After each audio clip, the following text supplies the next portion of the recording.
Hello everyone, and welcome to the second and final day of the Grand Champions Festival. We've whittled our field of over 6,000 players down to 457. I hope you're excited for even more action for the rest of this weekend. We have some Pokemon I had never expected in Day 2 of this event. Stuff like Pikachu, Morpeko, Sharpedo, Galarian Slowking, Passimian, a literal, actual Simipour, and of course, everyone's hero, Watchog. All these Pokemon are still in contention to win the whole thing.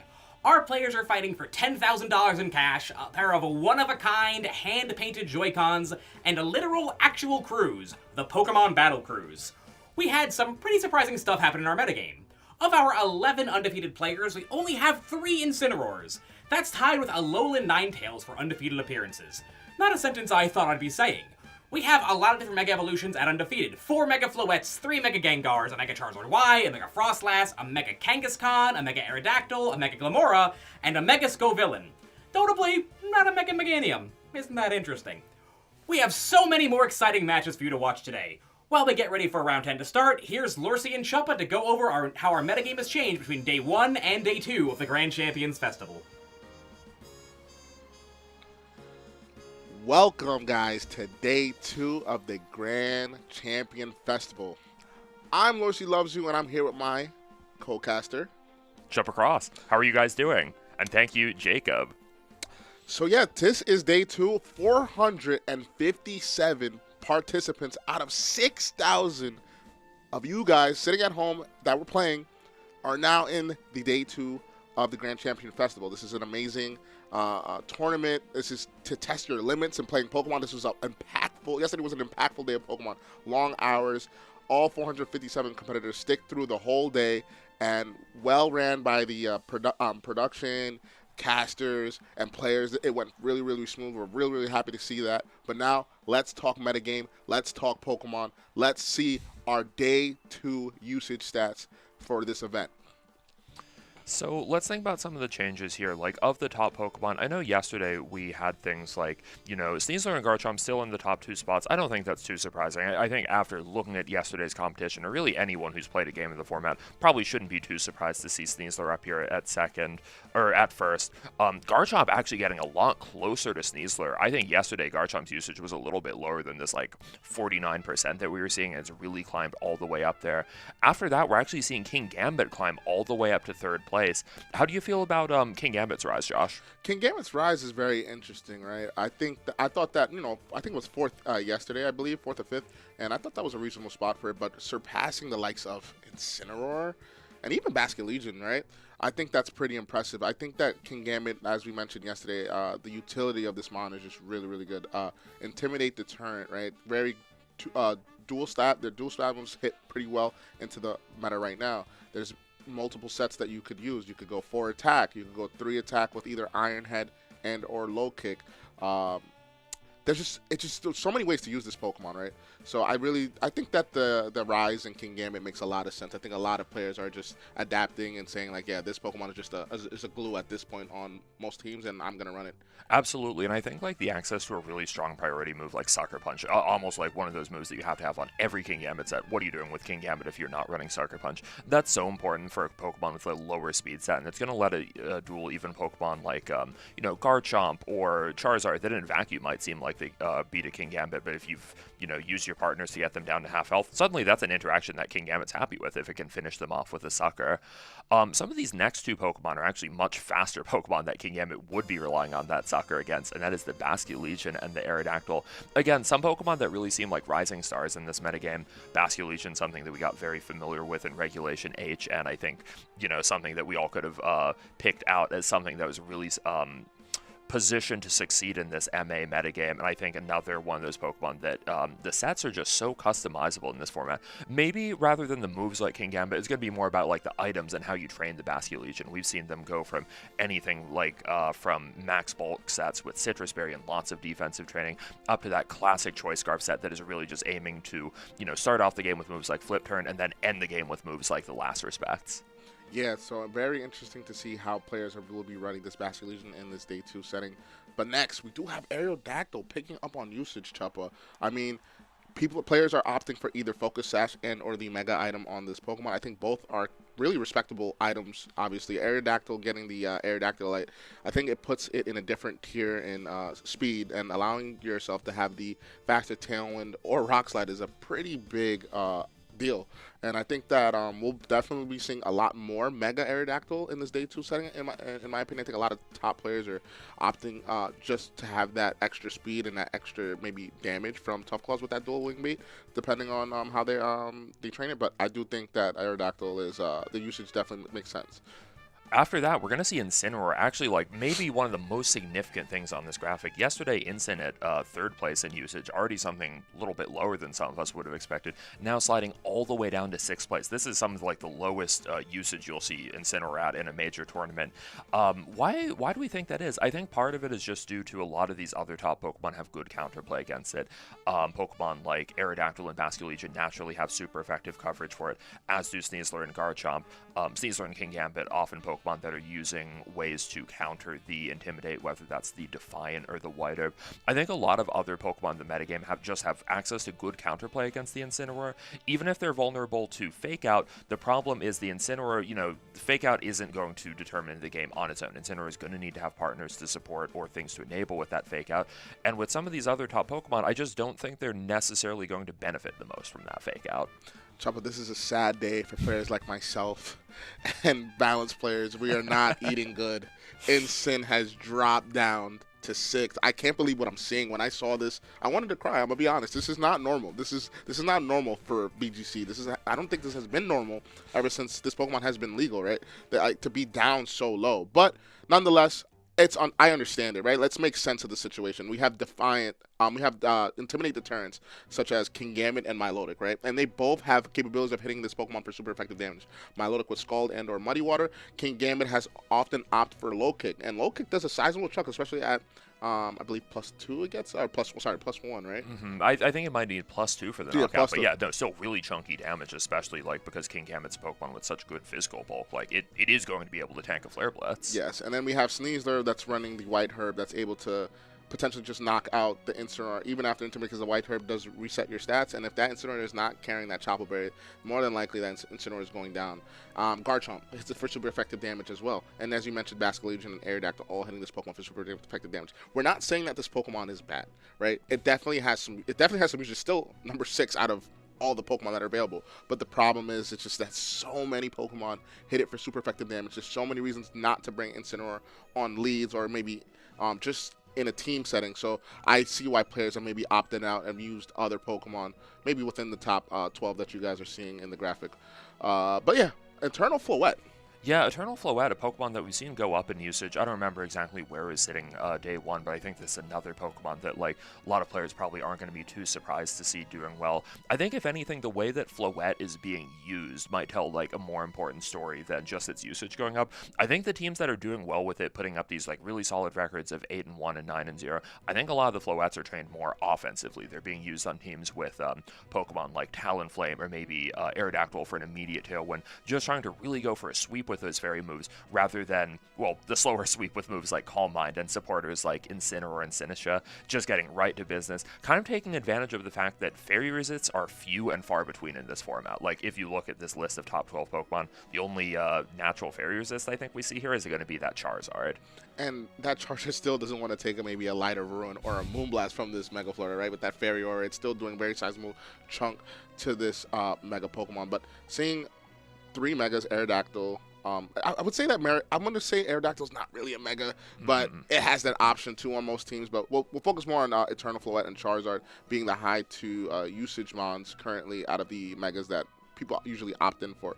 But Charizard, I'm interested. I think it's in a good number. I think number 8 is like right where you want it to be. I think that Charizard has a lot of capabilities.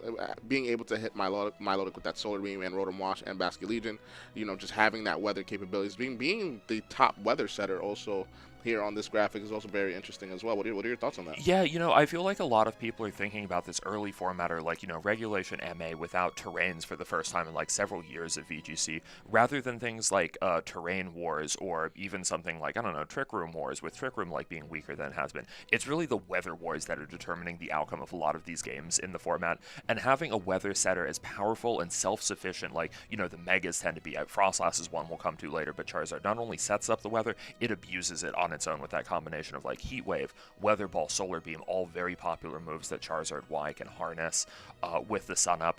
I think that Solar Beam coverage is actually one of the most important things about Charizard, just because these really tanky water types like Rotom and Melodic actually tend to do relatively well against some of these other top Pokemon. Otherwise, I think having that 120 power grass type coverage against them, in some cases to just be able to get that one-shot knockout, is actually like a hugely underrated part of the reason why you'd use something like Charizard. Just due to like how high its special attacking stat is, there's really not that many Pokemon that can comfortably duel a Charizard, and I think that's one of the most appealing things about it. Maybe before we move on from talking about Charizard Y, though, how do you feel about Charizard X, sort of Charizard Y's little brother almost, that hasn't seen quite as much success as it historically in VGC, but in some ways is actually like really well positioned to succeed this format? Yeah, I think Tabu actually opened the Tabu got second at the VR with Charizard X. I think he opened the eyes of just the utilization of Charizard X, right? Coming into this Grand Champions Festival, I do think that we have some players, I believe, confirmed day 2 with Charizard X. I think that it's in an interesting spot, right? Being able to, resist most of Charizard Y's attacks, getting, that Sun boost if you're facing against Charizard Y's is really, really cool. And being just neutral into a lot of the metagame, right? Basket Legion, for example, you being taking neutral hits from Basket Legion, I think is pretty decent. And just having that setup, I think setup is in an interesting spot right now, right? Like you said, like most the metagame right now is just trading blows, right? Not really going for that setup.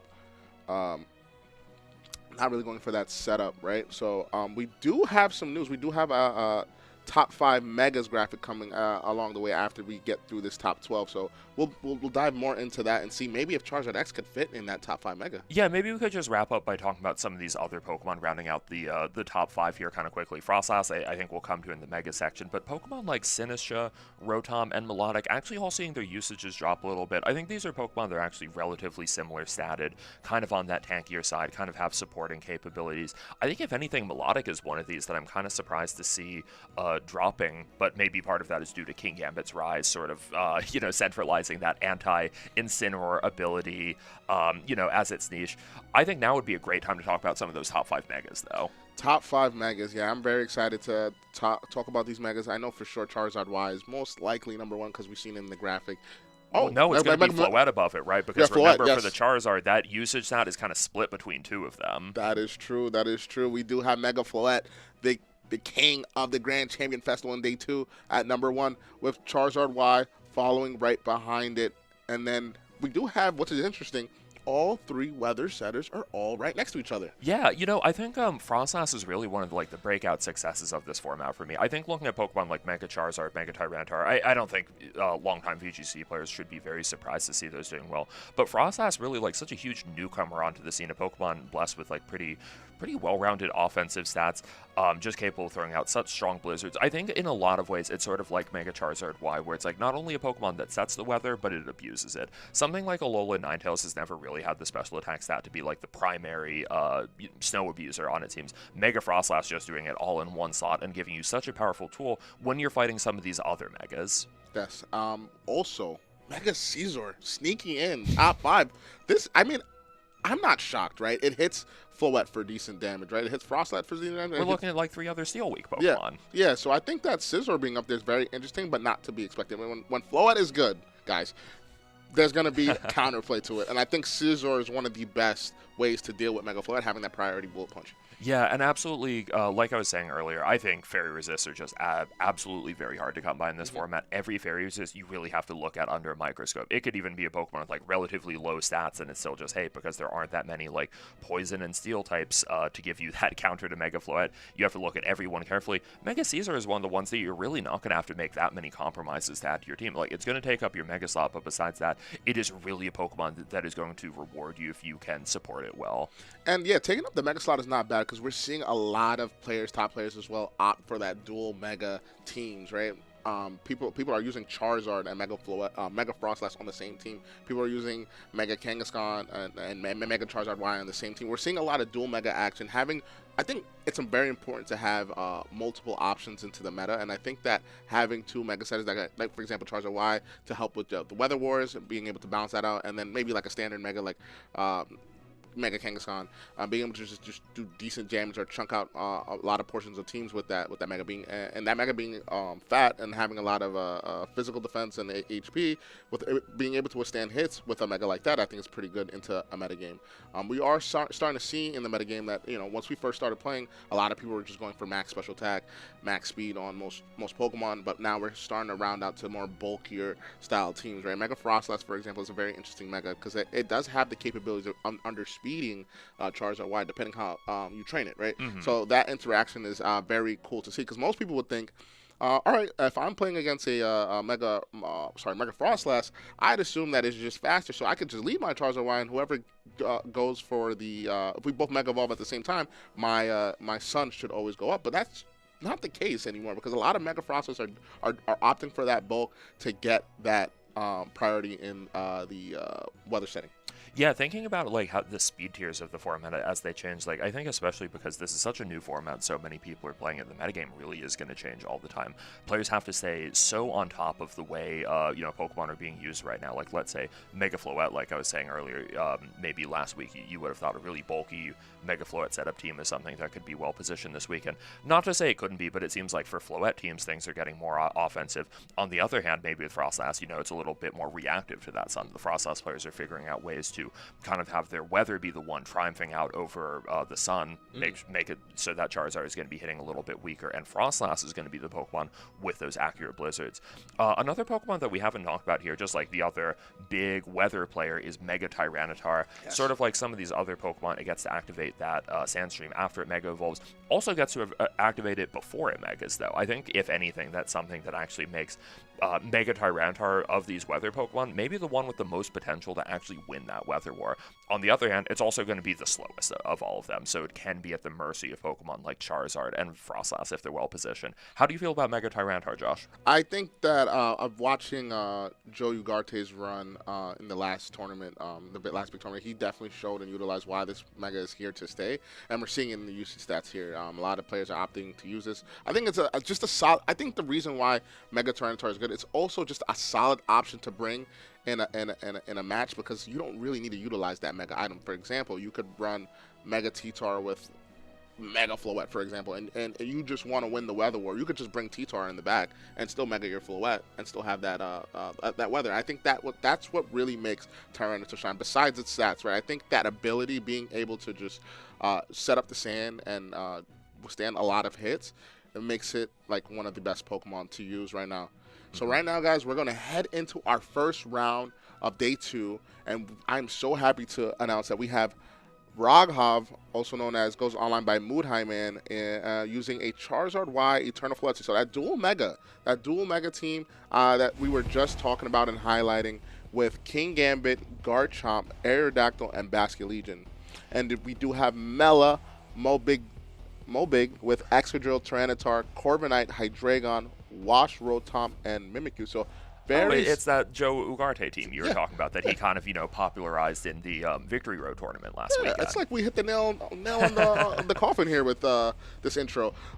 Basically, this team that Mela is using is the Joe Ugarte top 8 team from the Victory Road tournament from last weekend. Very strong, popular team.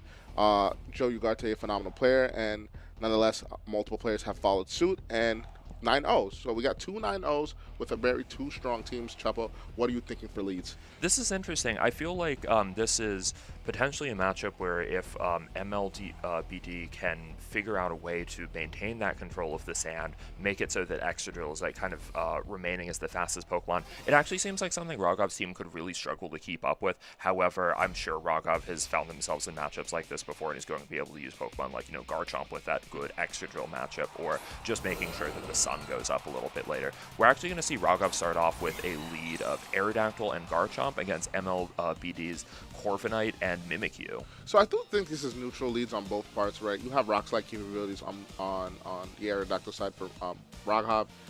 We know that Roghov's Garchomp does not have any rock slide, just Scale Shot, Earthquake, and Stomping Tantrum.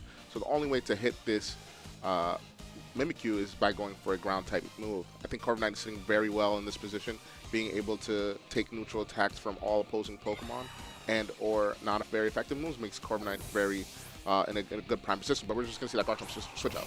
Yeah, I think this is actually exactly the kind of lead that Corviknight was hoping for, really saying like, hey, unless Rogov's side starts off with Pokemon like the Charizard, the Corviknight is going to have a relatively safe turn to do whatever it wants here. Aerodactyl just going to open up with the Rock Slide to put Chip on the Corviknight and break Mimikyu's Disguise. Let's see if it lands any flinches. No, this is just going to be a Play Rough into the Charizard for some chip damage. How will Corviknight follow up?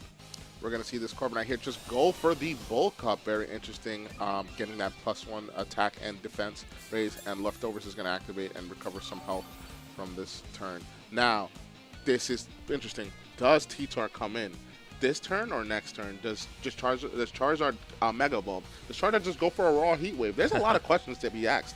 Trouble, what are you thinking? I think Raw Heat Wave is actually an interesting option. Like, the decision to go for Bulk Up there is like, I'm curious how MLBD sees this playing out, because Corviknight is super unsafe in front of Heat Wave. It is not going to be able to take one of those if Charizard Y goes for that Mega Evolution this turn.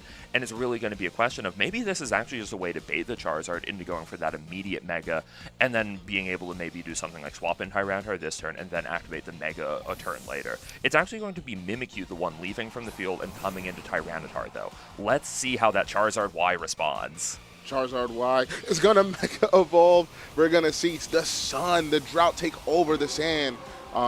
Interesting enough, if this Heat Wave does connect on this Corviknight cannot I believe this Corviknight cannot protect. If it's able to hit this Heat Wave, this Corviknight will be going down this turn. We're going to see the Rock Slide hit both opposing Pokemon for some decent chunk, and Charizard goes for the Heat Wave, and it's going to land and get rid of the Corviknight here. Corviknight here is going to fade. Tyranitar almost near half health. Very, very strong hurt for Roghov. If I'm Roghov, I'm feeling very good. I think so too. I feel like in some ways MLBD, like, they are going to have momentum over the game at this point. This Tyranitar against two rock-weak Pokemon. Even if we see the sun up right now, this is a Mega Tyranitar that is going to have the option to Mega Evolve and activate that Sandstream. So I think the next turn might look very good for Roghov. For MLBD. The problem is, after that, the Charizard Y is actually going to be the Pokemon that can withdraw and then come back onto the field if it wants to reactivate that sun and set Aerodactyl to be the fastest Pokemon on the field once again. We're going to see that Charizard switch out on the end of Roghov, and Eternal Floette is going to come in. Most likely going to see a Protect on the end of Aerodactyl, not wanting to take too much damage. Maybe try to set up a Tailwind the turn after, but we're going to see Tyranitar here, Mega Evolve, trying to recover that sand back from that drought here, and the Sandstorm is going to kick up. Let's see what these trainers go for. We're just going to see just a raw Iron Head into Aerodactyl. Aerodactyl not protecting this turn. Let's see if Aerodactyl is able to move, because we do know Iron Head has flinch capabilities. Aerodactyl going down to its focus shots. Let's see. Tailwind does go up. That is very huge for momentum. This is a strong momentum pull for Roghov here. And if knockoff into the Eternal Floette, resisting that attack. Decent damage, right? But resisting that attack. Floette, not a Pokemon known for being very bulky in its base form. Still, I think a very successful turn for Roghov there, taking the risk to attack with Aerodactyl and then being able to actually set up that Tailwind through the Iron Head. So now on Roghov's side, not only is there Tailwind, but there's this option to go into Charizard in the back. I think something that's really interesting here is the fact that the Eternal Floette came at all in a matchup where, like, I'm not sure if Roghov expected to Mega it here, but we're going to see it, have some capability in this game. Maybe if that sun goes up. We're going to see that Tyranitar switch out, trying to fight for that weather. Aerodactyl Hill is going to protect. Let's see what Eternal Floette decides to go for. Does it go for a protect as well? No. Strudel is going to go for the Rock Slide. It's going to hit this Eternal Floette here for some decent damage. Floette withstanding that pretty comfortably, I would say. And Eternal Floette is going to go for the Light of Ruin. the big Light of Ruin into that Tyranitar slot that is now the Mimikyu, goodbye, and it's going to Mimikyu. one-hit knock out this Mimikyu. Bye-bye, Mimikyu. Maybe we'll see you in Game 2, but for Game 1, you're gone for now. And for what is actually going to get rid of itself in the same turn because of the recoil of the Light of Ruin. Yeah, Light of Ruin, such a tremendously powerful move with a tremendously big downside of doing half of your health after you use it. Oh, this is the perfect time for Rogov to be swapping into Garchomp now that Mimikyu is removed from the field. Garchomp has nothing but positive matchups left, and especially based on the way it's trained, you know, potentially with that Aerodactyl Tailwind, Garchomp might be the fastest Pokemon in the field right now, even though this Excadrill is still operating under Sand. I think Rogov is actually managing to navigate this game really well, not trying to swap in Charizard in front of the Excadrill just yet, knowing that it would be at risk of Rock Slide. Aerodactyl going to be the one going for a Rock Slide of its own. Looks like that's going to be doing just enough damage to Excadrill to deactivate that Focus Sash. Excadrill moving before Garchomp and going for a Rock Slide of its own, finishing off the Aerodactyl and chipping Garchomp.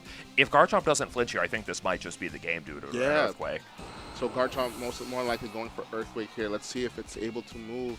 Earthquake is going to happen. This is going to get rid of the Excadrill here and bring Tyranitar down to 7 health points here.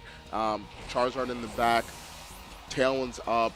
Great positioning, right, Rogov. Right, let's highlight one turn, right? One turn that I really want to highlight is the Light of Ruin turn. Being able to use your Tailwind turns correctly and also being able to switch out immediately. Not having to switch. Being able to get rid of a Pokemon and switching into a Pokemon at the basically at the same time is like a really, really good way to abuse Tailwind. And I think that Rogov played pretty well in terms of weather management and abusing Tailwind. Yeah, I think Rogov played extremely well there. It's so important to know when one of your Pokemon has kind of done its job or figure out like the damage trades you can go for with one Pokemon. In Floette's case, it came in, it took a lot of damage from that Excadrill. It went for one move to finish off Mimikyu. That was exactly what it needed to do. Yep. No more, no less. I think when you have really valuable Pokemon like Garchomp and Charizard in the pack, knowing when not to switch them in is actually one of the most important things about how to get the maximum use out of those Pokemon. And in a weather matchup like this, knowing when to like safely activate your weather instead of having it go down to something like a Rock Slide in the switch in is just so important. Now let's go for Game 2. If you're a Melamobig, what is the adjustment here? Is Mimikyu still a bring? I know Tyranitar and Excadrill definitely are coming here in this matchup. Corviknight as leads is a little bit questionable because of the fact that the switch into Charizard Y and now playing that gambling game. Does Charizard Y Mega Evolve? Does it not? Does it protect? Corviknight not having protect, I think, here opens up a lot of capabilities for Rogov if he's able to switch his Charizard Y safely and or bring it in safely. I think Corviknight is, like, if you want to use Corviknight in this matchup, you have to be so much more proactive about dealing with that Charizard Y. You can't, like, have Mimikyu and Corviknight on the field and essentially ask the Charizard to come in, or if you're going to do that, you have to consider plays like maybe baiting the Charizard in and then making a double swap out to your Tyranitar in the same turn. I think Corviknight is something that could work here. It does actually have a really good matchup against all of the other Pokemon that Rogov showcased that game. I do not think Corviknight's out of the question, but we are going to need to see much more proactive play about actually countering that Charizard. If I'm on the end of Melamobig, I think that Wash Rotom can make an appearance as well. But we're going to just see the leads. Corviknight, Hydreigon on the end of Mobig, and we're going to see Rogov with the Aerodactyl and Garchomp. I like the Hydreigon lead here. It is something that's naturally going to be faster than anything on Rogov's team. It does have a lot of pressure on this turn one, threatening a one-shot knockout on that Garchomp with the Draco Meteor from the Choice Scarf set, and Aerodactyl, you know, potentially being able to go for a two-shot with either a Dark Pulse or another Draco Meteor. I think Hydreigon's actually a really good Pokemon to kind of threaten Rogov's side. Maybe give this Corviknight a little bit of room to set up those bulk ups and say, like, hey, it's actually going to be pretty tough to swap in a Charizard in front of the threat of a Draco Meteor. As we see that coming out, I think this is going to be a clean one-shot on the Garchomp. Yeah, Garchomp is going to get gone here and return to the Pokeball of Rogov's. And interesting enough, I think that Rogov had no real safe switches. Like, it's most likely Charizard Y and Floette in the back, right? But you could switch Floette, but it's not really doing much to the Corviknight. So I understand Rogov's gamble there, saying like, hell, maybe I could bring, maybe I could dodge Draco, or maybe they won't go for the Draco there. But we're going to see Tailwinds on both ends here, so Charizard Y is going to come in, and Hydreigon is still going to be the fastest Pokemon on the field due to both trainers going for Tailwind. I think the Corviknight going for Tailwind, there's a tremendous improvement over the Bulk Up. If your Corviknight had gone for Bulk Up, you'd really struggle to use it. You were threatened by a Heat Wave for a one-shot knockout this turn. Because you've gone for Tailwind instead, you've ensured that your Hydreigon is staying as the fastest Pokemon, giving Mobig the chance to either leave it on the field or swap it out. We are going to see that Charizard Y Mega Evolve, though, and no swap out from the Corviknight. So this is actually a turn where Rogov has tremendous potential to do damage. Yes, we're going to see another Draco here. It's going to land onto the Aerodactyl, doing a good chunk, a little bit over a half here, and then Rock Slide on the end of Rogov, doing sizable chunk. Are we going to see a Heat Wave? Is Heat Wave going to hit this Corviknight? It's going to be Solar Beam. Solar Beam calling that Tyranitar switch. This turn did not happen. This game it did not happen. Solar Beam is going to land in that Corviknight slot and doing a little to no damage to Skraw. Skraw is going to be sitting comfortably here. Let's see what Corviknight decides to go for. Decides to move with this Brave Bird going high into the sky, hitting this Charizard for over half damage. Corviknight is doing its thing in this game too. Also Hydreigon. Big kudos to both these Pokemon here. I think that Mobig is going a lot differently from game one, choosing and picking their moves correctly, and also the Weather War. We need to highlight and talk about that. I think that they're in the position to conquer this Weather War if they're able to still get damage off within the next few turns. Yeah, the fact that, if anything, Mobig feels like they might be the player with the advantage in the Weather War now is part of why that we even saw that Solar Beam. Rogov thought they were behind and felt the need to go for that. Now, because they've gotten that turn wrong, Tyranitar can swap in safely. Charizard doesn't have any opportunity to reactivate that Sun, so we are going to see Tyranitar set up the Weather without even needing to activate Mega. However, Corviknight's going to give its life for this. I think if you're Mobig, you have to be pretty happy with this. Yeah. You've reset those drops on Hydreigon, who is already pretty comfortable in the field. Now we are going to have a chance to see either of Hydreigon or Excadrill come out. It really feels like the world is Mobig's oyster right now. Yeah, so Mobig's going to probably bring in this Excadrill here because it just threatens so much, right? Rock Slide and Iron Head are both great moves to have towards this endgame if we're assuming that Mega Floette is in the back. If I'm Mobig, I'm feeling really, really good about my position here. I've conquered the Weather War. More than likely, Charizard is forced to switch out, and whatever it switches out to is going to be punished with damage, right? Mm-hmm. Because of the fact that Excadrill, if Excadrill is the Pokemon to believe to come in, I think that it threatens the Aerodactyl being faster. Because remember, the Mobig definitely matched the tail in turn 1 on the opposing end of Mood Highlands, and it is Excadrill. Yeah, I think something that's actually really interesting here is the fact that Tyranitar hasn't used its Mega yet, and it doesn't have pressure to use it yet. Like, Tyranitar can comfortably sit on the field against these two. Tyranitar could actually choose to hang on to that Mega for another turn or two until Charizard-Y's come back onto the field. Maybe Mobig going to look to pick up one more knockout, force the Charizard-Y off, and then back onto the field, and then finally be the one to set up that sand again. I think knowing when to save your Mega Evolution can often be just as important as knowing when to use it. Yes, I would have to agree with you here. Let's see. Rogov's back is against the wall, but there's still a chance for this trainer to pull this win. Let's see what is in the back. Is it the Basculegion? Is it the Mega Floette? Is it the Kingambit? We should be able to see within the next turn or two. And it is this turn. Charizard is going to switch out. It cannot stay in front of an Excadrill. And it's going to be Basculegion, so we're going to see a switch up. Yeah, big reveal of the Basculegion. We're actually seeing Tyranitar activate that Mega Evolution here too, saying that it wants the extra damage, it wants the extra bulk on this turn. I think this is something that could actually be really good if Mobig wants to try and punish the swap out. Just because Charizard was so uncomfortable on the field, I think Mobig finding a way to actually look for the swap in could be really important. I wonder if we're going to be seeing something like a knockoff coming towards that Basculegion slot. If it's going to be that knockoff, that Basculegion is going to return to the ball of the trainer. It's going to be the knockoff. It's going to be the knockoff punishing Rogov's switch here, getting rid of the Basculegion. This is a wonderful game 2. This plan that Mobig had going into game 2 has worked perfectly for him, matching the Tailwinds, winning the Weather War, getting the correct moves, and damaging the correct slots, right? Let's talk about momentum.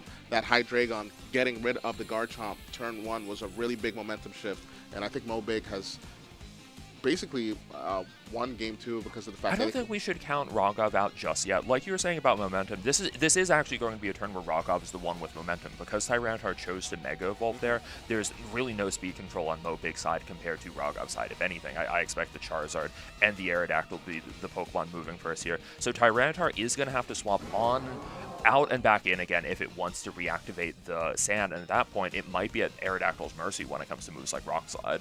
Yeah, that is very true, but I think that if I'm Mobig, we're not going to see the switch out. We're just going to see a protect on the end of Mobig on that extra. Extra is going to protect itself. Let's see what Charizard decides to go for. Rock Slide into the Tyranitar, doing a little bit of chunk damage to that T-Tar. And let's see what, it's going to just be a Heat Wave. Okay, that's fine. But if Tyranitar moves this turn and is able to hit these Rock Slide here, I think we're going to move to a Game 3. But Tyranitar taking sizable amount of damage. It's going to go for the knockoff. Okay. Knockoff is fair. It's yeah, safe. I think saying Aerodactyl, very unlikely to go for Protect that turn. I think Aerodactyl really had a lot of reason to go for a Tailwind or a Rock Slide, saying like, okay, as long as I can connect this, I feel good about the game. Because once you have a 3-1 advantage against the Charizard Y, that's when things really start to feel locked up. I think that was actually a tremendous risk to take with your Tyranitar there. I think if Tyranitar had gone down to a Solar Beam, the game actually could have looked relatively different. But Mobig saying like, hey, I just don't think you're going to be doing that. I think you'd rather go for something like a Heat Wave and a Rock Slide, maybe to try and threaten a knockout on both Pokemon at the same time, and catching Rogoff with that and taking us to a third game. Yeah, so very, very, very good adjustment on the end of Mobig, right? Getting off all that damage and that matching that Tailwind and getting rid of the Garchomp with that Draco Meteor on the end of Hydreigon. Hydreigon being a very good Pokemon to bring as leads, I think, in this game 3.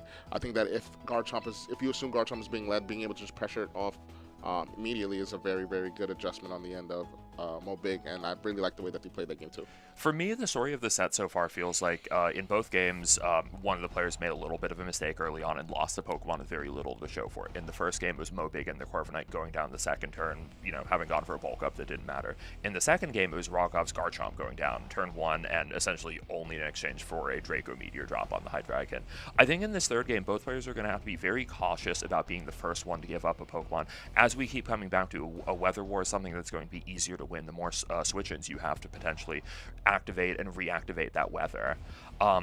What kind of leads do you think a player like Rogov could go for now that they're, down a game, we're going into game 3, and they have to be the one to figure out how to respond here? I'm not mad at just leading Charizard Y and leaving Garchomp in the back, so I could see a Charizard Y Aerodactyl lead if I'm assuming Corviknight and Friends is being led on the opposing end. But it's just like, I want to say it's like Russian roulette on leads, because you could get punished if you lead the Charizard Y if they decide to lead like maybe a T-Tar, because then T-Tar could kind of Mega Evolve and get that that sand back again, depending on who Mega Evolves on that turn. So I think if I'm Roghov here, I think that Charizard Y and Aerodactyl, maybe Garchomp in the back with Basket Legion is fair. I don't really think you need Mega Floette or King Gambit. I don't think there's any place for that. Maybe King Gambit, but I think we'll see Charizard Y and Aerodactyl lead on the end of Roghov. I like the Charizard Y call out a lot. I think Charizard Y is the only Pokemon Roghov can throw out that's actually going to give them a positive lead against Corviknight, even if it would require a lot of resources with that immediate Mega and Heat Wave. Still could be tempting. However, it looks like Mobig is going to be leading with Exca and Tyranitar, so if anything, I think Roghov's really being rewarded for sticking to their guns with the Garchomp and Aerodactyl lead. And this is why I'm on the desk not playing, and this is why Roghov is in day 2, because this is a great lead, right? You were able to hit both Excadrill and Tyranitar for super effective damage. The only thing that could go wrong here is Rock Slide flinches, right? That's the only thing. But if I'm Roghov here, I'm not protecting. I'm going straight for the Earthquake or Tailwind just to gain that momentum. You don't want to waste turns here. You want to get damage off on the board as soon as possible, and I think that's the best way to do it. If I'm Mobig here, I think that going for maybe a double Rock Slide on this turn is not the worst, all right? But you do have to be careful around this Garchomp. I think you might, if you're Tyranitar, you might even want to think about throwing out something like a knockoff into one of these Pokemon to follow up on Excadrill's Rock Slide. Something else that's interesting is, like, I feel like at this point, Roghov probably has to assume there's a Corviknight in the back on Mobig's side, and I wonder if we're going to see any kind of play to try and cover for that Corviknight coming in. This is actually going to be Tyranitar going for its Mega Evolution right away. This is something that boosts Tyranitar's defense and offense stats at the same time, so I think in a tough lead against Garchomp, it makes sense to go for it right away. We're going to see the Aerodactyl protect here, not wanting to take any damage, and Excadrill is going to go for that Rock Slide, trying to hit the Aerodactyl, trying to break that Focus Sash, but Garchomp be able to withstand that hit pretty comfortably. Is Garchomp going to be able to move this turn? We have not seen a flinch yet this game, and we won't see a flinch yet. We're going to see that Earthquake on the end of Garchomp here. It's going to hit these Pokemon for very good damage. That's super effective Earthquake. Tyranitar actually taking it pretty well, I would say. Tyranitar taking almost exactly half from that. I think without this Mega Evolution, that would have been well over half. Excadrill would have been worried about a double up from those. And we're going to see that knockoff. Oh, and this is actually going to set Tyranitar below half health, putting in range of another Earthquake if Garchomp is able to attack through a potential flinch from Excadrill. Really, even if Mobig was able to put that damage on Garchomp, I don't know if it's necessarily enough here, because if Garchomp isn't in range of Iron Head, we're looking at another Earthquake right now. Yeah, we're looking at another Earthquake, but does Garchomp protect here? Does it protect and go for Tailwind, or do you just go for the Earthquake? Chopper, what are we thinking here? I feel like if you're Garchomp, you have to be trying to attack here. I think it's so rewarding, like potentially game-ending, if Garchomp is able to attack even one more time. I think just like being able to go for it is like very, very tempting right now. We're actually going to see Tyranitar withdraw for Hydreigon right now. Seems like a relatively safe swap here. Yeah, relatively safe swap here, not wanting to take that Earthquake. We're going to see Iron Head straight into the Aerodactyl here. Garchomp not protecting, like you said, utilizing their turns really, really well. Garchomp being able to move here is going to be really good for the end of Rock Hop. It's just going to be that Tailwind. No flinches yet. I don't know what's going on. This is not the Pokemon Champions I know. Garchomp is going to go for the Earthquake and get rid of this Excadrill, losing one of its Sand Abusers here.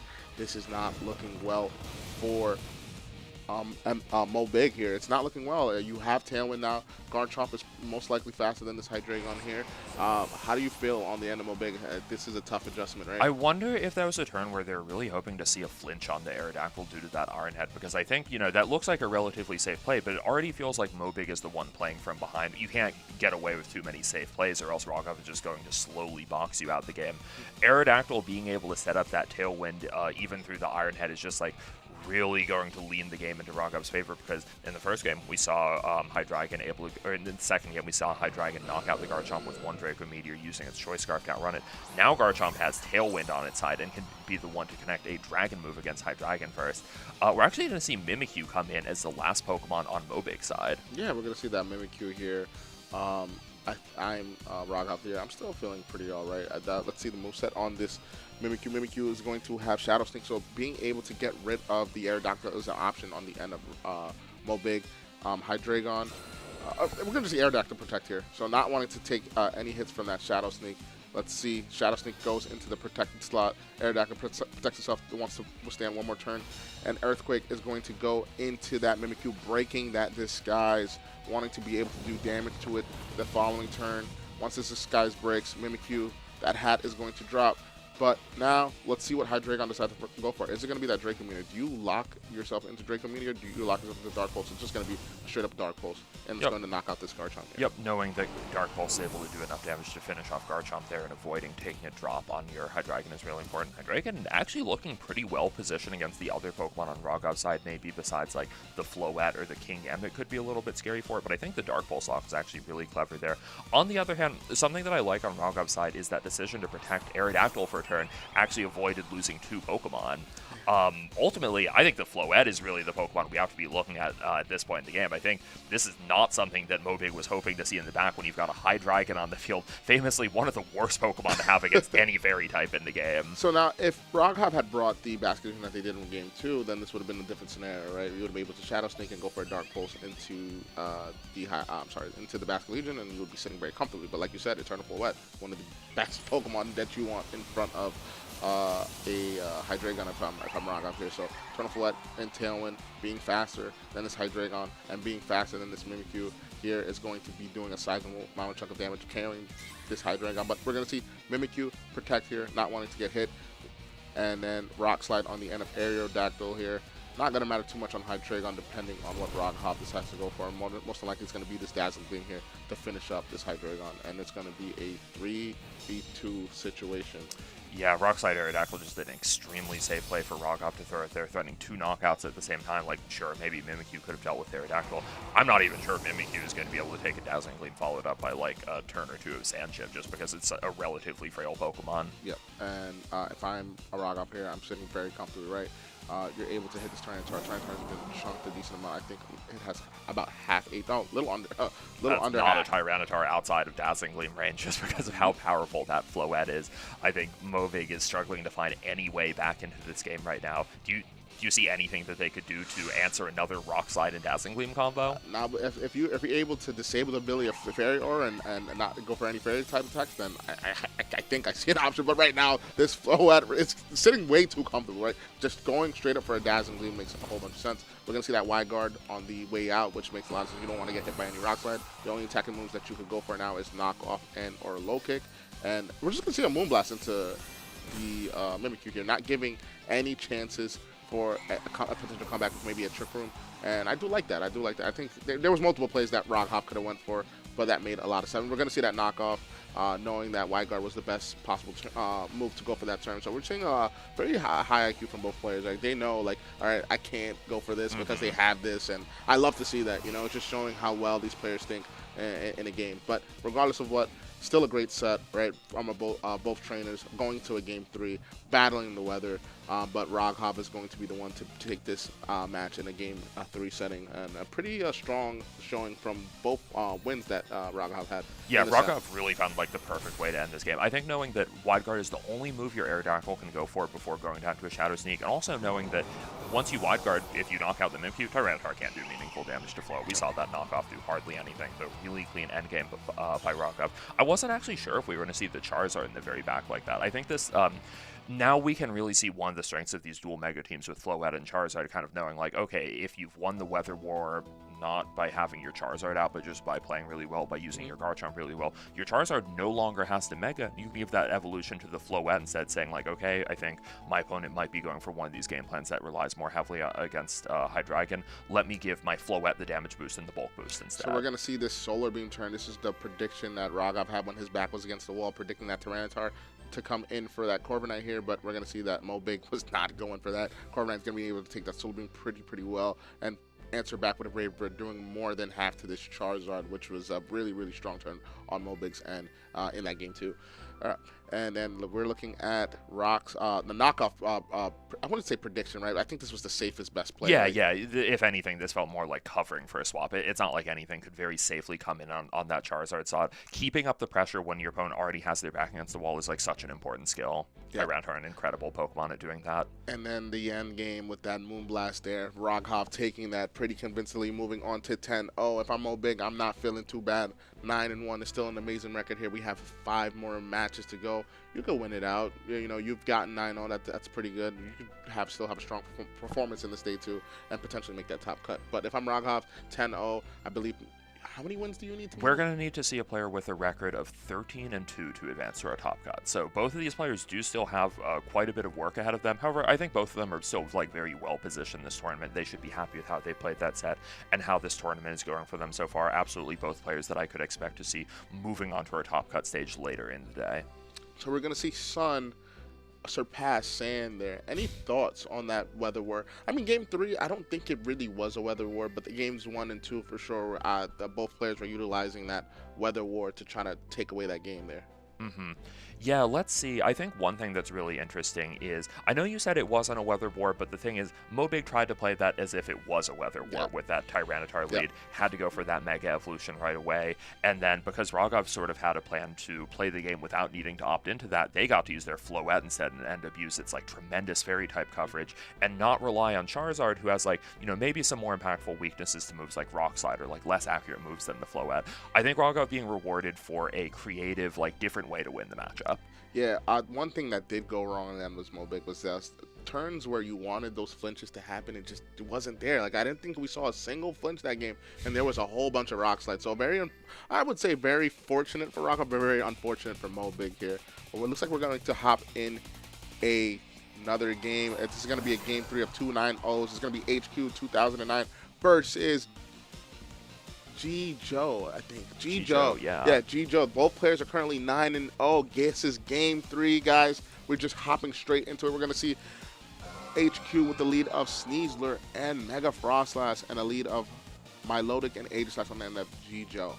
Yeah, we are just pulling up these team sheets as we're speaking. I think, if anything, G-Joe is using one of those like slightly more offensive Talonflame, Eternal Floette teams that we talked about. Let's see what we are working with here. So we're going to have Frostlass, Sneasler, Rotom, Wash, Garchomp, Talonflame, and Kingambit on the end of HQ, and G-Joe is going to be Eternal Floette, Talonflame, Garchomp, Ensign, Milotic, and Aegislash. But we're going to see a switch out here. Rotom Wash with that shiny form coming in, actually a pretty ideal swap in for Pokemon like Milotic and Aegislash. Floor going for a Shadow Ball of its own to do considerable damage to that Aegislash, and now we're going to see Jijo find a way to respond with the Scald into the Rotom Wash. Really a perfect swap there, especially if there's no burn to keep chipping. Okay, there's going to be a burn to keep chipping away this Rotom, but it's not a physical attacker. It'll be able to work with that reasonably well, and Aegislash, one of those Pokemon that does have the potential for a really good matchup against the Frostlass, actually going after the Rotom Wash instead, knocking it out with one Poltergeist. That is crazy. That chip definitely mattered to knock out that Rotom Wash here. Poltergeist showing why Aegislash is back and maybe not better than ever in this format here. I love seeing Aegislash.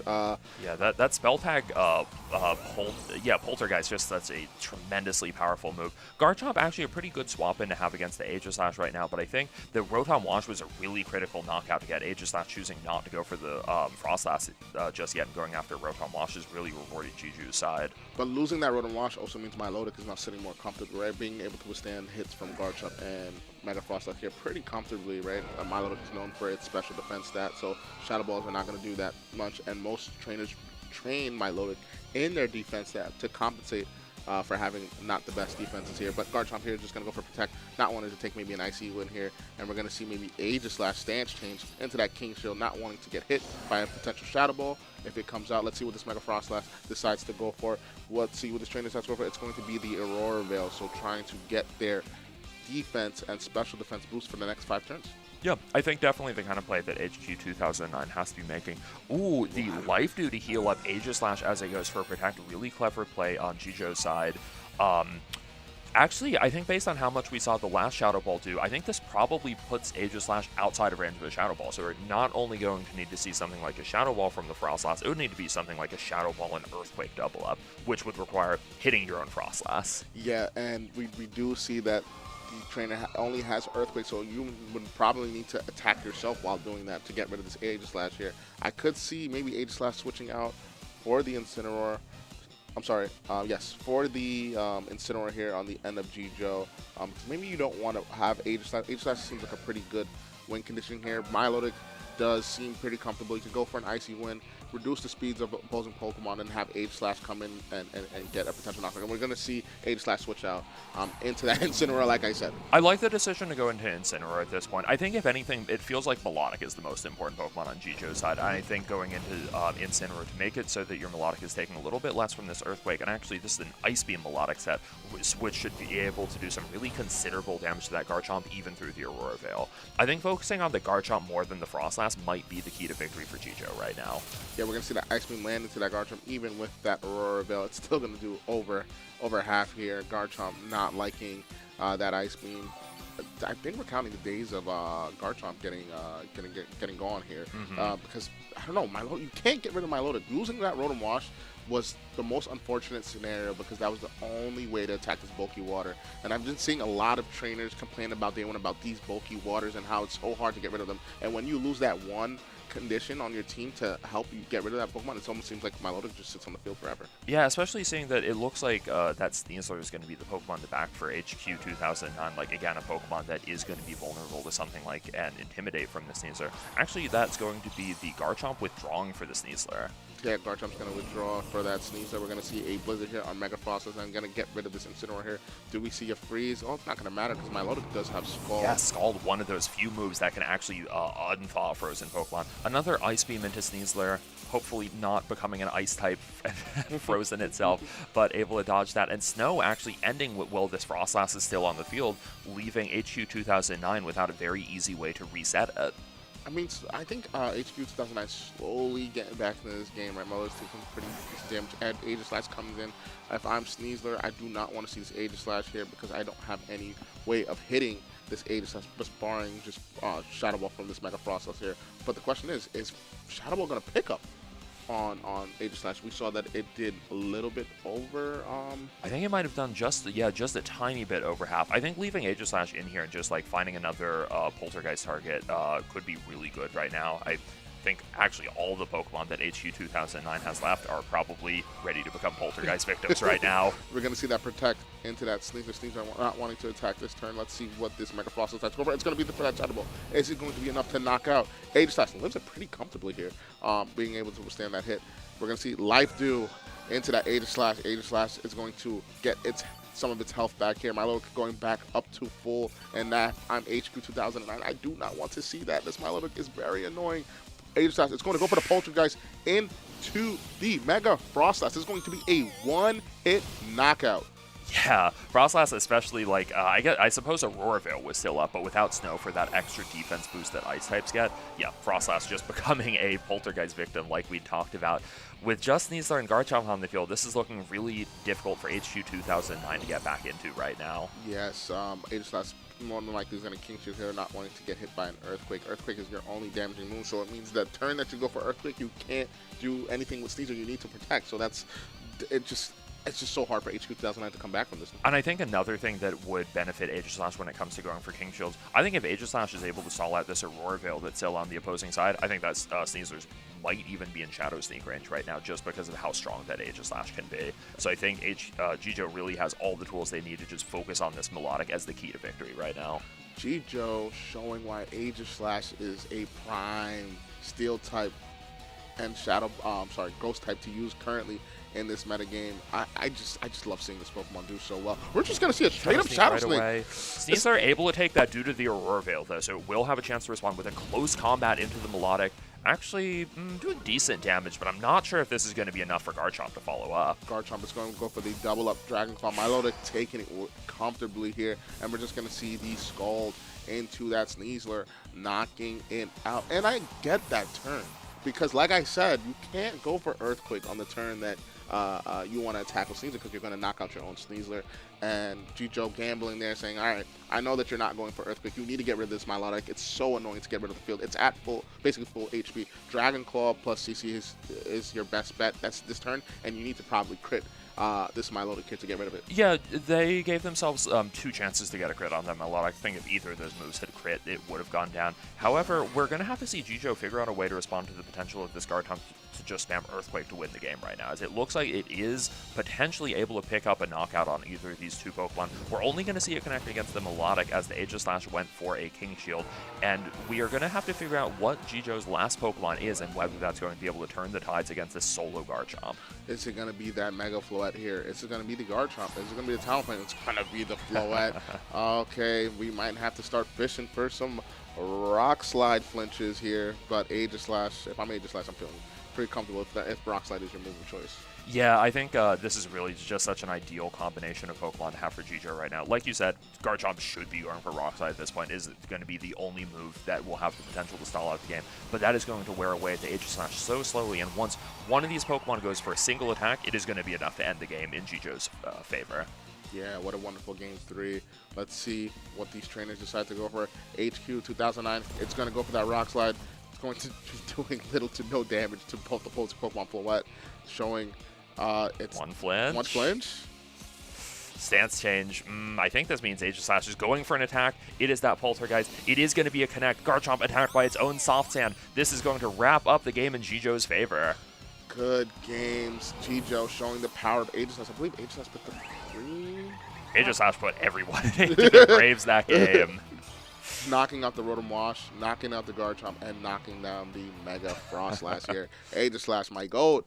That is my GOAT. Like really one of those historic VGC Pokemon that players like. I think a lot of people playing right now have never used this Pokemon before, because even if Aegislash was back there in like Generation 7, it usually wasn't like absolute forefront of the metagame a lot of the time, as it was in Gen 6, you know, when you and I were some of our most active. And I think it's such a cool Pokemon that people get to witness how it's playing, especially with like the Poltergeist really changing up how Aegislash plays compared to how it used to, when it was a little more of a special attacker with just like Flash Cannon and Shadow Ball were its strongest moves at the time. I think we ran Substitute and Leftovers too. It was a pretty hot moveset back in the day, but we see that the buff that it got, that Poltergeist. Poltergeist changes the game, right? Everybody's running items on their team for the most part, and having Megas that are forced to have items throughout the whole game makes buffs Aegislash even more, right? We've seen how much damage that Poltergeist did, especially to that Rotom Launch. I think that Scald onto the Rotom mattered a lot. Oh, absolutely, yeah. I think without that, like, I can see Rotom living a hit like that just because it's such a bulky Pokemon. So that was a really, like, clever double up to go for. Yeah, so Aegislash there showing its power. good match for both these opposing trainers, Joe and HQ 2009. But yeah, like, I'm really, really happy to see some well-played Pokemon in the last two. We saw one set and one game of a set, and I think that all the trainers that are for 9-0 played really, really, really well, Choppa. As we'd expect to. I think going 9-0 in day one of a tournament is really so difficult. That, just means not dropping a single set throughout the whole day. Keeping your energy up in, 9 rounds of Pokemon is going to really take an entire day. Keeping your play up, even as your opponents get more and more difficult over the course of a day, is just so important. And being able to get rewarded with that, like a 9-0 record that will allow these players to lose once or even twice in the second day of the competition and still advance to a bracket phase. So it looks like we might be getting another game here, guys. I think we might be featuring the world champion. I think we might be seeing the world champion. Yes, this is Giovanni. Giovanni's Peculiar Bear. This is a 1-1 set versus Dark Taco VGC. So whoever wins this game is going to be moving on to being able to still be able to play for a top cup contention. Yeah, players with their tournament life on the line here. Aegislash going for a King Shield as the as the Heliolisk on Dark Taco's side throws out an Electroweb, only finding a double protect though. This is going to give Rotom a chance to recover with its leftovers. Let's take stock of the game here. It still looks like we're relatively early on, but it seems like on Dark Taco's side, I believe that's a Mega Aerodactyl that's already been knocked out, and on Giovanni's side, doesn't actually look like he's had to swap out yet or lose a Pokemon. Yeah, and it seems like, although like Aerodactyl's off the field, if I'm Dark Taco VGC, I think that Garchomp is pretty comfortably here, barring the Rotom Wash. You do not want to get burned. Heliolisk is not a Pokemon that we see very often. It's going to have the Focus Sash set, Electroweb, Thunder, and Hyper Voice here. So I think that's a very strong set to be using with the Rain team. And definitely a Pokemon that can be good against Rotom Wash too. With that Dry Skin ability, you're not going to, like, Hydro Pump will literally heal you if it hits you. Will-O-Wisp is only going to wear away at you very slowly. I think this is potentially could be a way for Dark Taco to get back to it instead. We're going to see Aegislash understand its poor positioning on the field and swap into Venusaur. Heliolisk responding with an Electroweb to drop the speed stats of both Pokemon Giovanni's side, kind of ensure that Dark Taco is the one in control of the speed right now. And then we're going to see the Rock Slide on the end of Garchomp here. Maybe going for some flinches here. Rotom is going to go for the Will-O-Wisp and deter the attack stat of this Garchomp here. And if I'm the world champ, I'm feeling really, really good to get this Garchomp's attack stat down. Yeah, Dark Taco understanding that this position against Rotom Wash isn't actually the best and say, like, okay, we're just going to have to see moves like Electroweb and Rock Slide to kind of slowly wear away at it. But without that flinch, Rotom Wash, knowing that it shouldn't be doing anything but Heliolisk right now, has to focus on the Garchomp. That is such a colossal Will-O-Wisp to connect. And I think Rotom Wash seeing that really takes a load off of Giovanni's back. I think this positioning is starting to look so much better for them in the wake of that. But I do want to note that Heliolisk does have a very strong Hyper Voice damage output here, right? Your best bet if you're Dark Taco VGC is just going for the Rock Slide and Hyper Voice, right? Going for those flinches and maximizing your damage output with going Heliolisk going for Hyper Voice here. Let's see what these trainers decide to go for. Heliolisk is just going to protect here, not wanting to attack. Let's see what this Venusaur is going to protect here as well. Oh, I'm actually a little surprised to see Venusaur protect. This looks like such a board state that could be really good for it. It's actually going to be a double protect on Giovanni's side. I think this actually gives up a lot of context here as we see Garchomp go for the Earthquake, maybe hoping to chip away at the Venusaur while not hitting its Heliolisk. I think what I'm getting at is on that side, it feels like Giovanni successfully scouted out this Heliolisk protect and now has the tools to either deal with it and say, hey, Garchomp, you can't go for an Earthquake next to your partner again. You don't want to be the one bringing your own little lizard to its Focus Sash and giving Giovanni really all the tools to prioritize whichever target he wants to right now. Yeah, so this forces Dark Taco VGC to trust in that Rock Slide. Is Rock Slide going to be able to punch these opposing Pokemon? We're going to see the Hyper Voice doing sizable amount of damage, having that stab, normal type, and then Rock Slide. Although it's doing no damage, those flinch capabilities could deter this turn here. Giga Drain's going to go straight into the Heliolisk. Venusaur is going to recover most of that damage from that turn back, and Rotom Wash is going to go for the Hydro Pump, and it connects into the Garchomp here, doing a little bit under half. Yeah, Dark Talk are really trying to like leverage the luck that they can with Rockslide. I think Rockslide and Hyper Voice is the right play to be going for there, but unless you see things like a Hydro Pump miss or a Rockslide flinch, this damage trade just isn't going to work out. Venusaur, with its Mega Form, is such a tremendously bulky Pokemon. Actually seems like a really good choice of a secondary Mega on a, what might be a primarily Charizard Y team like what Giovanni is using here. And actually, this is exactly the pair of Pokemon that you'd want to have something like a Mega Venusaur against. You don't need to use your Charizard against Pokemon like Rockslide Garchomp or Electroweb Heliolisk. Yes, and I would have to agree with you there, Chapo. This is a very different dual Mega team that we most see, but I think that it makes sense, right? Having multiple options on the team is what you want to see, but we see one flinch. And a Hydro Pump miss from the Rotom Wash. This is the kind of play that Dark Taco has been fishing for, and with that chip damage, I think we finally see them beginning to look at what might be some of their first knockouts in this game. Yes, so Rockslide. When there's a Rockslide, there is a way. And Garchomp being faster than both opposing Pokemon and going for, Electroweb and or Hyper Voice, allowing yourself to now further advance this board state here and potentially picking a double knockout this next turn.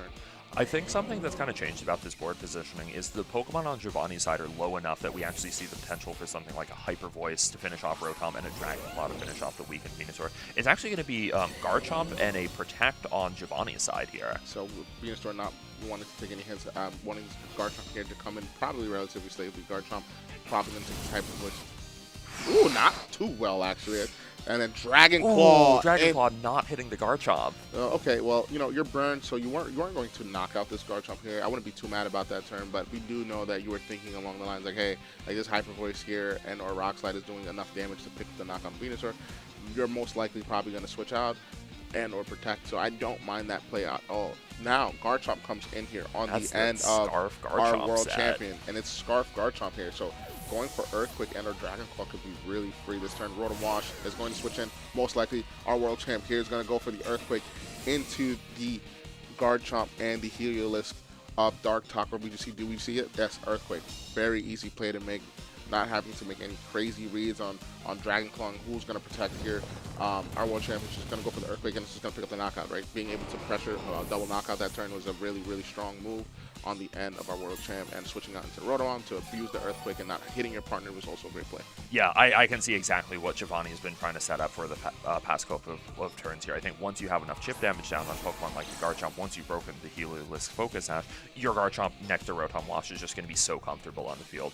And because this is a Choice Scarf Garchomp set, it's going to have the potential to move before really anything that Dark Taco has left at this point with the Heliolisk and the Basculegion. Yeah, we're going to see the Choice Scarf Basculegion being brought in on the end of Dark Taco VGC. Heliolisk protected the last turn, not wanting to take any Earthquake damage. Let's see what both these trainers decide to go for. Let's see this speed interaction between these Choice Scarf Pokemon.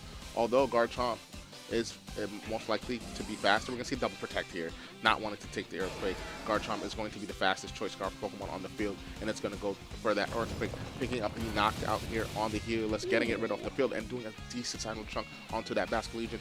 You might see a follow-up of that Thunderbolt, or we might see Last Respects on that Basculegion, and it is Last Respects, but it has to be into the Rotom slot, because if you don't KO the Rotom will KO you. Yup. Dark Taco understanding, like, again, I think Dark Taco, this game has looked rough for them for the past couple of turns, but I think on all of these turns, they're, like, choosing the play that's maximizing their odds of winning the game. Like, let's say if that had been, I think things probably still look pretty rough, even if we did see a double Protect there. But with how much damage that Earthquake is doing, we might actually be able to see Giovanni wrap up this game with a single another Earthquake. And even if it doesn't, that Basculegion is going to end up in Shadow Sneak range, yes, if it isn't already. So we're going to see our World Champ here take this game most likely, moving on to 8-2, keeping their tournament run alive. Dark Taco VGC, unfortunately, although your team was really cool with the Heliolisk, Mega Meganium, very different approach to what we've been seeing on the norm, I would say, but is now kicked out of potential of top cut, but still an amazing. It's amazing to make day 2 of one of the largest Pokemon tournaments of all time. And you don't get to play a world champion that often, especially a defending world champion like Giovanni is.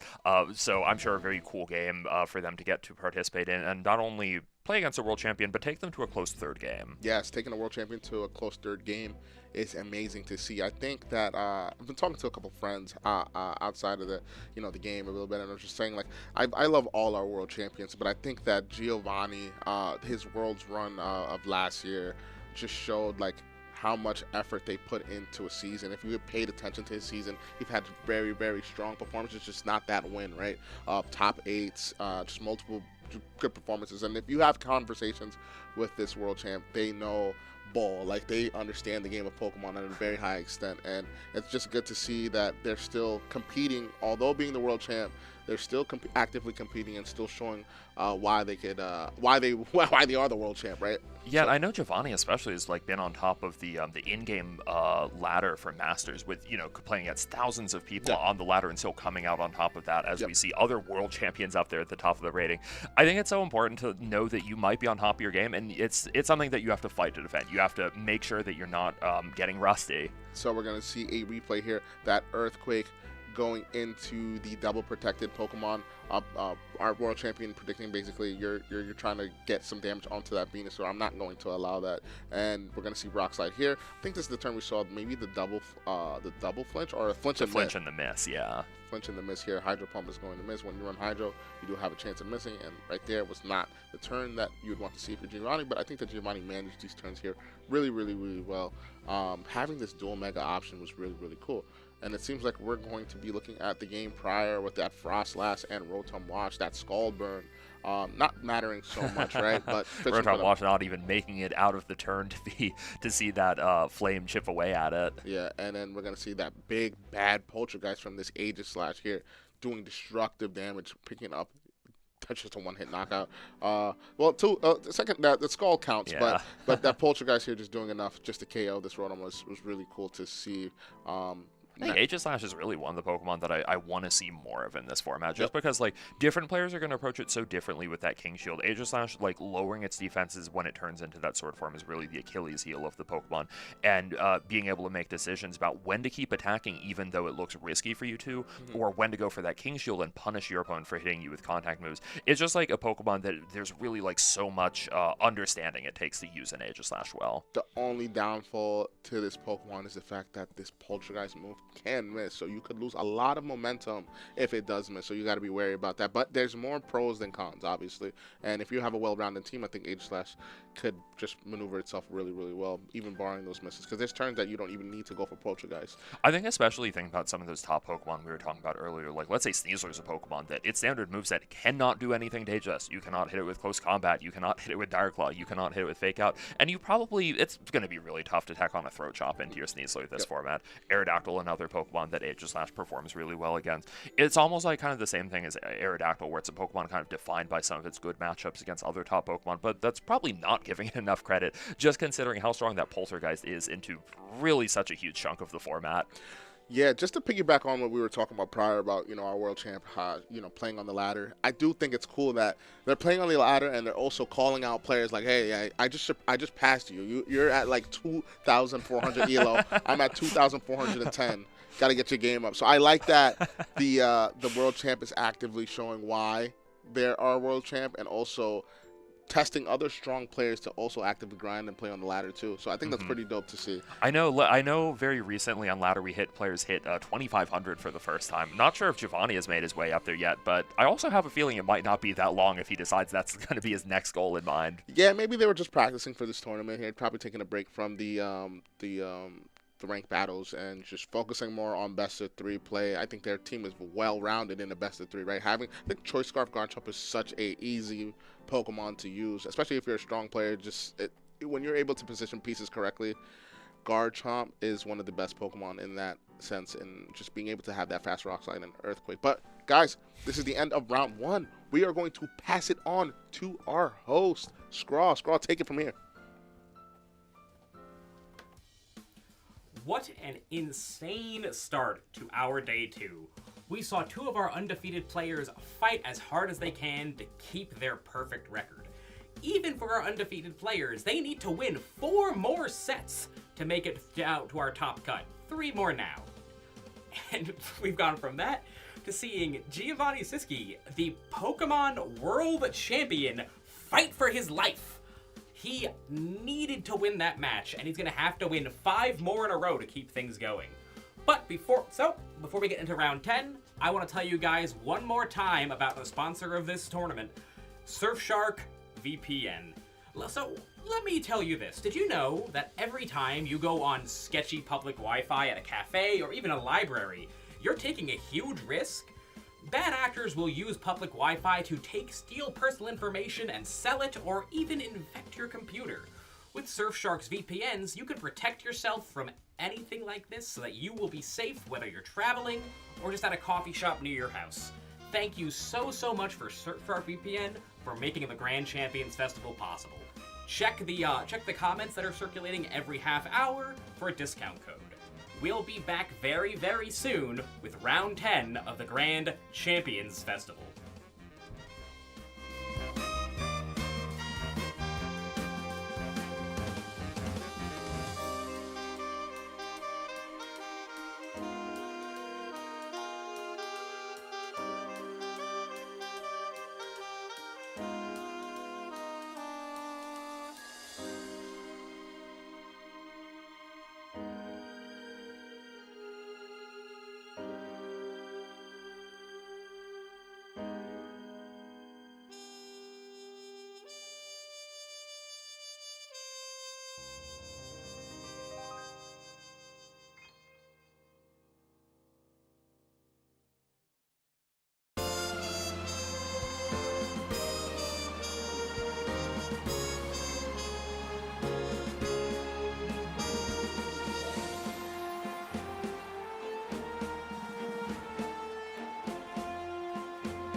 Hello, everyone. Welcome back to round 11 of the Grand Champions Festival. I'm Chuppa Cross, and I'm joined once again by my good friend Joshua Lorcy, also known as Lorcy Loves You. We're here to bring you round 11, and we have Pizza Man versus Samuel Temple. Pizza Man is also known as whom? Kylan, Kylan. a very strong Canadian player, many worlds invites to their name, and Sam Temple, runs a site known as the Nimbasa City Post, really one of the creators giving back to the community. So I'm so happy to be able to highlight people like this at a 10-0 record, see who can keep that undefeated streak going even further. Yeah, so this is definitely Kylan. I see the in-game name of Kylan.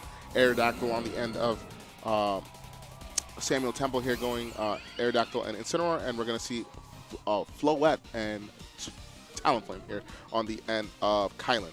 Yeah, definitely feels like a lead route. Have to give the advantage to Samuel Temple here just because that Aerodactyl against Talonflame matchup, even if Talonflame might be able to want to set the Tailwind first due to that Gale Wings ability, it is not the one that is going to be able to take a Rock Slide or hit the Aerodactyl very hard. I think Incin also kind of improving this lead for Sam with the access to Intimidate, but also something like Fake Out to waste some of this Floette's time. So we're going to see this Mega Floette here, Mega Evolve, going into that Mega State and being able to get faked out here, not wanting to attack. Samuel does not want this Eternal Flood to attack. I'm going to just see a Tailwind on the end of Kylan here. Let's see what Samuel's Aerodactyl decides to go for. Is it going to go for the Rock Slide? It's just going to match that Tailwind here. So the fastest Pokemon currently on the field, if it decides to attack, is this Talonflame, right? And after that would most likely be this Aerodactyl, and then following that being the Eternal Flood. So what are we thinking so far? Yeah, I think it makes a lot of sense for both sides to kind of mirror that Tailwind. Both of these, like Aerodactyl and Talonflame, aren't terribly bulky here. If either of them was to take like chip damage and not set up Tailwind, I really think it could kind of lean the scales of the battle in the favor of the opponent. So I think it makes sense for them both to mirror Tailwind. However, I think that's actually a great call out that Talonflame with that Gale Wings can still move before this Aerodactyl. Something that's important to note is that this is a Light of Ruin Floette, one of those few Pokemon in the game that I think might actually be able to knock out an Incineroar in one fell swoop. So we're going to see that Talonflame switch out here, not wanting to take that Rock Slide here, going to switch into that Kingambit. Kingambit is going to take that Rock Slide relatively well. Let's see what this Mega Floette decides to go for. It's going to be that Dazzling, chunking both opposing Pokemon, doing more than half to that Aerodactyl and doing a sizable amount of damage to that Incineroar. Incineroar counters back with that Flare, but it's KOing this Floette. Momentum swing very, very well on Samuel 10%. Reason being, Talonflame switches out. Aerodactyl still has capabilities of knocking out this Talonflame. Talonflame not known for its defenses, especially against a 4 times weak Rock Slide. And Ensign, just being Ensign. Yeah, I think it makes a lot of sense to get out of your Talonflame there. It's not like it probably wasn't going to be able to pick out a knockout on either of Sam's Pokemon, so I think saving it for later and getting up another Tailwind, potentially after dealing with this Aerodactyl, putting the speed order once and for all in the favor of Kylan's side makes a lot of sense. Still, that is a really tough turn. I do not think a single Dazzling Gleam is what you want to get out of your Floette there. I think we were hoping to see a little bit more. It's actually going to be Aerodactyl withdrawing on Sam's side for the Floette of their own. Yeah, Floette. This could be a little risky switch to turn Floette, not known for its defense stats, especially when not Mega Evolved. It's going to be Sucker Punch into either or slot. We don't know. Liquidation's going to go into that Garchomp. Garchomp breaking the sash of the Basculegion. Very well positioned here by Samuel Temple. Really well positioned. I feel like so many of these Basculegions we've been seeing have been, like Citrus Berry or Choice Scarf sets. The Focus Sash actually forced to, like, not only use the Liquidation instead of Wave Crack, but also have to be so careful about keeping that Sash intact. I think the Garchomp swap actually, like, the Garchomp took half, but it almost feels like Basculegion is the Pokemon that took more damage there, because suddenly it is in range of a one-shot knockout from this Floette's potential Moonblast. Yes, and we're going to see this is going to be the one of the last turns of Talon. Both trainers went for Talon on the same turn, so Talon will end after this turn. Let's see who's the fastest Pokemon on the field. Do you double protect here? Do you just sack a Pokemon to have Talonflame come in? And what Pokemon do you sack if you're Kylan? I think if you're Kylan, you're not in a very favorable position if Eternal Floette outspeeds both. Outspeeds the Basculegion here, and most likely it does. I can still see a path of victory for Kylan here, but they're going to need to be very careful with their targeting, considering they're down a Pokemon. It feels like this Kingambit and Basculegion still have the potential to do a lot here.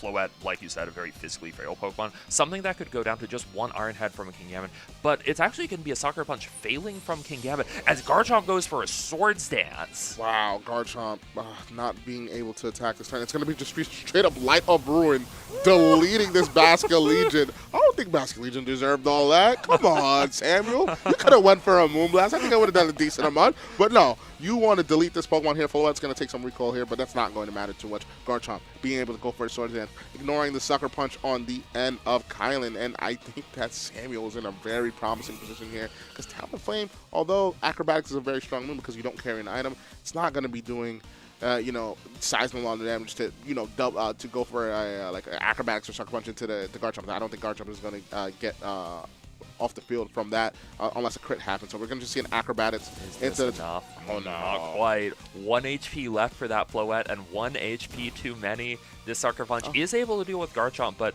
let's see how Floette responds. I wonder if this is going to be another Light of Ruin to just remove Kingambit. If this is another Light of Ruin, it is. Oh, man, Samuel.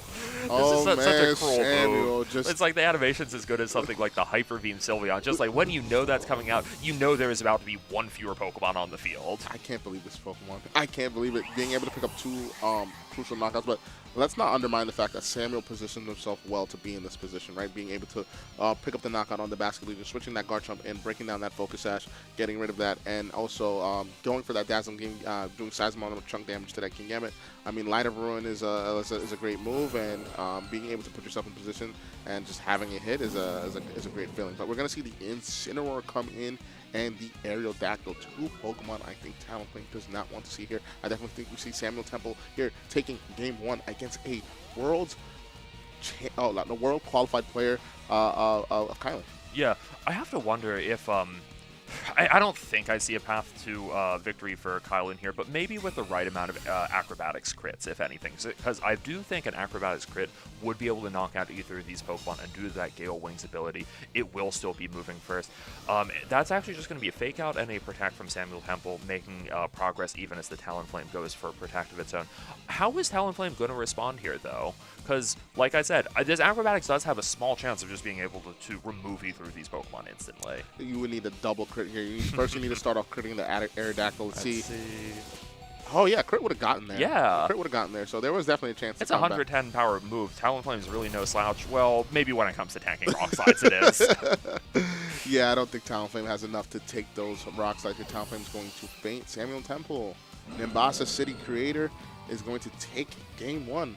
That's such an interesting game. Like, I feel like Sam Temple was making some really good plays to kind of stay in charge of things, but it also felt like they were fighting for control of the game the whole time. They had to make some really good plays in front of King Gambit, like let's say baiting that Sucker Punch one turn with the Sword Stance on Garchomp, and then having Pokemon like Floette barely survive the acrobatics from Talonflame, I think, that left it on 1. So actually a very competitive game the whole way. Absolutely something that I could see swinging Kylan's way if we played a game 2 and things were similar. 100%. I think both trainers played really, really well. Samuel Temple just edging it out just a little bit more, right? Those two, I think the most important switch that we saw there was the Garchomp breaking that basket lead in Focus Sash. One thing I hate as a player is facing the Scarf basket lead if I don't have capabilities of breaking the sash and KOing on the same turn. But that smart switch on the end of Samuel Temple switching in that Garchomp for that Ruskin damage, trading that liquidation for Ruskin, I think that was amazing. So let's see how Samuel follows up with that momentum going into game 2, and let's see how Kylan tries to further advance their board state in game 2 as well. Let's think about what the players could be doing differently here. For me, one of the most obvious things on Kylan's side just has to be, can you get off more than one attack with your Floette? Because I think one of the reasons why Samuel was able to win that game was 2 very impactful Light of Ruins with Floette. Kind of just felt like a lot more impact than Kylan got out of his with just the 1 dazzling lead before going down. Okay, so we're going to see Aerodactyl and Snow again, not wanting to change anything. Samuel saying, if it ain't broke, I ain't going to change it. Talonflame and Floette again. Interesting. Same leads. Yeah, I think, like I said, I can see why Kylan would go for this lead again. It doesn't feel like turn 1 is really the play where, the turn where things are going to deviate the most. I think both players went for a relatively safe starting play there. That said, do you think either player could go for anything very differently here to kind of change the outcome of the early game? 100%. If I'm Samuel and I'm up a game, I could switch it up. I could probably fake out the Talonflame here, breaking the Gale Wings and going for a Tailwind, predicting maybe turn of Floette not to go for an attacking move and maybe protect here. Or you could just play safe and go for the fake out and not switch it up and just go for the same lines that you went for game 1 to see if it works out. And we're going to just see the same line again, fake out into that Floette. Yeah, Talonflame responding with a Tailwind of its own. I feel like if you're doing Fake Out and Floette, this probably isn't going to be Samuel Temple following up with that Rock Slide right away. If anything, I don't think you'd want to give your opponent a free swap out of Talonflame when they have the Tailwind up. So that is going to be an exact mirror of what we saw in the first game. Yeah, so exact mirror of what we saw in the first game. Is it going to follow from the first game as well? Let's see what these trainers decide to do. I could see Floette maybe protecting this turn, not wanting to take maybe a Rock Slide and Flare Blitz double up that we know that should pick up the knockout here on the Eternal Floette. Does this trainer decide to protect the Eternal Floette here? We're going to see Talonflame switch out again. King Gambit is going to come in. So basically we're just seeing game 1 all over again. It's going to be the Rock Slide. This has flinching capabilities. Do we see Mega Floette attack this turn? And we're going to just see that Dazzling Gleam again. Really? Okay. So, trainers are not switching up their damaging targets. It's going to be the Flare Blitz into the King Gambit. We do see a switch. King Gambit is going to be gone from the field. And I don't know. This is a very interesting situation now because now Floette might have a chance to survive this next turn here if Acrobatics from Talonflame is able to pick up the knockout here onto this Aerodactyl. But I don't think so. I'm not sure. Last game I feel like we saw it do maybe something like 35-ish points of damage from -1, so maybe Aerodactyl is just barely in range for that. Something that I want to briefly call out is this is a Charcoal Incineroar on Sam Temple's side. One of the reasons why this Flare Blitz is actually doing quite as much damage as it is. Taking advantage of that more limited item pool and trying to turn your Incin into more of an offensive threat is really clever. Oh, I do think this Aerodactyl is in Acrobatics range. I think it is probably just barely in range of that. So that was actually a really good turn for Kylan there. Yeah. I think losing King Gambit's tough, but also I think it did just the right amount of damage in terms of like recoil to the Incineroar and to the Aerodactyl getting hit by that Dazzling Gleam. Interesting. If Samuel just went for the same turn that they went for in Game 1, do you think that this would be a different game? I do not think it would look nearly as good for Kylan. So Samuel just switching up a little bit, but I still think there's a chance for either or trainer to win the set. I don't think it's strongly on one side of the field. We're going to see that instant switch out here, not wanting to stay on the field for that Aegislash. Aegislash actually a really ideal swap in here. I think knowing that this Aerodactyl is in range of a potential acrobatics now and trying to cycle Incin out and back in, especially into a Pokemon that's as good of a swap in it like Aegislash against Fairy type moves, is going to be really clever here. We're actually going to see a Dazzling Gleam instead of something stronger like a Moonblast or a Light of Ruin. So Aegislash taking this relatively comfortably and paving the way for an Incineroar to come back out onto the field. Yes, saving that Aerodactyl for maybe later and switching out into Instant seems relatively safe here and going for an attack with that Aegislash. Aegislash being able to sit fairly comfortably against a Talonflame with no fire move and a Fairy type attacking Pokemon. Although, you know, Mega Fluid has the Fairy Aura and being very strong, Aegislash in shield form will be able to take a decent hit from Mega Fluid. I don't think basically Aegislash will not be getting off the field anytime soon with these two Pokemon in front of it. I think Sam Temple has a chance to make a bit of a read here. Like, if you don't think Talonflame is going to go for Protect, I think it would be great to go back into Incin and go for Rock Slide. However, if you read the Talonflame going for Protect, you can actually have your Aerodactyl be the Pokemon to swap and use your Aegislash to try and finish off this flow with something like an Iron Head. So we're going to see that Acrobatics land into that Incin. It's going to get rid of it. Mega Fluid did not protect this turn. Important to note. Let's see what this trainer decides to go for. It's just going to be just a straight up Dazzling Gleam. It's going to be a single target doing a decent amount of damage in that shield form. Aegislash is going to change its stance, go for an attacking move. Let's see what it decides for. It's going to be the Iron Head into Talonflame. Iron Head to turn off the Gale Wings. Really interesting there. Kind of ensure that this Aerodactyl, now that the Tailwind is over, this Talonflame is not going to be able to do anything against this Aerodactyl's Rock Slide. Unless it's a miss from the Rock Slide. Yeah, I'm not mad at this. Just all breaking the Gale Wings here. I think that this is a pretty good scenario if I am Samuel Temple, but you do have to bait on Rock Slide hitting. That's also, the fact that the Aegislash is in sword form feels a little bit risky here. Like, if you're an Aegislash, I think Aegislash might be able to go down to something like a Moonblast if it's at sword form and at half health. So, we just got news that Samuel T is not Samuel Temple. So it's going to be another Samuel. So, apologize for that. Tailwind is going to be on the end of Aerodactyl. This Aegislash is going to be able to move an Iron Head. And I like that, right? Wait, that's such a fast Aegislash. Yeah. If, like, outrunning Talonflame with a Tailwind up, really taking advantage of, like, how to train your Pokemon differently. I wonder if this is something that Kylan was expecting here. Talonflame responding with a Tailwind is pretty powerful there, but I do not know if that was a turn where Kylan expected to lose Floette that swiftly. Yeah, and then we're just going to see that Basket Legion come here. But this is not a terrible position for Basket Legion, right? You're able to go lock yourself into that last respects, and you guys are at the same speed with that Tailwind. So I don't know if I'm too mad about this position. It's just a matter of fact if you're able to get rid of this Aerodactyl this turn and just spam last respect. But no, we're just going to see the Aqua Jet into the Aerodactyl. I don't know why Aqua Jet instead of last respects. I mean, either of them are removed. That'll finish off an Aerodactyl. And this Talonflame actually not a set that carries the Flare Blitz. It's going to be a Will-O-Wisp set. Shadow Sneak. Breaking down that sash of the Batman Wisp. Oof. This is I don't know. How do you feel about this turn? I think that the fact that this is a Will-O-Wisp Talonflame is part of why Aegislash didn't actually want to go for a King Shield there, knowing like, okay, I'm probably going to get hit by a Wisp anyway. I think Basket Legion feels the pressure to finish off Aerodactyl. Let me throw off a Shadow Sneak for some chip damage. Floette coming in. I don't know. This Basket Legion is just like almost all the way powered up with a 150 base power last respects right now. I feel like a Floette might need to have a little bit of defense investment to survive a hit from that. I definitely do not think this Floette is something safe from something like a combination acrobatics in last respect. So this is a game where like either player can win this game if they get like the next turn or two correct. Yes, 100%. So I think the most important thing here for Samuel is utilizing their Aegislash to its best ability, because if you get this turn correct here with Aegislash and not maybe not King Shield, or maybe go for it and maybe Poltergeist and Shadow Sneak into the Basket Legion. If Bastion decides to target the Mega Floette, then this could be really good for you. But we'll wait and see what these trainers decide to do. Not too sure. Basket Legion is going to go Protect, maybe Scout out for Protect on the opposing end of Samuel. Samuel is going to go for the Shadow Sneak into the Talonflame. What does Talonflame decide to do this turn? It's going to be straight for the Acrobatics into the Mega Floette, doing some decent damage. decent chip damage. It's going to be a Dazzling Gleam. Is Dazzling Gleam going to put it in range of a knockout? Let's see. Choppa, it's going to bring it down to 11 hit points. Yeah. 11 HP remaining.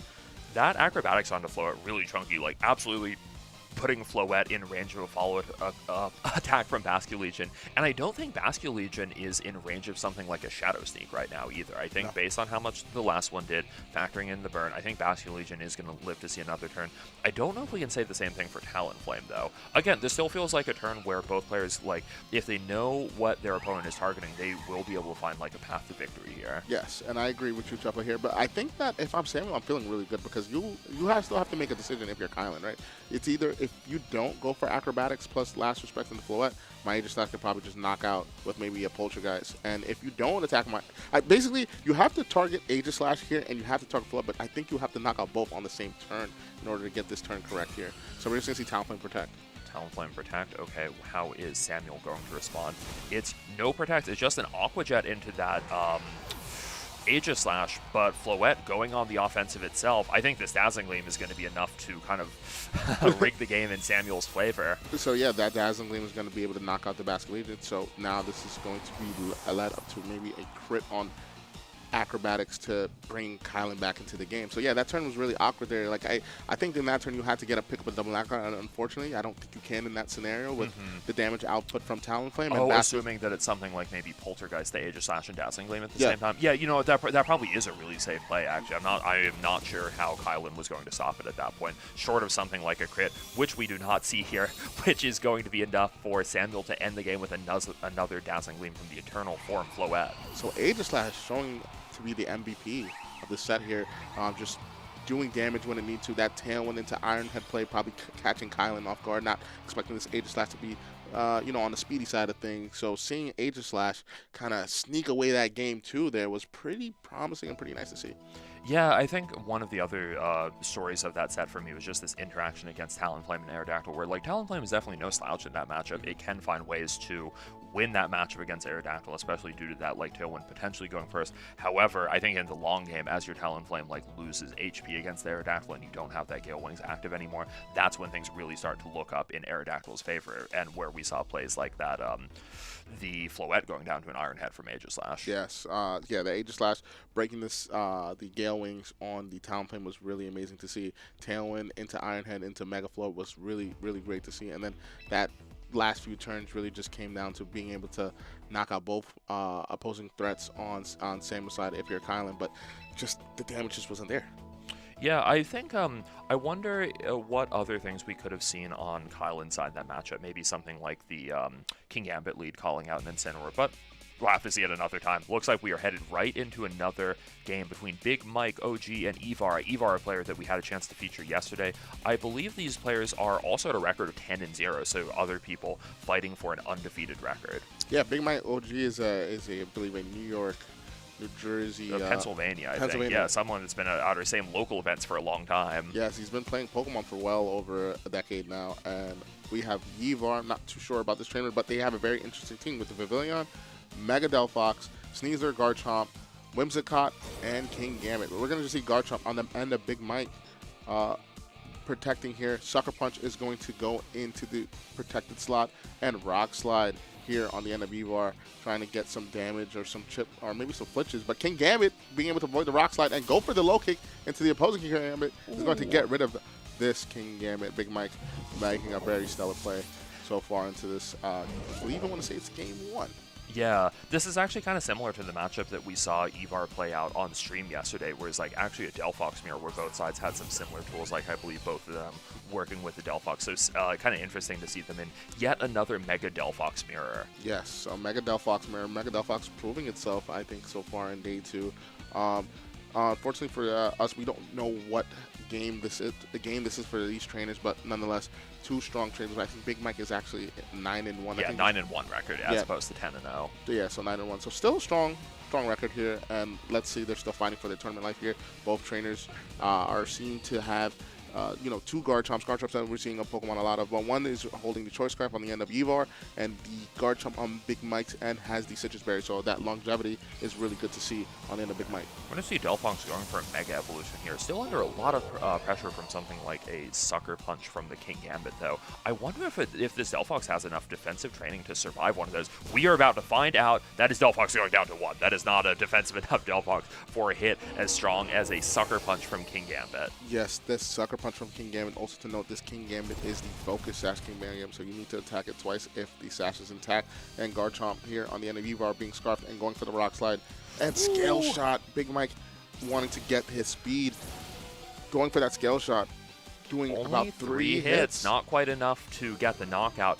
And I guess both Garchomps are going to have effectively a 50% higher speed stat right now. And Big Mike's side, that's going to be, just going to be a forfeit, I think, in favor of Big Mike. We're going to have to get confirmation on which game that is in the set to figure out whether this is over, whether it's moving forward to something like a Game 3.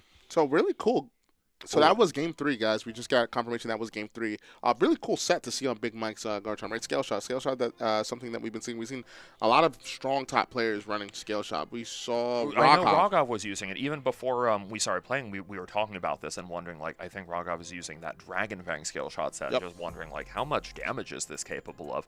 I think Scale Shot is such an interesting move this format because you don't have the reliability of something like Loaded Dice on it, but you have to use other items like a Dragon Fang instead to boost its power. And I think the impact of having a +1 speed stat really cannot be understated in this format that is kind of dominated by a lot of these like relatively fast Choice Scarf Pokemon. Once you go for one Scale Shot, it's suddenly like your Garchomp can be outrunning things like a Choice Scarf Basculate Legion that it might not have before. So we're looking at the highlights from Samuel versus Kylan here, and that amazing switch, right, of that breaking that Focus Sash on the end of that Basculate Legion was important to see. We're going to see Sucker Punch go into that Swords in here. Samuel not saying I don't want to get hit, I just want to raise my attack stat here. Really, really great positioning in that Light of Ruin, deleting this Basculate Legion thanks to that last switch on the end of the Garchomp being able to break the Sash on the Basculate Legion. And then we're going to see an Acrobatics, bring that Flood down to 1 HP. And 1 HP survival was really cool to see. And a Light of Ruin, just deleting King Gambit. Deleting King Gambit, right? And I'm really just enjoying seeing this like flow-at gameplay, like how two players can use it completely differently in a mirror matchup like that, but still make it look like a really incredible Pokemon with lots of potential. Really good to see Mega Float showing why it's one of the best Megas so far in this format. I think a lot of people were saying Mega Float was on Fraud Watch after VR's last tournament, and I was just shaking my head, Jabba, because like I'm telling you, once you see a full 8 of teams that completely disrespect Mega Float, it's only a matter of time before it has a good run, because what happens in a lot of metas is like we run tons of disrespect to whatever the top threat is, whether it was like back in our days, right, 2016 Xerneas, like everybody wanted to throw hate towards Xerneas, but Xerneas was a different type of beast, so maybe that's not the best analogy, but it's the early format. The metagame really is going to be shifting so much from week to week. There's just so many, like probably tens of thousands of like Pokemon being played every day right now, and people learning more about the format, figuring out what works for them, what's strong in general. I wouldn't be shocked if like the story of this metagame, like the teams that we end up showcasing on a top 8 graphic at the end of today, are very different than Victory Road. Right? Like we might not see as many of these like Charizard melodic teams, for instance. It could be more about Floette. I think we're seeing lots of things like Tyranitar, Scissor, Frostas as well. Really, the metagame is just going to keep evolving, and it's even kind of going to move back and forth a little bit. Like I'm sure maybe Flowout will be up one week and then down the next. That's one of the fun things about Pokemon, that if you're playing in any one tournament, you might have to do very different things to win a tournament this weekend compared to next week, and figure out very different Pokemon to counter. And this is what makes, honestly, at first when we got the regulation MA rule sets, I know everybody was like, oh, like this is so weird. We don't have the items. We don't have like certain Pokemon. But I'm starting to love this a lot more than I thought I would, because I think like having like a limited pool of items also creates like very different like team building items, like Citrus Berry Garchomp. Like we weren't really thinking about that, years ago. Charcoal on Incineroar we've seen. Dragon Fang on Garchomp. It's just cool to see items that we normally don't see on your typical meta Pokemon, and just making just a quick change to that. I think that's pretty good to see so far. So I do like the limited. I am in agreement of the limited pool of items so far. I think it's so far so good. Yeah, and I'm hearing over the microphone that we're about to be seeing a set between Michael Durbesti and another player. I have to assume this is another Game 3, and looks like this is another set of players at that 9-1 record. Yes, we have Michael Durbesti. I think they played at Prague and played this tournament at the same time. What a crazy Pokemon competitor, but one of the best Pokemon competitors. We're going to see Earthquake go into that Arcanine, knocking it out. This is a Game 3 setting. Michael Durbesti showing why he is Durbesti. And the snow is going to stop here, and King Gambit is burned, and they're down to their last two Pokemon, which is Mega Frostlass and King Gambit that is burned. And if I am Michael Durbesti, I'm feeling good about this, right? My Garchomp is Choice Scarf here. I'm threatening a lot of damage, and the only damaging moves that this Mega Frostlass has is going to be that Blizzard and Shadow Ball. And Shadow Ball shouldn't pick up Rotom at full HP. So if Absolutely not, yeah. If I'm Michael Durbesti, I'm feeling really good about this. You just go for the raw Earthquake and maybe a Thunderbolt into this Mega Frostlass here and bring whatever you have in the back and kind of seal this game up. I wonder if there's really anything that Mava can do here. Like, we could see Aegis Slash throw out another Sucker Punch, but with that burn in play, and yeah, just going to fail a double protect. I think this spells the end for King Gambit going down to something like Garchomp's Earthquake here. So we're going to see Garchomp go for the Earthquake here, get rid of this King Gambit, do a sizable amount of chunk to that Frostlass, even with that defense boost in that snow. That's actually some pretty decent damage here. Let's see what Frostlass decides to go for. It's going to be that Blizzard KOing this Garchomp. Garchomp already did enough of its job. Rotom tanking that pretty well. Rotom here is going to most likely go for that 100% accurate Thunderbolt here just to chip it down a little bit more for potentially whatever this Michael Durbesti Oh, Michael's team doesn't actually run Thunderbolt. It's a Volt Switch for positioning. Okay, fair. So Volt Switch, I do like that a lot for positioning here, just wanting to switch out. Most likely going to switch back out into that Gengar, but we're going to see Mava forfeit here. The writing was on the wall.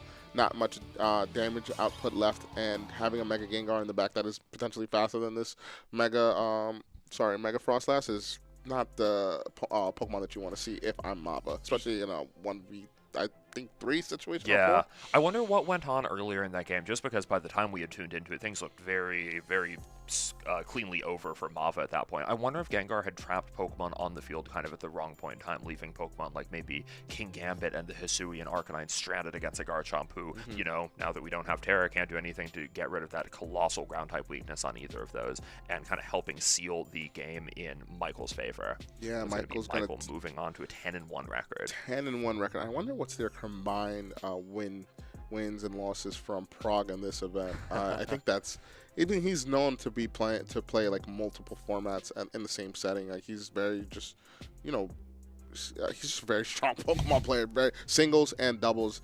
I think he came into the double scene pretty, like, I want to say 2023. Yeah, 2023, I think, from the start of it. And something that I remember about that year is, like, even at the start of the year, I had top German players like Marcus Stotter saying, like, oh, you know, this Michael Durbesti guy is really someone you have to look out for in a team report, saying, like, hey, I was able to beat this guy at regionals, but this is a player to watch. Then a couple months later, Michael taking that colossal second place at Worlds. Yeah, very.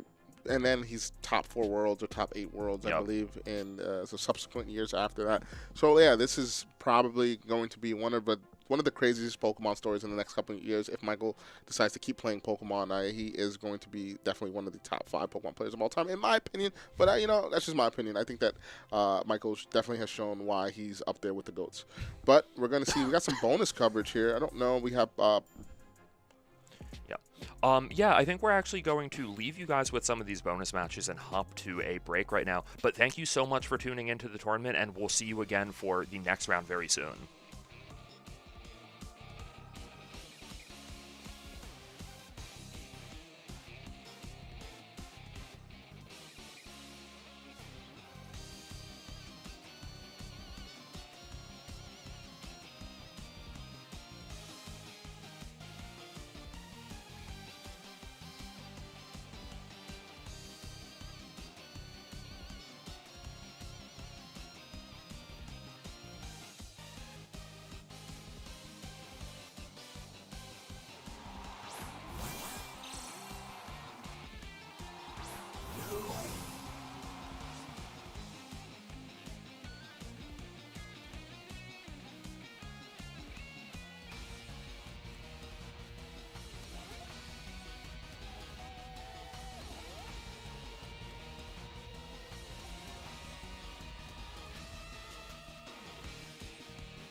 absolutely insane Pokemon battles. We've seen some of the best players in the world start to fall out of this tournament. Just this round, Giovanni Siski, the current Pokemon World Champion and player who has been #1 on the Pokemon Champions ladder multiple times since the game's launch, was eliminated. Truly, anybody can win who's left in this event. Now, what comes next? Well, for now, we're gonna swap out our good friend Shuppa for Justin Karras, so we can have Justin Karras and Joshua Lorsi covering round 12 and 13 of the Grand Champions Festival. Let's get right into it as soon as everybody is ready. Now, something we've seen a lot of today is Mega Venusaur, a Pokemon that's super bulky, and despite being a grass type, is actually neutral to Mega Charizard Y, and thanks to its poison typing, resists Mega Floette. This has made this Pokemon a really, really strong anti-meta threat. I don't think a single metagame relevant Pokemon, except for maybe Aerodactyl, hits this thing for super effective damage, at least what we've seen on our top 12 usage. Now you might say, but Skraw, it's a grass type. But don't forget, Mega Venusaur has the ability Thick Fat, which halves its damage from fire and ice type attacks. So because of that, it's actually neutral. We are down to only 3 undefeated players left, and none of them, even after this round, will be locked for top cut. This tournament is a slog for our players, but as you know, the rewards are worthwhile. We are looking at $10,000, a cruise, custom Joy-Cons, those championship belts that I'll show off as soon as they show up, and just the bragging rights of saying you won the biggest Pokemon tournament ever. I don't think anything's gonna be bigger than this anytime soon, or at least I hope not, because I want to be able to brag about it for just a little bit. We're gonna be getting on to our commentators very, very soon, just dealing with some technical difficulties over on the other side. So we are... Here we are. What? Alright, and it looks like we are ready to get into round 12 of the Grand Champions Festival, brought to you by Justin Karras and Joshua Lorsi. Guys, take it away. Welcome back to the Grand Champions Festival. I'm Justin Karras. I'm joined by Joshua Lorsi. We're about to get into some incredible matches. We're getting towards the last throws of this tournament, and we're seeing some really cool things shape up. We're actually going to take a quick look at the standings here. Going through these, we're seeing tons of excellent performances from, I want to say, honestly, one of the things that stands out to me is how dominant the ghost typing is in general. I see a ghost type on pretty much everything in the top 16 of our standings right now. Dual Megas are kind of making a bit of a pop-off, and something that is really surprising to me as well is we're seeing some new Pokemon pick up out here, especially in that ghost typing category. Our Hisuian Typhlosion is up there in the top 16. Dragapult, something that I thought would be lacking without a choice band item, is also on that same team. Man, some of these teams are getting really interesting, and I'm really excited to see what type of match we have next.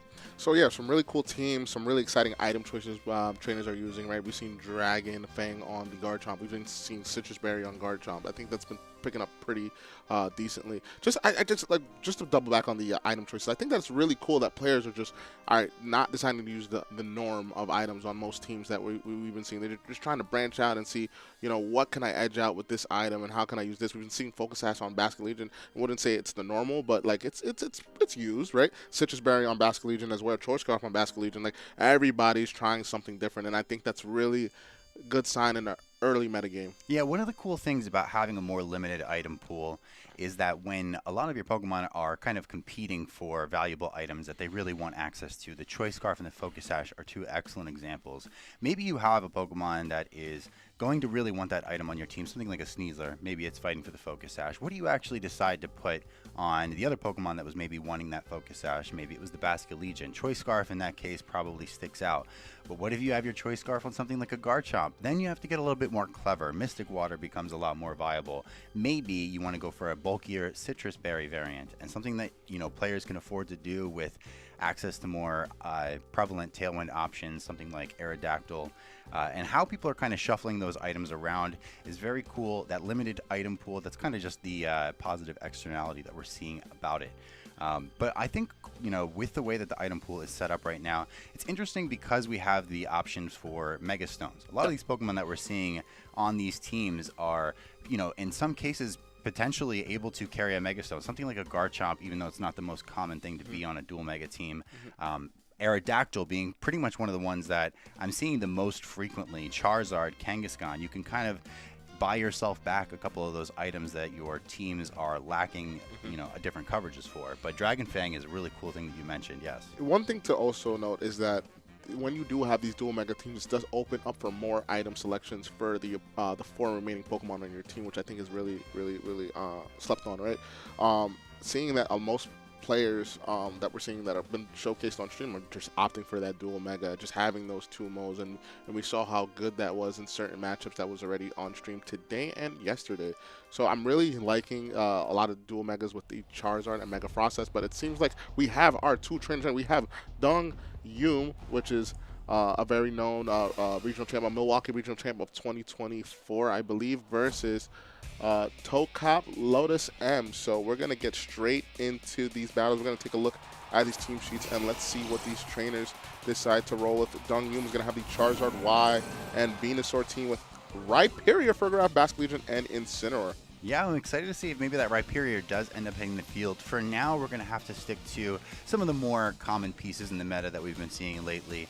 Milotic kind of, pointing out that it matches up well into the dominance of something like a Charizard. But in this matchup right now, I think it's good that we have Incin Milo out on the board for one of our players. On the other side, I'm interested to see what this end game shapes up to be. Basculegion is able to pivot off here with the option of going for like a flip turn into Incineroar, but Charizard always kind of wanting to be able to threaten that big Solar Beam into a Milotic right away. So we're going to see that Charizard protect right away, not wanting to take any type of damage from these opposing 2 Pokemon. Basculegion not wanting to stay on the field, going to get that flip turn, get that switch. Let's see what Dung Yum decides to switch in here.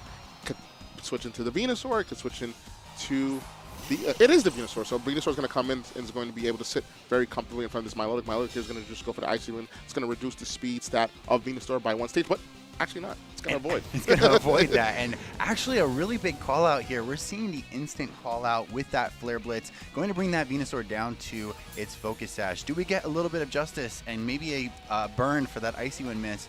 Fortunately not. Incineroar just going to take that recoil, and that is actually quite the impactful miss from a 95% accurate move. Very, very impactful miss. Definitely puts the board in Dung Yum's position here, but being able to go for maybe a Sleep Powder and or Leaf Storm into this Milotic, right?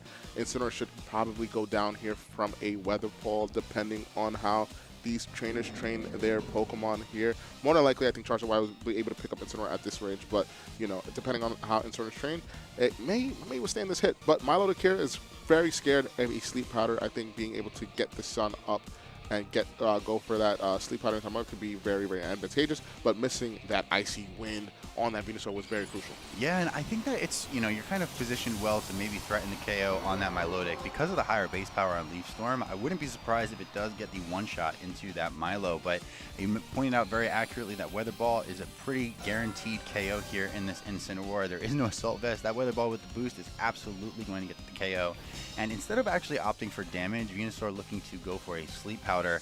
Weather Ball here going in Incineroar, I feel like I'm going to look very foolish if this doesn't get the KO, but my head calc is finally locked in. We're starting the day off okay. What do you think they go into here?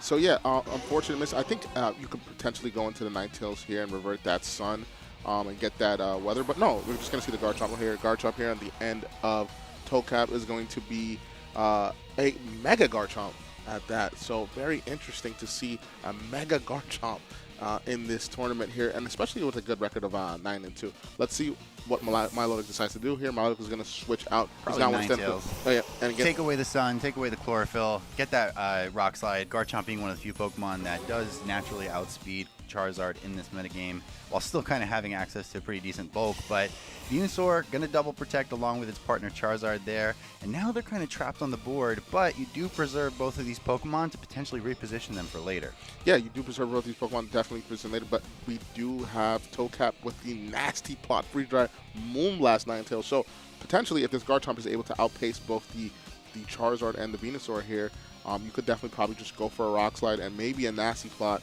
depending on how you decide this turn is going to go. This Charizard more than likely probably survives a Rock Slide at this range, depending on how this trainer trains their Charizard. I know that most Charizards now that are bulky are able to withstand Rock Slide from at least Jolly Garchomp. So depending on how this Garchomp is trained, we're going to see how this turn interacts. But we're going to just see Venusaur switch out, not wanting to stay on the field, and go straight into the Incineroar. Intimidate definitely going to help this Charizard stay from the knockout potential of the Rock Slide, but covering for that, I think, in advance, a Freeze Dry and a Rock Slide. The double up, I don't know that it will survive. Bulk is actually kicking in, and the Zard is alive. Yeah, the bulk on Charizard here is going to have this Charizard withstand both hits. Heat Wave is going to go out, probably bring this Ninetales down to the low amount of 9 HP, and Garchomp is going to be able to withstand that hit pretty comfortably, but is going to... Oh, no, sorry. Ninetales is going to get burned here, so Garchomp is not going to get burned. But Ninetales being burned here and dying in this turn is not what you want to see if you're Tokap. I think that the RNG has been in complete favor of Dungyum here.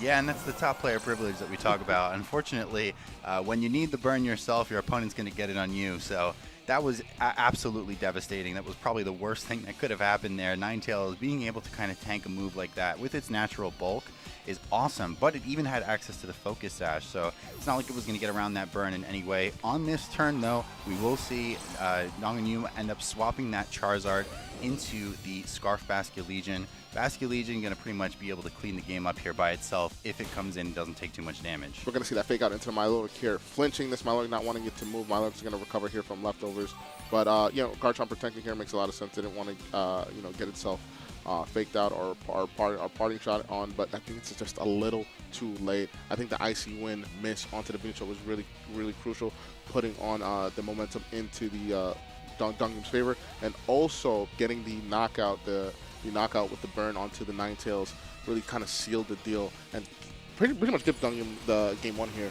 Yeah, very unfortunate on the misses, but I think that if I'm Tokap, it happens. It's Pokemon, right? You just need to focus on game 2 and pull it back. But the game is still not over yet, though. No, absolutely not. Without any last respect boosting anything up, you are forced to pretty much go for this Wave Crash. And with the Mega Evolution, that Garchomp gets a little bit of extra bulk, is able to tank that attack.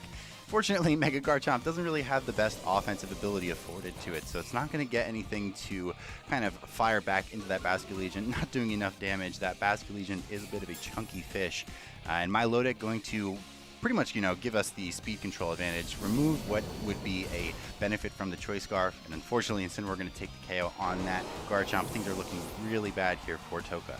Yeah, things are looking like not the best for Toka, but, I mean, if I'm Toka, like I said, I'm not too mad about how game one went. I think I played well. I just missed the moves that needed to hit on certain turns. So I'm taking that knowledge. I think I'm feeling, I wouldn't say confident about game 2, knowing that RNG probably is a huge factor into this next game, but I'm feeling pretty good on my odds because I know that the moves that I selected were really good within those turns. Yeah, and I think that something that was pretty important there was the Venusaur being stuck on the field and that Icy Wind dodge. It's not just necessarily about taking away the grass type threat. It's about being forced to get your Milotic out of there on that second turn. And having to kind of reposition can be dangerous. Even though they were putting that Garchomp onto the field and then taking away the weather with the Ninetales, they never really got that one chance to maybe go for that Icy Wind into the Zard, or maybe go for a Icy Wind into one of the other partners, keep the speed advantage, give Garchomp kind of that chance to actually clean things up in the end game.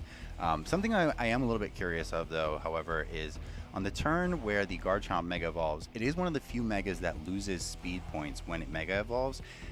If you are expecting maybe more of a bulky Charizard, is it not better to Mega Evolve there so you get the boost and the attack for the Rock Slide? That might have been able to pick up the KO. You're onto something, Justin. I think that is correct. It's a risk because of the speed stats. You might end up being lower, but I don't think that it would have been too scary, especially since the Ninetales was going to live that Heat Wave anyway. Yes, but I think that's good information to go into game 2 so you don't make that mistake again, right? We're going to see the leads of Garchomp Milotic on the end of Tokap, and we're going to see the lead of Charizard and Basculegion on the end of Dungyum. Yeah, and I think that this is still a smart lead. Venusaur being something that you can easily pivot into, especially without the threat of the Incineroar on the board, is totally fine.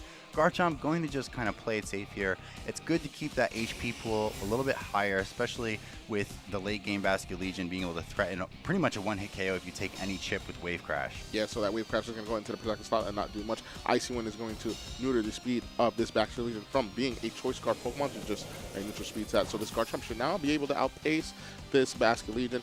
Probably not threaten the knockout, but it's good to know that you'll be fast and be able to get off a Rock Slide before this Basket Legion is able to attack. So very good turn one, I would say, for Tokat. If I'm Tokat, I'm feeling pretty good. Maybe this turn you could Mega Evolve Garchomp. There's no reason not to get those stats here, right? Just go for that Rock Slide and maybe just go for an Icy Wind too, just to punish any potential switches and just also neuter the speed of the opposing two Pokemon on the field. I think that's an excellent option. I wouldn't be surprised to see Dong and Yu end up swapping their Charizard out here. It's a little bit under threat, even with the Incineroar swap in. Because of that potential Mega Evolution, that Rock Slide would probably get the KO. So an easy Rock Slide here, gonna probably get some chips, maybe break that Focus Sash if it connects. But Milotic going to stay on the field in the event that Basket Legion does want to pivot out to something like an Incineroar to punish with competitive. We see that shiny purple Garchomp going for that Rock Slide, being able to do pretty decent damage, I would say, to both opposing Pokemon. This is not a stab move. Wave Crash is going to go into Garchomp. Garchomp should be able to take this hit pretty comfortably with those Mega Stats, buffing its stats up. Not Icy Wind, Scald into the Basket Legion. Very interesting. Are we fishing for burns or do we get the burn? We do indeed get the burn. So the burn not mattering so much on the attack, but burn is putting in position for Rock Slide to knock it out. I think it matters a lot actually for that attack because Basket Legion with the Choice Scarf is an excellent late game piece. Now you kind of just took away the way that it locks up and checkmates games. So now with that burn on the field, I mean, Scald has a high burn chance. That's kind of playing with house money there on that Scald. And Garchomp, again, has the positional advantage. Charizard also not coming in here with a Sun ability yet, so it wouldn't be able to immediately give that Chlorophyll boost with the dynamic speeds. So we're going to see the Incin come in for that Garchomp here. Milo is going to protect, not wanting to take any Leaf Storm and or potential Wave Crash from this Basket Legion. Wave Crash is going to go into the Milotic here and probably going to see a double up with that Leaf Storm to potentially knock this Milotic out. And another great turn for Togepi here and realizing, hey, I know Milotic is a good Pokemon in this scenario, and you probably want to double up here and try to pick up the knockout. I think that Dongyum knows his calcs, right? We saw that game one, he did not go for that Leaf Storm. He went for a Sleep Power into that Milotic. Makes me want to believe that Dongyum is in cahoots to believe that this Milotic is probably going to withstand at least on my full. Yeah, and you know, I think it's also just good coverage in case the Milotic maybe swaps out, punish an instant swap in with a little bit of extra chip too. And honestly though, I'm a little bit nervous about what the end game here is. If it's, I'm assuming it's Ninetales, positionally it doesn't look too great for Toka. I think that Dong and Yuma here could potentially get Charizard in the mid game and do some major damage, especially if it gets him with the Garchomp out of position.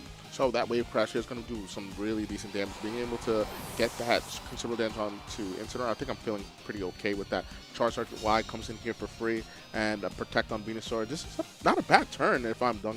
I mean, if I'm able to get Charizard here for free and be able to go for maybe like a Leaf Storm and or a Heat Wave into the Milotic slot, I think I'm feeling fine. The only thing is the Incineroar is able to attack this turn. So let's see what both these trainers decide to do.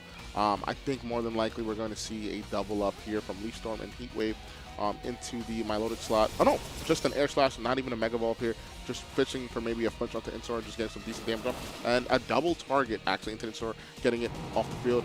Dongyum does not want to see this Incineroar attack and or move. Milotic is not really threatening much but an Icy Wind, so I think this is a decent turn for Dongyum. I'm a little surprised to see the double there. I felt like maybe Sleep Powder may have been the most value that you could have gotten on that turn. Punish the Incin for being stuck on the board, and then maybe go for a Solar Beam, do some extra damage into the Milo, set the Sun up so that it can't damage you. But it looks like there's some late game plans around a potential last of Ninetales. So now Garchomp going back, gonna hit the field here. Maybe we're going to see a Protector potentially scout out the Mega Evolution, set up that Sun.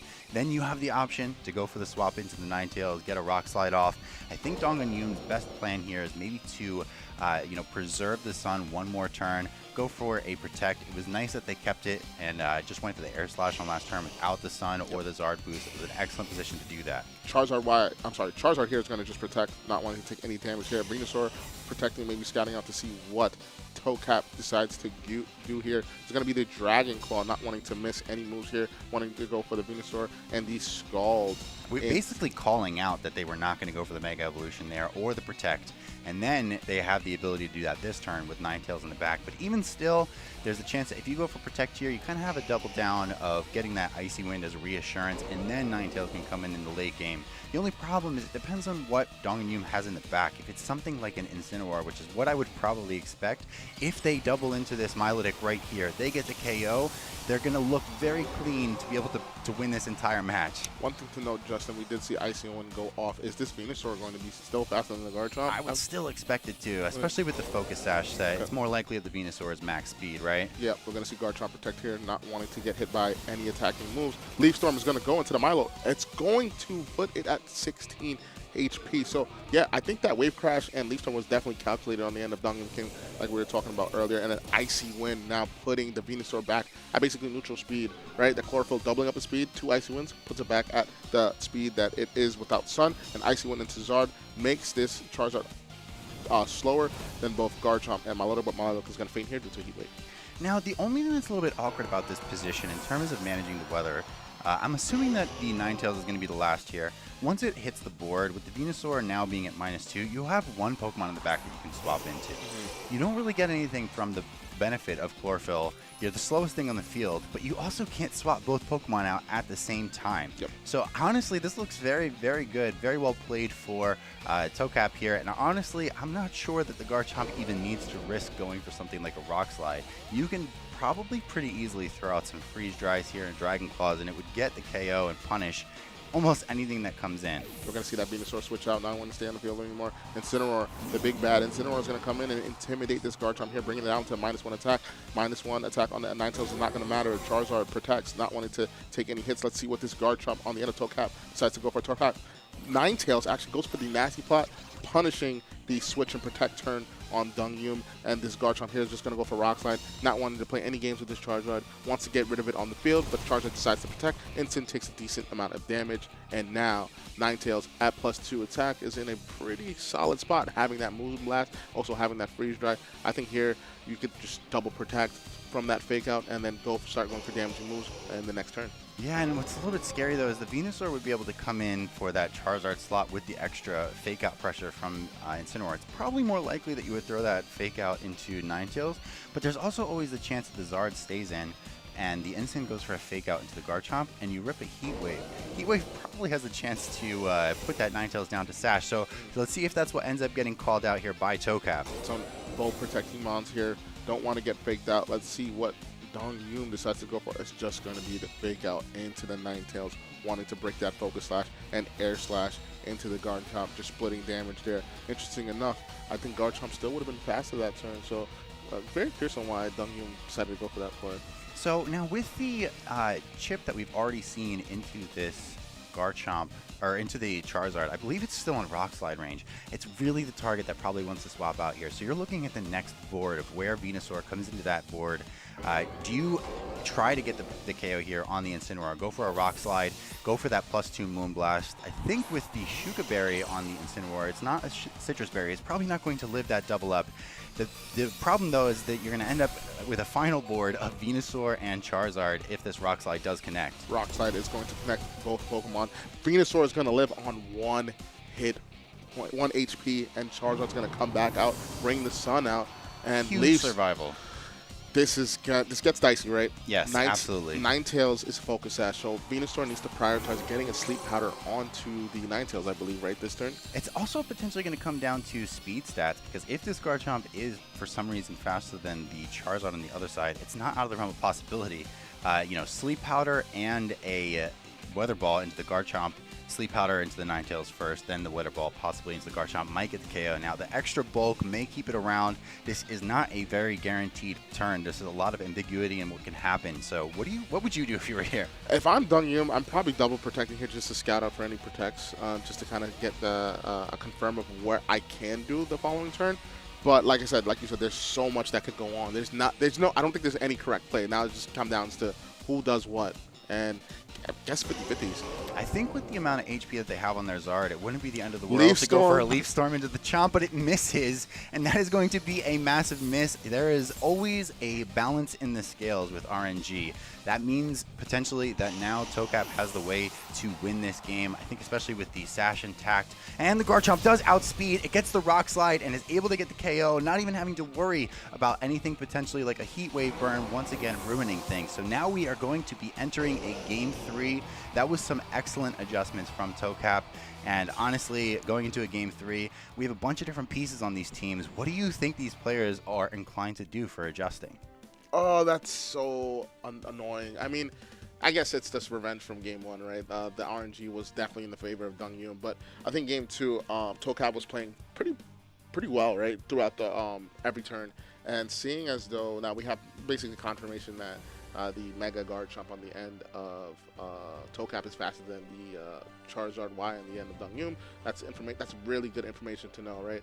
I think that you need to play your Milotic really, really well. Icy Winds is going to matter a lot in this Game 3, being able to reduce the speed of the opposing Pokemon and have Garchomp be able to go for maybe a Rock Slide and or Dragon Claw into either the Venusaur or the Charizard Y here is going to be really, really, really crucial, very, very, very crucial. But the problem is that the fact that this Venusaur is kind of sitting comfortably in front of Garchomp Y and Milotic, being able to go for those Leaf Storms and being able to go for even a potentially like a Sleep Powder pretty comfortably, right? Not being able to get itself off the field. I think that both players are going to have very similar brings from the games 1 and 2. I agree. Leads, it's going to be Charizard Y and Venusaur and Garchomp and Incin. So I think this is, if I'm Dongyun, I know that more than likely this is going to some Sleep Powder action is going to happen within the next turn or two. Yeah, and I like the idea of going for the Incin a little bit earlier this game. Ninetales, again, is still just going to be such a powerful late game option, but now you have Fake Out pressure right away. And with seeing the Garchomp outspeeding this Charizard, there's a little bit more of a guaranteed route of if you set up a little bit of chip into the Zard, even through Intimidate, that Rock Slide will potentially delete that Charizard and then let you win the Weather War for the end game. And then Venusaur, which has been the most obstructive Pokemon in this entire match, will be completely, almost useless. Yeah. So we're going to see the Mega Evolve here. Garchomp wanting to get those buff in those stats. We had confirmation that Garchomp is indeed faster than this Charizard on the end of Dongyun. Dongyun's going to protect. It's probably going to be double protect. You don't want to get anything faked out here. Potentially your Venusaur losing its Sash and or fake out Rock Slide play into the Charizard. So I respect this play. This is just like, hey, I just want you to not have fake out. I want to be able to go for Sleep Powders here. I know your Instant can protect. More than likely here, I'm going to have to go for that Sleep Powder into that slot or the Garchomp Y. But I don't know, if I'm Tocap, this is not the worst position, right? Because Sleep did get nerfed in this Pokemon Champions down from 3 turns, I think. It's still really obstructive. I think that the Sleep Powder kind of acting as like a pseudo fake out on this board into the Garchomp is really valuable. But if it misses, that means that Charizard is completely getting hit off the board. And I guess the thing too is, gambling. do we call a Protect and maybe go for Sleep Powder into the Incin? Because again, Garchomp is in a great position to go for Protect. You can take the weather away by swapping to Ninetales on the next turn. The only thing is, you'd have to get the damage into the Venu to make it count. Garchomp is going to protect here. Tocap calling that the Sleep Powder is going to go into the Garchomp slot, and it is into that Garchomp slot. So very solid prediction here. Heat Wave is going to go into the Incineroar. It's going to do decent damage, but not enough. Obviously, it's not a very effective move. Incin actually takes that pretty comfortably. In order for to get the maximum value, you need to go for the Flare Blitz into the Venusaur on this turn. You have to put it down to its Sash, so that way when Ninetales comes in, you can go for a Rock Slide. It's going to be forced off of the board here. No Flare Blitz burn as far as we can tell yet, unless I'm commentating or cursing. No, recoil is just going to happen. Put that Incineroar around about half of its health. And this trade is really important right now in this turn because it goes back to what I was saying about Sleep being nerfed in Pokemon Champions down from like having a full 3-turn chance of it happening down to 2. Because if you do get slept this turn, you take 1 full turn of sleep. Is the Incin even going to swap here? I was just going to call out that it might be a really powerful play to leave the Incin on the board and maybe punish the Zard. Go for a Rock Slide and then a Parting Shot instead into the partner. The Incin switch in was really, really telegraphed. But instead, we're just going to see a Rock Slide. This is a big potential for a flinch here. Does the Heat Wave also get fired off into this Ninetales? Do we see it? Yes. It does. Immunity to the Rock Slide without the Covert Cloak. So we're going to see Heat Wave bring down this Ninetales to 9.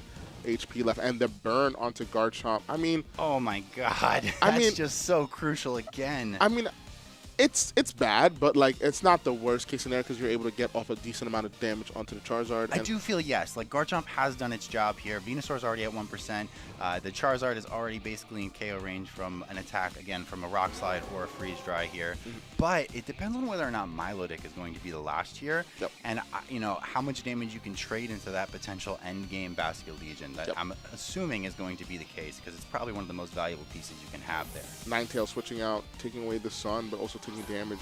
Milotic is going to come here pretty freely. We're going to see the withdraw from the Charizard Y, not wanting to stay in the field anymore, and go into the Basculegion, the last fourth revealed Pokemon on the end of Dongyun, and fake out into that Milotic. Let's see what this burnt Garchomp decides to put. It's just Rock Slide wanting to get rid of the Charizard Y, but seeing that damage from that burn doing absolutely nothing to both Incineroar and Basculegion has to be heartbreaking if I'm Tokap. That burn, that Heat Wave chance of burn, just, you know, the RNG just being in favor of Dongyun in this set here is unfortunate, but you still have to play it out. Garchomp is still a threat. Obviously, it's still very strong. If you're able to switch this out and maybe reset that -1 with that burn and bring something in, could possibly help you out. But also, we have to note that Ninetales in the back is at its basically at its focus sash, but Incineroar is going to come in here, just going to intimidate the opposing Incineroar in the Basculegion. But yes, very risky because Wave Crash, right? From Wave Crash, going to do a massive amount of damage, even through that Intimidate, if it ends up coming out. And we do see the Wave Crash. It is targeting into that Garchomp slot. Incin is off the board, gone for the game. No longer will it be able to offer an Intimidate or any more fake out pressure, especially what would to be like an important Intimidate in the late game if that Basculegion does get preserved here. We're going to see an Icy Wind go into the Incin, and Basculegion going to reduce the speed, but not going to matter too much. I think Dongyun's Pokemon getting the trades effectively, right? Getting rid of that Incin and doing a decent amount of... Critical hit on the Darkest Lariat, too. That does a massive amount into Milotic. And honestly, Milotic is something that really wants to have its HP, especially since we saw that it's capable of living that Leaf Storm. Would have maybe been able to shrug off that Darkest Lariat had it gotten a little bit of just the normal damage and then the leftovers recovery. But unfortunately, you know, when we talked about that burn and the impact it's going to make in this late game, now one of the best damaging pieces that you have into Basculegion is completely gone. And I think as long as you just sacrifice your pieces into the right last respects endgame, it's almost guaranteed that Dongyun is able to win this game. I already see it. Is there something that Tokap can prevent? We have to check. Yeah, there might not be much that Tokap can protect. Freeze Dry, you know, Ninetales not known for its special attacking stat. Charizard being able to withstand that hit. Scald is going to go to Incineroar. With the Sun being up, Incin is able to withstand that hit. Let's see what Incin decides to go for. It's going to go for that Flare, but it's getting rid of that Ninetales. Very unfortunate that Ninetales came in on that switch and taking that Heat Wave, right? Garchomp did go for that Rock Slide. There was a flinch capability. If there was a flinch on that Charizard Y, we would have had a whole different game now. But Charizard Y not being able to flinch that turn prior, going for the Heat Wave and getting the burn on that Garchomp just kind of puts Tokap in an unfavorable position to win this game. Yeah, there's no way I really see that this Garchomp is going to be able to do the damage to that Basculegion, even with the chip that's already been placed onto it. With the burn, it's just going to take 2 Dragon Claws, and you don't have enough bulk to be able to do that, especially with the last respects, and pieces are probably going to be dropping here. I think that Dongyun does need to actually consider letting the Pokemon go down. Those feints, those knockouts, they matter a lot for boosting up the last respects damage. It won't do enough if we don't see that happen, and Rock Slide avoiding can actually impact whether that's the case. So Rock Slide's going to avoid that Charizard Y, but knock out the Incineroar here. Incineroar's going to return to its trainer. Let's see what Charizard Y decides to go for. It could go for a Heat Wave, it could go for a Weather Ball, it could go for Air Slash. It's going to be that Air Slash into Milotic. Milotic does it. It just recovers. But like we said, you picking up the knockout, Basculegion comes in now, and last respects is looking really crispy for this endgame. Yeah, and I think unfortunately, maybe it is more optimal to go into the Venusaur here. Let the Venusaur be the thing that gets knocked out so that your Basculegion hits the board at the end game and can go for a last respects. But it's also not the worst idea to try it out first instead. I do think that Dongyun is understanding that and considering that that's going to be their best option. However, the damage is the weird part, right? Can you connect a Leaf Storm? Are you going to be able to do that actual massive chunk of damage to be able to let your Basculegion hit the board? And honestly, I think Tokap may be considering trying to leave this Charizard on the board and end up in a more favorable position. Protect your Garchomp, maybe keep things alive so that way the last respect isn't capable of knocking out your Garchomp, Unfortunately, that means that Sun will run out, though, and then Wave Crash would probably get your Garchomp. We're going to see Venusaur and Milotic Protect here, not wanting to get hurt by anything. Garchomp's going to go for the Rock Slide, and it's going to get rid of this Charizard.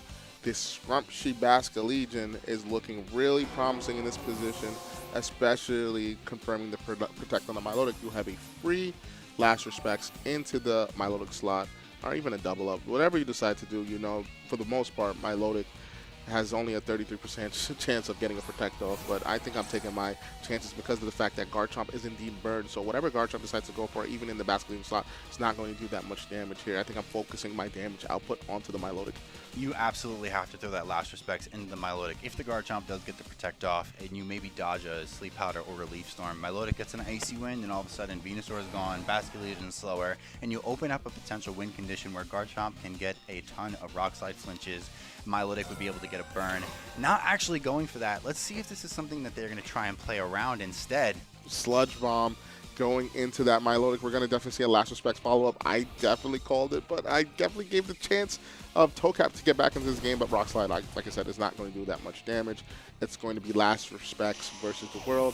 And if you're Dung, you're not feeling bad about this because your Pokemon got knocked out. That boosted to your Last Respects. Milotic is not a Pokemon known for its defenses, Justin. So do you think that Milotic could withstand a Last Respects? I don't think so. No, nowhere there. Even if it was max with the 3 Pokemon KOs there, it's no shot. And honestly, I think the best option here is to attempt a double Protect. If I'm Brian, it's triple. It's a triple because Milotic. Oh yeah, it did go for it. So there's a 10% chance that this does potentially happen. Do you even try to call it out? Oh my God, he got the triple! Wait, it's not over. Dongyun does have the chance to maybe try and call this out. They don't. No. They don't, and they go for the Last Respects into the Milotic. It does get the triple Protect, a huge, massive RNG swing, and now that means they can win this game. Oh my gosh, the triple Protect in Pokemon Champions needs to be nerfed.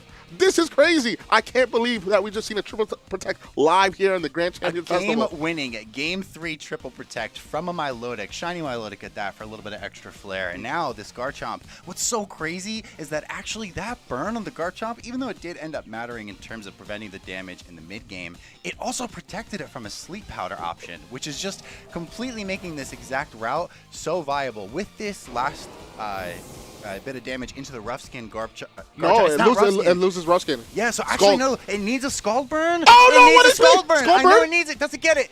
Dude, is there justice for game 1? No. Oh, no Scald Burn. Oh, no. Okay. Oh, no. Okay. How many Last Respects have we seen? Last Respects targeted the Milotic Protect once, Milotic Protect a second time. I believe it's also gone into the Garchomp. That's 3. You have a Protect here. I think you have need another triple because APP, right? Yeah, do you go for another triple, though? I think it's your only option. I doubt this Milotic is going to be able to survive this. Oh, no, he doesn't go for the triple. Last Respects goes into the Milotic. And it lives! Oh, my God, it lives with 4 HP. Milotic is able to withstand. Oh, that had to have been a low roll. I swear that's a low roll. I don't know if you can even EV to live that. Whoa. Oh, no. What a game. What a game by Tocap. Holy cow. If I'm Hume, I'm feeling devastated. If I'm Tocap, I'm giving this Milotic whatever it wants. All the VP. All of everything. This is crazy. I can't believe we just seen that live here, Justin. I can't. That's never happened in my life. I have never hit a triple Protect ever. How does this happen for people? This is crazy. I need that luck. Give me that Milotic. Matter of fact, I need to. What's your name? Is there a store we can purchase it at? Does the Frontier shop sell a RNG buff? Because that was crazy. I can't believe that. The triple Protect into the Last Respect survival. Now, I can't do this type of mental math on the fly. I wouldn't be able to tell you the exact damage calculation, but I am like so utterly shocked that Milotic survived. Bold, max defense, I still feel like it had to have been a roll. So yeah, for the game to end that way, man, it's tough to see your tournament go out that way. Definitely where the HP left, it definitely seems like a roll. I doubt that Milotic is able to live that 100% of the time, right? Milotic is not known for his defense, but let's forget about the hype right now. Let's talk about the important things to take away from that game.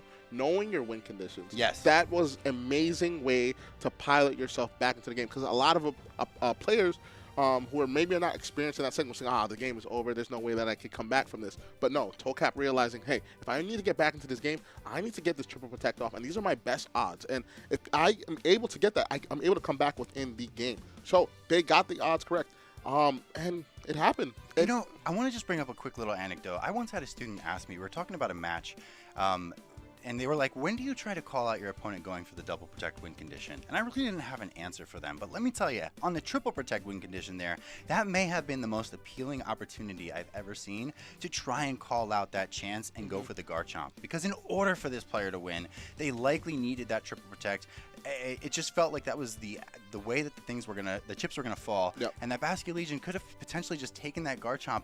It had 2 chances to do it while they were fishing for those RNG chances, and again, it coming down to potentially a damage roll, a 10% chance on landing that triple protect. It's tough that the chips fall that way, but again, maybe that first game would have gone differently had that icy wind not been dodged and had that critical hit not happened too. Viewers at home, if you're good with numbers, I want to know the odds of Brian Hume winning that set, because a lot had to go. Not Brian Hume, ToeCap winning that set, because not to undermine ToeCap's win, but they did, not even to undermine it. They did a lot of stuff correct, right? Protecting that Milotic onto that Sludge Bomb, Leaf Storm double up play in that first turn, right? Calling that out. Okay, you need to KO the Milotic to win this game. Getting that Rock Slide off, KOing the Venusaur, then going for the double protect, and then going for, I want to say Dragon. Was it Dragon Claw after that, or was it Rock Slide? So it was Dragon Claw. They had that Rock Slide to finish off the Venusaur, and then they started throwing out the Dragon Claws. Then it started throwing out the Dragon Claws, and then getting the triple protect, and yeah, one thing I really want to call attention to.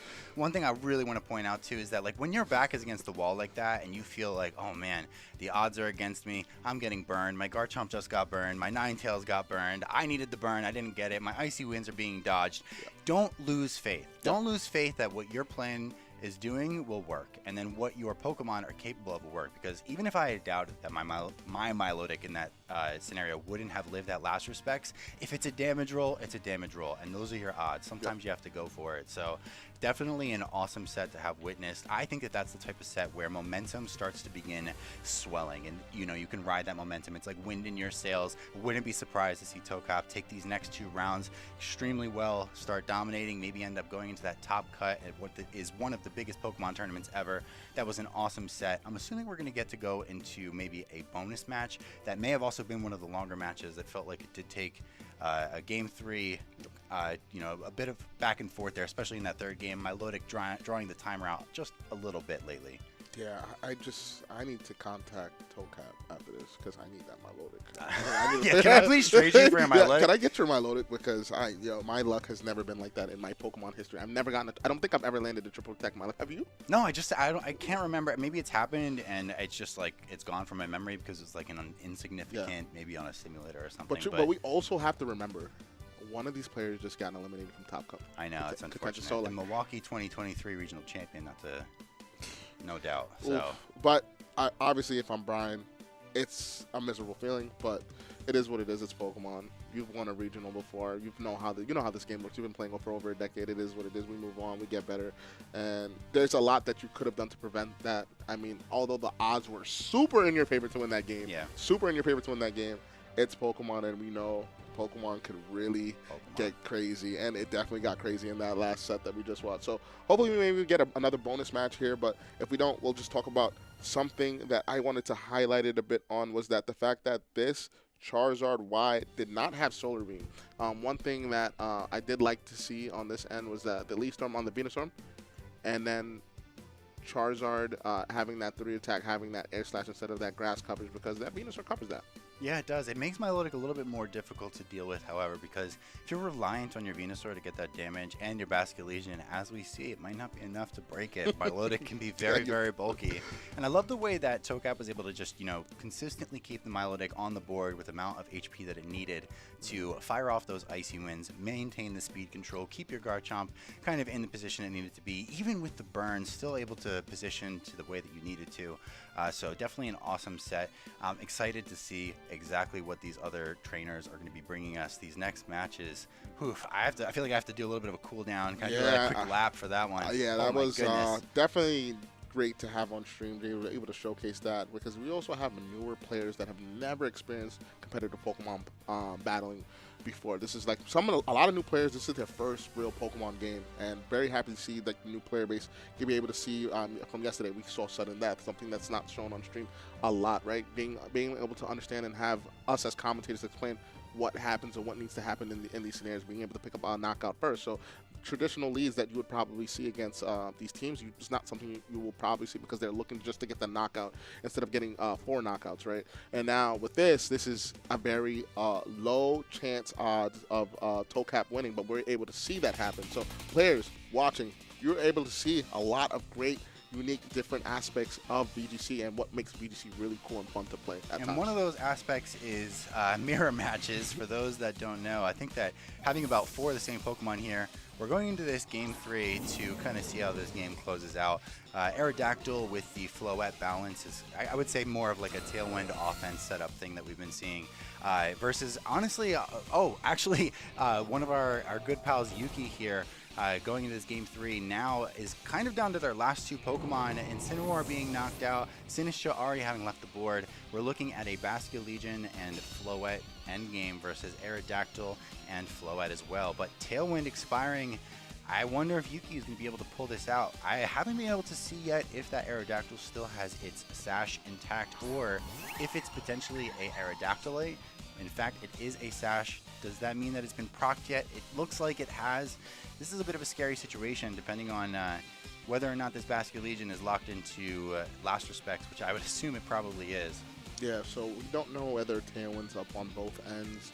We're definitely see there's 2 turns of Tailwind, but I'm not too sure for which I think that that's for Yuki. We just saw the notification that the other player's Tailwind just expired. So now you have Rock Slide with the speed advantage, and I would assume maybe a Dazzling Gleam or just the Moonblast to take out this Basculegion. Absolutely going to be able to get that KO, unless this Basculegion is super, super bulky, and it is not. Basculegion is going to think here. Let's see if the Eternal Floette on the end of RPR is able to attack. It is. Dazzling Gleam is going to go into the Aerodactyl, knocking it out and bringing Floette down to the red here. Yeah. So Yuki is down to his last Pokemon. Tournament run is on the line here. We're going to see probably a Protect on the end of the opposing Pokemon that's not in Tailwind, and see which Eternal Floette is actually trained to be faster here, Justin. Yeah, and I would assume that with that Protect going off, if by game 3, most players would know whether their Floette is faster. I'm thinking here that the Floette on the opponent, RPR's team, is going to be the faster Floette, but I am also quite good friends with Yuki, so I'm hoping his is the faster one here. Maybe it's a speed tie. Maybe we have to flip a coin. Who knows? We're only just joining in on the action, looking at these 2 Legends transfers go off, and unfortunately it is the opposing. It's not unfortunate, sorry. Fortunately for RPR, it is their faster Floette. We don't know exactly if it was a speed tie, but it was able to secure the KO and win that game 3, keeping their tournament run alive. Yeah, Yuki, a commentator, a world's class competitor, being eliminated here from the Grand Champion Festival. If I'm RPR, feeling good, right? It's unfortunate that one of our friends just get eliminated, but it is what it is. It is Pokemon. This is the largest tournament of all time, Justin. And we're able to sit here and cast all these wonderful games, and I'm very excited to be doing so, especially with you. Although I do want to battle you, but that's besides the point, right? You don't want to battle me, brother. Are you crazy? You don't want to battle me, man. Are you serious? What is our record? We've been going at this for 10 years. So cut the cameras. But no, it's actually cool. Like, you're a regional champion, top 8 world's competitor. Also, you've been commentating for well over a decade. Probably since I know you've been dabbling with commentary. What have you been enjoying so far? Just being able to dabble and just being a great competitor, a great player, and also a great commentator. What do you like so far in your career or maybe what do you want to improve more into your career? Because you seem like you've put your spoon in like every pot. So, I mean, truthfully, I definitely feel like the casting needs to be a focus, especially going further. I mean, first of all, there's these kids that are coming up from the seniors divisions, and man, it is hard to keep up with these talented kids, man. I feel like they're growing talented Pokemon players out there, and it's just insane. Keeping up with people that have so much drive, so much energy. I mean, it's interesting. Not only do I want to be able to get better at, maybe giving back to the community, trying to get better with my analysis and commentary. I love doing coaching and teaching students and teaching new people as much as I possibly can, the things that I've learned over the years. But also in terms of like, if I'm still competing, obviously I think I have 2 more tournaments left this year. If I maybe qualify for Worlds, we'll see. Then I have a 3rd.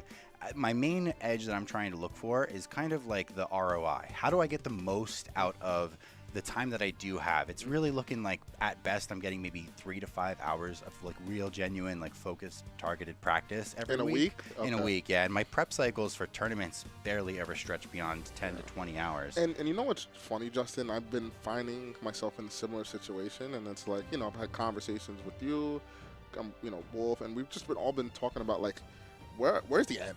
Yeah. What's the end goal of all of this? Like, what are To be the best. Yeah. I mean, the thing is, Pokemon and what I love about competitive VGC is not, it's similar to golf in a way that you're never really competing against anybody but yourself. Sure, we have rivals. Sure, we have people that we're battling against, but I am always fighting to get to that next level of me. I want to be the best I possibly can for each tournament, and I love to play great Pokemon. I want to play the most hype matches. I want to play all the best players, and I want to do well myself. I want to show like my style, the way that I think about the game, share it, enjoy it with my friends. And I mean, it's cool to be surrounded by really successful people. You can learn a lot from them, and you can also kind of, you know, from the other end of it, I'm talking about successful people that I'm surrounded by in my circles.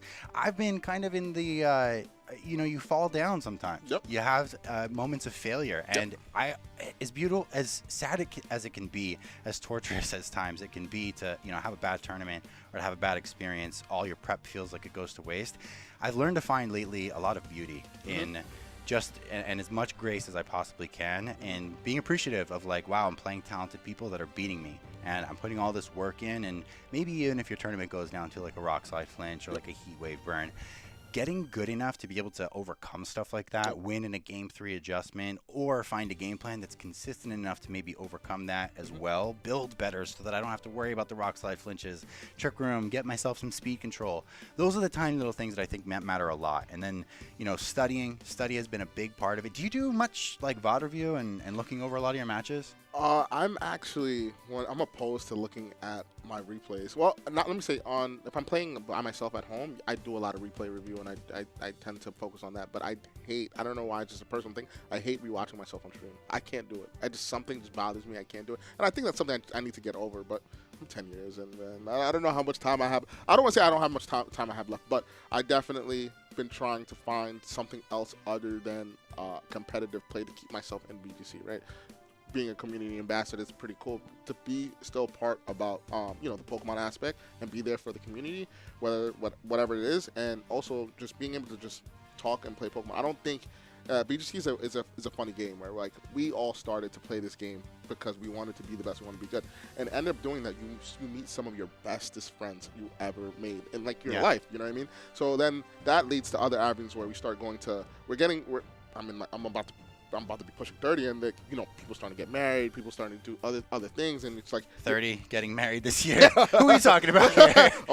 But it's just like, you know, there's gonna be BGC players that you started playing with going to your wedding and going to this, and it's like you start a family, and it's like, damn, where's BGC fit in all of this? You know what I mean? It's something that I'm slowly starting to like just think about, like, because as time goes on, it's like I feel like I'm slowly like pacing myself out of the game. It might not look like it, but I know in the back of my head I'm thinking like, okay, like I'll go to fewer events this season. You know what I mean? But how can I still be a part of the community? You have more joy for it, even when you have less time to actually do the events. You don't have to be a full part of the cycle. Something that's really mattered to me a lot too is like last year I played in a season where I knew I wasn't going to Worlds. Actually, 2 years in a row, I knew I was never going to go to the World Championships, even if I got my invite. And in 24, I did.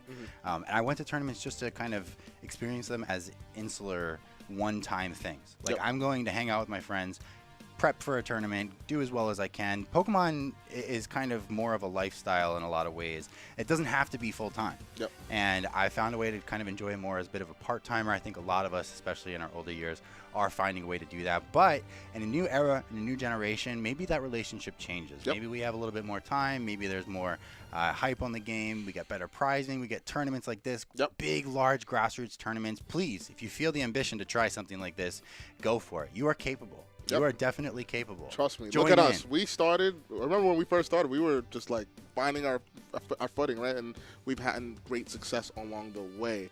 But with that being said, I think you heard enough of Unk Talk. Unk Talk is over. Unk Talk is over. We're gonna go on a break. Appreciate Maybe you a guys segment later. watching the Grand Champion Festival. We'll be back.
you know, stuff like that is a lot more fun to watch when it's not the person, when you're not the person it's happening to.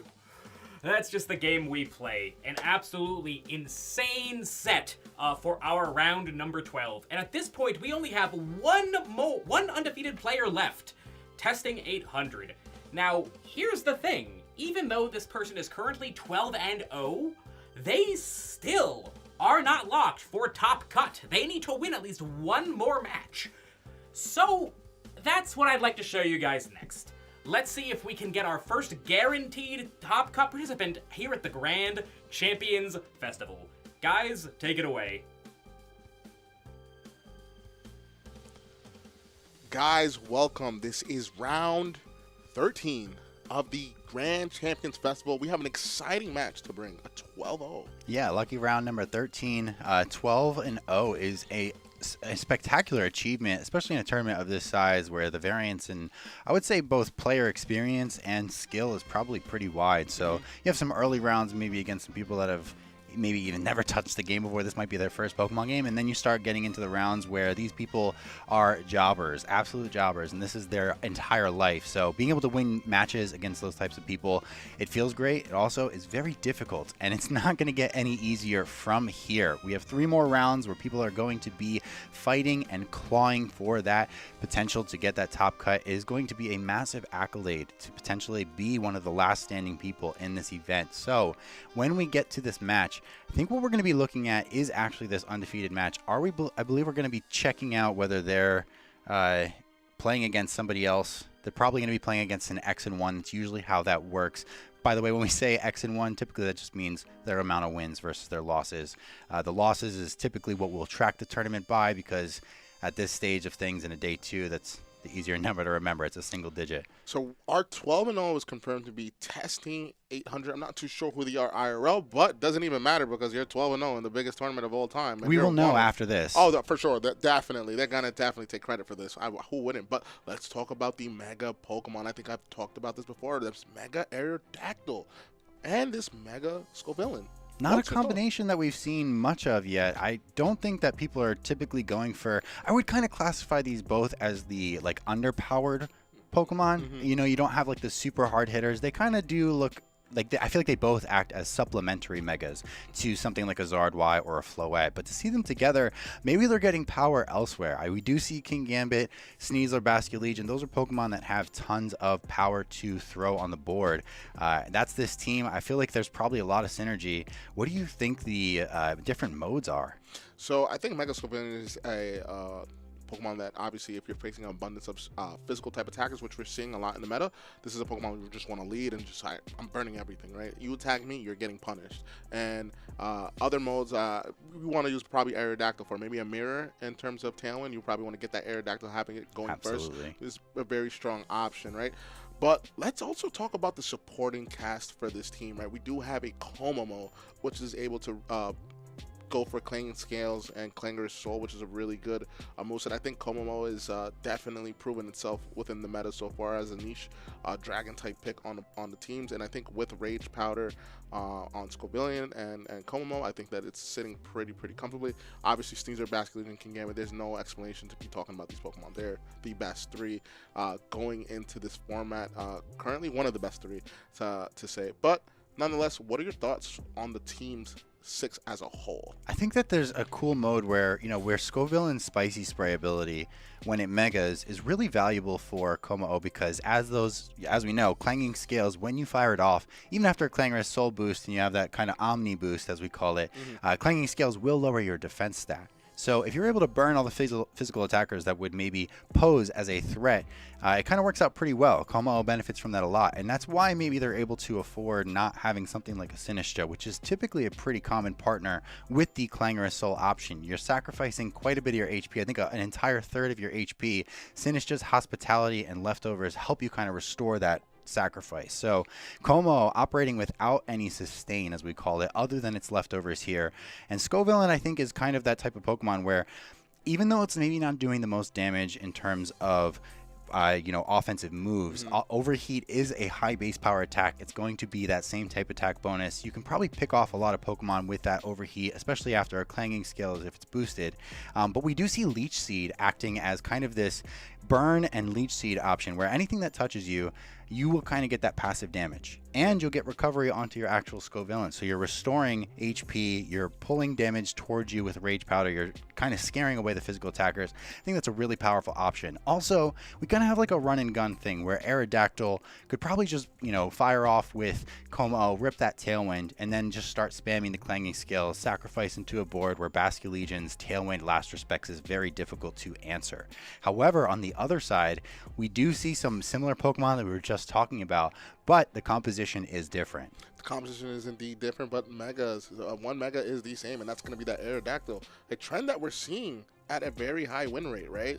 12-0 and 11-1. We're both seeing a Mega Aerodactyl. So trainers at home and trainers watching, maybe who didn't have a good run, these are certain teams that we're going to be showing you that you guys could probably take on the ladder and practice with, because whatever information or data that we get from this tournament is going to be really, really good going into the Indianapolis Regional Championships. But that being said, the Mega partner, the dual Mega partner for this team is going to be Mega Frostlass, which we've seen a lot with a lot of Japanese strong players. I think Anya, one of them, being able to highlight Mega Frostlass, Kingambit, Sneasel Core, and having 3 support Pokemon. I think Aerodactyl is a support Mega to this team. I think the Mega focus here is going to be that Frostlass, right? And at the Garchomp with that Citrus Berry, we've highlighted it before. Citrus Berry's Garchomp, giving you that longevity, Justin, being able to withstand hits and getting that extra pinch of health with that Citrus Berry acting, I think is really clutch. And that Focus Sash Basculegion is something that we've seen before. That Last Respects, Liquidation, and Aqua Jet. I'm not opting for that Wave Crash for obvious reasons. You don't want to break your own Sash on your own Basculegion, right? I think this is a very strong team. I think that players are realizing that Mega Aerodactyl, it should be a lot used more than not, because if we go from using Aerodactyl, which is cool, right? Now it's like, okay, I don't like this whole mirror match. So like, who gets Rock Slide first? Who gets Tailwind first? Me and you as like really strong players, I think we want confirmed odds instead of like playing a guessing game, right? I know if I could bring a Mega Aerodactyl and I could always get Tailwind first against your Aerodactyl, more likely than not, I'm going to try to utilize that and threaten you with my threats like Garchomp, Sneasler, Kingambit, and Basculegion and more. Yeah, but the Tailwind option, what's interesting here is that now with both players having access to Mega Aerodactyl, you don't really get that same advantage out of being the faster Aerodactyl in the matchup. Now it's probably going to be a coin flip of who goes first, and if that Rock Slide connects, and if the Rock Slide has that potential to flinch. We may see a little bit of that variance, popping up in the first game, maybe the second game. Hopefully, if we get a third game, that's not the case, and that's not the gameplay that we have to look at. But something that's really scary, I think, is you can still use Aerodactyl even without going for the Aerodactyl, and Scovillain isn't the best option to, try and attack that Aerodactyl with. I think that, Garchomp looks like a pretty straightforward, obvious lead into a team like this, but it does so poorly into the Scovillain once it's burned. And that's a Citrus Berry, not a Lumberry. It doesn't have a setup move. It's not going to be able to work around that burn. It's not like Frostlass is going to be the Pokemon that you want to hit there. There's 5 physical attackers on Kibble's team, so I'm unfortunately worried that the Scovillain may hit the board and maybe go unchecked. I'd love to see how Kibble ends up addressing it. Yeah, do you bring Frostlass here is the question. I was looking at I'm thinking Frostlass might have some merit, maybe a Frostlass Sneasler lead into the opposing team. I think it hits everything pretty comfortably, right? You have the Shadow Ball for the Basculegion. You have the Fighting Type stab into the Kingambit. But the only thing it doesn't hit well is probably the Sneasler, but Sneaser's not known for its defensive stats on both the physical and special end, so I think that Mega Frostlass and Sneasler could be brought, maybe like a fake up Aurora Veil turn one just to get those defense boosts into, basically just to get the Aurora Veil up and support your team really well. But these trainers are both 12-0 and 11-1. They definitely know what they're doing. We'll definitely see leads in a few moments here. We have about 10 seconds heading into the game. Super excited to get into this round. Good call out on the Frostlass, by the way. I think that Frostlass is absolutely a more attractive Mega option here. I just don't know that they're going to be able to, use it right away. It's great with fake out support here, but Aerodactyl could be really dangerous from testing 800. So we're going to see that Scovillain and Kingambit lead here into the Sneasler and Aerodactyl. Okay, so basically, I like this. Like, I think if you're leading this, you're wanting to get rid of the Scovillian turn 1, right? You don't want to deal with this thing. Seeing as though Scovillian and Kingambit are the leads, I definitely see a double protect here on the end of testing 800 just to switch for that Moody, right? We forgot to highlight that ability. If we get a good Moody boost here, it could change the tides just a bit.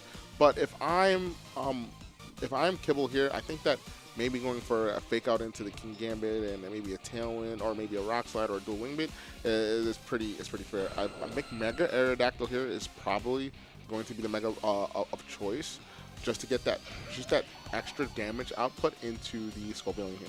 Yeah, and we may be the game plan here may be revealed if this Aerodactyl does not choose to Mega, Yes. as that's the interesting things in these first couple of turns. Scovillian doesn't need to really go for that Mega right away. As you pointed out, it can capitalize on its base form's ability of Moody. If it gets a favorable boost, it can spell a lot of danger for its opponent in the start of this game. But Aerodactyl potentially going to be able to go for this dual Wing Beat right away. Not going to...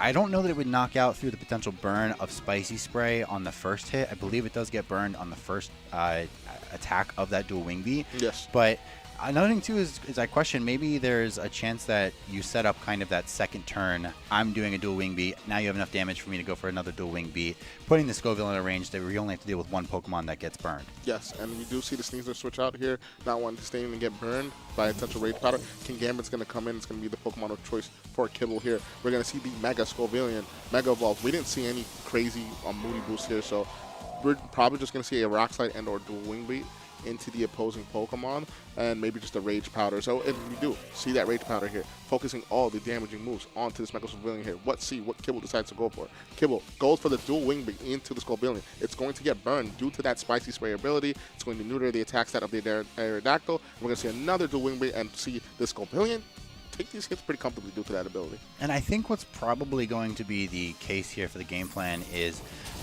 go for that dual Wing Beat, make it so that maybe only one of your Pokemon has to deal with getting that burn before Frostlass has the potential to hit the board. I'm sure it's able to survive a Sucker Punch, especially once it Mega Evolves and brings the Snow in with that Ice-type defense boost. But I don't know that that's going to be the case. If they opted to go for only physical attackers, this Scovillian looks extremely dangerous. We're going to see Sneasler come in. Very interesting to see this Pokemon of choice for the Kibble here. I'm thinking it's Mega Frostlass in the back. Not wanting to... maybe, I don't know. Actually, do you need Mega Frostlass here in this matchup? Seeing as though that the opponent has Komomo. It's really valuable. I think that it's important to maybe stick towards the special attackers, but I feel like this would have been the optimal time to bring it in. So this may be a bit of like a feint here by going into the Sneasler. Maybe you have to address this Kingambit. Even maybe if you're letting your physical attackers get burned in the process before Frostlass can fully operate. But I wouldn't be surprised if the last Pokemon on that field is, Basculegion. So you don't want to end up in a 1v1 of Basculegion and Frostlass in the end game. Focus Sash will keep it around. So we're going to see that Basculegion come in on the end of testing here. This is going to be a Citrus Berry Basculegion. We're going to just see a straight up Dire Claw into that Scovillian. Not wanting to play games, just wanting to get rid of it. But now we're in a good scenario. If you're Frostlass, you're feeling good in front of a Basculegion, especially if it's Citrus Berry. This might be able to pick up the knockout depending on how the opponents train their Pokemon. But if I'm seeing a Citrus Basculegion, I want to assume that it has some decent bulk on it. Yeah, and unfortunately, I think that even though the Frostlass is hitting the board here now, if it Mega Evolves, gets a very powerful Blizzard off, or maybe even just a Shadow Ball, guarantee that you get that knockout on Scovillian. I have no idea if it would get the KO. And who knows how bulky Mega Scovillian is being trained at this point in the metagame. But Sneasler would then probably go second if it's an Adamant variant, and then has the potential to maybe go for a Dire Claw on this Basculegion. Will it get the sleep? I think you would need a sleep to be able to turn the momentum in your favor here. We're going to see this Mega Frostlass here, Mega Evolve with that Omni Ring. Activate that Snow Warning. Let's see what these trainers decide to go for. It's going to be for the Rage Powder, just wanting to get all the attacks centered into that Mega Scovillian here.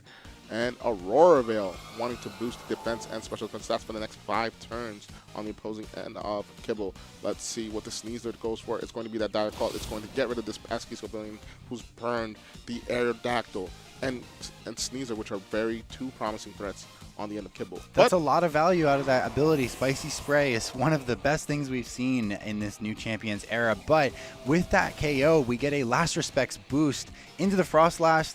it is able to survive. It has the Aurora Veil up, the snow boosting the defense, and not to mention a lot of people are starting to consider running Bulky or Frostlass. I'm not at the point yet where I know these Pokemon inside and out. I have no idea what this thing's HP stat is, so I couldn't tell you off the rip whether it's Bulky, but for those watching, maybe we can just, check in our little sliders there. Sneasler now burned, unable to probably break that Kingambit because on Kibble's side, we didn't mention it, but it has a Chople Berry, which will reduce the damage. I don't even know if with the burn, a Chople Berry would be within range of a second close combat if you target it into the Kingambit. If I'm testing, I'm feeling very comfortable in this position, knowing that none of my Pokemon is in range of being knocked out. We're going to see move fail here. I think I believe it's Sucker Punch. Sneasler's going to go for close combat into this Kingambit. It's not going to do any type of damage here, in my opinion, at least. Oh, it actually does a silent one. Another close combat will definitely get there, in my opinion, at least. I definitely undersold that. And maybe, but I think also an important interaction here in the end game is that the Kingambit on Kibble's side does have low kick, but it does not have low kick on the Kingambit for testing 800. And we're going to see a last respect into Sneasler. Interesting enough, I'm surprised we didn't see a liquidation there. I think liquidation probably would have done a little bit more on the end. Is it wave crash or liquidation? Wave crash on their side. Wave crash on their side, but I think I get it though, because you don't want to put your Basculegion in range of Sucker Punch. Yes. Because if you're a bulky variant, I'm assuming you live or have a great chance of living Sucker Punch on the end of Kingambit if it's not the Black Glasses boosting item. Yeah. So I like that turn if I'm testing. I think testing 800 is playing really well, and it's proving why this person is 12-0 currently in this tournament. Yeah, and now I'm trying to think about where this end game goes. I think if you can get rid of this Kingambit before your Frostlass is forced to hit the board in the end game, there is absolutely a chance. That seems to be the pathing that we're looking for, but it can be a little bit one-dimensional. The Sneaser's forced to stay on the board. We're going to leverage that damage. We're going to go for a Protect here. Basculegion also opting to do the exact same thing. Does Kingambit have the choice to get any damage out here? It does not. No, we're going to see a Protect on both the Sneasers and the Basculegion, and testing 800, not wanting their Basculegion, sorry, not the Basculegion, not wanting the Pokemon that was switched in earlier to be attacked, and switching in the Sneasler here. Sneasler in their prime position to get damage off and or fake out any of the opposing Pokemon. You could close combat the Kingambit. You could potentially fake out the Sneasler. You have a lot of options here. If you're testing 800, how do you feel about this board position? I feel excellent if I'm in testing 800 just shoes right now, because now you don't really have a Sneasler that can do anything on this board. It's going to do very, very little damage to both your Sneasler or your Basculegion. And Sneasler, while it does have to face off against this Chople Berry Kingambit on Kibble's side, I think that with the help from Basculegion, it could potentially get through it. Instead, Kingambit just going to Protect, draw some attention to itself. I would wonder if this Sneasler is going to fish for some Dire Claw support here. We're going to see that Dire Claw. It's been nerfed in this game. Let's see if we get any odds here. It's cold. And we do! And the Paralysis, unfortunately, also a nerfed status in this game. I don't know that we'll see it pop up. It is only a 1 in 8 chance to prevent any movement. But now with Sneasler gone, that close combat securing that KO, there is really nothing to get through this Kingambit. You're going to have to make your Frostlass count on this next board. Yes, you're going to have to make this Frostlass count on this next board. And you've got to also be in mind that snow is dwindling down. I think we're on the last turn of snow. So if you lose that defense boost, Aqua Jet could potentially pick up. But with the para going on to the Basculegion, Kingambit should outpace this Basculegion potentially, right? So it puts this Basculegion in a weird spot, because does Sucker Punch pick up at this point? No, I don't know that it would. I think that because these Basculegions are probably a little bit bulkier, what's interesting is obviously you can go for Aqua Jet to potentially get around that Sucker Punch, but with the Paralysis, I would expect this Basculegion probably underspeeds this Kingambit, and unfortunately, that's where that type of Dire Claw Paralysis can actually be a problem. So we're going to hear a Protect, just having some technical difficulties here, not being able to see the screen. We hear 2 Protects, so I'm assuming a Protect on one side. Audio only mode. What do we got? Something got blocked by Protect. Oh, and there we go. Finally. The stream is back. So I'm assuming a Protects went off, right? And we see that the snow ends here. So now Aqua Jet, most likely the Frostlass here protecting, and maybe a Pokemon on testing 800's side here protects. I think that Aqua Jet is probably your safest bet. Now into the Frostlass, and maybe doubling up with maybe a Dire Claw or something along that line and just getting rid of it. Or you could even see a CC into Kingambit, but also we all know that Kingambit is choppable and would withstand a CC. So what do you do here? If I'm Kibble, I think the best chances that I have are to maybe go for a double Protect with the Kingambit and really hope that Paralysis does not hit this Frostlass and that Dire Claw doesn't target it. Paralysis doesn't kick in. Aqua Jet is going to go into that Frostlass, like I was talking about. And let's see what the Sneasler decides to go for. It's going to be that close combat into that Chopper Berry. King Gambit should be able to withstand this, barring a crit, and it withstands it pretty well at 43 health points left. The Sneasler's defense will drop, and the Chopper Berry will be activated, and Iron Head into Sneasler should revenge KO. The Sneasler, oh no, Sneasler takes that really well. That's honestly a good bit of information. I would have absolutely expected that Iron Head to get the KO there.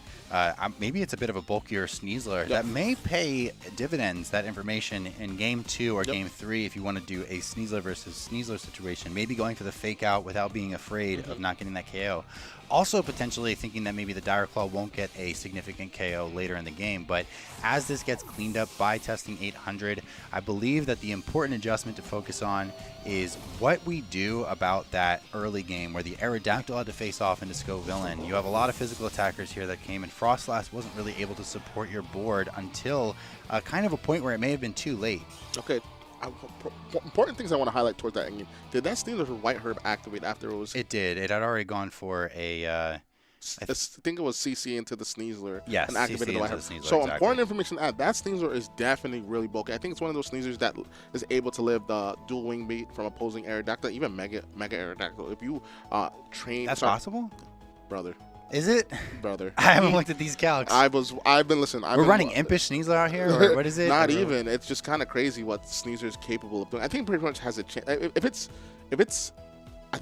Jolly, Mega Aerodactyl is able to withstand that hit. Okay. But Adamant, but like, I don't know. You don't run Adamant. You run Jolly on Aerodactyl, so you might be right. I just thought with maybe the Tough Claws Sneasler boost. could potentially live Earthquake from Garchomp. Yeah, that's something that I've actually bulked out a Sneasler before to be able to live a Jolly Garchomp Earthquake, exactly, and then still be faster than the Adamant variant, so you don't have to kind of worry about that. And then we know for sure that Sneasler's definitely living Wave Crash from Basket Legion yes. as well. So that Sneasler, that information, this is what makes good players into great players, when you're able to visualize a calc immediately because of something interaction like that. So getting that information is very important for players watching at home. It's very important to be very keen to the eye of what's going on within a Pokemon battle. Even if you're just watching just to watch as a viewer, just practicing. You could practice watching other players play. That's actually the majority of the practice I do is just watching and studying other matches, either replays that my friends send me or by just watching through streams and looking for kind of auditing plays, saying this is a mistake even if the turn went well. But something I want to just draw attention to is in that first couple turns, Skraw presented a massive amount of value. MVP. Being able to burn so many threats, keeping that Sneasler basically just on the board, doing, helpless, asking for somebody to please tag in, catch the baton. But unfortunately, there is no baton pass on this team to be able to swap out. I think that this is maybe in a best of 3 set play kind of scenario, the best opportunity that Testing 800 has to do a non-Skraw plan. Let's try and maybe bank on your opponent Kibble, trying to counter that Skraw. I would expect, like we talked about when analyzing the potential for the first game, that the Frostlass may come out early. And instead, it is going to be the Frostlass early, but you sometimes, if it ain't broke, you don't got to fix it, right? Exactly. And this is the lead that I was talking about earlier to Game 1, this Sneasler Frostlass lead.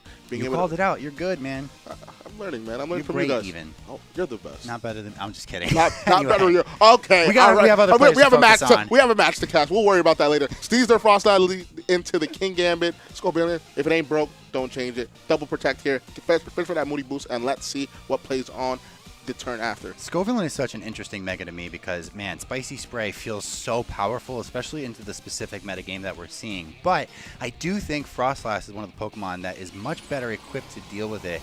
I wouldn't be surprised to see it potentially put it into range. It's got to be 2 Blizzard range, right? I know I was talking about not knowing its bulk.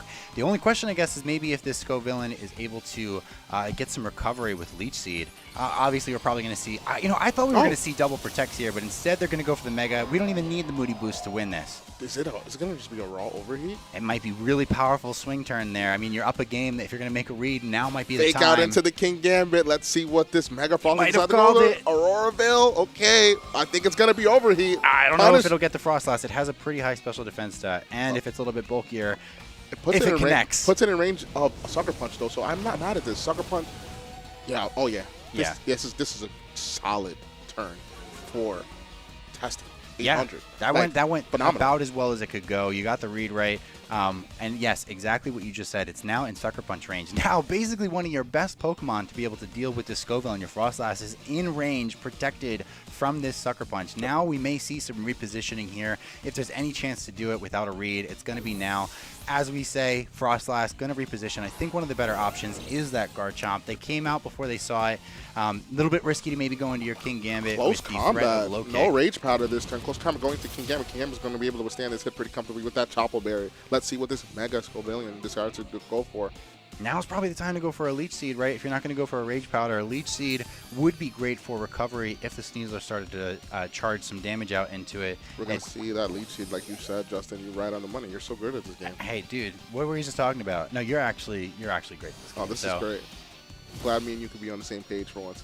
Kyle Cleave going into that Garchomp here, not really doing a good amount of damage here. But I'm due to that, shocked at how little that did. But this is the Garchomp with Citrus Berry. So as we were kind of alluding to with the Basket Legion, having that Citrus Berry is not as valuable unless you have the bulk to make it worth it. Yeah. So Garchomp kind of shrugging that damage off from the King Gambit. I'm shocked. I wonder if it's maybe like a max speed, max bulk type of variant, or if this Garchomp is like max HP and maybe a little bit of defensive investment. That's a crazy amount of damage to have seen come out there from the King Gambit. Oh, actually, no, sorry. It did proc the... Did it proc the Citrus? No, not at all.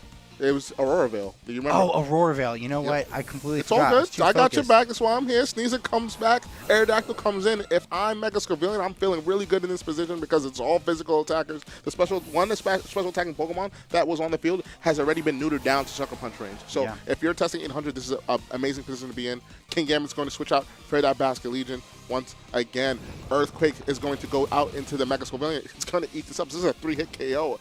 But even more now because of Spicy Spray, but probably like a 5 or 6 hit. Spicy Spray is going to activate Leech Seed. It's going to go into this Garchomp. It's going to whittle down this Garchomp. Burn stat with Leech Seed.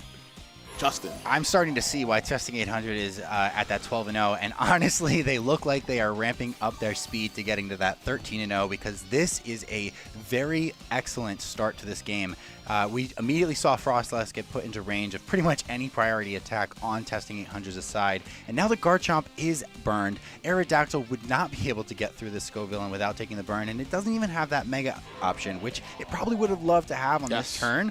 But Basket Legion now hitting the board is threatening maybe an Aqua Jet. This is not looking good. I wonder if there is something they have up their sleeve to turn the tables here.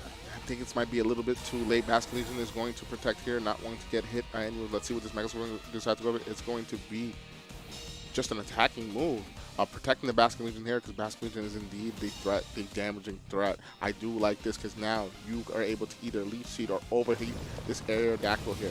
Put it in range of maybe an Aqua Jet of the from the opposing Basket Legion on the end of testing 800. So, but like it avoids, right? But that's a little bit. Again, if we're looking for a path into this game, that's definitely a start, maybe a small start, one step for Kibble here, but unfortunately the Citrus Berry going to put that Garchomp back up to a pretty healthy stat. I don't know that there is any combination of attacks here that would be able to get it off the field. Something that I would really like to see Kibble start doing is maybe just leaning into the Rock Slide. Your Aerodactyl is going to have a hard time getting through here without getting burned, so might as well just take it and hopefully throw those 30% chances out. I mean, there's going to be 4 Rock Slides potentially that could connect.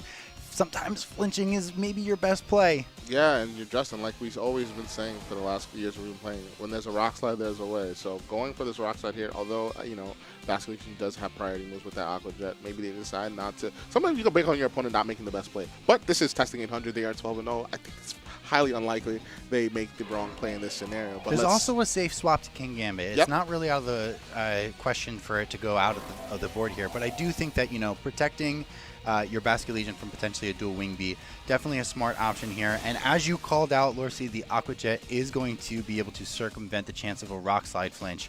Aerodactyl is going to go for the Rock Slide. It's one of the fastest Pokemon to do that in the metagame. And now I'm wondering if Garchomp is going to be doing the exact same thing. Aerodactyl gets burned here and, you know, does a decent amount of damage to the Basket Legion. We're going to see a double Rock Slide here. It's going to miss the Scovillian. And, yeah, Rock Slide's going to land onto that Basket Legion. Basket Legion basically heals itself with that damage. If I am testing 800, this is looking like a really promising game. And it's showing why Mega Scovillian is one of the best Megas. That was actually a massive miss there. And, unfortunately, the allure of going for the potential rock slide flinches may have been the wrong option. If you were maybe to go for an Earthquake there, you potentially could have got the Scovillain off of the board and then cleared the path for your Sneasler in the end game. We have a good amount of damage on this Basket Legion on testing 800 side, but I don't know that we're going to be able to get through the Scovillain at this pace. They can protect, get some of that Leech Seed recovery off. It's not a bad idea to maybe reposition, at least just to slow down the Scovillain's health sustain. Yes, and we're going to see this Aerodactyl protect here, not wanting to get knocked out by that Aqua Jet. Scovillain is going to protect on the end of testing 800, and let's see what these two opposing Pokemon decide to go for. Aqua Jet is going to go into that protected slot, and which is fair. If I'm testing 800, I'm not here to make big rigs at this point. I'm just going for fair plays. The writing is in the wall, right? All the physical attackers on the end of Kibble 125 is definitely neutered besides the Sneasler. But Sneasler, I don't think you're worried too much about it when you have 4 Pokemon remaining on the end of testing 800. Yeah, and I think that maybe a really, really powerful option that testing 800 has here is to potentially call out a Sneasler switch in. And just instead of going for that Aqua Jet, maybe throw an attack out with your Basket Legion. I don't know that a Rock Slide, which I think the Garchomp is maybe forced into going for here. It could go for the Earthquake if they want to reposition. That's not an option.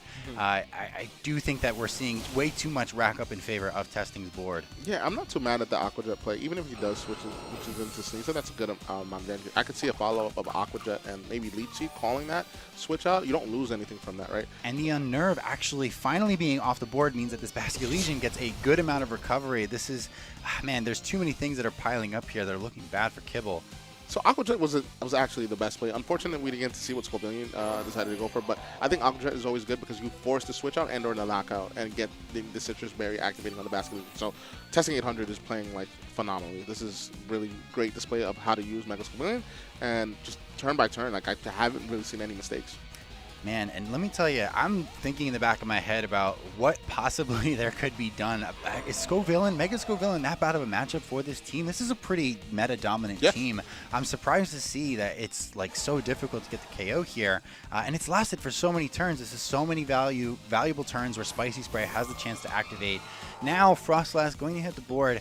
There's a chance that this Aqua Jet will still KO even through that defense boost in the snow. Yeah, I think just adaptability, just Aqua Jetting the Frostlass is pretty fun here. You could even double protect to whittle down that burn damage to almost confirm the knockout into Frostlass the next turn after, because Frostlass will go down and then Garchomp will go down as well because of the burn damage. So I think that protecting is fine here. We see Frostlass protecting here, but let's see what testing 800 decides to go for. Yeah, it's just going to be that protect on the Scovillain, just going to stall out turns and probably whittle down this Garchomp here. And it's going to be just an Aqua Jet into the Frostlass, right? You could have targeted down the Garchomp, but no need to make any crazy reads or crazy plays at this point because you're just stacking damage and healing yourself with Mega Scovillain.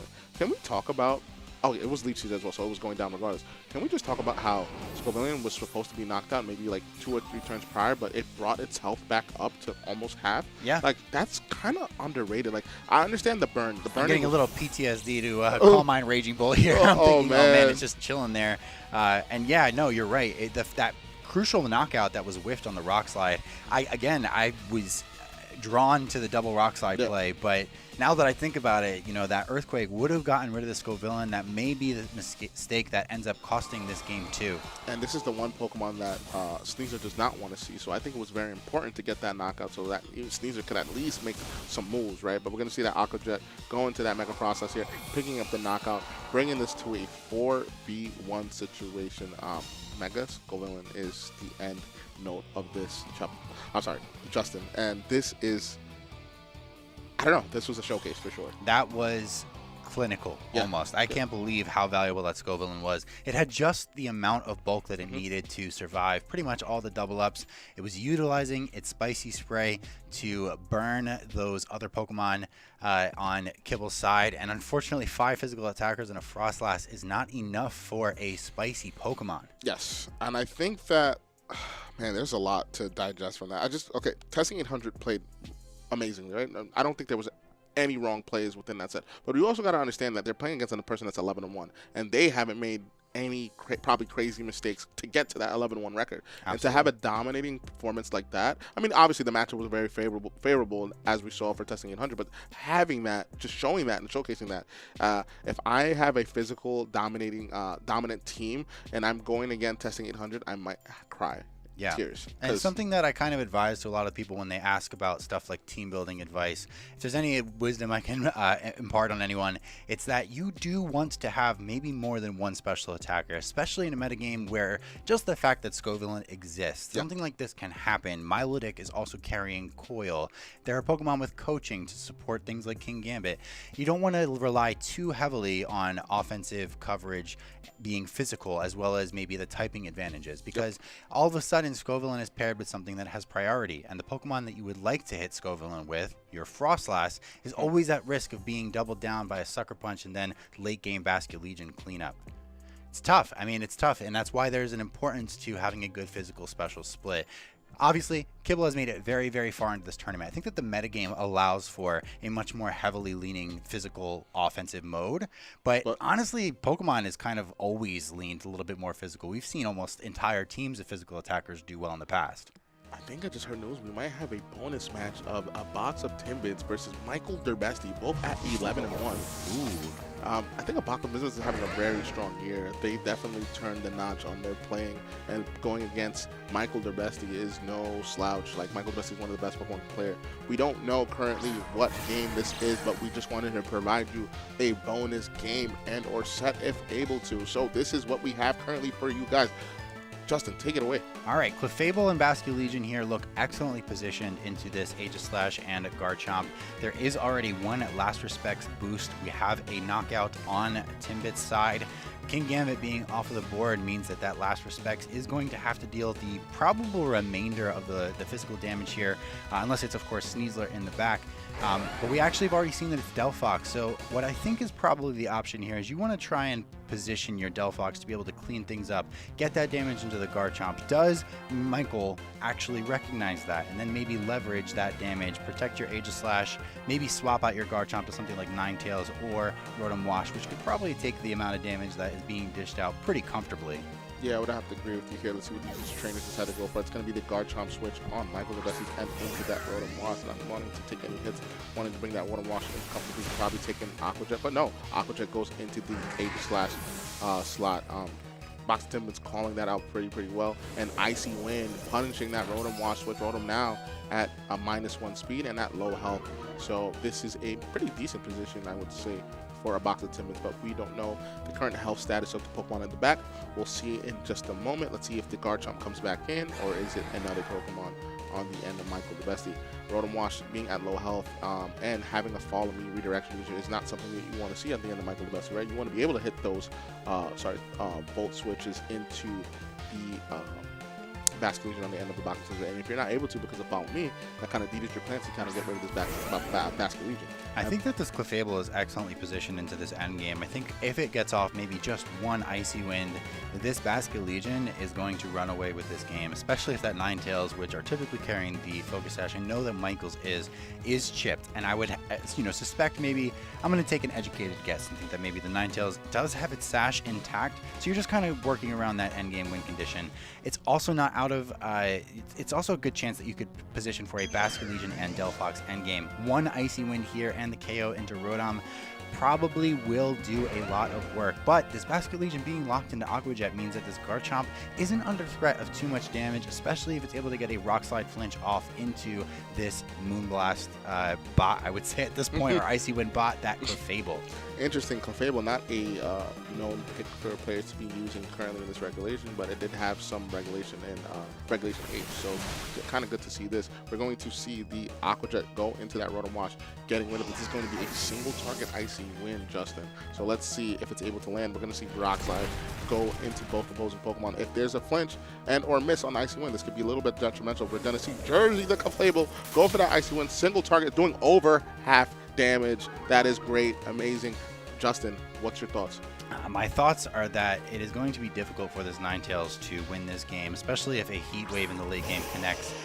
Normally people are pretty protective over their Focus Sashes, especially since we haven't seen any snow up, but the Ninetales looks to have taken what I believe would be I don't even know, maybe it swapped into an Icy Wind at some point for it to have taken that little damage. Unfortunately, with that chip being gone, it means that, Heat Wave, I think, is a one-hit KO. Garchomp now being the slower option against that Delphox after the Icy Wind speed drop means that, kind of Michael has to position around what could be that Delphox's last move, maybe pray for a dodge or something. I don't know that you're going to be able to get this Clefable off of the board before it's able to fire off a Moonblast in response. We're going to see the Basculegion switch out. And I want to take it's going to be the Delphox, interestingly enough. And the Jersey, the Clefable here is going to protect. Let's see what these trainers decide to go for. It's going to be the Blizzard. Blizzard's going to go into the Delphox and not do much damage. This is a really risky switch. I don't know if you want to throw away your Delphox's, late game potential here. Rock Slide connecting will in fact power up your last respects, but this Alolan Ninetales does have access to Freeze Dry, so it's not a guaranteed win condition. There is also the potential that Blizzard in the end game is able to pick up a couple of freezes. I think that may be the win condition for Michael. I know that it's still, kind of a checkmate that you can throw out there, that Basculegion comes in, it's able to go for last respects, Garchomp is off the board. Clefable, maybe it survives a Blizzard, but you are a little bit more tempted to probably go for a Follow Me here. And then, you're just going to have too many turns of Snow. I don't think 2 last respects you have to hit Ninetales with 2 last respects after touching the Garchomp. Blizzard might be enough to get through this Follow Me support. Yeah, so let's see what these trainers decide to go for. It's going to be that Follow Me, not wanting to take that Freeze Dry. Let's see. Basculegion is going to go for last respect into the Garchomp and going to pick up the knockout here, bringing it down to a 2v1 situation. If you're Michael DeBessie, I know for sure you're going for that Blizzard, wanting to get that damage onto that Clefable. Clefable being able to withstand this. Are we going to see any freezes? No freezes. So now we got into a scenario where Michael DeBessie is kind of forced to abuse the Snow, right? To abuse the defense boost from the Snow, right? You don't want to waste turns here. You want to get as much Blizzards as you can off in the Snow. So I think that if I'm Michael, I'm just going to go for another Blizzard. Is this Clefable protect here? I don't know. I don't think you risk that, right? Freeze Dry. I think you do actually go for the protect. I would say that it's smart to potentially keep your 2-hit target spread damage on the Blizzard. Give yourself a couple more chances, but this last respect is going to be extremely powerful, and we don't need to play any games. That is going to be the knockout. Ninetales is off the board. Picking up a game win here against Michael DeBest is a massive deal, and Olivia, again, proving, as you said, that they have really leveled up their game, brought it up a notch. I don't know that that was their game advantage, so that may have been a 2-0 or... It could have been 2-0, 2-1.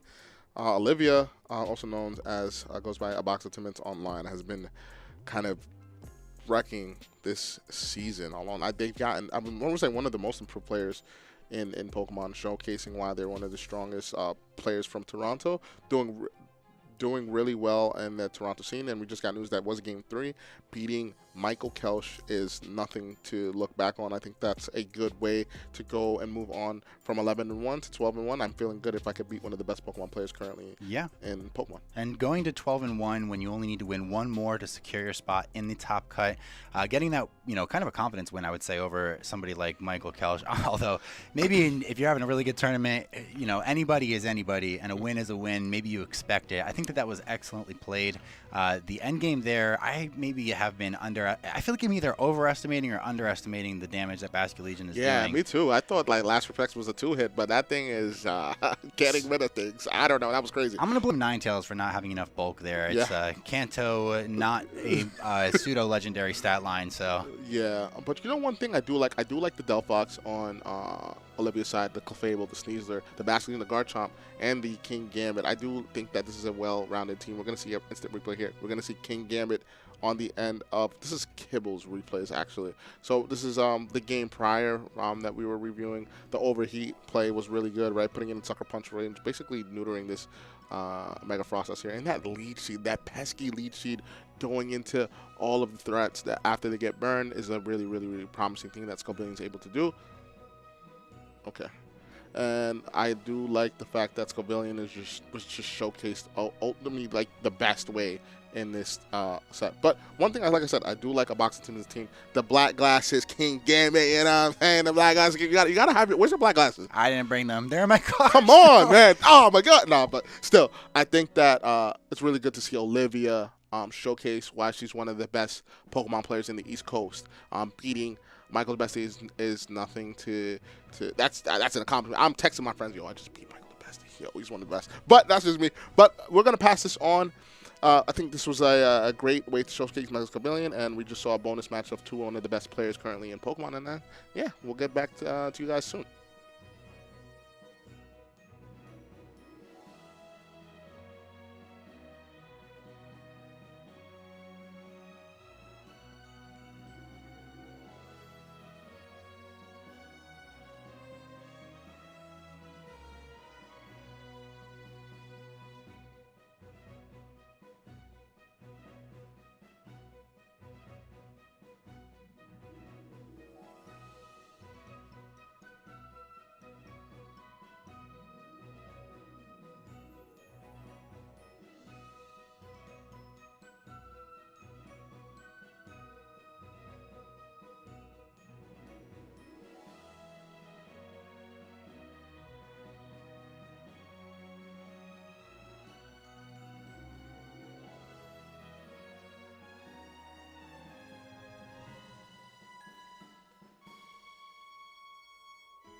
Guys, I have to admit something. For the first time in my life, I might have been wrong about something. I did not expect Mega Scovillain to be the Pokemon that is on the team for the first person to lock Top Cut. But Testing 800, an Italian player named Davide, has done that at 13-0. He is locked to be in Top Cut of the largest competitive Pokemon tournament ever. But a Top Cut's not just one person. We have a lot more matches to go here. And you know, I don't know about you guys, but watching all these crazy games has made me more inspired than ever to go and compete myself. And just one more time, guys, let me remind you about how one of our sponsors can help you travel all over the world for competitive Pokemon as cheaply as possible, Surfshark VPN. Surfshark VPN lets you trick companies that are doing a pretty shady business practice. A lot of companies that book airplanes at hotels actually will change the price of your hotel or plane ticket based on where you live. By using Surfshark VPN's global VPN system, you can trick their website into thinking you live somewhere else and get a cheaper price. If they can afford to make it cheaper somewhere else, why can't it be the same for you? Thank you so much to Surfshark VPN for sponsoring the Grand Champions Festival and for helping us save money on our travels. Now, we only have 2 rounds of Swiss left before we get to our Top Cut, and we have a lot of very, very good players that are still fighting for their tournament lives. And we're going to feature some of those players right now. As soon as the round is paired up, we're going to feature Brady Smith, a regional champion who is X-2, 1 more loss and he's out, featuring a unique Mega Gengar Palafin team. Let's take it away.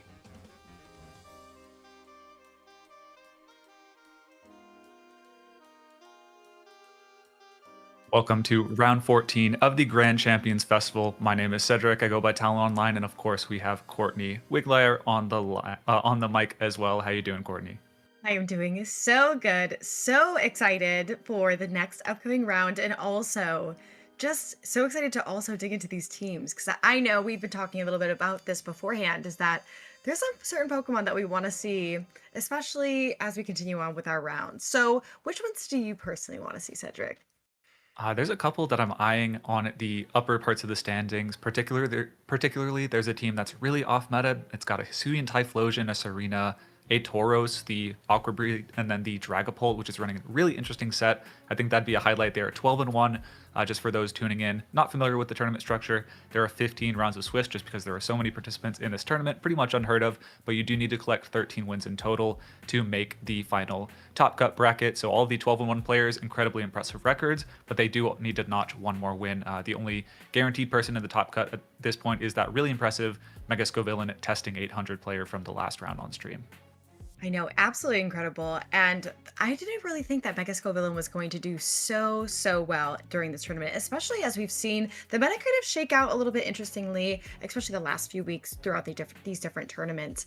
I know one team that I really love, and I've been digging into a little bit, is Olivia's team at Box of Timbits, who is running a Clefable on their team. So it's running Citrus Berry with the ability Unaware, but Moonblast, Icy Wind, Follow Me, and Protect. And I think she is always so good at building these different teams, and I'm just so excited to see how she performs, especially with intel with the Delphox as well.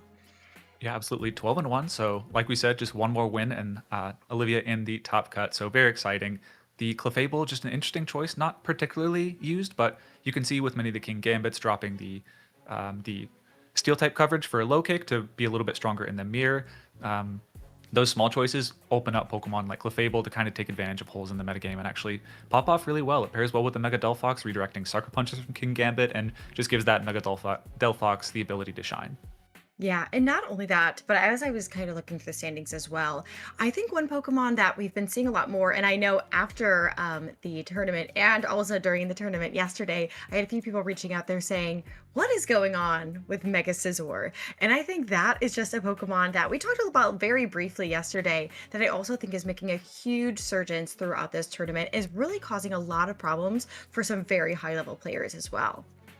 Yeah, what's the deal with Mega Scizor? We'll tell you. It is so strong against Mega Floette. The Bullet Punch also not too shabby against the low defensive stats of the Sneasler. I almost said Mega Sneasler, which for some teams it almost is. They just drop their Mega and run the Sneasler in a lot of battles. But Yeah, the Mega Scizor is a cool Pokemon. You can run it as your main Mega in a battle, but oftentimes we've seen it as the secondary Mega, where if your main Mega doesn't want to come to a battle, you bring the Mega Scizor. It functions pretty much the same as if it didn't go for a Mega Evolution at all. If you want to bring your main Mega, but you need a little bit of cushion against Floette in the late game, you just have that Steel Technician boosted high attack Bullet Punch to kind of clean it up if you get a bit of damage on it. So a lot of really intelligent choices. People have gotten really creative with the lack of item distribution in Pokemon Champions. So in the past, where double Mega Evolution might be a little bit less common because there's so few items, sometimes the best choice on even a Pokemon you're not intending to Mega most battles is the Mega Evolution item.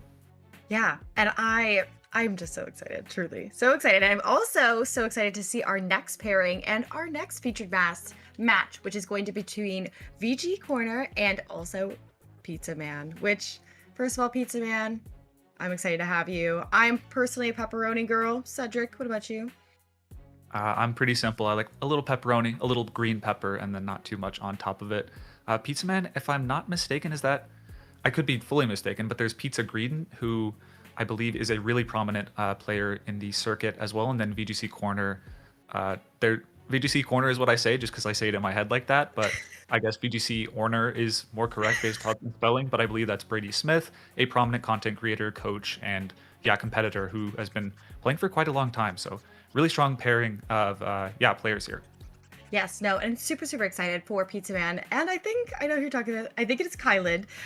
They are running in a Turtle Floette, Garchomp, King Gambit, Aegislash, Basculegion, and Talonflame. So it's one really interesting team. I feel like we haven't seen Talonflame, at least you and I, on stream that much this weekend. But I'm also just like interested to see how the Mega Floette is going to go, especially into Brady's team.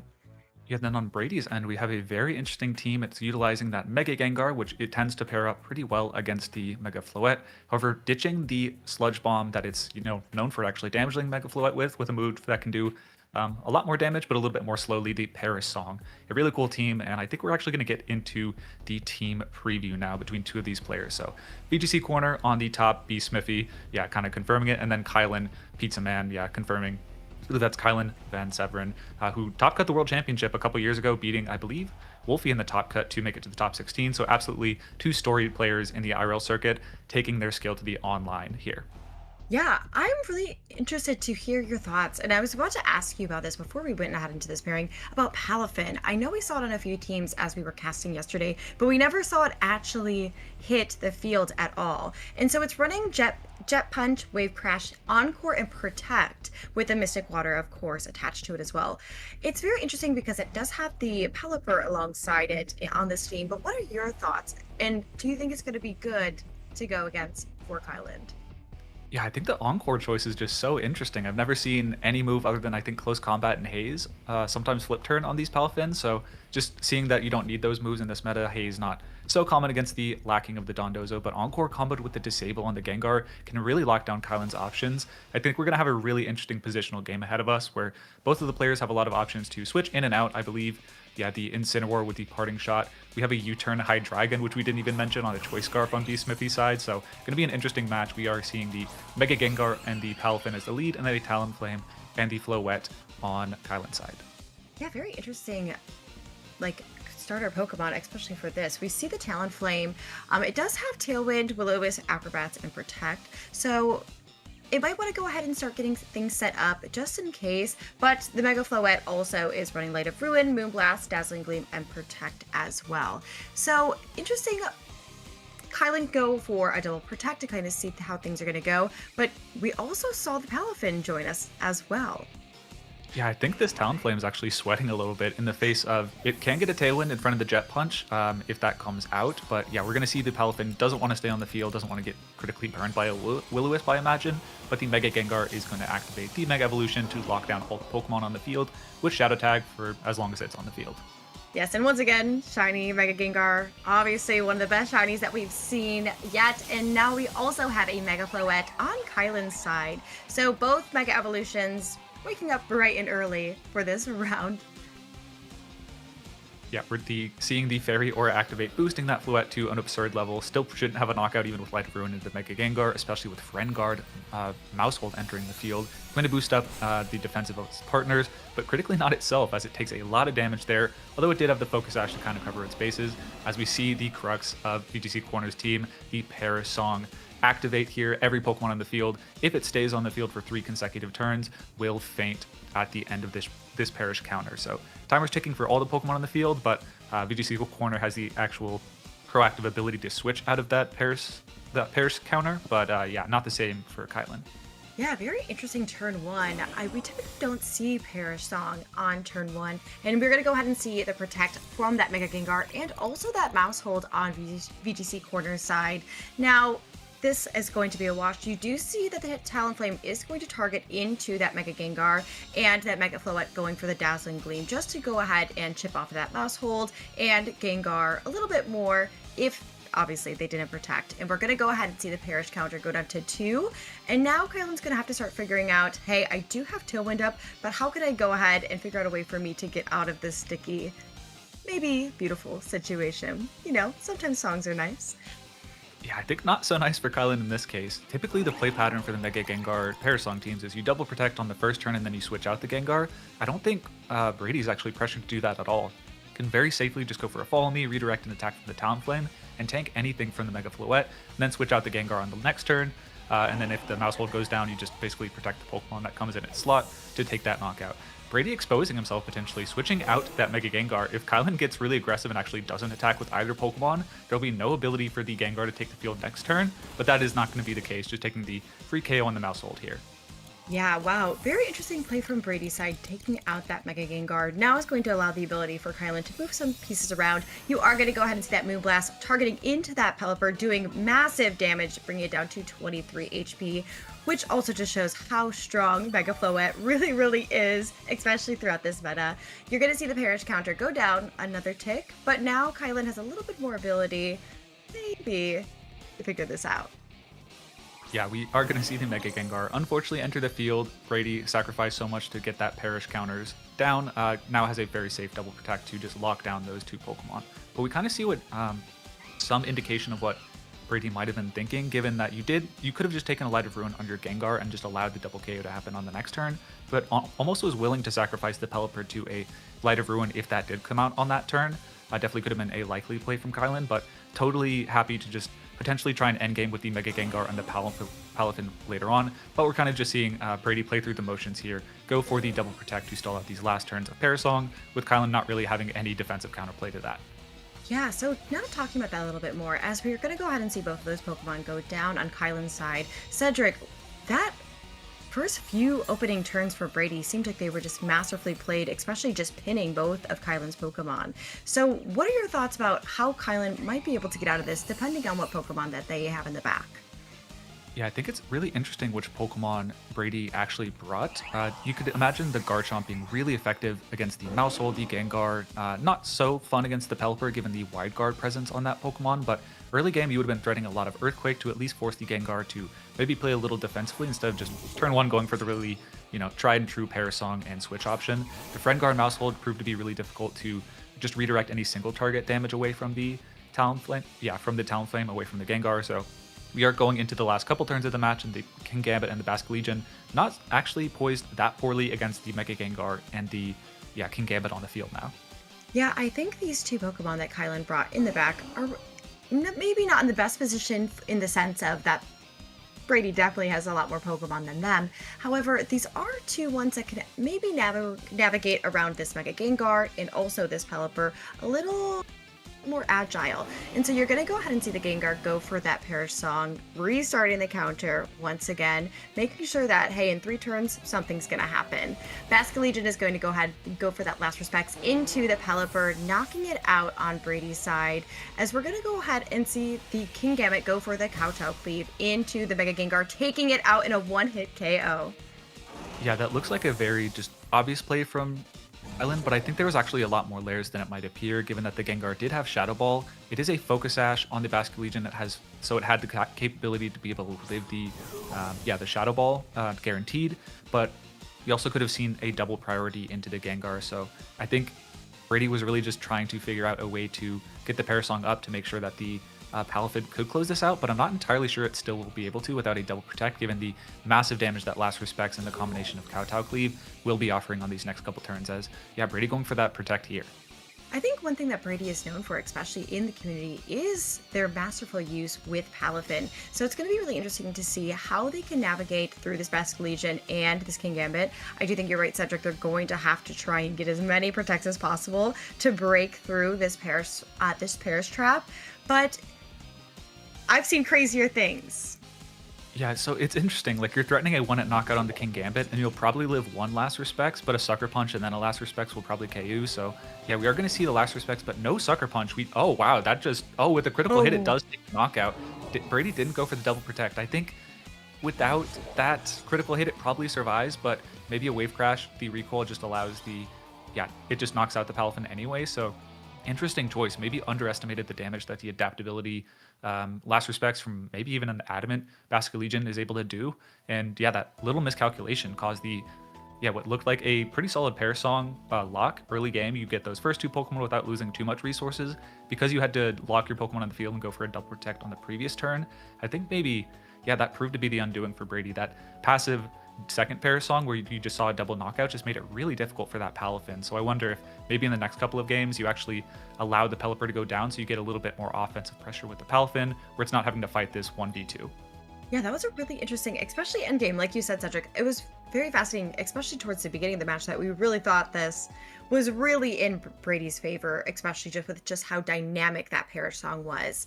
But switching it all up, it was very fascinating to see Kylan just figure out ways to navigate through it and say, hey, I do have King Gambit and I do have Basque Legion, two very strong Pokemon, especially poised with that Sash as well. And it was really just a game of, do I think I can get a double protect, or am I going to risk it and see if I can survive some moves from the King Gambit and Basque Legion? And unfortunately, it seems like Brady can't, but Kylan is currently up and I'm sure feeling really good going into game 2. Yeah, really excellent play from both players. I think in terms of adjustments, I actually really like the King Gambit and the Basque Legion in the back. If you look at Brady's team, there's actually not a lot. I think there's actually nothing that can 1-hit KO the King Gambit outside from a rain boosted Palafin Wave Crash. And if you do that, you expose yourself to a Last Respects, and you also may just be boosting up the Last Respects to do even more damage if you KO the King Gambit. So yeah, I really like those in the back. I think the approach of chipping things down into range for those two with the Talonflame and Floette, even though it seemed a little unintuitive getting that, being so passive against the Mega Gengar, was really effective. But we are going to see a slight switch up. The Mega Floette still going to be on the field on the first turn, but the King Gambit a little bit more proactive against the Gengar. Yeah, very interesting. We kind of have a good idea that Palafin is going to go ahead and swap out to get that Zero to Hero ability activated. But it is fascinating that we now have King Gambit, which definitely is a huge threatening presence for that Mega Gengar. So Brady's not going to have such an easy time going for that Parasong turn 1, just because that Mega Gengar is definitely not going to want to take a Kowtow Cleave. Yeah, the Kowtow Cleave with the black classes, if there was any ambiguity if the Mega Gengar could survive that, absolutely none after this. But there are some advantages for the Mega Gengar. Of course, it is running as its flex move, the Disable, so if the King Gambit goes for a Kowtow Cleave this turn, it can be locked out of doing that in future turns with the Disable. However, if you're doing that, you're giving free turns to the Mega Floette, which, Brady might not be in love with doing. Yeah, and we're going to go ahead and see that there was a slight switch up, and Brady brought their Incineroar this time. You're going to see the King Gambit on Kylan's side get that Defiant boost, and also Brady going ahead and Mega Evolving their Mega Gengar, which, of course, we all knew was going to happen.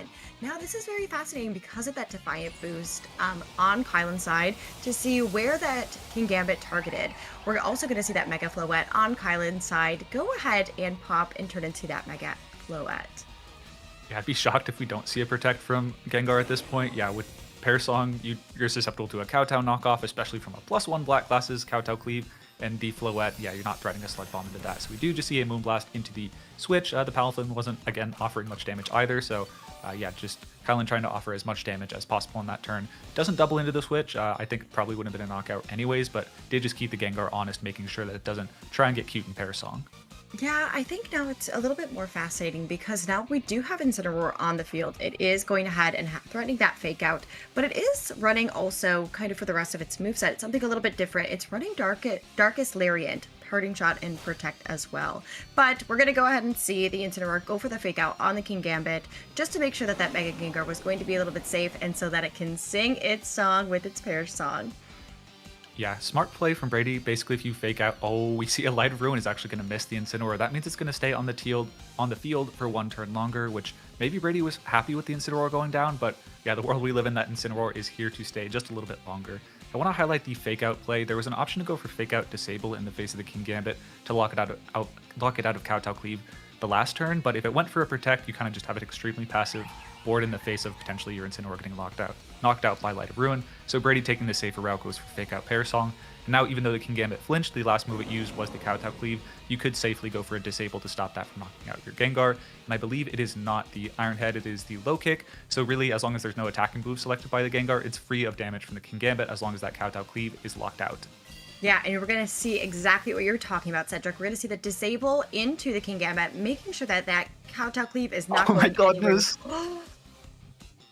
Another miss, also on from the Mega Floette. Unfortunately, you're going to go ahead and see that Incineroar parting shot into the Mega Floette, and also the King Gambit obviously was trying to use that Kowtow Cleave, but just can't do it with the disable from the Mega Gengar. An incredible turn by Brady.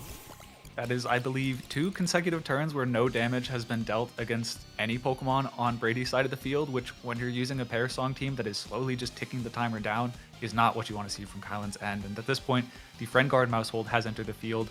I believe the Gengar, yeah, it went for Disable last turn, does have a free Protect on both Pokemon, and everything's looking really healthy on Brady's side of the field. So I think this turn we probably see another double Protect, although there is the Encore on the Mousehold to really make this King Gambit's life much more difficult, and then you could also threaten Disable to stop any Light of Ruins coming out from the Floette. Really excellent lockdown from Brady here. Cedric, that sounds nothing short of evil, going for the Encore into the King Gambit, but we are going to see Gengar go for the Disable onto the Mega Floette, making sure that Light of Ruin, if it was going to hit, isn't going to hit anymore. And also the Mousehold doubling into the Encore into the Mega Floette as well. That is actually so brilliant because there's only low kick, and yeah, Sucker Punch isn't really going to do anything. Yeah, low kick Mousehold so small, maybe I guess slightly heavier than the Mousehold of 3, so very suboptimal team building from Brady there, but we do see, yeah, it's basically doing nothing regardless. Yeah, Brady he hasn't gone for a single attack at this point in the battle, and yet he's probably about to take 2 KOs and is just fully locked down his Floette to struggle, and you can fairly safely just switch out the Gengar from the Parasock and maybe follow me away. Just this very weak low kick from the Mousehold, or not the Mousehold, the King Gambit. Wow. Yeah, we're going to go ahead and see on Brady's side that Mega Gengar is going to swap out for their Palafin, going from 0 to hero, and the Follow Me from the Mousehold as well. Floette obviously just has to struggle through this turn because it can't really do anything with that Disable and Encore, and we're going to see the King Gambit go for that low kick once again into that Mousehold. That Mousehold just really making sure that its friends and family are having a good time, and that its opponents are saying goodbye. Yeah, family of 4 and 2 are going down here on Kylan's side. It's looking really challenging to actually come out of this game with a win. We'll see who is in the back. I think the Basque Legion's probably your best bet to at least wall out the Palafin offensively. I think given how strong the Basque Legion was in the last game, that seems like a shoo-in, and that is the case. So at least you can't get Aqua Jetted for a knockout on the Talonflame. If that were, it is going to be the Garchomp, which, to its credit, does pair up pretty well against the Incineroar and the Gengar. The Garchomp dealing pretty well with that, so no immediate knockouts threatened by the Palafin, most likely, but this Incineroar in the back is definitely looking very happy to switch in and potentially intimidate at this turn or later in the battle.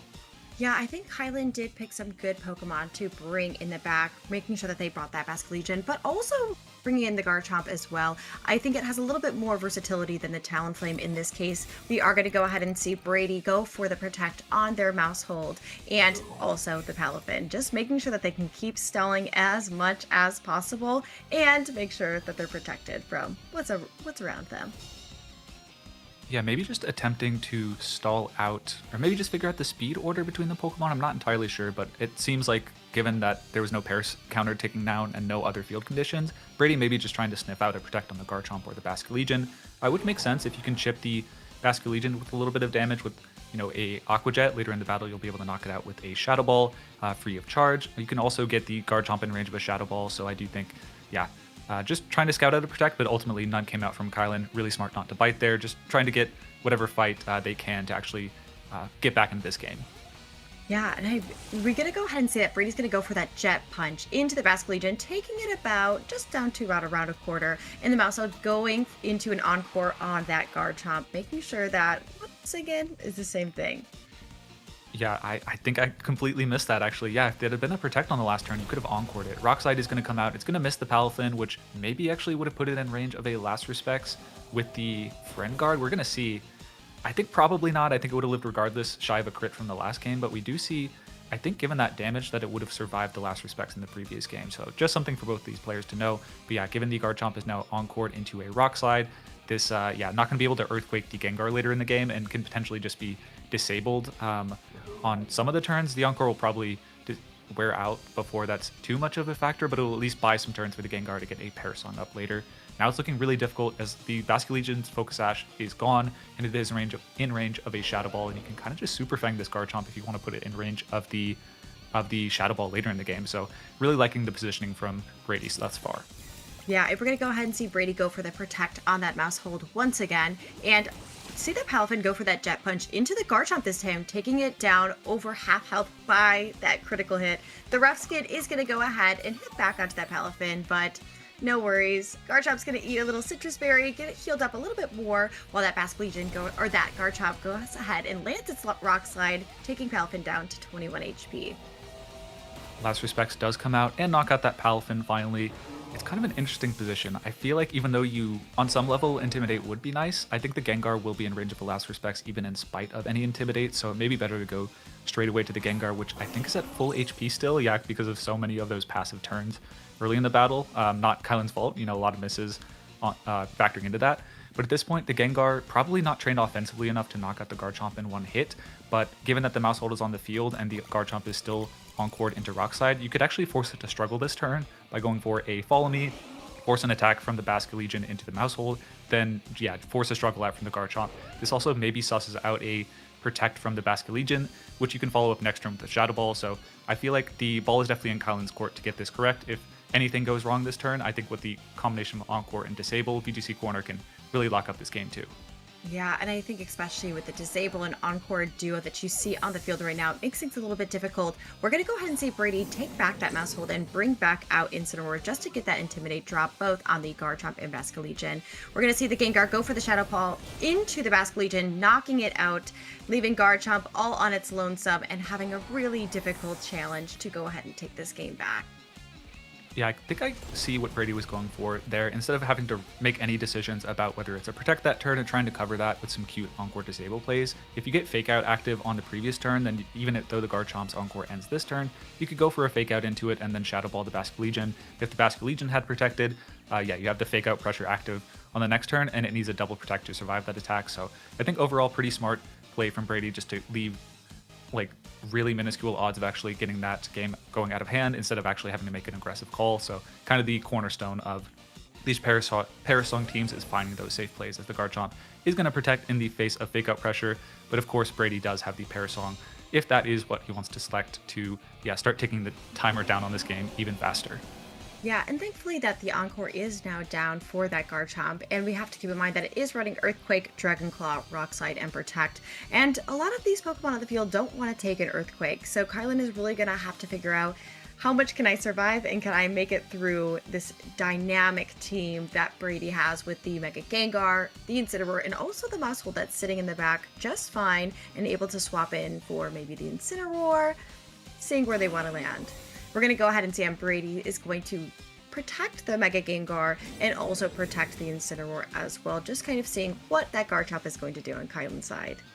Yeah, for any aspiring Parasong players, this is actually an unlosable position that Brady secured himself into. If you have 3 Pokemon with Protect and Parasong is on the field, you can basically just go for a double Protect on the first turn. You could even let your Pokemon get knocked out here, and if your Pokemon in the back has Protect, yeah, you just Protect in the last turn of Parasong does take down. Brady, I think, has been playing Parasong long enough to know this is fairly locked up, and then, yeah, you could switch out as well if you want to get fancy and have your shiny Mega Gengar close the game out, but yeah, this is also just going to guarantee that the Incineroar should have an Earthquake with the Friend Guard. We see Kylan playing it out, hoping for a mistake, but yeah, with Brady having Protect in the Gengar in the back and Parasong not active on it anymore, this is going to be very difficult for Kylan to really get out of, you basically do just need a mistake, as Brady playing through the motions goes for a parting shot. I think it wants the Mega Gengar, the star of his team, to actually close the game out, as we are going to see it enter the field with the Mega Gengar on the next turn. As Kylan sees the writing on the wall, no mistake made, and Brady secures it to a 1-1 in the set score. They're going to game 3, both of these players 11-2,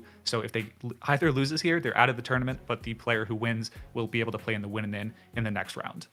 Yeah, really, really incredible game by Brady. Identified the different things that they maybe didn't respect as much in the first game, and really just redefined it and made it into that pivotal checkmate position towards the end. I think Kylan's going to have to figure out, do I go back to what I was originally doing, or do I try and change things up a little bit more, or play a little bit different and hope that I'm not missing too much and that people don't want to see me perform things again and again and disable me as well. So really excited to see how this might shake up from both of these trainers. Yeah, I think it was really excellent call on Kylan's side to focus on the King Gambit and the Basculegion in the first game, and just realized there was no straightforward way for Brady to answer the King Gambit offensively. However, Brady got extremely creative and figured out a way with the Encore and Disable to really lock down that King Gambit from being any kind of a factor in that gameplay. It's going to be really on Kylan to but just really be a little bit more selective in the targeting to make sure you're never being susceptible to a Kowtow Cleave being disabled. However, if you ever select a move that isn't Kowtow Cleave, you could just get Encored into that. So yeah, I think it's kind of a delicate game. We're going to see a quick switch up from both these players actually to a Mousehold and Gengar lead, and then the Mega Floette and the Basculegion.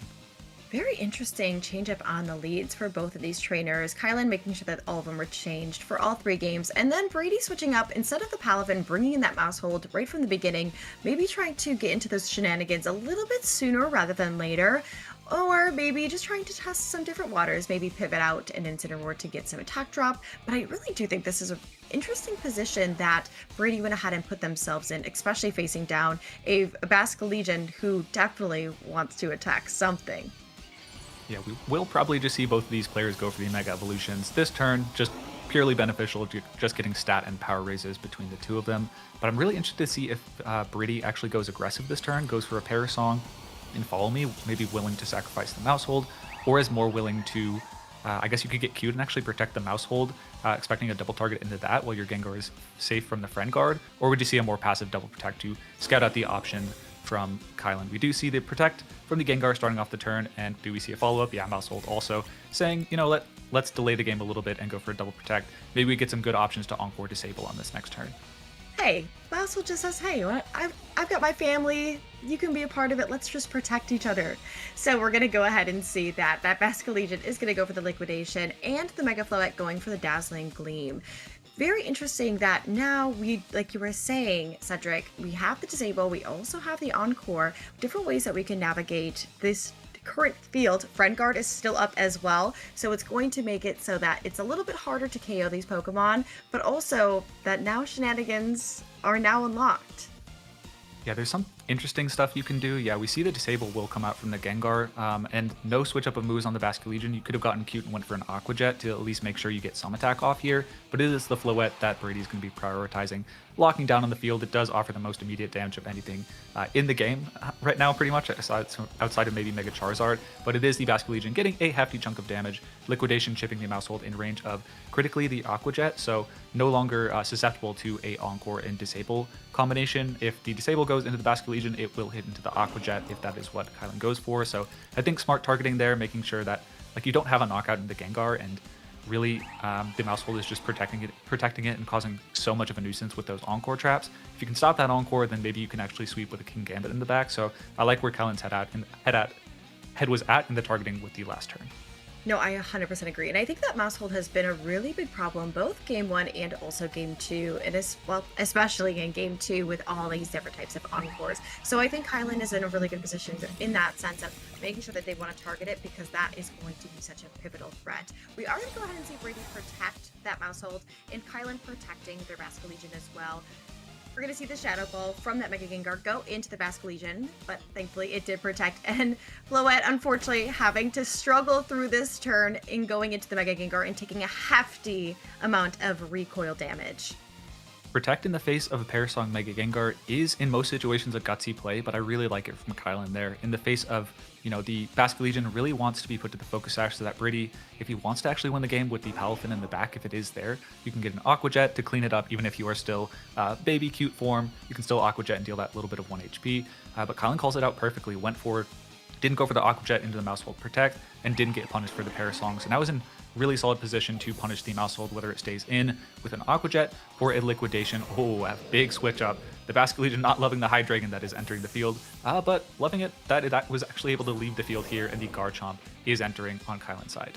Wow, what an incredible switch up. We're going to go ahead and see the Mega Gengar from Brady's side target into that Floette, taking it down to just about a third of its HP. We're going to see the Floette struggle into the Hydreigon slot, taking the Floette down to 29, although its encore has ended for this turn. A very different change that we're seeing right now. So this is one of the cooler parts of Mega Gengar Parasong teams, is if you have a really offensive Pokemon like a Hydreigon, if you can use the Shadow Tag offensively just as you were using it defensively, because of the Choice Scarf from the Hydreigon, usually a matchup that's in Garchomp's favor, you can now force it to go for a Protect as you clean up the Floette with a Shadow Ball. Otherwise, if there's no Protects coming out from Kylan, it is just Shadow Ball Draco Meteor into the Garchomp and the Floette to take a double knockout. These 2 turns of struggle in the Shadow Ball and the Floette have really added up. Otherwise, the Gengar would have taken a couple turns with Shadow Ball to knock it out. Now it only needed the initial Shadow Ball and now this second one to put it out of range of threatening this Hydreigon, which is, usually these Hydreigons don't love the Mega Floette teams, but we are going to see the Draco Meteor come out. It does connect into the Garchomp. It's really bulky. It has a Citrus Berry. Can it survive? It does not. A clean knockout on the Garchomp, and we saw no Protect from the Mega Floette either. Is this going to be a double knockout on VDC corner side? And not the win and in, but just for tournament life here. Shadow Ball knocking into the Floette. Gonna take a double knockout this turn. Incredible play from Brady Smith. Wow. And an incredible is nothing short. It's amazing. What an incredible turn. Seeing that Brady was being aggressive on that side, going in from that Draco Meteor and also the Shadow Ball. I know I've missed a few Draco Meteors in my life, but Brady was feeling really, really good and making sure that landed onto the Garchomp. Now Kylan is bringing back in that Basque Legion and King Gambit, and it really is just not a great position right now for Kylan. Yeah, not over by any means, but you, at least on Kylan's side, have the offensive Pokemon you want against these two. You have the Last Respects now threatening a knockout in the Gengar, a 150 base power move, and Low Kick going to do a fair amount of damage to the Hydreigon. And we also have the Mousehold in the back that's going to be, at this point, maybe knocked out by the Low Kick. Just going on the offensive. Oh man, that's a critical hit. The Draco Meteor is going to bring the Basque Legion down to 1 HP. Is the Mega Gengar going to go for an offensive move or just go for the tried and true Parasong? Let's see. Yes, and we're going to go ahead and see that Gengar singing once again its own Parasong onto the battlefield. That Basque Legion, even though it's at 1 HP, isn't really liking that. We are going to see that Basque Legion, though, go for that Last Respects into the Mega Gengar and knocking it out. Now, still not a good position that much for Kylan, but allows them a little bit of more wiggle room as we continue playing. We are going to see the Low Kick go into the Hydreigon, taking it down to 4 HP. Yeah, although the Hydreigon isn't offering much in the realm of offense, shy of any crit, it can still outspeed and knock out the Basque Legion with the Draco Meteor. It is at 1 HP, but also it buys one additional turn that Brady doesn't have to send in a Pokemon to spend time protecting on the field. I think at this point, if you're able to... The Mousehold is at such low HP, so it's going to be in range of any attack, even an Aqua Jet, so that might be a problem. But the question is, you could just very safely go for an Aqua Jet into the Mousehold and a Sucker Punch into the Hydreigon.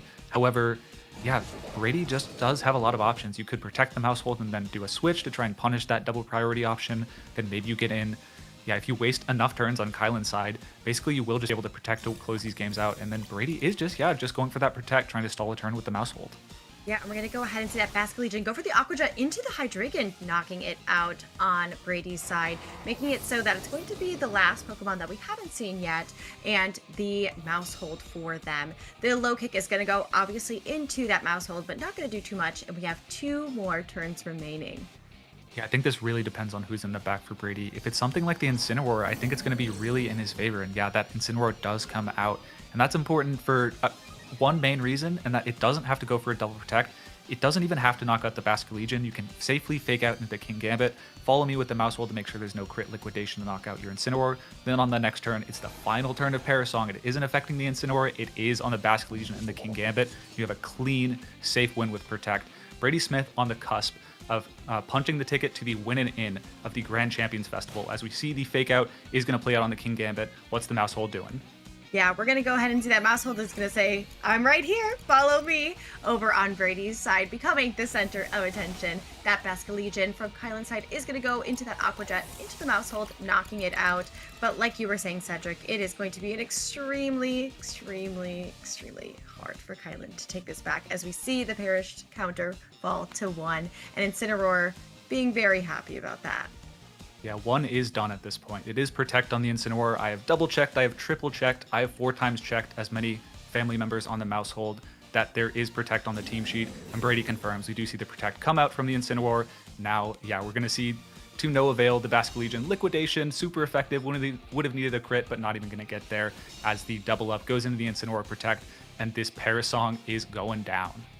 Wow, what an incredible Game 3. And I think for me, one of the Pokemon that I really want to highlight is that Hydreigon. I think that was such a good switch up from Brady, taking out that Palafin and switching it up and making it a little bit more fun, especially with that powerful, devastating Draco Meteor.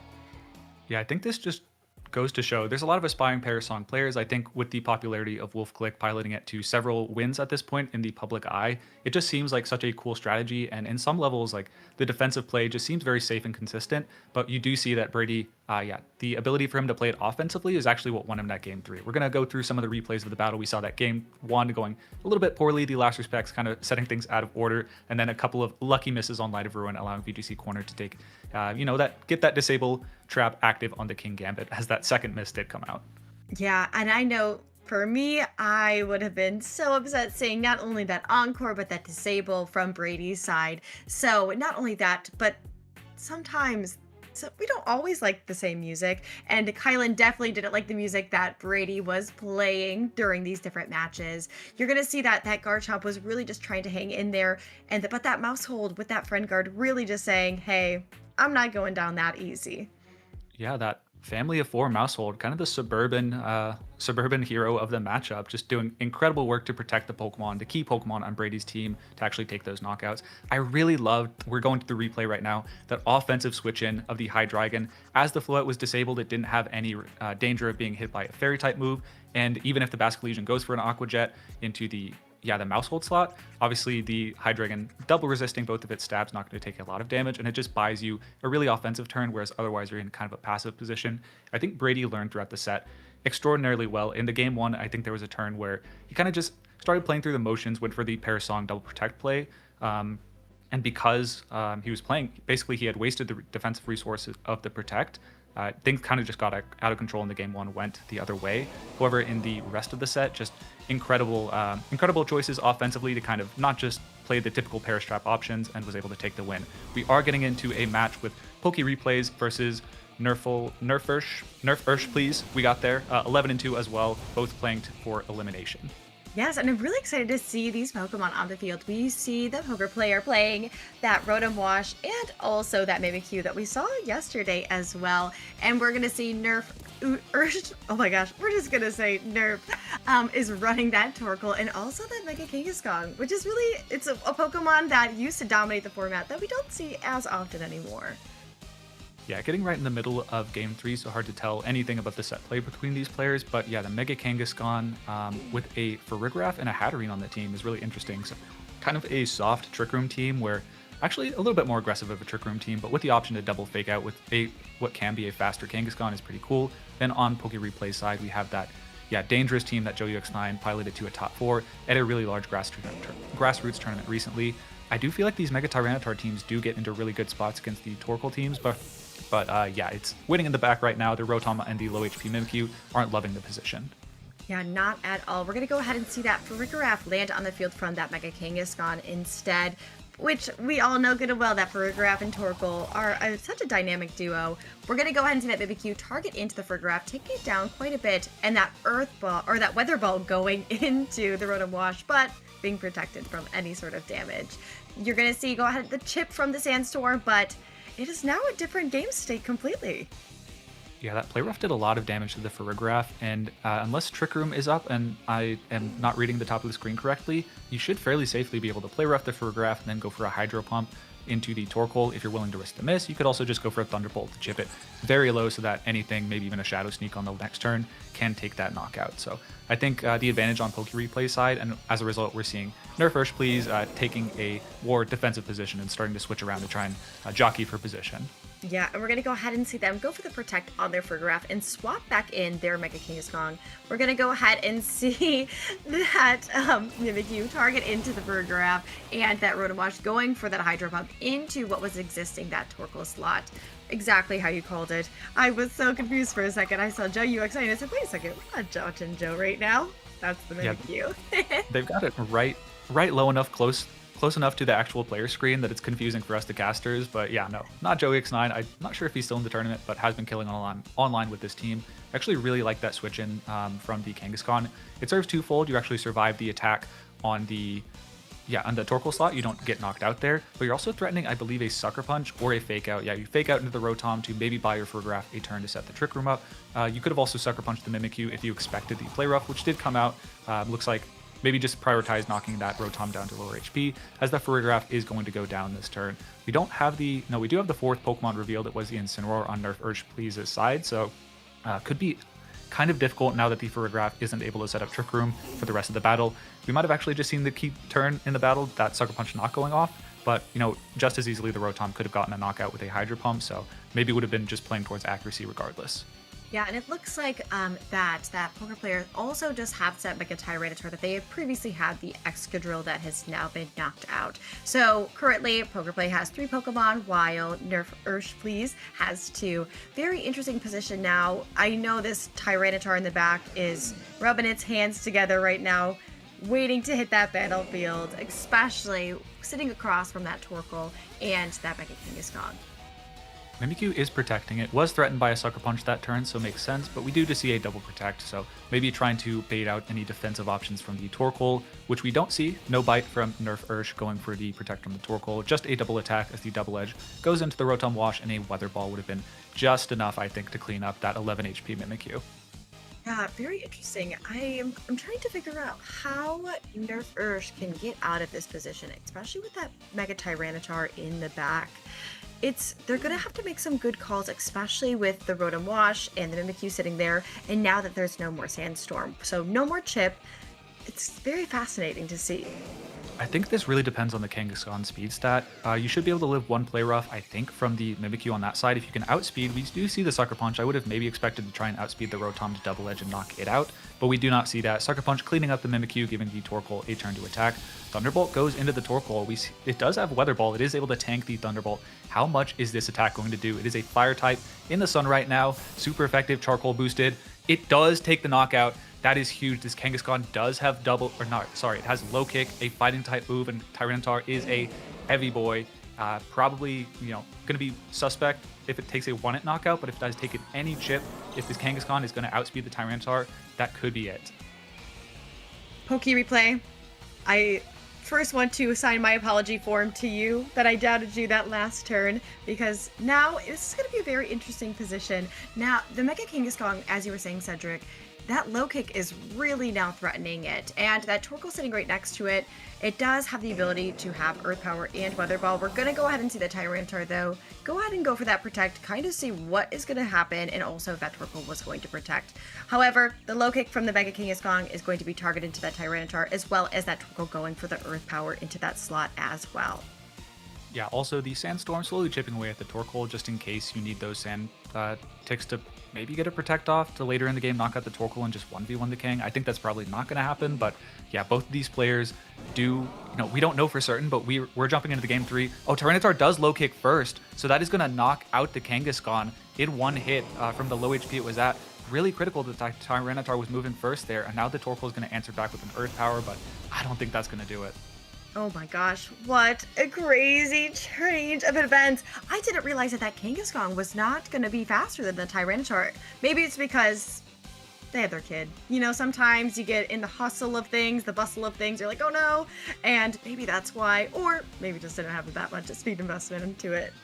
Yeah, shout out to all the parents out there. You were all so brave. I think this Kangaskhan might have been brave as well. Just running on the Trick Room team, so probably wanted to be a little bit slower and hit those moves, whereas the Tyranitar has a Tailwind Corviknight on the side, so more willing to run maybe a little bit more faster and an adamant nature.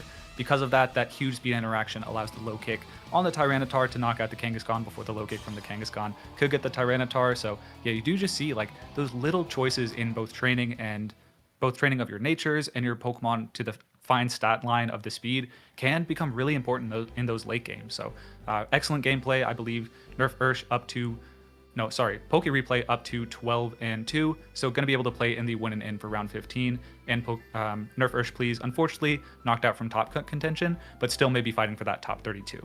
And maybe they'll listen to you and nerf Urshifu. We're not sure, but hey, this is the biggest VGC tournament that we've ever had, so maybe they'll listen.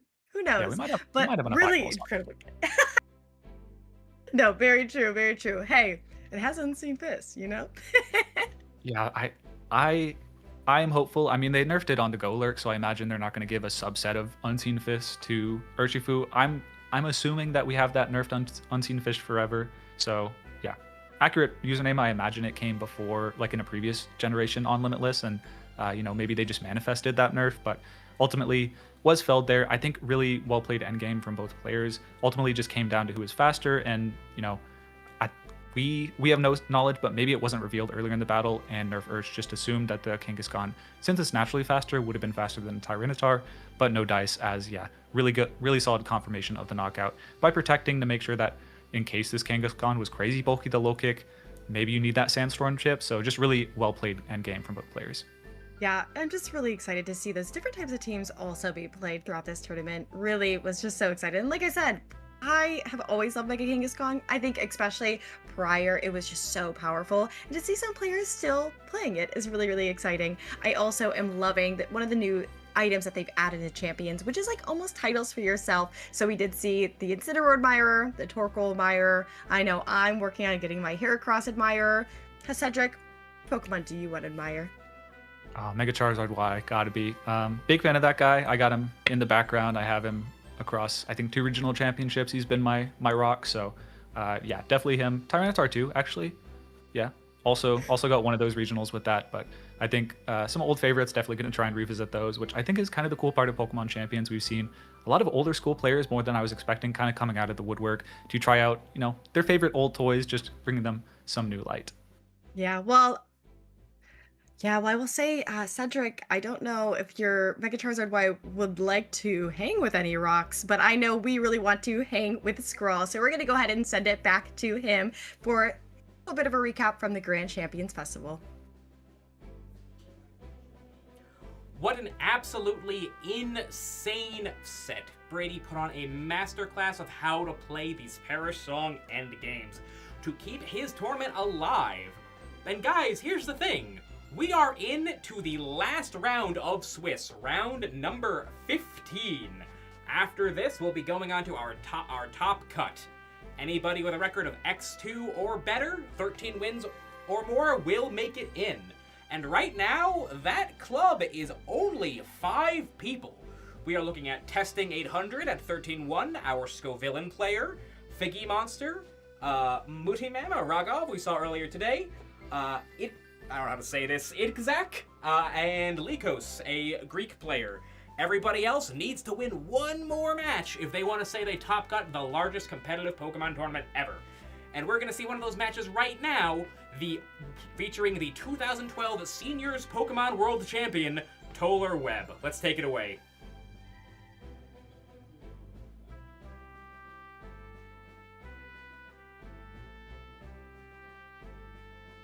And welcome back to the Grand Championship Finals, or Festival, my goodness. I am all sorts of crazy today, but what I'm also really crazy for is round 15. But tell us a little bit more about how you're feeling so far today, Cedric, with this incredible tournament.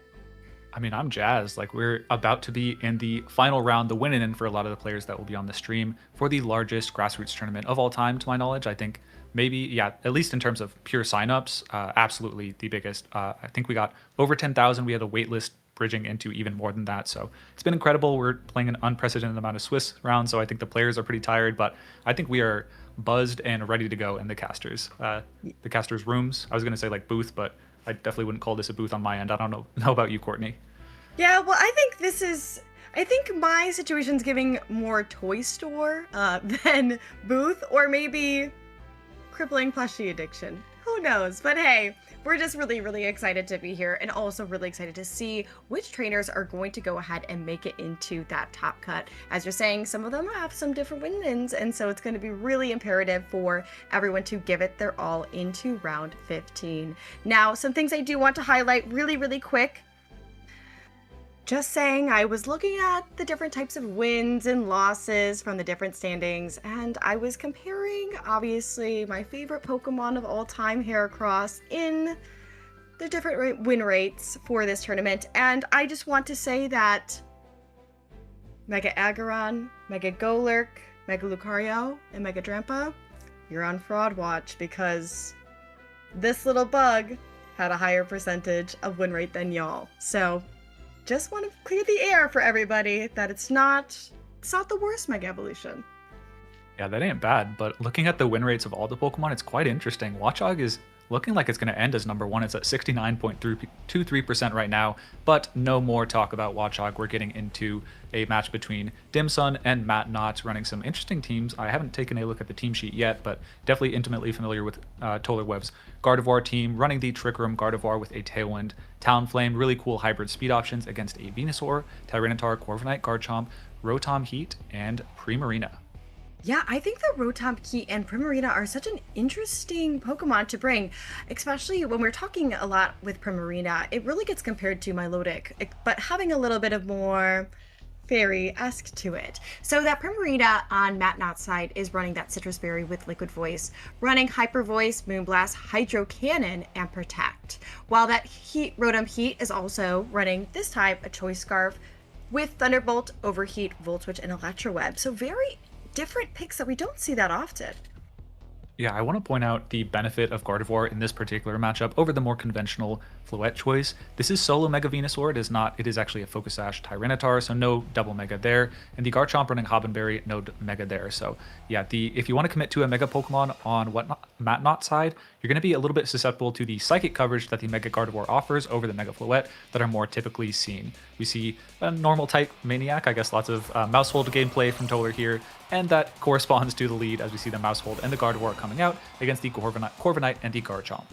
Wow, we're seeing a lot of mice today. Some people might want to call an exterminator, but I just want to continue to keep watching because what an interesting lead from these trainers. We've got that Gardevoir and Mousehold sitting right next to each other, having friends in them, and also the Corviknight and the Garchomp. Now, we also have to keep in mind that that Corviknight is running Tailwind if it wants to set that up, and the Garchomp is also threatening a little bit, but both running actually just the Garchomp running Protect, while that Corviknight is actually running Roost. Yeah, it is running Roost, so it's maybe susceptible to a Hyper Voice and a Super Fang. It probably won't knock it out, but definitely a strong option to chip that Corviknight down substantially. And with the Friend Guard active, I think even an Iron Head from an attack-invested Corviknight should knock out the Gardevoir outside of any additional spread-type damage or any damage that's offered by the Garchomp. You could also just see a fairly safe Follow Me, how to redirect an Iron Head and a Hyper Voice from the Gardevoir. We'll see what these trainers opt into as the Mega Evolution starts off from the Gardevoir, as the family of 3 Mousehold, a little bit less heavy, which we saw could come in handy in some matches, is going to start with Follow Me. Yes, and we're going to go ahead and see that Garchomp from Matt Knott's side go for that Earthquake into its opposing Pokemon, taking the Mousehold down pretty well over half, while the Gardevoir is still very healthy. The Gardevoir is going to go for that Hyper Voice and have a one-hit KO on the Garchomp on Matt Knott's side, and only taking a little bit of damage on the Corviknight. A very great play for that Mega Gardevoir. We're going to go ahead and see the Corviknight go for the Iron Head into the Mousehold, actually knocking it out on Dimsun's side.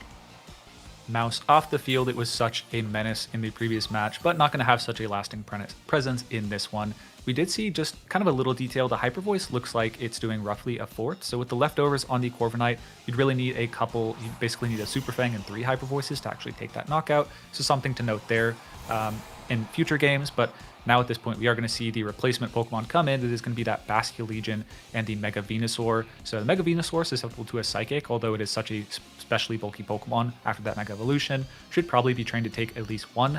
However, the Basculegion on the field with one Pokemon fainted, offering a lot of damage. Tailwind didn't go up on the last turn, so even though it is not a Choice Scarf, Basculegion, it should be good to outspeed the Venusaur and the Corviknight and get a really powerful Wave Crash or Last Respects off.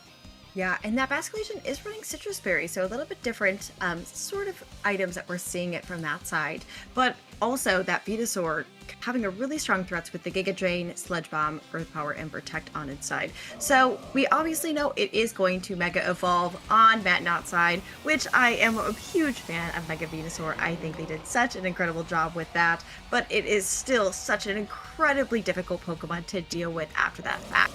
We're going to go ahead and see the Mega Gardevoir go for a Hyper Voice into both the Pokemon, only taking them an additional quarter down, so that Corviknight is really enjoying it, while that Basculegion goes for the Wave Crash into the Corviknight and knocking it out. Yeah, the Corviknight going down there is huge. If a Tailwind went up, then speed advantage for that Venusaur would have been really difficult for Toller to answer, I think. We see the Giga Drain come out. Wow, that's doing a lot of damage to the Basculegion. Even with the Citrus Berry, that Wave Crash recoil damage probably put it in range of that knockout. And the little chip damage, I think Toller was kind of angling to get in that Venusaur to secure a Psychic knockout on future turns, is now just gone. Wow, what an incredible tug of war game. We're seeing all these Pokemon dance kind of around each other, both having a different type of knockout. And we're going to see the Primarina on Matnot's side of the field land, and also the Kingambit for Toller. Yeah, I think that Kingambit's actually the Pokemon you really want to see from what Matnot's side. With the Fairy typing on the Primarina, it is a Chople Berry set with no Protect, so it does have Iron Head to deal a little bit more damage to the Primarina than most of the Kingambit in the meta right now do have, but I think it probably doesn't have the speed advantage, and if it's able to outspeed it, it's going to deal a lot of damage with a Moonblast, let alone a Hydro Cannon if that's the option. Now this Venusaur, yeah, as we mentioned, it did heal up with the Giga Drain on the previous turn, so Psychic may not be able to knock it out, but it is not a Leech Seed. It's a Protect 3 attacks Venusaur, so Toller could get aggressive here and Psychic Sucker Punch that Venusaur for a cheeky knockout. Yeah, and we're going to go ahead and see Toller is going just for that Protect on that Mega Gardevoir on their side, while that Venusaur as well dances along. So both Mega Evolutions not wanting anything to come near them. We're going to see that Primarina lock into the Hydro Cannon onto that Mega Gardevoir, but hitting the Protect instead. And that Kingambit actually locking into the Primarina, taking it down just over half HP. And one thing to note is that Primarina is running a Citrus Berry. Yeah, I think Matt not reading into the double up into the Venusaur doesn't get it and tried to just knock out the Gardevoir so that you could 1v1 the Kingambit with your Earth Power Venusaur, but that turn definitely went sideways in the targeting, especially with the Hydro Cannon. I don't think a Hydro Cannon would have been able to knock out the Kingambit in one. I might be underestimating Primarina, but yeah, it going into the Protect on the Gardevoir is a big momentum swing for Toller. We could see an attempt for a double Protect, because I do think you'll still need a Sucker Punch to actually chip the Venusaur into range, so even if you don't get the double Protect, you can at least buy a turn for the Venusaur to survive, and maybe let the Primarina start to take over this game. Yeah, as someone who has used Primarina quite a bit, it is one of those Pokemon that you are kind of unaware of until you are actually facing it one-on-one. And we're going to go ahead and see it's going to Protect on its side, while the Kingambit is going to go in for that Sucker Punch into the Venusaur, as that Mega Gardevoir is also going to double up into that Psychic onto that Venusaur, knocking it out, leaving Primarina the only Pokemon on the field. I mean, it's better than a lot of Pokemon in these 1v2 situations with the Hyper Voice, but I think the HP totals are just too high on Toller's side. I think that was the really key turn. There was no defensive play with the Protect to survive the Sucker Punch and the Psy-Shock combination. Misread that team sheet. It is Psy-Shock instead of the Psychic, which we actually see the value here. Primarina has a higher special defense stat than the physical stat, so the Psy-Shock hitting on the physical defensive side means that it's able to take a knockout there, where otherwise it might have been a little bit close. But yeah, just smart play on Toller's end. I feel like every turn towards that end game just went in Toller's favor, and as a result was able to take that first game, which was, as you mentioned, kind of a tug of war, but I think towards the end really started to skew in Toller's favor as more turns went correctly. Yeah, and I'm so excited to see the Mega Gardevoir. It's one of those Pokemon that we haven't seen featured on stream, at least with us yet. So, and also the shiny variant, which I am a huge fan of as well. But I think that Toller really played that game well, especially utilizing that Mouse Hold to play around to make sure that they've got some good friend guard on that side. But having that Kingambit in the back, I think set him up really, really well, especially against Matnot. Yeah, I think that Gardevoir, just it being, that Psychic coverage is just so huge as opposed to it being a Mega Floette, which most of the other players have chosen. I do want to highlight, Toller actually won the 2015 US National Championship with a Mega Gardevoir, so accustomed to this Pokemon, has been absolutely carrying it to new heights in this Grand Champions Festival. 12-2, both of these players are playing for the top cut berth. You reach 13-2 and you are guaranteed a spot in the final bracket, so a lot on the line here for both of these players. Yeah, and I think one thing, Cedric, that you were talking about earlier, which I've also seen, which has been really incredible, is seeing all these veteran Pokemon trainers come out of the woodwork, especially with the resurgence of Mega Evolution. We've had some new ones join us, but so many of the older Mega Evolutions are still reigning supreme. And a lot of these old Pokemon trainers saying, hey, I've always used Mega Gardevoir. I've done really well with it, so I'm going to figure out a way to make it relevant again. And I think Toller is really showing just how you can do that. It's a verifiable tsunami of Unks coming back to the game, and Toller, he's been around, he's definitely been playing, but yeah, very happy to see this Gardevoir, a beautiful auntie. I guess this is the male Gardevoir, but yeah, it's doing really well for him here, and I think a lot of these older players have been gravitating to their old favorites. Toller, the normal type maniac, and does have the actually Gardevoir emblem as well, really kitted out the trainer to pair with that Mega Gardevoir. We're going to see a return to the Mousehold and the Gardevoir lead against the Corviknight and Garchomp. So maybe both players happy with how that game played out in total, at least the Pokemon brings on lead are correct. So Matt did end up on the losing end of that. So maybe you see a little bit of a switch up in the turn one play. Yeah, I'm excited to see that if what Matt brought also in the back. Typically, we do see the Mega Evolution in tow with them, but we have also seen sometimes that traders are opting out for that Mega Evolution and switching it up with some different Pokemon. We did not see the Tyranitar and the Rotom from Matt side, so it could be a possible change-up. I do think that Primarina was a good bring. I just think it needed to be optimized a little bit differently. We are going to go ahead and see that Toller is going to Mega Evolve that Gardevoir, of course, making it the belle of the ball, as some would say. And just really excited to see how this is going to play out. Yeah, the really awesome Mega Gardevoir with the black dress, very nice. The Garchomp is going to take a defensive stance, going for Protect, doesn't want to get knocked out instantly, like the last game, so maybe tipping us off to what the Corviknight's going here. We saw Iron Head and Earthquake in the last game, did take the knockout on the Mousehold, so maybe we're just seeing an inversion of the order. We see the Corviknight is going to take that Hyper Voice, so is going to follow up with an Iron Head. Yep, it's going to go right into that Mousehold, now in range of an Earthquake. So I think maybe Matt Nott's approach here is, all right, I clicked the right moves, but maybe I needed to offset the Garchomp's Earthquake by one turn to make sure I can actually Iron Head into the Gardevoir to make sure my Mega Venusaur is a little bit safer in the end game than it was in game one. Yeah, and I think the Garchomp is really itching to hit that Earthquake now, especially knowing that that Mousehold is just not going to be able to take it. I know that Gardevoir really wants to get rid of it just because it was such a pivotal issue in the last game that they were like, okay, if I can get rid of it really quick, I should be smooth sailing beyond at that point. But now it's a little bit dicier for Toller to figure out, do I want to stay in? Do I want to move out? How am I going to go ahead and navigate this with my friends and family? Yeah, the problem for the Mousehold at this point is it's probably going to be knocked up before it's able to move, and for that reason, Follow Me doesn't get a lot of value. That's where one of the other moves on this moveset on the Mousehold comes in. You could go for a Helping Hand Hyper Voice to optimize your damage into the Corviknight, maybe put it in range of a Last Respects on the next turn. However, I think Toller probably a little bit worried about this Gardevoir going down a little bit early, given the offset of the Protect. But yeah, we're actually going to see a Super Fang go out from the Mousehold. It is faster than the Garchomp, has to be a very fast Mousehold to do that. So Earthquake will come out, do a lot of damage to both of these Pokemon. Yeah, I'm very, very surprised to also. And the Mousehold survives the Garchomp's Earthquake on 12 HP. We're going to go ahead and see that Hyper Voice from the Mega Gardevoir go on to Matt Nott's side, taking out the Garchomp with a one-hit KO and putting that Corviknight in a very dangerous range. Oh, it's the Brave Bird selection and not the Iron Head into the Gardevoir. Maybe, expecting some kind of switch. I'm not sure why it wasn't Iron Head into the Gardevoir, but really being punished there. The combination of Super Fang doing more than a Helping Hand Hyper Voice would have done to that Corviknight, and also has the benefit of knocking out the Garchomp in one. Now this Corviknight, it's going to be close, but I think based on the damage from the Hyper Voice, going to be, close to a knockout in the Corviknight, and there's nothing that can immediately threaten a knockout into this Gardevoir aside from maybe the Rotom Heat if it comes in here. You might have to bring in the Venusaur and just hope a Psyshock doesn't come your way to try and get a Roost off or maybe a Tailwind, but Toller also has the benefit of being able to bring in a Pokemon to kind of press whichever slot that Matt Nott brings in. It is that Primarina and the Basque Legions, we're seeing the water types enter the field. Yeah, and I think that is one thing that we have to really respect, which is the mouse, no matter if it's 3 or 4. They've always got a friend in their companion and also with their trainer.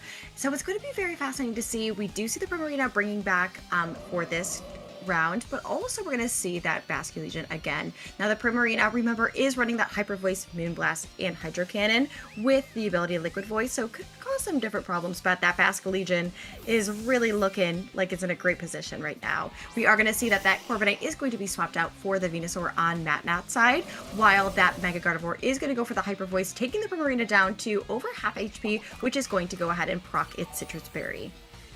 Yeah, Citrus Berry may be healing it out of range of a Last Respects, oh yeah, definitely. If the Citrus Berry hadn't activated and the Hyper Voice did a little bit less damage, the Citrus Berry would have, not activated, Primarina goes down, and there's no Hydro Cannon to knock out this Gardevoir, and the Venusaur is looking a lot less happy here, so yeah, really pivotal damage roll, kind of in favor of Toller, like he did more damage, but also against him, and that, just precipitated in the knockout from that Hydro Cannon on the Gardevoir. Which is very fascinating because we did see game one that Hyper Voice from the Mega Gardevoir did take it down to over half HP. So definitely a roll from MatNat's Primarina. We are going to see that Talonflame is going to join on Toller's side. So a bit of a change up from that King Gambit.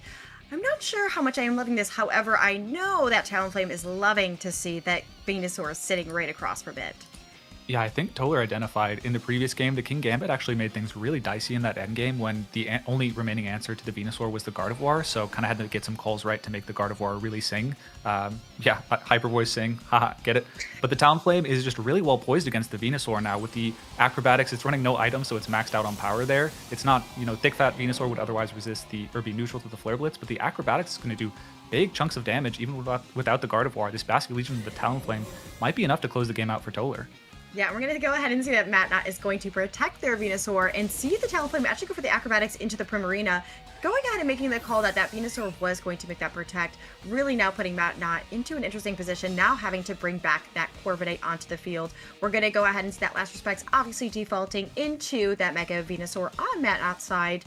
And thank goodness, can I just say that I have a mute button on my mic because that was very funny, Cedric. I try my best, and the Corviknight's also going to try its best, but it might not be enough. The Flare Blitz on the Talonflame is really deadly here. There is 2 knockouts on Toller's side. The Mousehold and the Gardevoir have been felled, but their teammate is here to pay its respects with a 150 base power Last Respects.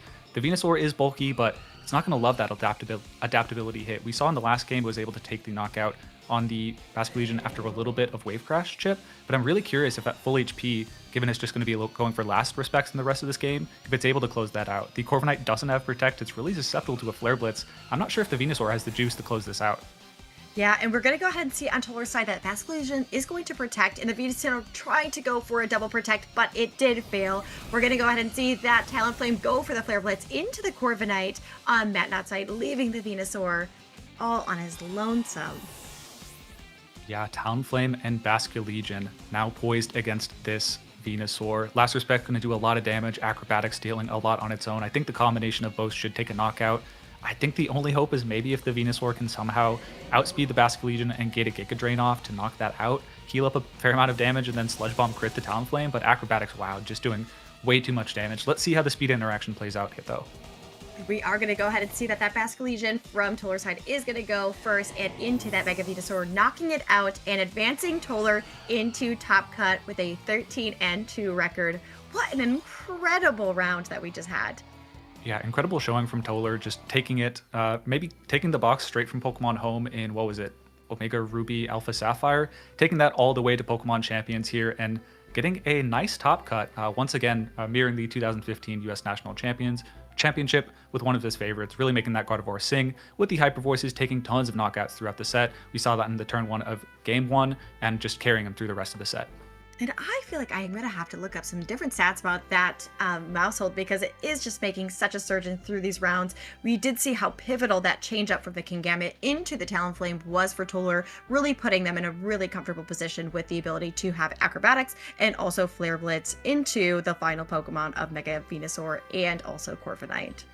Yeah, I think those who've been tracking multiple rounds now, we've kind of seen where basically, even if a player, regardless if a player is able to win or lose, if they're really high level, they're kind of identifying the points where they're like, okay, I had to make a really uncomfortable position here. My opponent had me squirming because of the Pokemon I brought.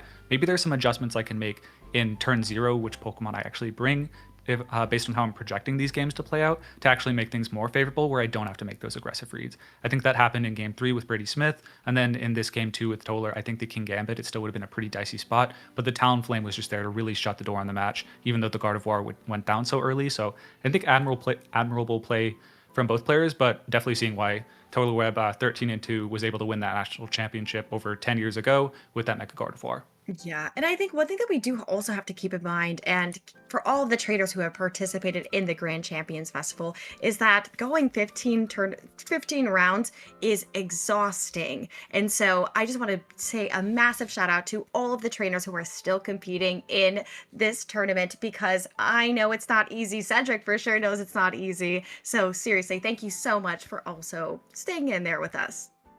Yeah, the remaining competitors are absolute champs, even if they didn't make it to the finals or the top cut bracket of the Grand Champions Festival. They're all champions in our eyes. Like 15 rounds is crazy. Like a 12-3 record is like still incredible. That's getting really close to top cut in most tournaments. It's getting very close to top cut in this tournament. And the stamina it takes to actually accomplish that, no small feat. We're going to go into two players who are also once again on tournament point, or not tournament point, but top cut point. Gojo, and then Azulite. Yeah, two really strong players fighting for their life. Yes, I like the Gojo, so that's what we're going to say, because if you are a Jujutsu Kaisen fan, so am I. But we are going to go ahead and see an Azulite side that they're going to bring in their Archaludon next to that Pelipper, which we all know good and well that they like to be next to. That Garchomp is going to go ahead and go for that Earth Power into the Archaludon and, takes that much needed stamina. Yeah, looking at the team, and I may be mistaken, but Azulite's team looks quite similar to the team that Wolf Glick was able to pilot to first on the ladder. That really cool Skraw villain team, which we can see has made its presence known. The Floette and the Garchomp on Gojo's team was able to be burned and now offering way less pressure offensively, especially against this stamina boosting Choice Scarf Archaludon. Let me confirm that it is actually Choice Scarf. Yeah, it's actually leftover, so some switch ups from the Wolf team, but definitely functioning exceptionally in this best of three tournament. Yeah, and for this board state right now that we do see Gojo does have the Mega Floette that is burned in the back bench, and that they did bring that Talonflame that has since been knocked out. The Garchomp is also burned, so really having a lot of mitigation of that attack damage onto any of Azulite's Pokemon. We are also seeing on Azulite's side that Skull Villain is knocked out so far, but the Archaludon, Pelipper, and Basculegion still being healthy. Yeah, I think we need to watch out. This Archaludon is Snarl, Dragon Pulse, and Electro Shot. Rain is down, so no Electro Shot, so your best move to not deal damage into the Aegislash is going to be that Snarl. I need to confirm, but it is the physical Aegislash, so the Snarl's not limiting its damage potential, but a lot of damage with that Snarl onto the Garchomp, bringing it down into burn range, I think, with a critical hit. And then 8 Hurricane, you can't go for a normal type Weather Ball into the Aegislash, so doing what it can to bring that down, and maybe, getting the Confusion as a nice bonus there. The Aegislash is such a high attack stat, and if it goes into the Stance Chain form, it lowers its defenses. We're going to see a cool interaction. No, we don't. It is able to attack through the Confusion. We would have seen that Aegislash knock itself out if it did actually punch itself in the face, but thankfully not the case for Gojo. Well, thankfully, as I'm sure all of you traders know, try not to be confused, especially when you're a sword. And seeing it knock out that Pelipper was also very good. We're going to go ahead and see that burn is going to go ahead and take out the Garchomp from Gojo's side, which is going to make that Mega Floette hit the field once again. And remember, it is burned, so it's still a very interesting situation. The Aegislash is now into that blade form, going to be paired up next to that Mega Floette. We are also going to go ahead and see that Basculegion return to the field next to that Archaludon that is very, very, very menacing. All right, thankfully, I think this would be a little suspect if the Basculegion were not Choice Scarf, but given that it is, it just guarantees to outspeed the Floette, knock it out with the last respects, and probably just Snarl. Although there is some ambiguity, the Floette can go for a Protect, and then maybe you can dodge a Snarl. I mean, it's kind of tricky. You may need to Shadow Sneak and want to KO the Basculegion from here, which is going to be kind of, it's going to be suspect. It is Spell Tag, but it is a very weak move, and Basculegion has a lot of HP remaining. I think, it's going to come down to whether, we see Azulite trying to circumvent that entirely, goes for an Aqua Jet into the Aegislash to get around the Shadow Sneak. Really heads up play. Yeah, we're going to go ahead and see that Mega Floette go for the Moonblast into that Basculegion, knocking it out completely, leaving the Archaludon the only other Pokemon on Azulite's side. Now, we also do know that stamina has been building up, and that Archaludon is going to go for the Snarl into the Mega Floette. Now, not doing too much, it is going to drop its special attack, and of course take a little bit of burn damage, but a very interesting switch up. Yeah, I think that's not what any of the players were expecting, but Azulite really expecting the Floette to go for a Protect and maybe a Shadow Sneak to come out. doesn't get that, and because of that, the Basque Legion does go down even though it took out the Aegislash. I think with the Floette here, it is Calm Mind. There is no Flash Cannon on this Archaludon, so we see instead of an attack, maybe expecting a Protect to stall out damage with the Burn, goes for the Protect here. It looks like a Snarl probably came out from Azulite, yeah, so any damage boost that came from the Floette on that turn goes down, and yeah, taking down this Burn slowly but surely, just trying to keep the Archaludon out of range from the Moonblast, keeping it out of range of getting to a +1 where that knockout will be guaranteed. At neutral, it's going to be really close. Yeah, really, really close end game. That Mega Floette knows that it's not going to be able to survive too much longer, especially with that burn damage. We're going to go see that Floette go for the Moonblast into the Archaludon, and is it enough? Not even close. It brings it down to 45 HP. Going to go ahead and raise its defense as well and land that Snarl to go ahead, bring it down to 12. Yeah, I think it's gonna live one more turn of the burn. However, you do have a Protect on the Archaludon to make sure that you take that last turn down. Yeah, just by 1 HP, but the Archaludon, as we said, does have the option to Protect, and there is no healing option on the Floette. No cheeky self-draining kisses on a partner Pokemon. They're not there, so not an option at all. I think that was really excellent play from Azulite. Basically, keeping this, as long as you kept Snarl pressure on, the Floette couldn't get up to a plus or a neutral. The Moonblast was able to get off because you made the correct read on the Calm Mind turn, kept it at -1 special attack, and because of that, you were able to narrowly survive the Moonblast. I think it would have been extremely close whether the combination of, like, if Gojo had actually gone for the first Moonblast and just been content to go for that at -1, whether the Archaludon would have been able to tank two, like a -1 and a -2 Moonblast. I think would have been extremely close. But as light betting, you know what? They're going to try and go for the Calm Mind. Nails that read perfectly and is able to just edge out the Mega Floette, despite having the strongest move being a Snarl. So the Scovillain, its presence being felt even probably like 10 turns after its knockout, I'd imagine. Such a long battle with that Snarl Archaludon, but it was absolutely the key factor in winning. Yeah, no, what an incredible game two from Azulite. Now, we also have to keep in mind, we didn't know what quite happened in the first game that Gojo played, but they did take that win. So a potential change up back to what they were doing previously, we're not quite sure. But I think Azulite has identified that Mega Scovillain is going to be the one Pokemon to bring and just make it so catastrophic to deal with. Yeah, I mean that to its credit, it's not actually able to burn that much effectively. Like, you can really just only get the Aegislash and the Garchomp. The Floette, in theory, shouldn't care that much about the burns, but as we saw, that's actually not the case. Was able to close the game out there. But thankfully, the Talonflame and the Incineroar, as fire types, are immune to that. So maybe an option to try and dispatch that Pokemon a little bit more easily. However, if you do that, you do leave yourself very open to the Pelipper, Archaludon, and Basque Legion that it looked like Azulite was favoring. So I think the brings from these players are, I'd imagine that's kind of the interplay we've been seeing, is that it's really hard to dispatch the Scovillain without bringing Pokemon that just auto lose to the rain mode. So solid team selection from Azulite there, just absolutely pushing that advantage to its fullest to take that game 2. We missed the game 1, but we're going to see this game 3 as both of these players it's the last round of the tournament for one player, and the other will be progressing to the top cut bracket. Let's see who takes it. Yeah, and we're going to go ahead and see Azulite is going to lead with that Archaludon and that Mega Scovillain, or I guess right now, Scovillain, and while Gojo is going to lead with the Talonflame and Floette. So we're not sure quite if this was the exact leads from the last time, but very interesting to see. That Scovillain is really, really eyeing down, but kind of eyeing down that Talonflame right now. Yeah, the Talonflame is defensively poised pretty well unless there's a Pelipper switch in to get the Electroshot active. However, if you do that, you're giving the Floette potentially a turn to go for a Calm Mind, at which point it's going to start ripping the hole through your team, so I'd expect Azulite to maybe play a little bit defensively around that. The Scovillain not even taking the turn to Mega Evolve, goes to the Pelipper. Yeah, maybe my expectation is going to be defied here as the Pelipper is coming in, maybe hinting we're going to see an Electroshock from the Archaludon this turn.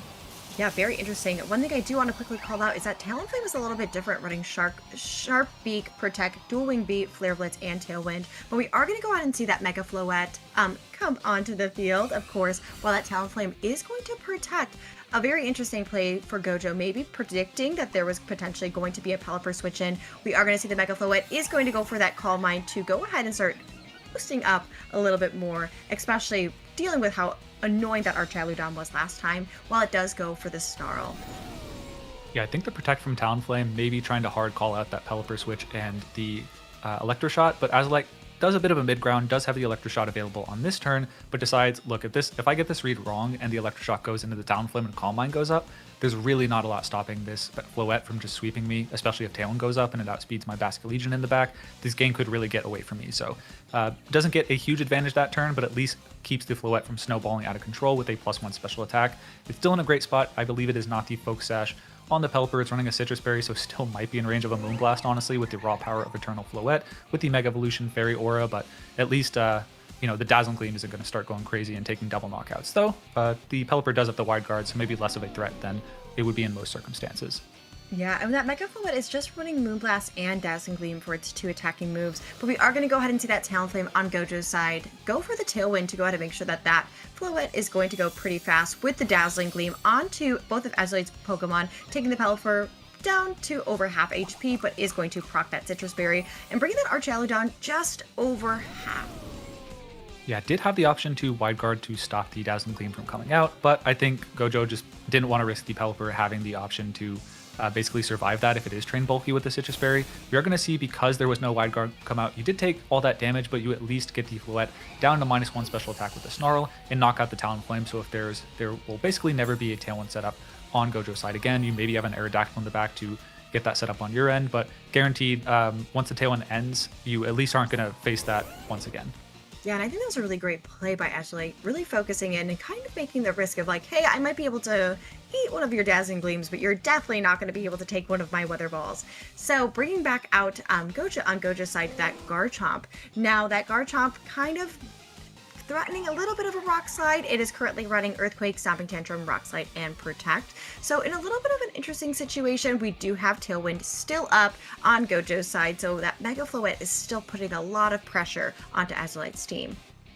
Yeah, normally without a stamina boost, the Archaludon probably would have been in range of the Stomping Tantrum because it's, we'll see what actually comes out here, but the Pelipper is very bulky. The -1 Moonblast, not able to take a knockout out there, and the stamina boost on the Archaludon, not enough to knock out, or it is enough to take the knockout with a critical hit. It is Soft Sand, so would have been close if it could knock out regardless, but yeah, no shot, no way. With the critical hit, you're living that, as the Weather Ball is going to come and deal a lot of damage to the Garchomp, but I mean, you really would have loved to at least get one more attack with your Archaludon to stall out these Tailwind turns and then maybe get to protect the next turn to stall out the last one, but yeah, not the case.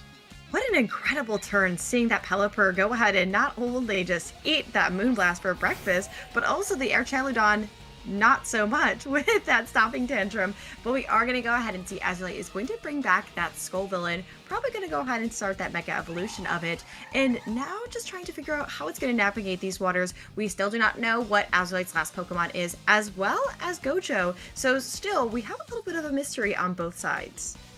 Yeah, I think the last Pokemon's going to be very important to how this match plays out. I'd imagine it's an offensive Pokemon like Sneasel or Basculegion to make sure that the Floette can be kind of chipped down and then knocked out later.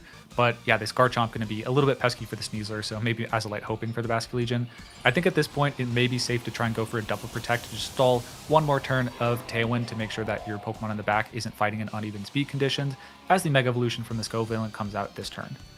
Oh my gosh, I love seeing Mega Scovillain, but I also love to see a Calm Mind on the Mega Floette going ahead and trying to get some of that special attack boost back up. We're going to see the Garchomp go for the Rock Slide, but the Scovillain is going to go ahead and avoid it, but still landing onto the Pelipper, which is kind of annoying also for Gojo, but that is the risk that you play with the Rock Slide, and I know I'm not the only one that's missed it quite a few times. We are going to see the Scovillain go for the Leech Seed into that Garchomp, getting in some much needed HP that it's going to want.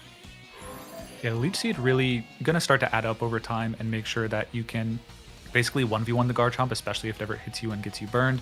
But I think the Leech Seed maybe need to go on the Floette there. The time is ticking. You actually, yeah, I think that was quite an aggressive read on Azulate's side, given that there is one more turn of Tailwind, I believe. Yeah, there is one. We confirmed that on the top of the screen. Thank you, spectator mode. But because of that, the Floette probably has a good chance to outspeed this Basculegion. I think I'm having trouble tracking the Snarls, but it got 2 Calm Minds and I think maybe took 2 Snarls, so it's now at neutral. Moonblast probably doesn't knock out the Basculegion, but in combination with a Rock Slide or, yeah, Rock Slide from the Garchomp, it might actually take that. So I think an aggressive call from Azulate, expecting the Calm Mind to come out. But yeah, a little bit punished by the Basculegion being forced to come out with the Pelipper going down. Yeah, I think that Floette is in a really good position, especially since it's had so much HP and also protecting itself. We're going to see the Basque Legion go for the Aqua Jet into the Garchomp, knocking it out, but still taking a little bit of chip from that rough skin as well. Now, as we kind of know, that Basque Legion is going ahead and running a Choice Scarf. So now currently locked into Aqua Jet. We're going to see that the raid and the tailwind is going to peter out to make things a little bit more neutral on the field. And now introducing Gojo's last Pokemon, Aegislash. I think that was a really interesting call. The Aqua Jet just assumes that your Basque Legion will probably just fold to the combination of any move from the Garchomp plus a Moonblast. But if you can knock out the Garchomp, at least you're not losing your Basque Legion for nothing.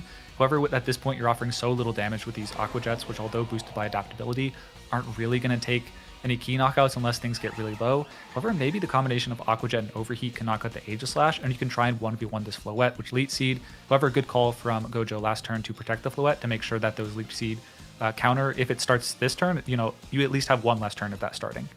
Yeah, nope, I completely agree with that. And that Skullvillain only running Overheat is a little bit of a problem. Running also Rage Powder, Protect, and that Leech Seed that we've seen. I think that is going to be a pivotal thing to lock into that Mega Floette, but we are going to see that Basque Legion land that Aqua Jet into the Mega Floette, taking a little bit of damage, but it going for a Moonblast into the Skullvillain, only taking it just about a quarter, just because, it's not very effective, but making sure that that Mega Floette takes that burn from it. Yeah, I think that was a big call from Azalite to not go for Aqua Jet and Overheat into the Aegislash. If you could knock that out, you might have been able to 1v1 the Floette with how little damage it was doing from all those snarls. Poltergeist comes out. The Skullvillain is able to connect with the Skullvillain Light onto that Skullvillain. Does it knock out? It does. That's a knockout. And now, even though the Aegislash is burned, this Aqua Jet locked in Basque Legion is going to really struggle to win the game. The Leech Seed went into the Floette on the Skullvillain slot. It doesn't redirect. It's still just going to be empty into that that fainted Skullvillain slot, so no damage is going to be dealt to the Floette every turn. It's not like it redirects to the Basque Legion. That would really be the only way to actually come out of this, but that's not how it works. The Floette is now poised exceptionally well to go for Moonblast into the Basque Legion, and you could probably just go for a King Shield to get into a defensive position to buff up your defenses, and go for a Poltergeist to close out the game after this first Moonblast. Yeah, but one thing I will say, Cedric, that me and you both know, especially after yesterday's rounds, is that Poltergeist, you can't always depend on it, especially for how many times that we saw it miss yesterday. But we are going to go ahead and see a double protect on Gojo's side, just kind of making sure that, hey, we're going to see what's happening. It is going to be that Aqua Jet, just kind of playing it out a little bit. Yeah, kind of adding insult to injury there. The Aqua Jet lowering the attack of the Basque Legion one more stage, but this is really seeming to be one of the last turns of the battle. We'll see if this Aegislash is able to connect with its early 2000s low budget horror movie move, the Poltergeist, whether it's able to connect with audiences. I know it might connect with the Basque Legion. There's a 90% chance to do so. If the Poltergeist KOs, it's going to be a clean knockout. Doesn't go for the Shadow Sneak, which would have put it in Blade form. Goes for Moonblast here. Let's see the Moonblast chipping so down. Oh my goodness. At neutral, I think, still dealing so much damage, and now it's in range for a Shadow Sneak for sure. Poltergeist just closing things out even further as the Choice Scarf working against the Basque Legion there, knocking itself out. As Gojo able to defeat Azalite, a regional champion of this season, I believe, taking to a 13-2 record and top cutting the Grand Champions Festival. Wow. Gojo against Azalite, Gojo against Geto. An incredible match nonetheless, and really, really excited to see that. It was very cool to see so many Poltergeists actually land this time around, because last time didn't work out so well for all the other Aegislash players, but really, really excited to see that. And also, congratulations on making it to Top Cut. Yeah, I think a player that not all of us are familiar with, but absolutely on our radar now. Just an incredible win over a top competitor in the IRL circuit, making it to that top bracket. So at this point, the 13-2 players are locked in, and everyone with 3 losses or more will not progress to the final bracket. So the last round for them, but I think after 15 rounds of Swiss, they might be pretty happy with the experience they've gained in this new format. We'll go into some of the details of the match now. The Aegislash shifting into that stance change. I believe it was confused at that point in the battle, so maybe we could have seen a substantial shift in the match's dynamics if it did hit itself, but not the case. Yeah, and I think Aegislash is also just showing once again that it is here to stay. And you know what? It's not too rusty. It can still hang out with all the new Pokemon as well. You see just how much damage that Mega Floette also does onto its opponents. And also that Garchomp landing that devastating stopping tantrum into that Archaludon, knocking it out with that critical hit. And I know we've seen quite a few critical hits now in our days, and that was such a good one for Gojo. Yeah, I think even though I guess last couple of turns after the Basculegion, or sorry, the Scovillain went down, the game sort of felt over. I think on that turn, where it actually went for the Leech Seed, the game could have easily ended with an Aqua Jet and an Overheat into Aegislash. So just a really good call on Gojo's side to expect that not to be the case. Correctly identified Leech Seed was going into the Floette that turn and was able to fully capitalize. So I think even though a lopsided end game towards the end just as easily could have flipped Azulite's way. And I think there were a lot of turns like that through the set. The Archaludon maybe could have gotten just the mileage that Azulite needed if it hadn't gotten crit by the Stomping Tantrum on that turn. So I think a lot of what ifs on that match, but ultimately an excellent set to both players.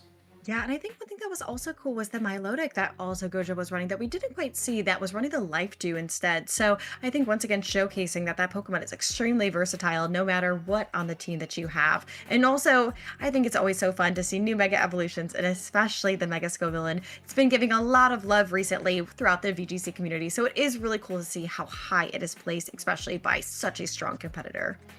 Absolutely. Incredible matches from both of the players. I'm not sure if we have another match immediately queued. Maybe we'll go to a bonus match while we're waiting for the final top cut bracket. But it's been an incredible series so far, incredible tournament series. I've been so impressed by the diversity of megas that we've seen. And ultimately, even though the Floette actually did topple the Scovillain there, that's been a big surprise. It's been able to actually 1v1 a lot of the Mega Floette teams, just given the Spicy Extract plus Leech Seed doing 18% per turn. You pepper in your Protects, and then you also get basically 36% per turn, and you're really able to actually 1v1 the Floettes unless they're able to set up the Calm Mind. So I think a surprise from a lot of tournaments coming before this, but one of the standouts in addition to Milotic is some things that maybe we didn't expect to be that strong coming into the tournament or coming into the Regulation MA metagame, but given the context of the Pokemon that are strong, have absolutely been defying those expectations. Yeah, but I think we still have to respect the Mega Evolutions that are still on top. Of course, your Charizard Y, and also Mega Floette still being very dominant throughout this regulation. I'm really excited to see how this continues to form going into our first actual official tournament in Indianapolis. Really excited to kind of see what is actually going to shake out through it all. Now, we're going to go ahead and see like some different changes. I personally, like I said, would always want a Heracross, but I think seeing that Mega Scovillain is also really, really cool. The Mega Aggron from yesterday was also something that was really surprising to me, and especially something that I kind of want to play around with just because of how defensive it actually is. Yeah, there's actually a couple teams with really interesting choices that I'd like to highlight from who were actually able to make it to the final bracket. I'm not sure if we featured them, but Figgy Monster with a Whimsicott, Hisuian Typhlosion, Serena, Mega Floette, so not everyone's starting to be a little bit more common as people have played through the ZA and gotten that Mega Floette item. The Aqua Breed Tauros and the Psychic Fang Sucker Punch Dragapult, very interesting. Not an interesting Mega, but I think one of the teams that I'm kind of looking at that was able to make the top cut. Also, we have one of the Hoj brothers able to make it in with Serena, Whimsicott, Hisuian Zoroark, and Arcanine. So I think these Whimsicott Serena teams may be something that has been able to convert a lot more. It's something that we weren't quite aware of coming into the tournament, but has absolutely been converting at a high rate into the top cut. Yeah, no, really excited to see so many different teams, and also talking about testing 800, still also standing strong with that Mega Scovillain as well, and also the Komodo, which we haven't seen too often during these rounds, but a Pokemon that has really made its way throughout the VGC meta. I know there's going to be a ton coming up, especially with the addition of Top Cut, and something that I'm also super excited for. So before we break into that, Cedric, what's been your favorite Pokemon that we've seen so far? Gotta be Gardevoir. It was one of my favorite Pokemon to see in gameplay coming into the tournament, and getting to see Toller lock it up into the top cut with that Pokemon. Just really exciting to see. Really cool for the old heads out there. Another old head in the Gardevoir. Is it? I think maybe, I forget if it's the first or the second wave of Mega Pokemon, but has been an absolute star on the Grand Champions Festival stage. Yes, and Oz, we all love Gardevoir. It is. We also love to see what's going to happen soon as well. And also, our lovely host, Skraw. So stay tuned for more for the Grand Champions Festival, and we will see you guys in just a little bit.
we started this weekend with over 6,000 players.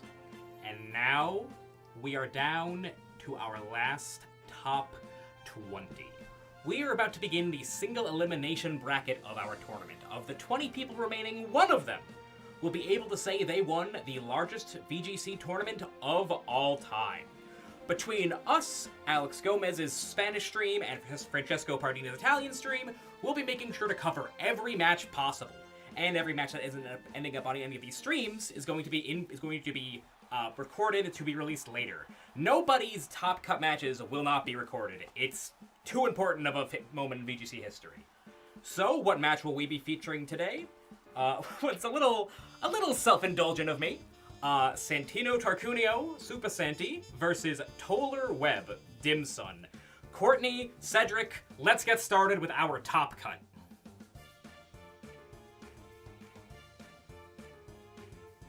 Hello, everybody, and welcome back to the Grand Champions Festival. I'm Courtney, also known as Wiglier, and today I'm with Cedric, as you all know, Talon VGC. Now, Cedric, so excited. We've had some incredible matches, but now we're getting down to the wire.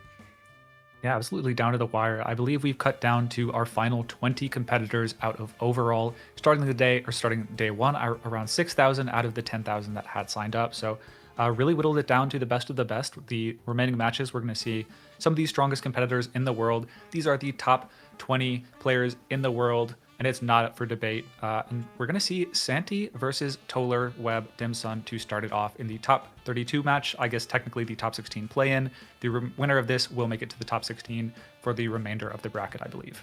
Yes, and I'm so excited to see this. We were just highlighting Toller, which I'm so excited to see that Mega Gardevoir once again, as well as running that Mousehold, King Gambit, Basca Legion, Talonflame, and Garchomp. Now, something to note that Garchomp is a Scarf Chomp, as we know good and well as that Mousehold having that Focus Sash. So really, we saw Toller really play well with that Gardevoir and that Mousehold in the game that they participated in while we went ahead and casted, but also Santi's not new to us as well, Cedric. Yeah, also been featured on the bracket, and Santi using a team with Sneasler, Mega Gengar, Incineroar, King Gambit, Dragonite, and Alolan Ninetales. So some unconventional picks in the Dragonite and the Alolan Ninetales, but beyond that, some fairly standard picks, running the Parasong Mega Gengar that we've all come to know and love, or hate if you're on the other end of it, with the combination of the Fake Out and the cycling move of the Incineroar with Parting Shot. Protects galore on that team, just making sure you can set up the Parasongs and then whittle away those turns with the double protects. Yeah, and one thing to also highlight about Santi's team is that Alolan Ninetales running Protect, Encore, Disable, and Blizzard. I know when we went ahead and featured their match before, it was a very devastating and annoying thing to deal with, so I'm really excited to bring it back, but I'm also hoping that we do see the Dragonite, which is running that Dragon Fang, the ability multi-scale with Protect, Extreme Speed, Dragon Claw, and Low Kick. Of course, I know I always want to see it. Is it really that great in 2 Mega Gardevoir? Maybe not so much, but a girl can hope. Yeah, I think the Ninetales was super effective in previous matches, and it could be effective against the Garchomp on Toller's side that never melt ice, leaving no room for ambiguity. Those Blizzards are dealing a lot, especially to that 4-time super effective move, taking those knockouts. But we saw on, I guess, Brady Smith's matchup, a similar team where you had the Gengar Parasong mode, but you kind of had the Encore distributed amongst a bunch of Pokemon.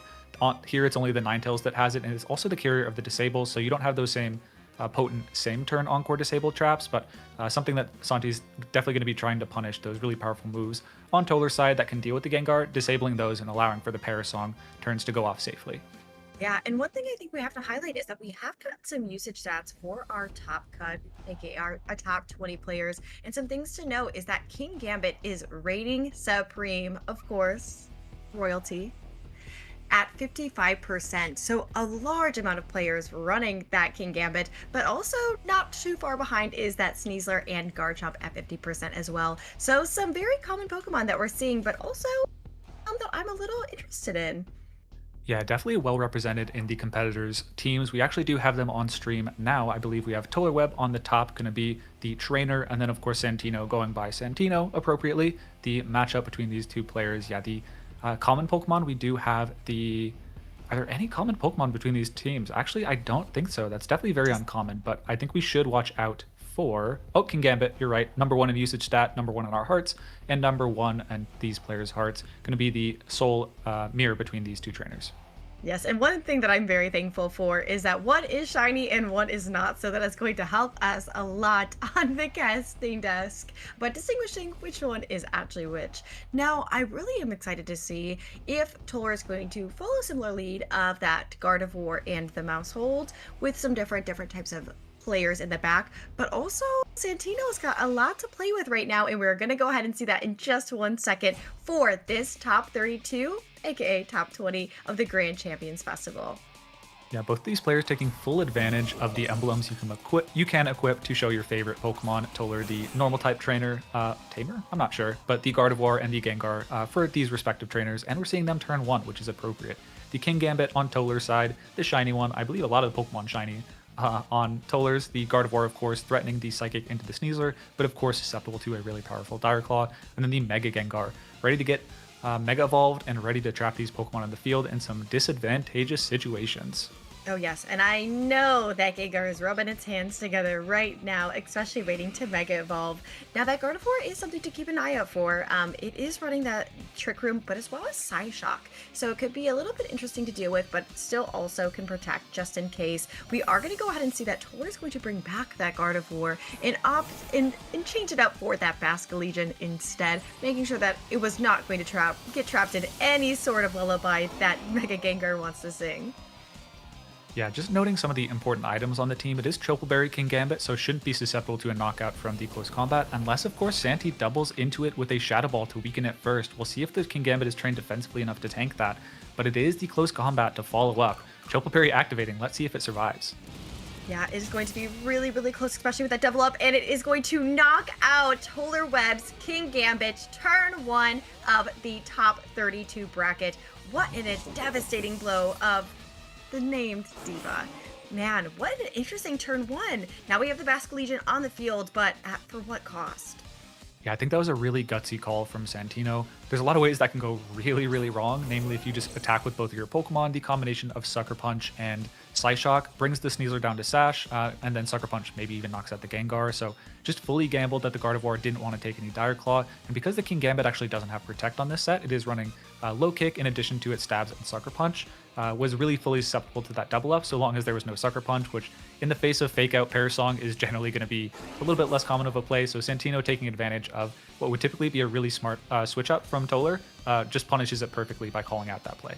Yeah, I think puts a lot of pressure onto Toller's side as Toller brings out that Garchomp instead, keeping the Gardevoir in the back for maybe something a little bit later. I think Toller really knows that that Perish Song can really get devastating for their Pokemon, so making sure that they can try and retain it as much as possible. We are going to see that Santino is going to go ahead and swap out their Sneasler for their Incineroar, getting that Intimidate drop both on the Garchomp and the Basculegion.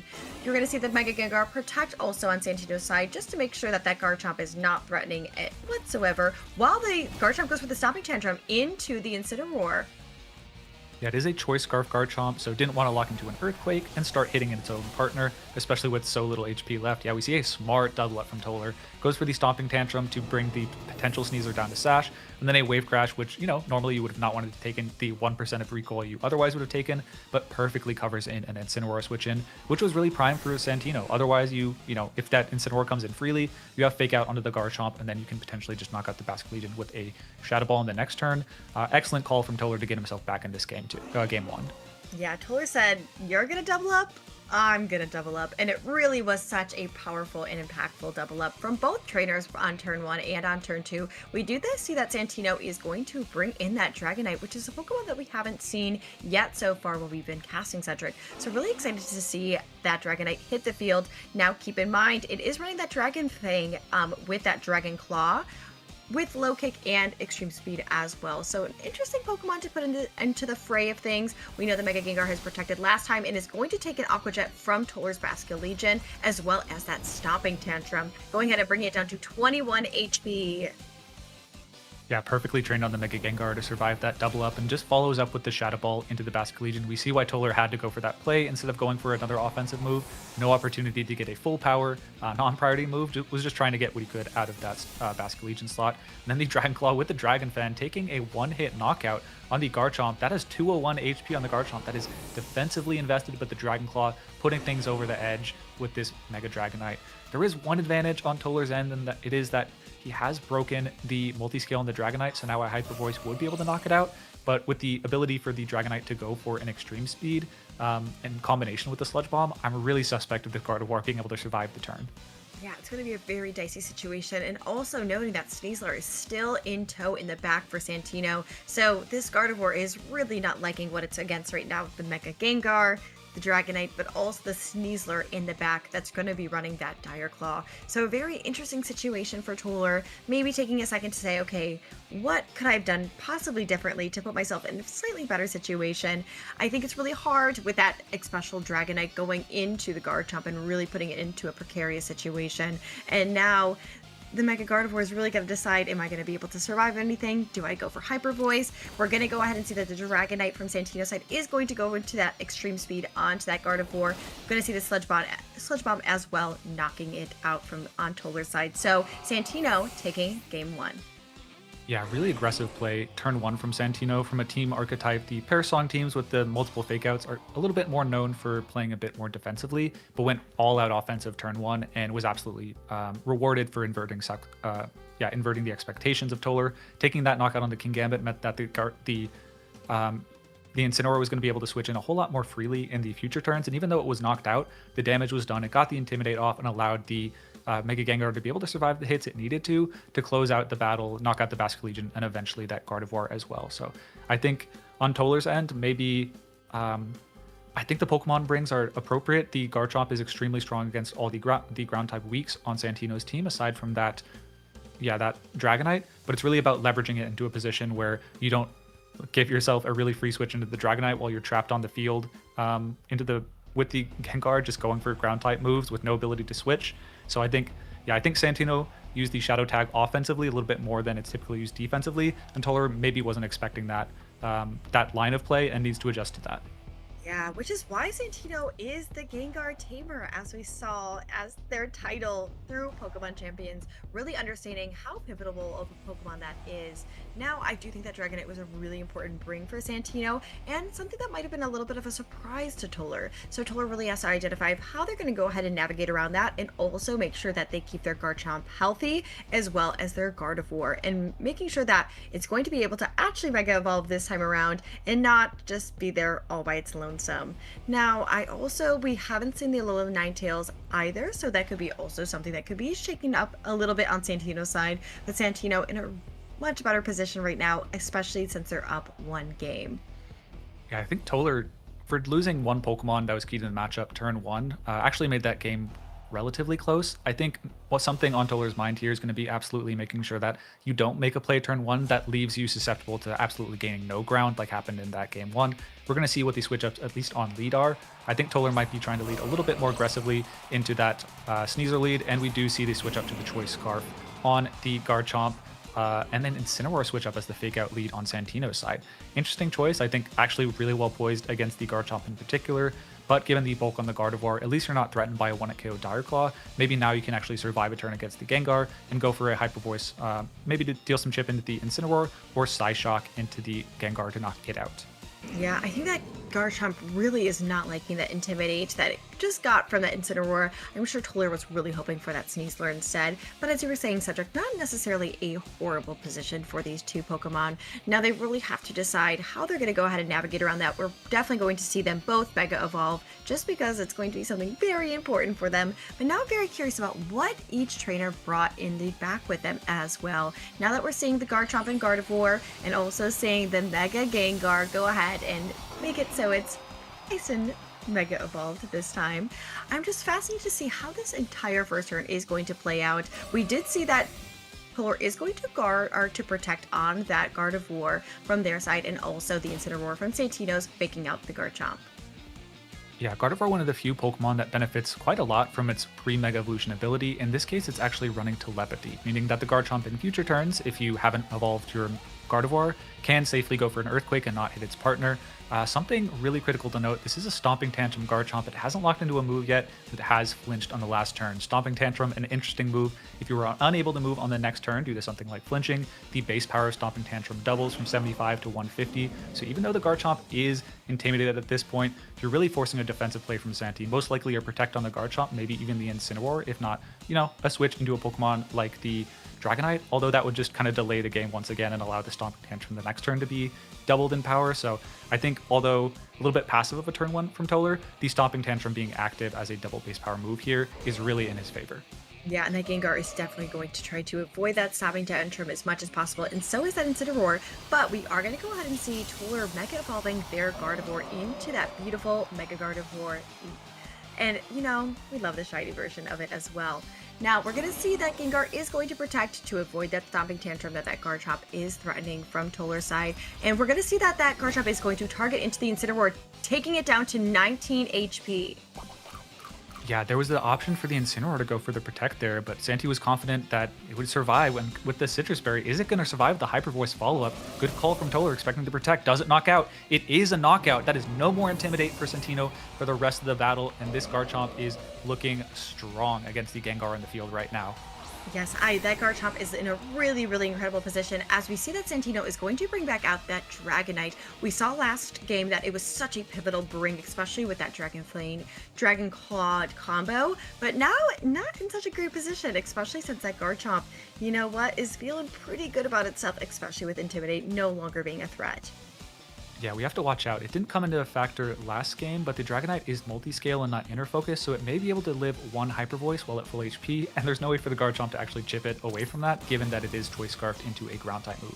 Extreme Seed going into the Gardevoir, chipping it into range of a Shadow Ball for sure here. Stomping Tantrum, not quite a KO on the Gengar. Looks like it would be close even at neutral, but this Sludge Bomb does follow up into the into Toller's Gardevoir. I think Toller thinking from the last game, look, I can't really play too passively with the Gardevoir. I have guaranteed damage with the Stomping Tantrum if the Gengar tries to double up into me here, so it takes advantage of that damage. Loses one of the main threats against the Dragonite, at least from the super effective perspective, but maybe has some ways cooked up in the back to actually deal with that more creatively than just slamming it with a Hyper Voice. Yeah, and we're going to go ahead and see that Toller is going to bring back out that Basculegion on their side. Now, one thing to keep in mind is that Garchomp is still intimidated, so Toller is going to have to make the decision, am I going to swap it out to go ahead and bring it back to neutral, or am I okay with it being just this minus attack? This Gengar is really just hanging around menacingly, of course, but it does have a lot of damage on it, as well as, the Dragonite sitting here, nice and pretty, waiting for it to happen. Like you said, Cedric, that multi-scale is still intact, so it's going to cause a lot of problems. While we do see Santino is going to go ahead and protect on that Mega Gengar, while that Garchomp goes ahead and targets in. Yeah, the challenge of Shadow Tag means the Garchomp can't switch out of either the Dragon Claw or the Intimidate drop, taking a free knockout with that Dragon Claw into the Garchomp. Parting Gift of the Rough Skin there, maybe a little bit more effective than we might think, and the Dragonite being faster than the Basculegion is actually quite important here. The Rough Skin chips away at the multi-scale and eliminating that damage modifier, so it's no longer doing half damage with the last respects, and the Garchomp went down, so that's 2 Pokemon down. You're hitting with a 150 base power, adaptability, Basculegion, last respects. Yeah, I think that was just what Toller needed to get back in this game, and I think that Garchomp Stomping Tantrum, even though it wasn't able to knock out the Gengar, really put it in range for Toller to be able to close this game out with the Basculegion. Maybe you could go for an Aqua Jet and a Sucker Punch, but yeah, I think this still isn't quite over. You don't have the speed advantage on Toller's side, but given that if the Gengar wants to actually attack to chip the Kingambit into Chople Berry range, where the close combat can knock it out, that opens up the Basculegion to attack into the Sneasler, and then you can maybe figure out a way to win the game with those guarantees. Yeah, I think Toller is in a really good position, especially now that in tow with that Kingambit. We are going to go ahead and see that Toller is going to protect their Basculegion just to make sure that it's not taking any unnecessary damage. While the fake out from the Sneasler on Santino's side is going to go into that Kingambit. We're going to go ahead and see that Kingambit no longer able to move, and that Gengar targeting into that protected Basculegion with a Shadow Ball. So a very clean turn, not too much on either side. I know Toller's probably feeling really good about that, knowing that, hey, this Basculegion is going to live for another turn. I think this really depends on the training of the Sneasler. If it's a Jolly Sneasler, I think even with the fake out through the Chokeberry, the King Gambit should live. If it's Adamant, it's going to be quite close. So let's see. The Sucker Punch does come in, trying to keep the Gengar honest to buy the Basque Legion and turn to attack. Let's see. Close combat going into the Chokeberry. It could all come down to this. Will the King Gambit live this 4-time super effective attack? And it is living on 9 HP, 9 more than 0. It's going to be able to act on the following turn and keep the Gengar locked on the field, unable to go for attacking moves. As the Basque Legion, last respects, -1 on the Sneasler. It is the Focus Sash, but now will be in range of an Aqua Jet on the next turn. If you go for Parasong, you could try and get cute there, but both of the Pokemon on Tolar's side of the field are slower. And because Parasong turns tick down based on the speed, the faster Pokemon would faint first. Tolar may have been able to find, with that survival, a guaranteed win to bring himself to a Game 3 against Santino. Wow, incredible seeing not only the power of the Chokeberry, but also just this brute strength of King Gambit being able to take both of those moves, bringing it down to that 9 HP. That Sneasler, as we all know good and well, is such a fearful opponent with that close combat, and the King Gambit just taking it so nicely. Now that Mega Gengar is in a really precarious situation, knowing that it's not going to want to deal with any of this situation. We are going to go ahead and see that Santino is going to protect on the Sneasler, as well as the Basque Legion targeting in, just trying to get it chipped off with that Aqua Jet. Now the Sucker Punch from the King Gambit on Tolar's side is going into the Mega Gengar and knocking it out, which, as we all know, is going to probably push us into a Game 3 of top 32. Yeah, I think Tolar just keeping the Gengar honest knows that Parasong isn't a viable way to win this match, given that you just have so much priority, and if the Gengar ever attacks, you just knock out it and the Sneasler with the Aqua Jet. So really taking advantage, even though you don't have the speed advantage after the Scarf Garchomp went down. Because of all the priority you're able to threaten, and because of the bulk on your Pokemon, you can afford to trade in this match and actually still come out ahead.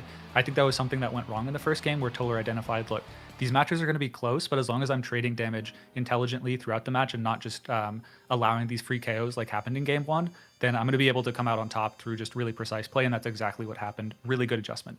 Yeah, really excited to see that. Tolar is such an incredible player, but also Santi. So they both have made it so far into this tournament, and I know they're both in it to win it. And now one game remains, which is going to be very interesting. Are we going to see a change up on the sides, or are we going to make it so it's the same? Not quite sure. We all know we're going to see that Mega Gardevoir as well as that Mega Gengar coming around. But do you think there's going to be any change up, Cedric? Yeah, I think from both players, we could see a switch back to the Sneasler on lead, although I think the Incineroar was pretty well poised. The Incineroar against the Choice Scarf Garchomp. I do think the Choice Scarf Garchomp was ultimately what allowed Tolar to get the initial damage onto the Gengar, force the Sneasler to not enter the field, and at least buy time to chip down and knock out that Dragonite, which once Gardevoir is down, is otherwise pretty tricky. I think Santino, given the speed interaction between the Basque Legion and the Dragonite, that might have come as a surprise, so maybe an adjustment we see in the Game 3 is to try to at least position the Dragonite on the field against the Basque Legion while you still have multi-scale active, instead of really allowing Tolar to, in one fell swoop, deal with the multi-scale through Rough Skin, and then also knock it out with Last Respects. Yeah, I know one Pokemon that we probably won't see, but I wish we really were, is that Mousehold. I just don't know if it really has a position within this game, but I am really happy to see that Santino is really respecting that Dragonite is a very good Pokemon to bring if they can get it into the right position. We saw how impactful it was Game 1, Game 2, not so much. So figuring out how they can move those pieces into line to make sure that they can get rid of that Mega Gardevoir, especially before it starts doing anything a little bit crazy. We are going to go ahead and get into this Game 3 for Top 32 for the Grand Champions Festival. Tolar Web versus Santino. We're going to go ahead and see on Tolar's side that King Gambit and Gardevoir lead. Back to the same leads as game... Oh, no, actually, we see that the Ninetales is the switch up on Santi's side instead of the Mega Gengar. Interesting choice. Definitely would have been well poised against the Garchomp, which otherwise wouldn't have been able to threaten a knockout, and would have been answering back with a Never Multi-Ice Blizzard, dealing lots to any Pokemon on Tolar's team, but especially that Garchomp. He is, however, met in the face with the King Gambit, which is threatening a 4-time super effective Iron Head to knock that out. However, as we saw in the last battle, close combat plus a little bit of chip should be enough to knock out the King Gambit. So yeah, I think on Tolar's end, you are once again, like, you could make the read protect your Gardevoir and make sure it takes no damage that turn, but you're opening yourself up against that double target into the King Gambit that really did you in that Game 1.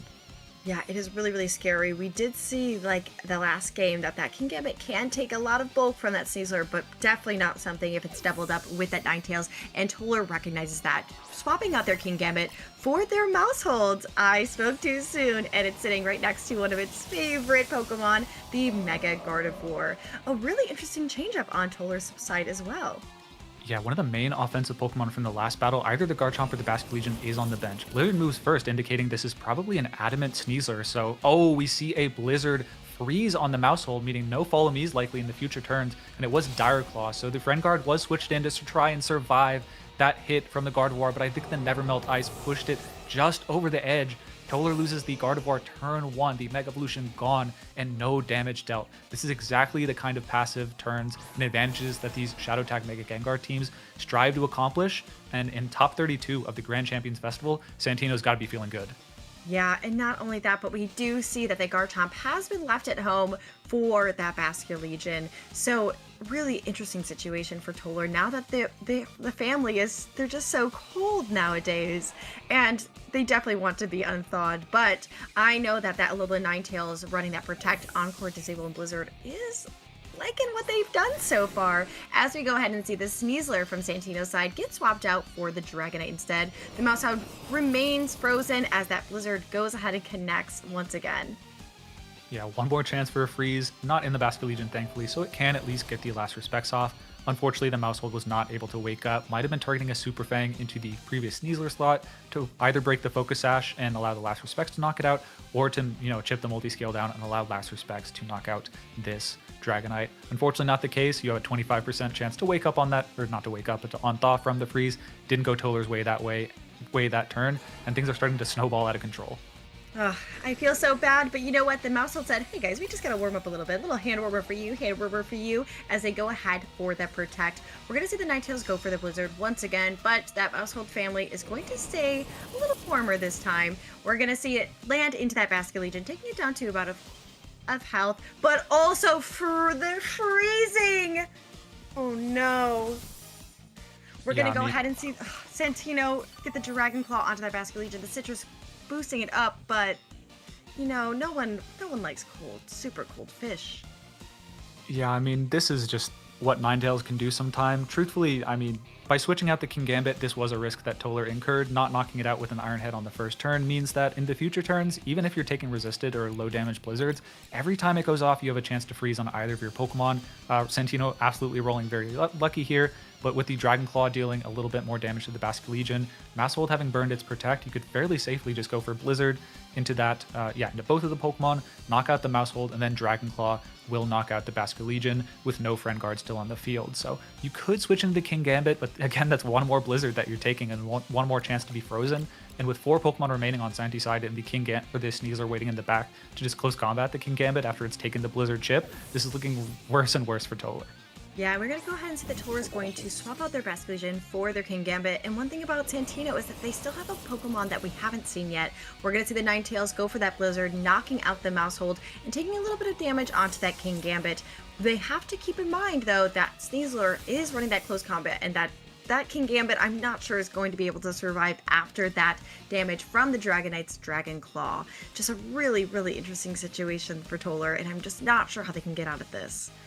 Yeah, what's even worse is this Dragonite also has low kick, so you could also just low kick the King Gambit. It's going to be close. I imagine it would survive the attack, but now it's in range of another attack.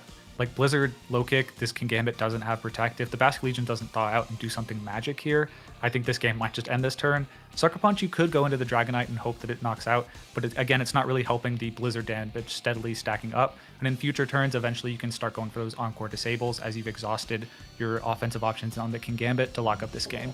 We do see Sucker Punch come out to start the turn, and it's not a knockout. Devastating to see from Toller's side. We're going to see the Blizzard from that Alola Ninetales land onto both of those Pokemon, of course. And we're going to see that low kick from the Dragonite is actually going to target into that King Gambit, but still take it out no matter the Trouble Berry. So unfortunately, all we have is a frozen fish in a very, very cold environment, and we're going to go and see that it remains frozen solid for Toller. Yeah, and we saw earlier in the game, or in game 1, that the Dragonite is outspeeding the Basculegion. So at this point, it's really just on Santi to identify, look, we just have to Dragon Claw, We could even start going for Blizzards out of Snow. If we have the Gengar in the back, we can always just Shadow Ball this Bastard Legion. This game is more or less a done deal. So I think, yeah, Toller probably just trying to figure out something, some miracle combination of RNG or misplays from Santi's side that could allow for a win here. But, you know, Santi's 13-2 as well at this point. Not going to make that as Toller punches in the forfeit, and Santino going to progress to the top 16 of the Grand Champions Festival in a, very chilly fashion. Oh man, as someone who is from the Midwest and has dealt with a lot of cold weather in my life, that was a very, very chilly one. But Toller, an incredible player, and to make it this far into the competition is nothing short than a feat. But Santino going into top 16, really excited to see that, and also really excited to see these replays.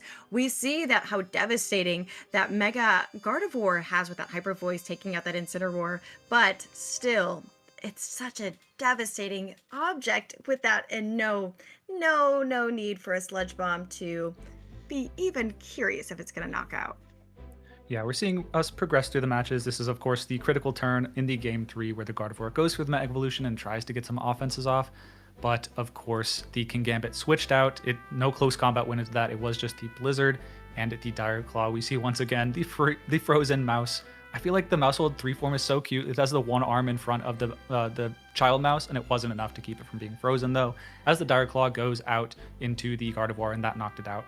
Although all the other freezes after the fact were really just adding insult to injury to make it basically unplayable for Toller, I think that turn 1 was critical. In Game 1, the close combat doubled into the Kingambit to knock it out, and in Game 2, it was the Dire Claw into the Gardevoir. So I think Santino getting the better end of those offensive reads in both games ultimately was able to progress to a set win. I think definitely an interesting choice on Toller's side to opt into that in the Game 3, rather than going for the Garchomp mode that was able to net the Game 2 win, but I think maybe expecting some deviation in the brings, which absolutely did come out from Santino. The Sneasler plus the Ninetales would have been really well poised against the Garchomp and either forced to switch or some other defensive play which Santino could have capitalized on, so I absolutely understand the reasoning there, but unfortunately, because of that, was forced into a really difficult, maybe not 50-50. There's probably a lot of paths that game can go, even if you get that play wrong. But yeah, getting the call on the Gardevoir wrong and losing that immediately made it very difficult to come back.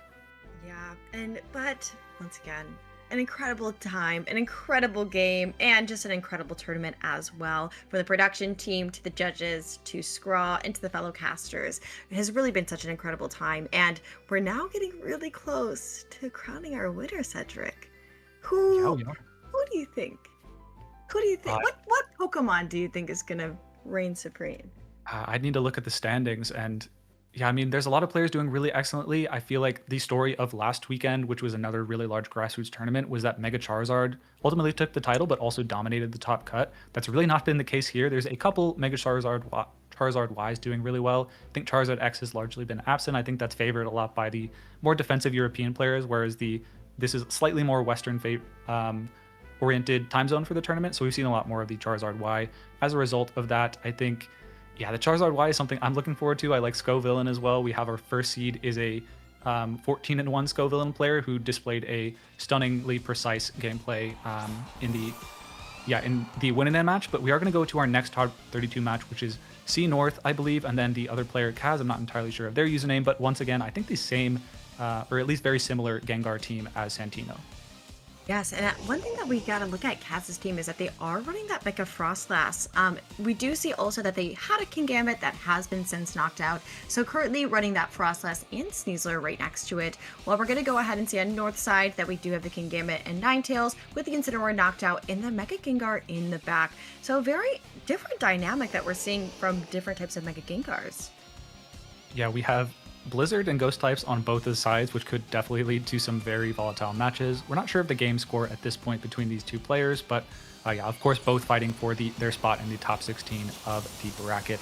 The Mega Frostlass is going to go for that Mega Evolution, doesn't want to stick with the Cursed Body, would rather get the defensive boost from all the boost from the Mega Evolution. Obviously not setting Snow Warning because of the opposing Ninetales, but the Kingambit taking a defensive stance in front of the Sneasler, which could have close combated, but actually opted not to this turn as Aurora Veil goes off first.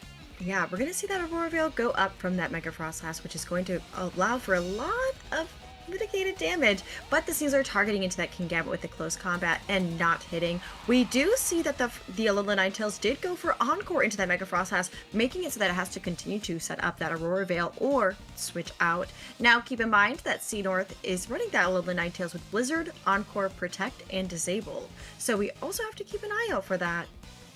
Yeah, I think kind of a gutsy call to go for the close combat into the, sorry, not going for the Dire Claw into the Ninetales, but I really like the Aurora Veil call. Even though you do get Encored in there, you don't want to just take a Sucker Punch and lose your Frost Blast. So good defensive play, capitalized on by C North, but is forced to switch out now. However, the King Gambit also switching out, doesn't love a close combat, ready to strike it down.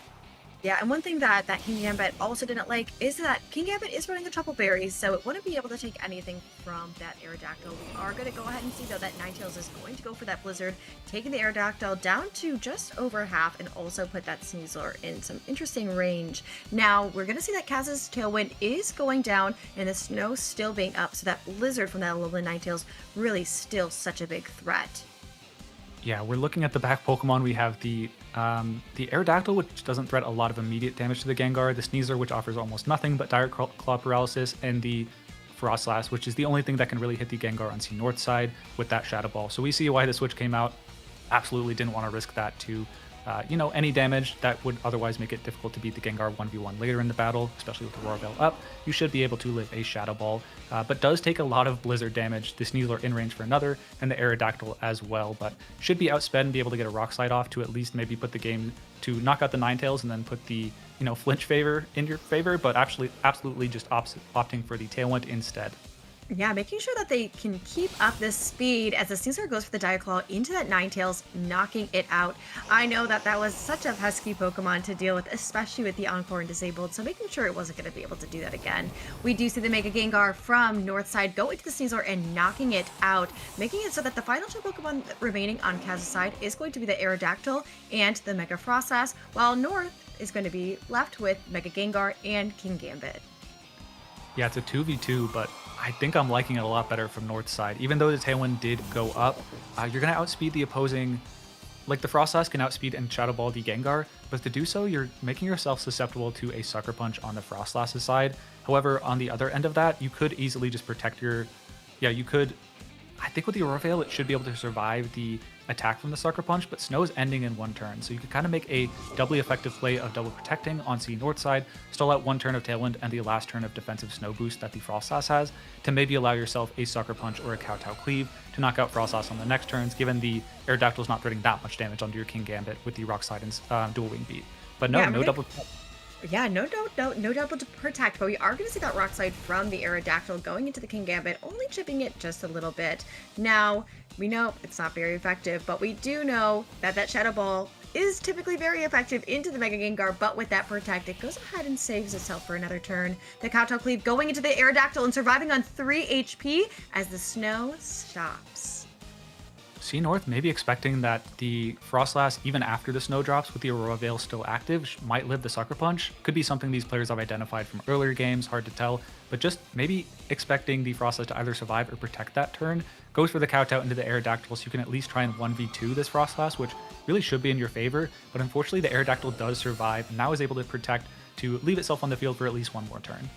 Yeah, as we see that King Gambit going for the Sucker Punch in hopes that Aerodactyl was going to actually hit that Rock Slide, while that Mega Frostlass is going to go for that Shadow Ball and take the Gengar down to 7 HP as it survives and goes for the Shadow Ball right back onto that Mega Frostlass and taking it down to 44 HP, a crucial survival from North side. Yeah, the speed interactions, if this Tailwind wears out in the next turn, or next 1 or 2 turns, I'm not entirely sure, could matter between the Frostlass and the Gengar. The Gengar could be naturally has a higher speed stat, but the Frostlass is typically trained max speed, while the Gengar is more defensive. However, dealing with this King Gambit, it's an issue for Kaz. It just really is. You have to go for maybe Rock Slides to stall it out to get some flinches, but if you do that, you're susceptible to Sucker Punch, and then same on the Frostlass's side. Sucker Punch easily going to be a knockout here. I think, yeah, just the combination. Maybe if it was just 1v1, you could get kind of cute and call the targeting with the King Gambit, but with the Gengar on its side to really keep you honest on either slot, it's going to be really challenging to win this game. Yeah, there are a lot of cute Pokemon on the field, and we do see that cutie Gengar is going to go for the Protect, and that Kingambit going for the Sucker Punch into the Aerodactyl, reading that they were going to go ahead and go for that Rock Slide. Now we do see the Frostlass go for the Blizzard. It is out of snow, so there is a potential for a miss, and Kingambit does avoid that attack, while the Tailwind goes away on Kaz's side. A very, very interesting situation, and one that I'm just not sure they can get out of anymore. Yeah, we see the forfeit come out. I think Kaz made the correct play there.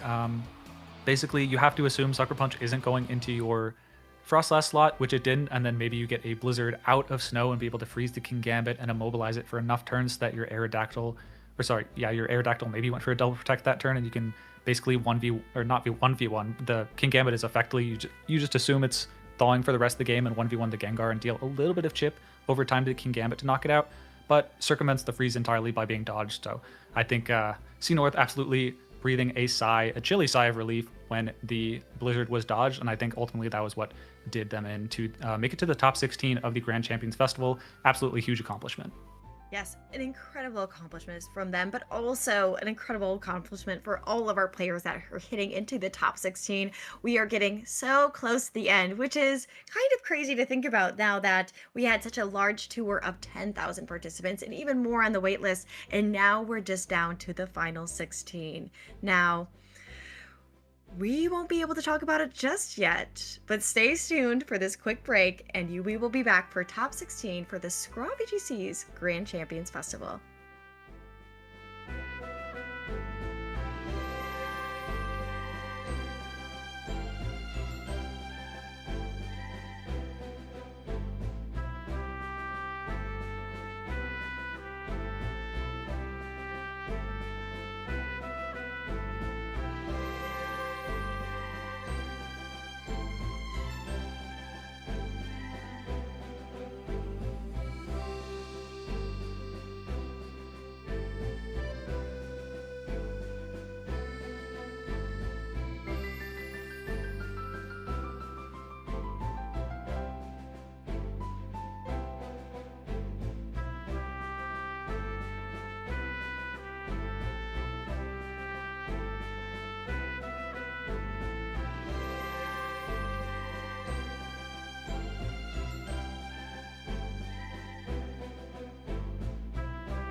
What an intense top 32 set between two players who have been at the top of the game for years. I'm very good friends with both of those guys, so it was hard to decide what I wanted to happen.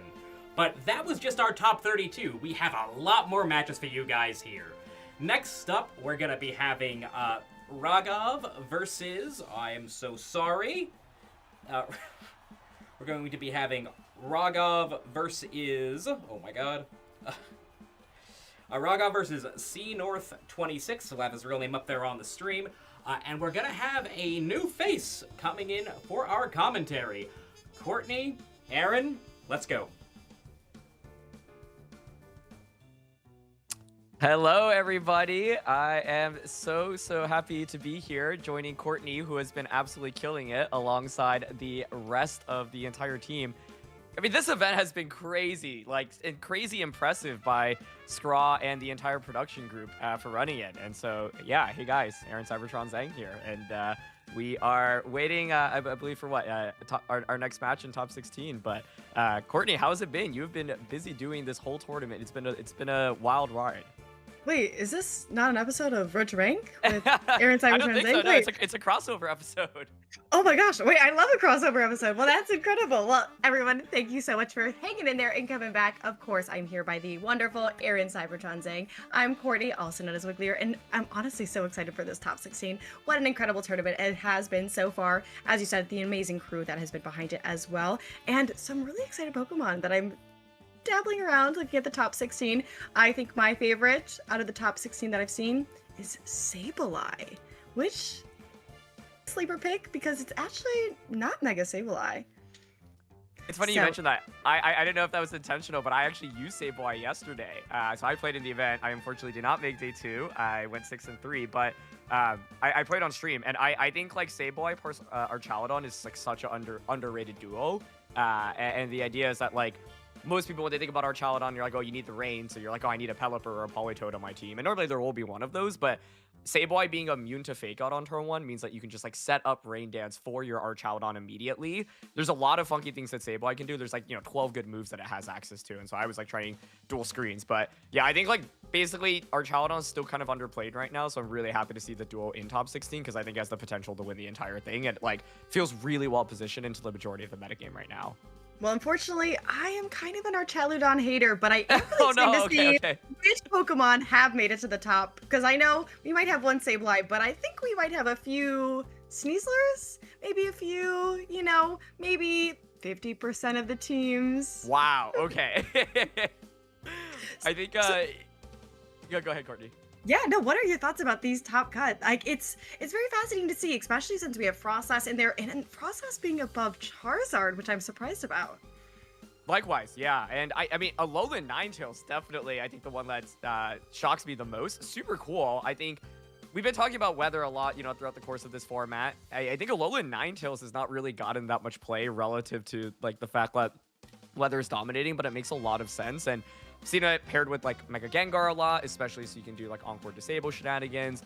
It makes sense, right? It's just like one of the fastest Pokemon in the format, and it checks Garchomp. Like you look at number 3 on this list here, and having a way to just threaten it with the one-hit knockout's really nice because like no one's running Yache Berry Garchomp, right? Everyone's like being super bulky. They're like, I'll have my Hobbin Berry, I'll have my Citrus Berry, like enjoy trying to get a one-hit knockout onto me. But then Alolan Ninetales is like, here, I'm just gonna throw a Blizzard into your face, and you're just going to faint. And so I think that is probably one of the most interesting meta adaptations. And then, Floette being on top, not super surprising, but, Charizard did super well in, like, the last big Victory Road tournament. So everyone's like, Floette's washed. Like, it didn't even make it into the top 8. But here it is performing really well. And I think, yeah, the Frostlass call-out one that's super interesting because I think it's kind of a hard Mega Evolution to use, right? Like, I'm curious how people are training it specifically right now, but generally you're going to like just try to spam Blizzard, Shadow Ball. You can run Nasty Plot, you can run Substitute, you can run Aurora Veil, obviously. I also think like having been on the receiving end of it, Fast Blizzard is just one of the scariest things in the format because you can get frozen and freeze. Even though they nerfed it, is in my opinion still not like it needs to be fixed even more after playing against so much Blizzard spam in this format. So those are my immediate reactions, but curious what you think. Yeah, well, I think, especially after watching the last match with Toller, and not only his Maushold getting frozen, but also the Vasculegion, I agree that I think freeze should get nerfed a little bit more. But I think one Pokemon that we've been seeing over and over and over again, especially during this broadcast, is Kingambit, which rightfully so at 55%. I think this is a Pokemon that had performed so well in Scarlet and Violet and is continuing that train through Pokemon Champions. So really excited to see that. A lot of different movesets we've also seen on it as well. And it really is that Kato Cleave has been extremely devastating into so many different movesets, but also the Iron Head for those Mega Floettes. Yeah, I think Gambit, every time I fight against one in this format, I feel miserable because I'm like, why is it able to survive everything and then also do like 50 to 100% to all of my Pokemon? And so it's no surprise to see it succeed here. I think it's interesting that we used to see, you know, like Kingambit with just dark type attacks, Sword Stance, Black Glasses, and that's it. And now we've shifted to like, I've seen, you know, 4 attack Kingambit, no protect, just throw a Tropo Berry onto it. I think it's just a really flexible Pokemon that works on any kind of team, right? Like, fast-paced teams can still run it, and then it kind of gives you this like pseudo Trick Room answer because a lot of Trick Room teams don't like actually run the slowest Pokemon, and then so Kingambit like being able to outspeed you under Trick Room is really, really threatening, and it just feels like such a powerful pick. I think it's funny to see Incineroar dropping all the way down to number 6 because everyone always talks about Incineroar's dominance in competitive VGC, and part of it is, I think, the rise of the Kingambit, right? Like, Incineroar bringing it into a Kingambit can be really threatening and really scary, and like, you don't want to give Kingambit that free boost. So lots of interesting things happening, but I think we're actually ready to just jump into it. I am so excited to see this. Of course, it is going to be our top 16 of the Grand Championships finals. And we've got Rogov versus Kyle. I know Rogov is definitely sporting that Charizard after what I've seen on social media. So really excited to see this making a really deep run and a really strong run as well. But also going against C North, who we recently saw, also known as Kyle. Last match, we did see that Dragonite do a lot of damage to their teams, but what are you thinking is going to be the right play for this, Aaron? Yeah, it's interesting because there is a weather dynamic here, right? We've got, of course, the Charizard on one side facing off against the Alolan Ninetales. And then my first question is, like, do you want Ninetales into this matchup, right? It is not Focus Sash, so it's a little bit more of a liability. It's never Melt Ice. However, the combination of Encore plus Disable when paired with that Gengar can still be really threatening. And if I'm in Rogov's side, I'm thinking, okay, how do I like get through the Gengar? Gengar can be a pretty annoying Pokemon, especially if I get trapped in. So you can either, you know, threaten it with damage, for example, with your own Kingambit, or you can consider like bringing Basculegion as a lead, right? And or like switching into it on turn 1 and saying, look, if you Mega Evolve Gengar, I can like break out of that immediate trap. And so you've also got the double Mega potential here on Rogov's end, obviously. So it's a question of whether or not you want to commit to Charizard or Floette. Charizard feels a little bit better, but we'll see which one he opts into. Yeah, we're going to go ahead and see on Kyle's side that they're going to bring out that Sneasler and Gengar to start, while Rogov is going to lead with that Basculegion and Kingambit. Aaron, I think you're really right, is that Basculegion is a choice Scarf, so it is going to push a lot of pressure kind of onto the opponents right now, while that Kingambit on Rogov's side is running the Trouble Berry, and also Kato Cleave, Low Kick, Sucker Punch, and Protect. So very interesting dynamic. We do have the fake out pressure from the Sneasler, and that Gengar, we all know good and well, loves to Mega Evolve in this situation. Exactly. So all eyes, I think, are on Basculegion here on turn 1 because it is applying a ton of pressure, right? Like Wave Crash adaptability plus Choice Scarf is just really strong. So you can consider going for a Protect with both Pokemon to see what the Sneasler wants to lock into. You could also go for Fake Out. Gengar here probably does not want to click that Parasong here on turn 1, knowing that there is that Basculegion out on the field. So it's going to be a Mega Evolution to start. Yes, and we're going to go ahead and see that Sneasler go for the fake out onto the Kingambit on Rogov's side, leaving the Basculegion up to maybe we're going to have to see as they do go for the Wave Crash into the Sneasler on Kyle's side, predicting that Protect and taking that Sneasler down to its Focus Sash. Sash here being a crucial item, allowing the Sneasler to hang around for a little bit longer, but of course now you're vulnerable to just a Sucker Punch. Shadow Ball comes out here in return, just gets the knockout on Basculegion. One thing I was curious about is how the Mega Gengar was trained here. Are you bulky enough to actually survive an adaptability Wave Crash? If not, obviously there could have been the Wave Crash into the Gengar slot, but I think if you're Kyle, you're probably pretty okay with that trade, right? You managed to get a knockout into what is one of the most threatening Pokemon on Rogov's side. I think for Rogov, he's probably prioritizing doing damage into the Sneasler because otherwise Sneasler obviously threatens with close combat. Indeed, it's going to be the Mega Charizard being brought. So Charizard coming out in a pretty good position right now because, of course, it does threaten with the Mega Evolution and a Heat Wave immediately here. Yeah, it's sitting pretty comfortable at this point. The Kingambit, you know, took a little bit damage of that fake out, up, but still not in super bad position. The Sneasler is really having to decide, do I want to stay in? Do I want to move out? How do I want to navigate these waters? And also that Gengar, just not sure if it really wants to take all of that damage. Could go for Protect, but also could swap out as well. We're not really sure what Kyle is running in the back for their different types of Pokemon, but interesting situation, especially with this Charizard. If they did bring the Alolan Ninetales, makes things a little bit dicey, but this Charizard is definitely going to get this drought up with their Mega Evolution, and now it's just going to be interesting to also see what Rogov has brought in the back. So Kyle's going to pivot in Dragonite. That is probably the best switch in for him here. It's one of the only 2 Pokemon on his team that resists fire, and Incineroar being the other one, of course, would activate King Gambit's Defiance. So Dragonite, a really excellent defensive pivot here. And what makes Rogov's offensive positioning so strong is you're also pressuring Sucker Punch here, so Kyle, not wanting to get hit by that Sucker Punch, is going to go for the Protect on the Gengar here. King Gambit Sucker Punch going to fail, and Charizard going to go launch that Weather Ball, not actually that Heat Wave, so a little bit stronger into the Dragonite and get some valuable early chip damage onto it. Yeah, gonna go ahead and break that multi-scale, which is also going to help. But one big call I want to say is that Dragonite that we saw last game is running low kick, which this King Gambit definitely does not want to take in this position. So Rogov is gonna have to make the decision of, do I swap out my King Gambit? Do I go ahead and maybe see what I can do in that situation? Maybe Protect, but in a really icy situation with that Dragonite that can just do so much damage. Also, that Gengar is having the ability to play around a little bit more. Now saying that Charizard maybe didn't target into it and after went for that Weather Ball. Yeah, I think I still like Rogov's position a lot here. It's no switches, no protects, just an immediate Sucker Punch and a crit onto the Dragonite. Brings it so low. Sludge Bomb onto the Charizard, does around 50%, gets the poison crucially as well. Will Charizard move before the Dragonite? It will, and with that crit, this Heat Wave definitely will secure the knockout. That's 2 knockouts and a crit onto the Gengar as well. Well, I am for sure that Rogov is cheering right now at that double knockout of the Dragonite and the ferocious Mega Gengar on Kyle's side. Even though it got poisoned, I'm sure that Rogov is just okay with that. Now we're going to see the Sneasler return back onto the battlefield, but only with 1 HP, as a reminder that it brought down to its Focus Sash, and also see the Alolan Ninetales changing up that little bit to having a little bit of snow. The double crit, they're so huge. Like, I was thinking both Pokemon were potentially able to survive with just like a sliver of HP. Heat Wave does so much damage, but they're likely quite bulky in how they're trained.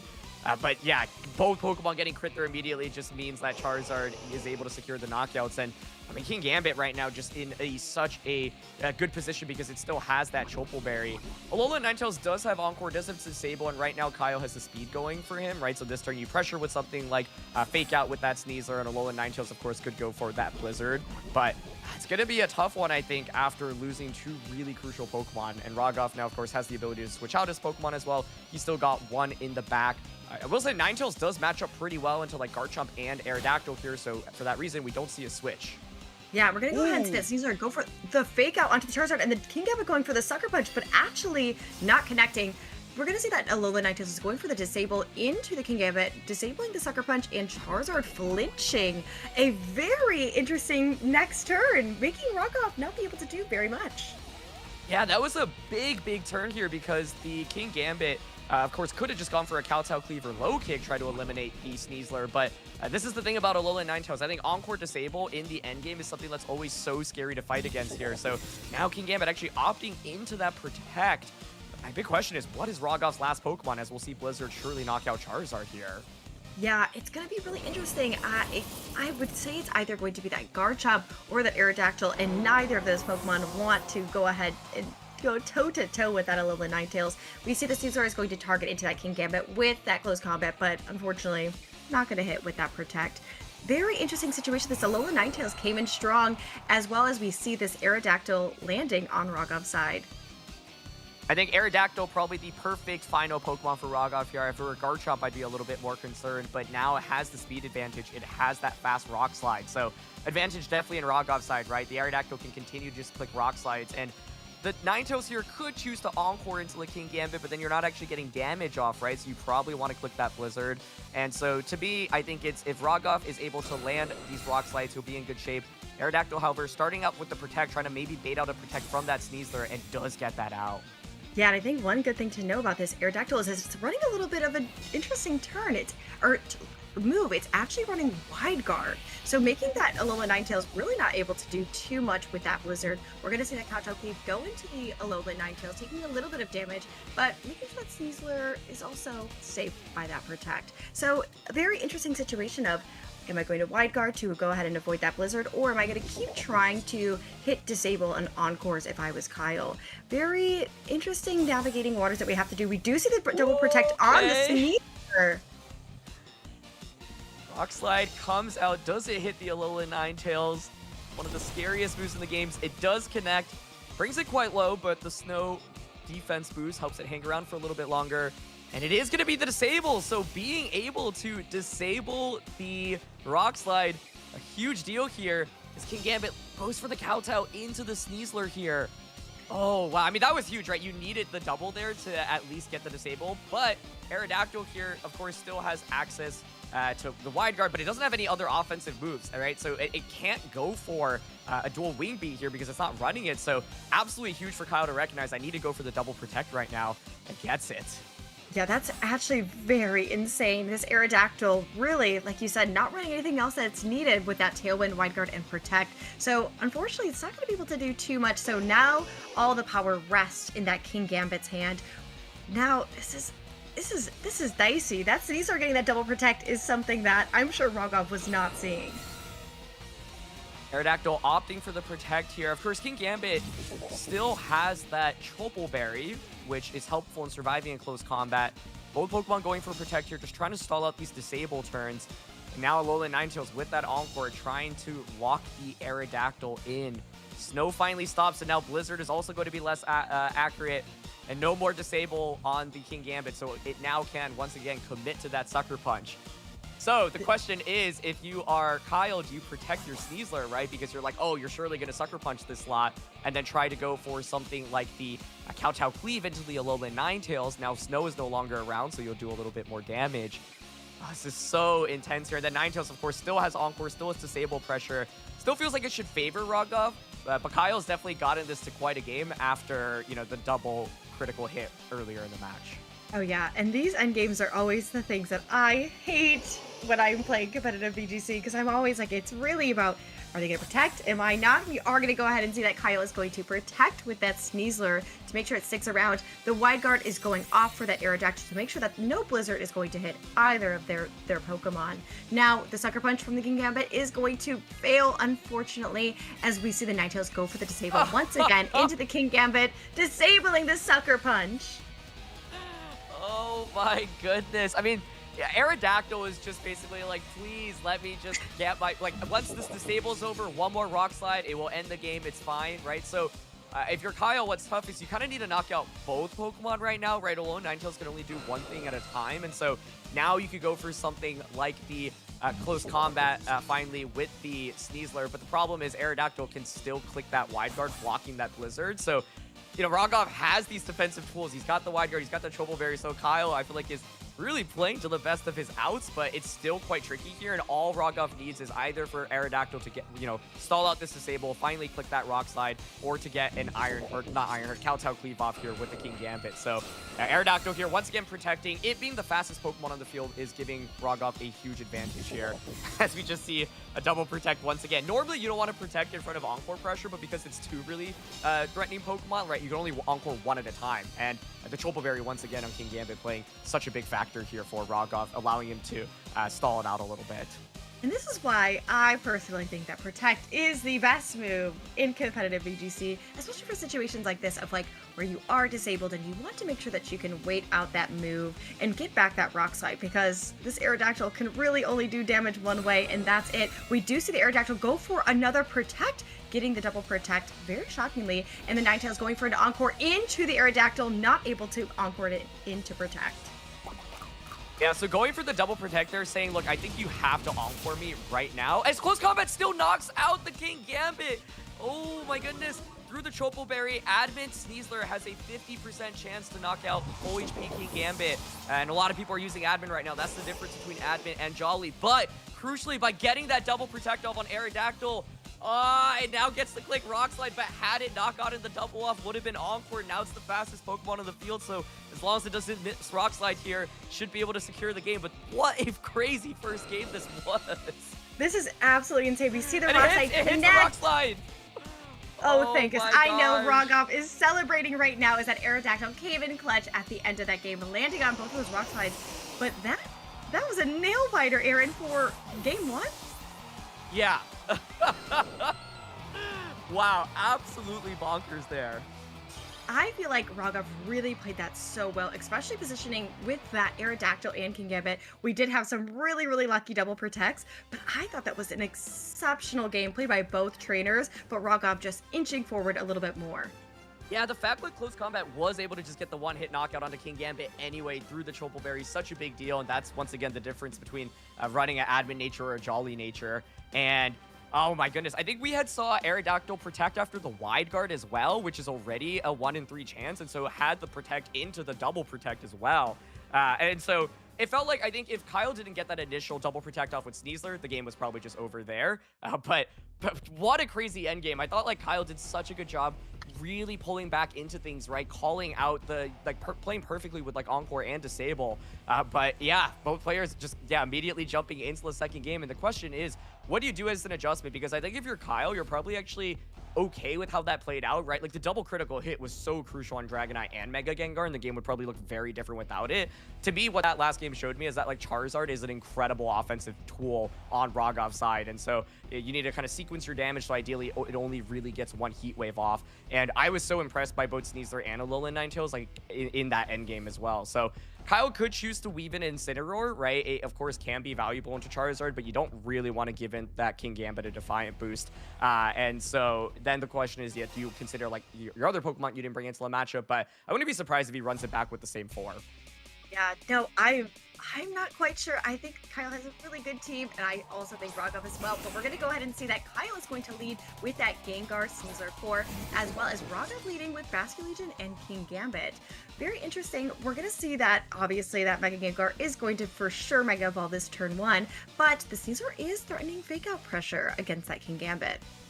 Yeah, absolutely. So similar leads or same leads as we saw in the first game. And the question I have this time is like, does Basculegion ever think about wave crashing immediately into the Mega Gengar slot instead?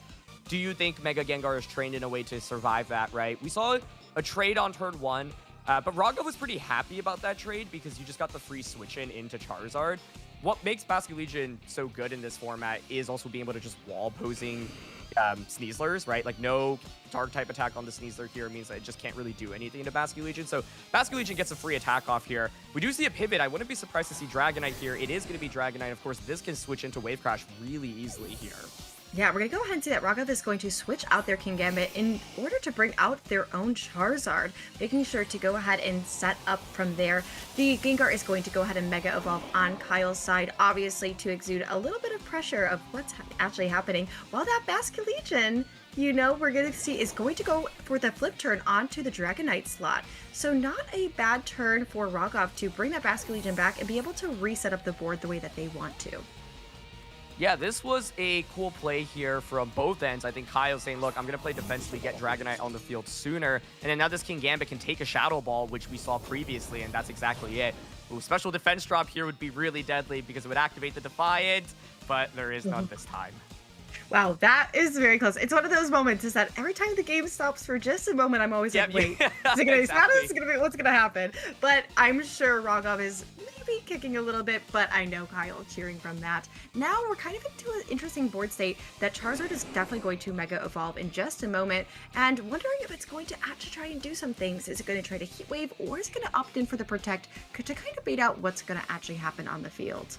Yeah, I think Kingambit just applying so much pressure into Gengar, and in the last game, we actually saw Kyle make a crazy nice play, right, of going for the Sludge Bomb and doubling up into a Charizard, presumably, even in the face of a Sucker Punch, right? So Rogov here could lock Sucker Punch into Gengar, saying, look, this just means that you guarantee don't get an attack off, or he could go for the same play as he did previously, Sucker Punch, Weather Ball, or Heat Wave into the Dragonite, predicting Gengar to protect. So crucially, let's see if Gengar protects this turn. Yeah, and we're going to go ahead and see that it's going to be a little bit sunny. And the Gengar's going to go for the Sludge Bomb, taking that Charizard down to half HP, while the Charizard goes for the Heat Wave onto Kyle's Pokemon, taking the Gengar really, really low and bringing Dragonite to about half. From there, we're going to see that the Dragonite is going to go for the Dragon Claw and take out the Mega Charizard Y on Rogov's side. So this is what I think, we were kind of expecting to happen in game 1, but obviously the critical hits changed things. And Kowtow Cleave doesn't even get that knockout, so Kyle once again says, look, I know I can Sucker Punch. I'm just going to go for it anyway, and goes for the damage on a Charizard. And this Dragonite, not the Mega Evolution, with that Dragon Fang, has that extra damage output to get the knockout. So Rogov now down his Mega Evolution, and I think Kyle in a much better spot than he was in that previous game. However, Aerodactyl still a huge threat here. Of course, being able to threaten with a very fast-paced Rock Slide at the moment. So very tense situation here, but Charizard gets a little bit less than it probably would have hoped for. One other thing to think about is if you are Kyle and you can actually get one more knockout and conserve Gengar, you of course could end the game with a potential Perish Song, but it's kind of difficult to navigate to that board state. So Aerodactyl is such a good Pokemon for Rogov to have here. Yeah, and we're going to go ahead and see that Mega Gengar on Kyle's side is going to protect, and that Dragonite going for the E-Speed, chipping down Aerodactyl just a little bit. Not too much damage, but we do know that a lot of damage is going to come from the Rock Slide. Obviously, it's not going to hit that Gengar, but is it going to hit that Dragonite? It is, and it's going to take out the Dragonite on Kyle's side. Now, little bit of a board state. We do know that the Sneasler is still in the back for Kyle and still has that Focus Sash, but we might have another Pokemon as well. It could be Alolan Ninetales, could be Incineroar or Kingambit. Definitely change it up a little bit more. Like you were saying though, Aaron, is that if Kyle's able to get rid of one of these Pokemon and keep their Mega Gengar alive, I'm sure, hey, I know you like concerts, I do as well, and we might be at one pretty soon. Oh, I love that. I think what's interesting here is Aerodactyl crucially dropping that dual Wing Beat means that the Sneasler is actually way more protected than it normally would be into the Aerodactyl, right? So you could very much consider bringing in that Sneasler, of course, then threatening close combat immediately. The other thing I'm curious about is how the Mega Gengar is trained in terms of speed investment relative to the Aerodactyl here. And for Kyle, yeah, did you bring that Ninetales again right now? Because I actually do think a Kingambit would be more oppressive on his end. It is going to be the Ninetales, though, so makes sense from a weather control perspective. Blizzard, obviously, also an incredibly powerful move here. And then Rogov not running Iron Head on his Kingambit means that, Ninetales Blizzard here could just KO the Aerodactyl. If you're Kyle, you could consider switching that Gengar out into the Sneasler in your back, go for a Blizzard here, try to just get the knockout onto Aerodactyl. If you're Rogov, you threaten with that fast Rock Slide once again, though, and of course, flinches can always come out when you click that Rock Slide. And of course, Aerodactyl could go for that Wide Guard as well, but Kyle's going to start off with the swap that I was talking about. Yeah, we're going to go ahead and see that Sneasler re-enter the battlefield on Kyle's side, and the Ninetales going for a Protect, just to make sure that it's going to be safe this next turn around. Now, we do see the Aerodactyl go for that Rock Slide, obviously, not hitting the Ninetales, but landing onto that Sneasler, doing a bit of damage, but more importantly, breaking that Focus Sash. Now, we're going to go ahead and see that Kowtow Cleave from the Kingambit is going to go into that Sneasler and take it down to just a little bit after half HP. So, a very interesting play. Sneasler is now not in the best position health-wise, but is next to Ninetales, which it doesn't mind too much. Yeah, I think Rogov, though, in a really good spot right now because this time around he's conserved that Choice Scarf Basket Legion. And at this point, if you look at Kyle's team, he didn't bring Kingambit, he didn't bring Incineroar, and everything has taken a good bit of damage, right? And so the late game last respects can be really scary. Although, if you're Rogov, one thing you have to consider is, okay, I know that Basket Legion's really good, but I can get disabled, and if a Choice Scarf Pokemon gets disabled, obviously that's a nightmare. But I think Rogov's still in a really solid spot right now. Kyle, with that Kingambit, or with that Sneasler now, applies Fake Out pressure, right? So you could go for something like Fake Out plus Blizzard here, try to just get a knockout immediately. Takes a lot of damage, and Rogov says, I don't want to lose my Aerodactyl. I'm just going to go for the safe Protect this turn. And hey, I wouldn't want to lose my Aerodactyl either, as we do see the Ninetales go for that Blizzard. It's obviously not going to hit the Aerodactyl, but it is going to connect on that Kingambit, doing just a little bit of damage. Hopefully, we'll see if there's a freeze or not. And no freeze, but the Sneasler going for the Dark Claw into the Kingambit, expecting the swap as the Kingambit lands the Kowtow Cleave on the Sneasler, taking it out, leaving Kyle with just 2 Pokemon remaining. Yeah, Kyle may be feeling like I'm already behind in this game, so I'm hoping that you make a mistake here. And I know I'm applying fake out pressure onto both. Recognizes, okay, yeah, I did not get that turn right. I'm just gonna forfeit here, knowing that there's the Choice Scarf Basket Leech in the back. So Rogov is going to move on to top 8. Over 6,000 players joining this tournament. He is one of the final 8 players remaining. That first game was still so crazy, Courtney. Like, I'm still trying to process it even after that second match, but I think Rogov making a really nice adaptation by going for flip turn, conserving Basket Legion as a late game end game, and then I think Alolan Ninetales just not able to do what it does best, which is going for either Blizzards or Encore plus Disable when you're facing down the threat of Aerodactyl. I think had it been King Gambit over Alolan Ninetales in game 2, might have been a difference maker, but yeah, game 1, Rogov's Pokemon just really, really loved him there. It was like almost like it was like we've had Oprah here of you get a critical hit, you get a critical hit. And unfortunately for Kyle is that those were just one too many critical hits for them to actually take from their side. Now that Charizard Y once again really showing its dominance in this actual meta, as it's still just so strong, even though it really wasn't hanging around that long during both of these matches, but still being such a dominant force. Now that Ninetales with its Disable and its Encore, Disable and Encore was definitely making me a little bit nauseous, but I know Kyle was feeling really excited about that. Yeah, and this endgame was to get just so crazy. Rogov weaving in Wide Guard into Protect. And, I mean, Kyle put himself into a winning position, right? If you don't get that Protect after Protect and Wide Guard, then, because the close combat got the one-hit knockout onto the King Gambit, it's exactly what Kyle needed. So, put himself into a potentially winning position. Close combat once again. It's just so crazy to see a move knock a Pokemon out even when it has that type resist berry, but King Gambit just falls. It's once again a testament to how powerful Adamant Adamant Sneasler is versus King Gambit. And then yeah, Rock Slide here in the end as Aerodactyl does not end up getting encored into the Protect here. And then game 2, Cowtail Cleave doing so much damage but not getting that knockout, and then the double up in the face of Sucker Punch. Really impressive. Yeah, honestly, such an incredible top 16 match between the two trainers. And I'm honestly just so excited to see, how far Rogov continues to go, but also to see a little bit more about Kyle's team, hopefully after this. Now, I do know that we have another team queued up and ready to go between Michael Durbasti and also Marth. So really excited to see that game actually play out a little bit more. Michael, as we all know him good and well, an incredible VGC player, really, really strong throughout the entirety of their entire time playing Pokemon. But Marth coming in really, really strong as well. Feels like, I haven't faced this strong of a Marth since I played Super Smash Bros. So really excited to see this happen. Yeah, I got to give credits to, of course, both players for making it this far. I see they're both playing from Europe as well. So, I mean, yesterday must have been an absolute marathon for them, right? We were playing this tournament, of course, in like American Eastern time. And so by the time that day 1 ended, it was quite late over in Europe. And Michael was literally playing at regionals. Like he was playing Regulation I in Pokemon Scarlet and Violet. And then as soon as that tournament ended, this tournament basically started it, so he was like at the regionals playing. But it looks like we are already underway here as it's Mega Gengar and Alolan Ninetales against King Gambit and Garchomp. Gengar going for a Protect here. Every time I see Ninetales and Gengar, I'm immediately thinking like Encore Disable shenanigans. So Dragon Claw into the switch in. Oh, Ninetales so well positioned here. Yeah, and I think one thing that is a little bit interesting about Michael's Alolan Ninetales is that it's actually not running Disable, it's running Encore and Freeze Dry instead. So that Blizzard Freeze Dry Encore Protect is going to be interesting next to it, and is also running the Focus Sash. So now that sash is broken, is leaving Ninetales a little bit more vulnerable, and that Gengar is running that Sludge Bomb, Shadow Ball, Disable, and Protect. So a little bit of different movesets, but still, nonetheless, really, really insane position for this Ninetales. Yeah, there's nothing more satisfying, I think, than getting a Ninetales out in front of a Garchomp. So King Gambit actually opting to Protect here, leaving it vulnerable to potential Encores or Disables afterwards. And yep, that's exactly what we see trying to double up into here.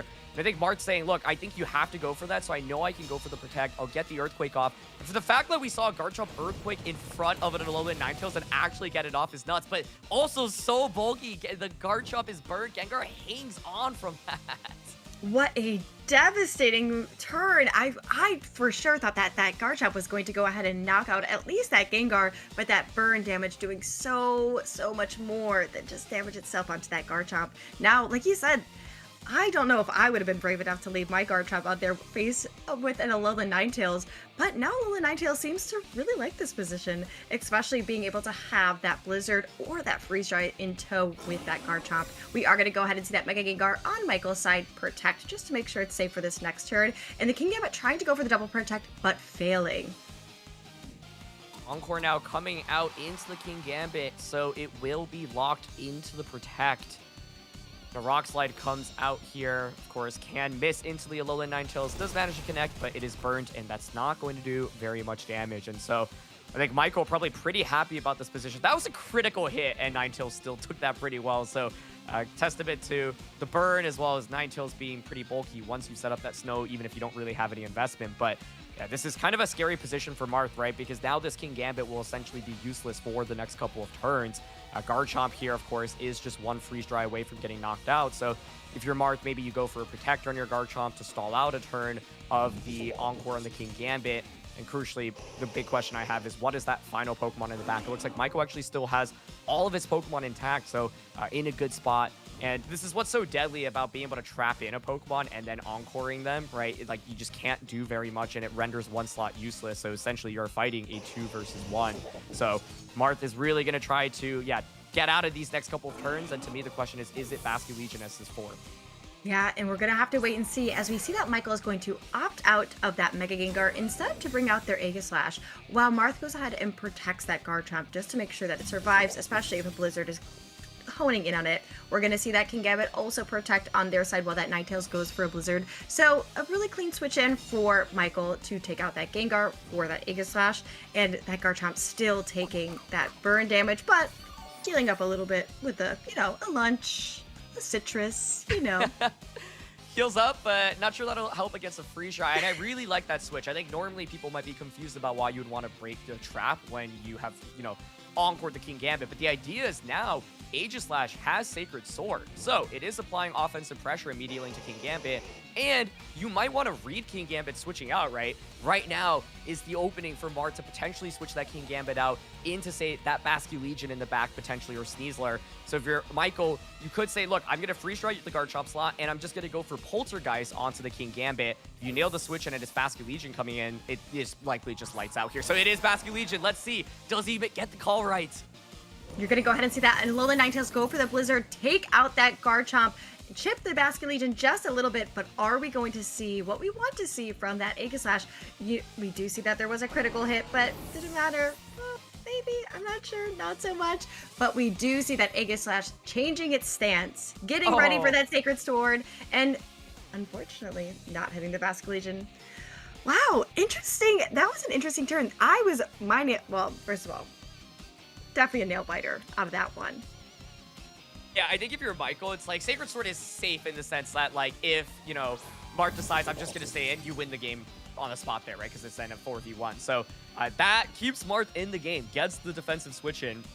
Now, I think Basculegion also the perfect 4th option for him, but you are still staring down Shadow Sneak from the opposing Aegislash, right? So the question is, do you think your Basculegion is bulky enough to survive a Shadow Sneak?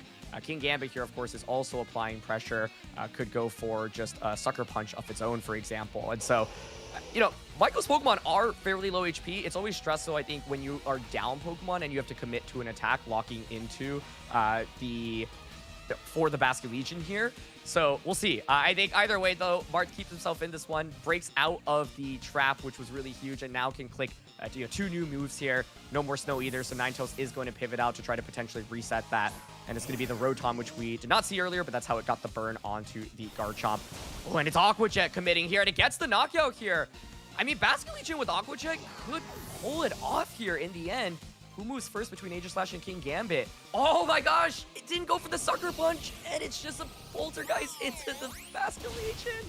And it is going to take out that Basculegion on Marth's side, and unfortunately that Kingambit is just going to be the lone Pokemon left.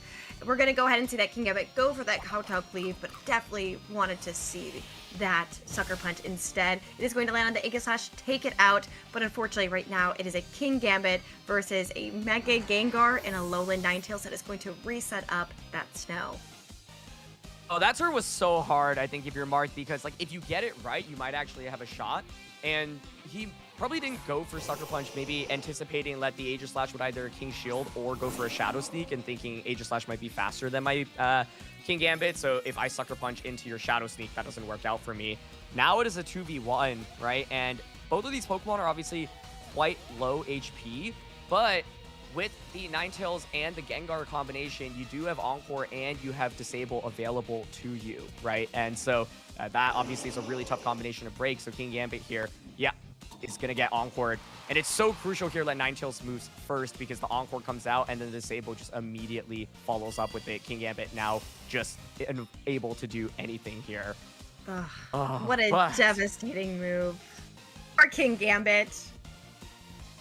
We feel bad for him. Come on. You know, when you can't move, when you get hyped up during an encore, and then they say lights out, actually. Come on. That's pretty devastating if I say so myself. But Marth now having to take this back and start thinking about what they want to do, maybe go back to the original strategy that they had in game 1 in which they won. We aren't sure exactly what happened there, but Michael now feeling that momentum to continue going. Both trainers 14 and 2 have played a long matches, as you said, Aaron, both from Europe, so really might be a little exhausted at this point, but we do see the Alolan Ninetales go for that Blizzard into the King Gambit as well as a Shadow Ball, but it does survive with just over half HP. And it's going to be the struggle coming out. I mean, that actually does pretty meaningful damage, but another Blizzard Shadow Ball combination will get the knockout there. So, King Gambit struggling. In my head, I was like, is there a world in which, like, the Gambit can actually pull it off here? But now another single target Blizzard and Shadow Ball can deliver the finishing blow.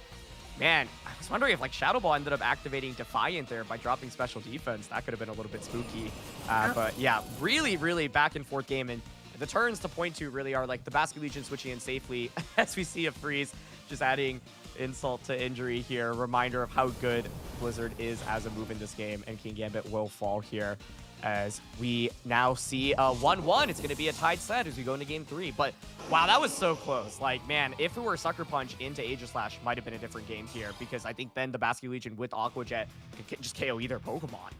Yeah, I know that was a really intense set, and I think it's really about making those calls and those really hard reads to say, hey, I'm going to try and do this, and sometimes it's going to pay off, sometimes it's not. I think one of the things that we have to keep in mind is that they did have Aerodactyl on Marth's side that did Mega Evolve, but went down before we actually saw what really happened with that Aerodactyl. So they are running Aerodactyl Mega and also a Mega Floette. Do you think a change up in the Mega Evolutions would help Marth, or what do you think might be the best strategy to try and win Game 3? Yeah, I don't know how the previous games played out, but I feel like Floette is just so hard to bring into this matchup because you're staring down Aegis Slash and Gengar, right? And so it's like Gengar can Mega Evolve, trap you in, and then you feel really visible because then if you just have Gengar and Aegis Slash out on the field simultaneously, it's like good luck doing damage to me with Floette, right? Like I just resist Fairy type damage and then threaten you with Sludge Bomb as well. Whereas Aerodactyl has the speed advantage here, right? And being able to be faster than the majority of Michael's team, I think is a really big deal. It's kind of tough, though, because it's not like Aerodactyl necessarily feels amazing either, right? It's not doing, like, the most amount of damage, but Rock Slide can still be valuable. And, of course, one of the best things about Aerodactyl is the fact that it has the fastest Rock Slide in the game. And anytime you're in a pinch, that can be valuable. So it looks like Rotom was, like, a valuable early pick for Michael in that previous game, and it makes sense because Will-O-Wisp just so valuable into so much of Marth's team, right? You've got 5 physical attackers out of the 6, and if you think Floette's not going to come into the matchup, it can essentially burn everything. Awesome. Yeah, well, Will-O-Wisp is great when, it hits. So I'm glad, for Michael that it did. But it looks like it hit in game 2, so we came in, the Garchomp was burnt already, and so, well, we'll see. But yeah, I think, the last game, like, we obviously don't have the full context of, like, game 1 and then, like, the first couple turns of game 2, but it looked really close. And to me, it looked like Choice Scarf Basket Legion was a really powerful closer, but I needed a little bit more, damage on Michael's end to feel confident being able to close out everything with it. But, I mean, Basket Legion King Gambit as a combination does look really solid, so it's about how you position that. And King Gambit having Iron Head here, actually a really big deal to threaten the Alolan Ninetales as well. Yeah, and it looks like we got a quick update from our production team. Oh, that was game 3. Was game 3. So it seems like Michael is going to go ahead and continue to advance into top 8. Marth, what an incredible game by you, and also an incredible tournament as well. But now it's going to be very interesting to see how we continue to go on from here. I know, Aaron, you're going to have a lot of fun in top 8. I know I'm not going to be around for much longer, but Is there another Pokemon that you want to see? I know for me, I'm rooting for Mega Frostlass, just because I like the design more than anything, but I do think it's such a sleeper pick going into this tournament. I was gonna check to see if the Sableye is still in, and I think it is. I think it's in top 8 right now, so I'm rooting for that because I thought Sableye Chowdon was incredibly underplayed going into this tournament. And I wanted to see someone do it justice, and so that's gonna be the one I'm rooting for. But it's so much fun Pokemon to be had. Oh my gosh, well, so much more fun Pokemon to be had, but also so much fun casting with you, Aaron. So we're gonna go ahead and sign off. We'll be back after a quick break, and thank you so much for watching the Grand Champions Festival. We'll see you in a second.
top 8 of our thousands and thousands of players, only 8 remain.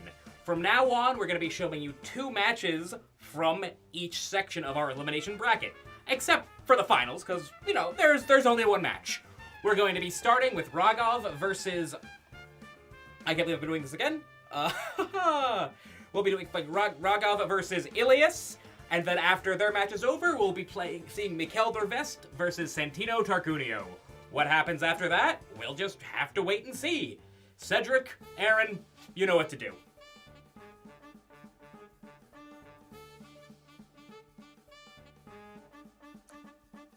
Hello, everybody. Welcome back. I am now joined by Cedric, aka Talon VGC, and we are here to start the top 8 of this incredible tournament. Over 6,000 players starting, only 8 remain, and I am so happy to be here with Cedric. Yeah, it's a pleasure to be with you as well, Aaron. Always looked up to you on commentary and on the YouTube side as well, and you're now doing that full time. So for the few of you in the audience who might not already know Aaron, give him a subscription on the YouTube channel, putting out absolutely stellar battling content for you to improve and maybe get to this level of the top 8 at the Grand Champions Festival by ingesting some of that knowledge. But at this point, we are, of course, in the top 8, $500 guaranteed for all of the players, and the next one to make it in the top 4. If they win this match, it's another $500 in their pocket for a $1,000 payout. So it keeps up going up from there. So the stakes are getting higher and higher. The heat is turning up on the Grand Champions Festival stage. I can't stress, by the way, guys, this was a free-to-play tournament. Like, imagine you're like, oh, I want to play some Pokemon. I'm going to enter the largest, like, online tournament of all time. That's a grassroots organized event. And you come in and you are getting to win money from it, right? Like, it's absolutely amazing by Skraw and the entire team for putting this on together. And I think, having played in it yesterday, like, it ran really smoothly. Limitless itself was, like, crashing, I think, at the very beginning of the day, but then after then, it just kind of felt like smooth sailing. And for a tournament with, like, literally thousands of players participating, like, truly, truly amazing job by the entire team to make it happen, from, you know, the production staff, even just, like, jumping on for commentary right now. I'm like, yeah, it feels like I'm just working at, like, a Pokemon regional. So, yeah, truly kudos to everyone that's involved and to Skraw for making it happen, to everyone working behind the scenes, to the judges, to the commentators. I can't stress how impressive it is an event of this scale can come together.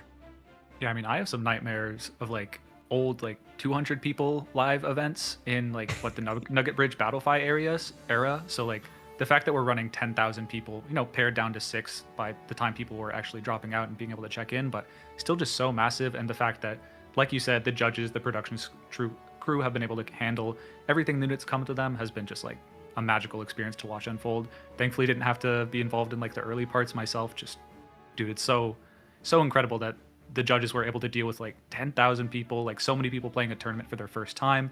And now, yeah, not a lot of beginners left at this point in the top 8 of the bracket, but yeah, absolutely. If you participated in that this tournament, thank you. We appreciate your time. And yeah, we're going to move on to the top 8 now. I want to ask you, Cedric, I mean, you've been commentating a lot of this event. You've seen what a lot of players are bringing. Have there been any surprises from kind of a team building perspective or like a mega evolution perspective, especially right now I'm like looking at the top 8 teams, and it seems actually pretty varied across the board in terms of megas per team. Yeah, I'd say honestly, a team that you had highlighted, the Sableye plus Archaladon combination, was something I didn't have any eyes on coming into this tournament. I think everyone was really prepared for the Aerodactyl, Mega Floette plus the Basculegion, and then all the rest of the friends in the metagame doing pretty well. But there's definitely a couple of outliers like the Sableye, Archaladon, and then Mega Venusaur. You were saying that you brought a similar combination to this tournament, but switched up to Mega Pokemon. So maybe you can speak a little bit more to that, just since it's a combo that I think most players and viewers don't have a whole lot of knowledge on. Yeah, I think Sableye Archaladon is just incredibly underrated. Like, when we came into this format, thought Archaladon was like just gonna be so bad. I was like, oh, it doesn't have Assault Vest, it doesn't have Body Press. Like, this Pokemon just can't function like how we used to see it play. But the way I've thought about it now is like it kind of can feel like Dondozo in the sense that sometimes it just gets to the point where it's too bulky to knock out.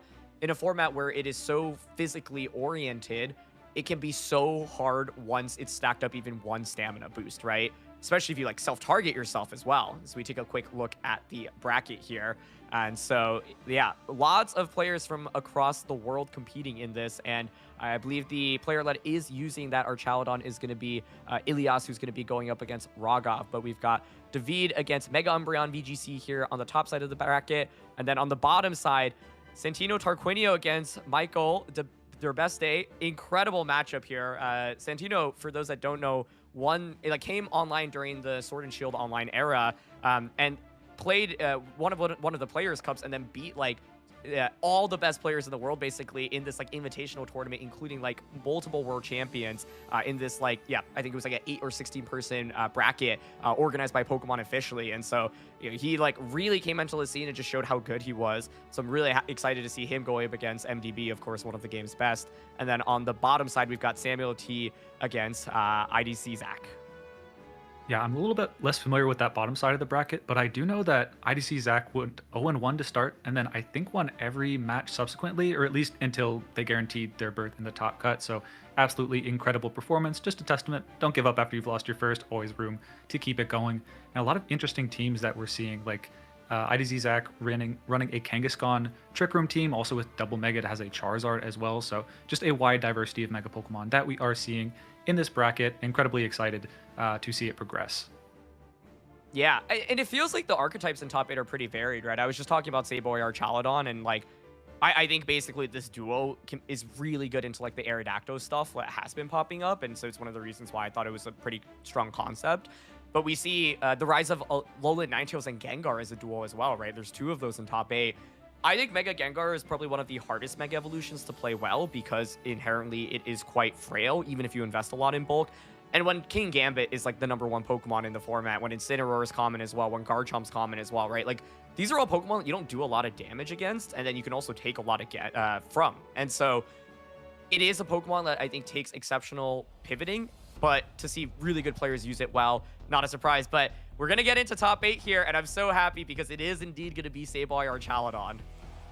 Yeah, we do have, we saw the name switch up, but yeah, it is Ilias running the Sableye Archaladon with the Pelipper, Basculegion, Kingambit, and the Mega Venusaur as the Mega of choice, and then the Mega Charizard Y, Aerodactyl, Mega Floette, Kingambit, Basculegion, and Garchomp. So a couple of similar Pokemon, the Kingambit and the Garchomp between the 2 teams, but other than that, a very varied team. We're going to most likely see some kind of weather war if the Charizard and the Pelipper come. Of course, Raghav has the option to opt out of that by just going with the Mega Floette.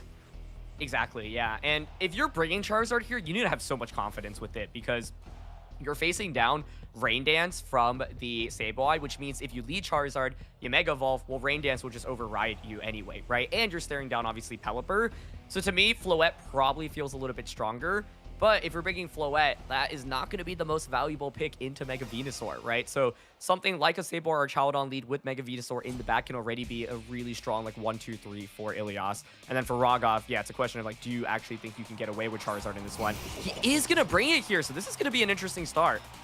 And it's not going to be Saboy or Archaladon, it's going to be Venusaur Pelipper here instead. So Charizard here might actually be able to, you know, get some decent early weather control. Yeah, Battle of the Kanto starters right off the start, but I think that's a really interesting choice, as you said, to pick the Charizard, especially in the lead in the face of the the Sableye. For those unaware, if you go for the Mega Evolution on the first turn, the Sableye, I mean, you'll activate the Drought, but it happens before the Prankster Rain Dance goes off, so you'll actually override that with the Rain. So kind of a risky call from Raghav turn 1, or game 1, turn 1 to bring that Charizard, but now he's in a pretty rewarded position for it, threatening a lot of damage with the Fire-type moves into the Venusaur, and the Pelipper's damage output going to be kind of suppressed, although if you turn on the Fire-type Weather Ball, your Kingambit might not love that situation. Yeah, and I think the logic here with going for Charizard is saying, look, I just really need super effective damage. Even though Venusaur is thick fat, it's still like a pretty valuable attack, right? And fire type damage is still strong. And the logic's like, oh, if you lead Sableye, well, I can just protect Charizard turn 1, switch it out potentially turn 2, play the game from there. So like you said, Charizard in a better position than we would have expected to coming into turn 1. So Mega Evolution's being traded. Just a Heat Wave coming off right away. Venusaur, you've got thick fat, but it still takes over 100 damage there, bringing it down to the yellow. Sludge Bomb here now coming out onto the Charizard, does less than 50%. Pelipper sets up that Tailwind, not going to be that Sun Weather Ball here. Kingambit will be able to retaliate with an attack as well. That Kowtow Cleave into the Pelipper.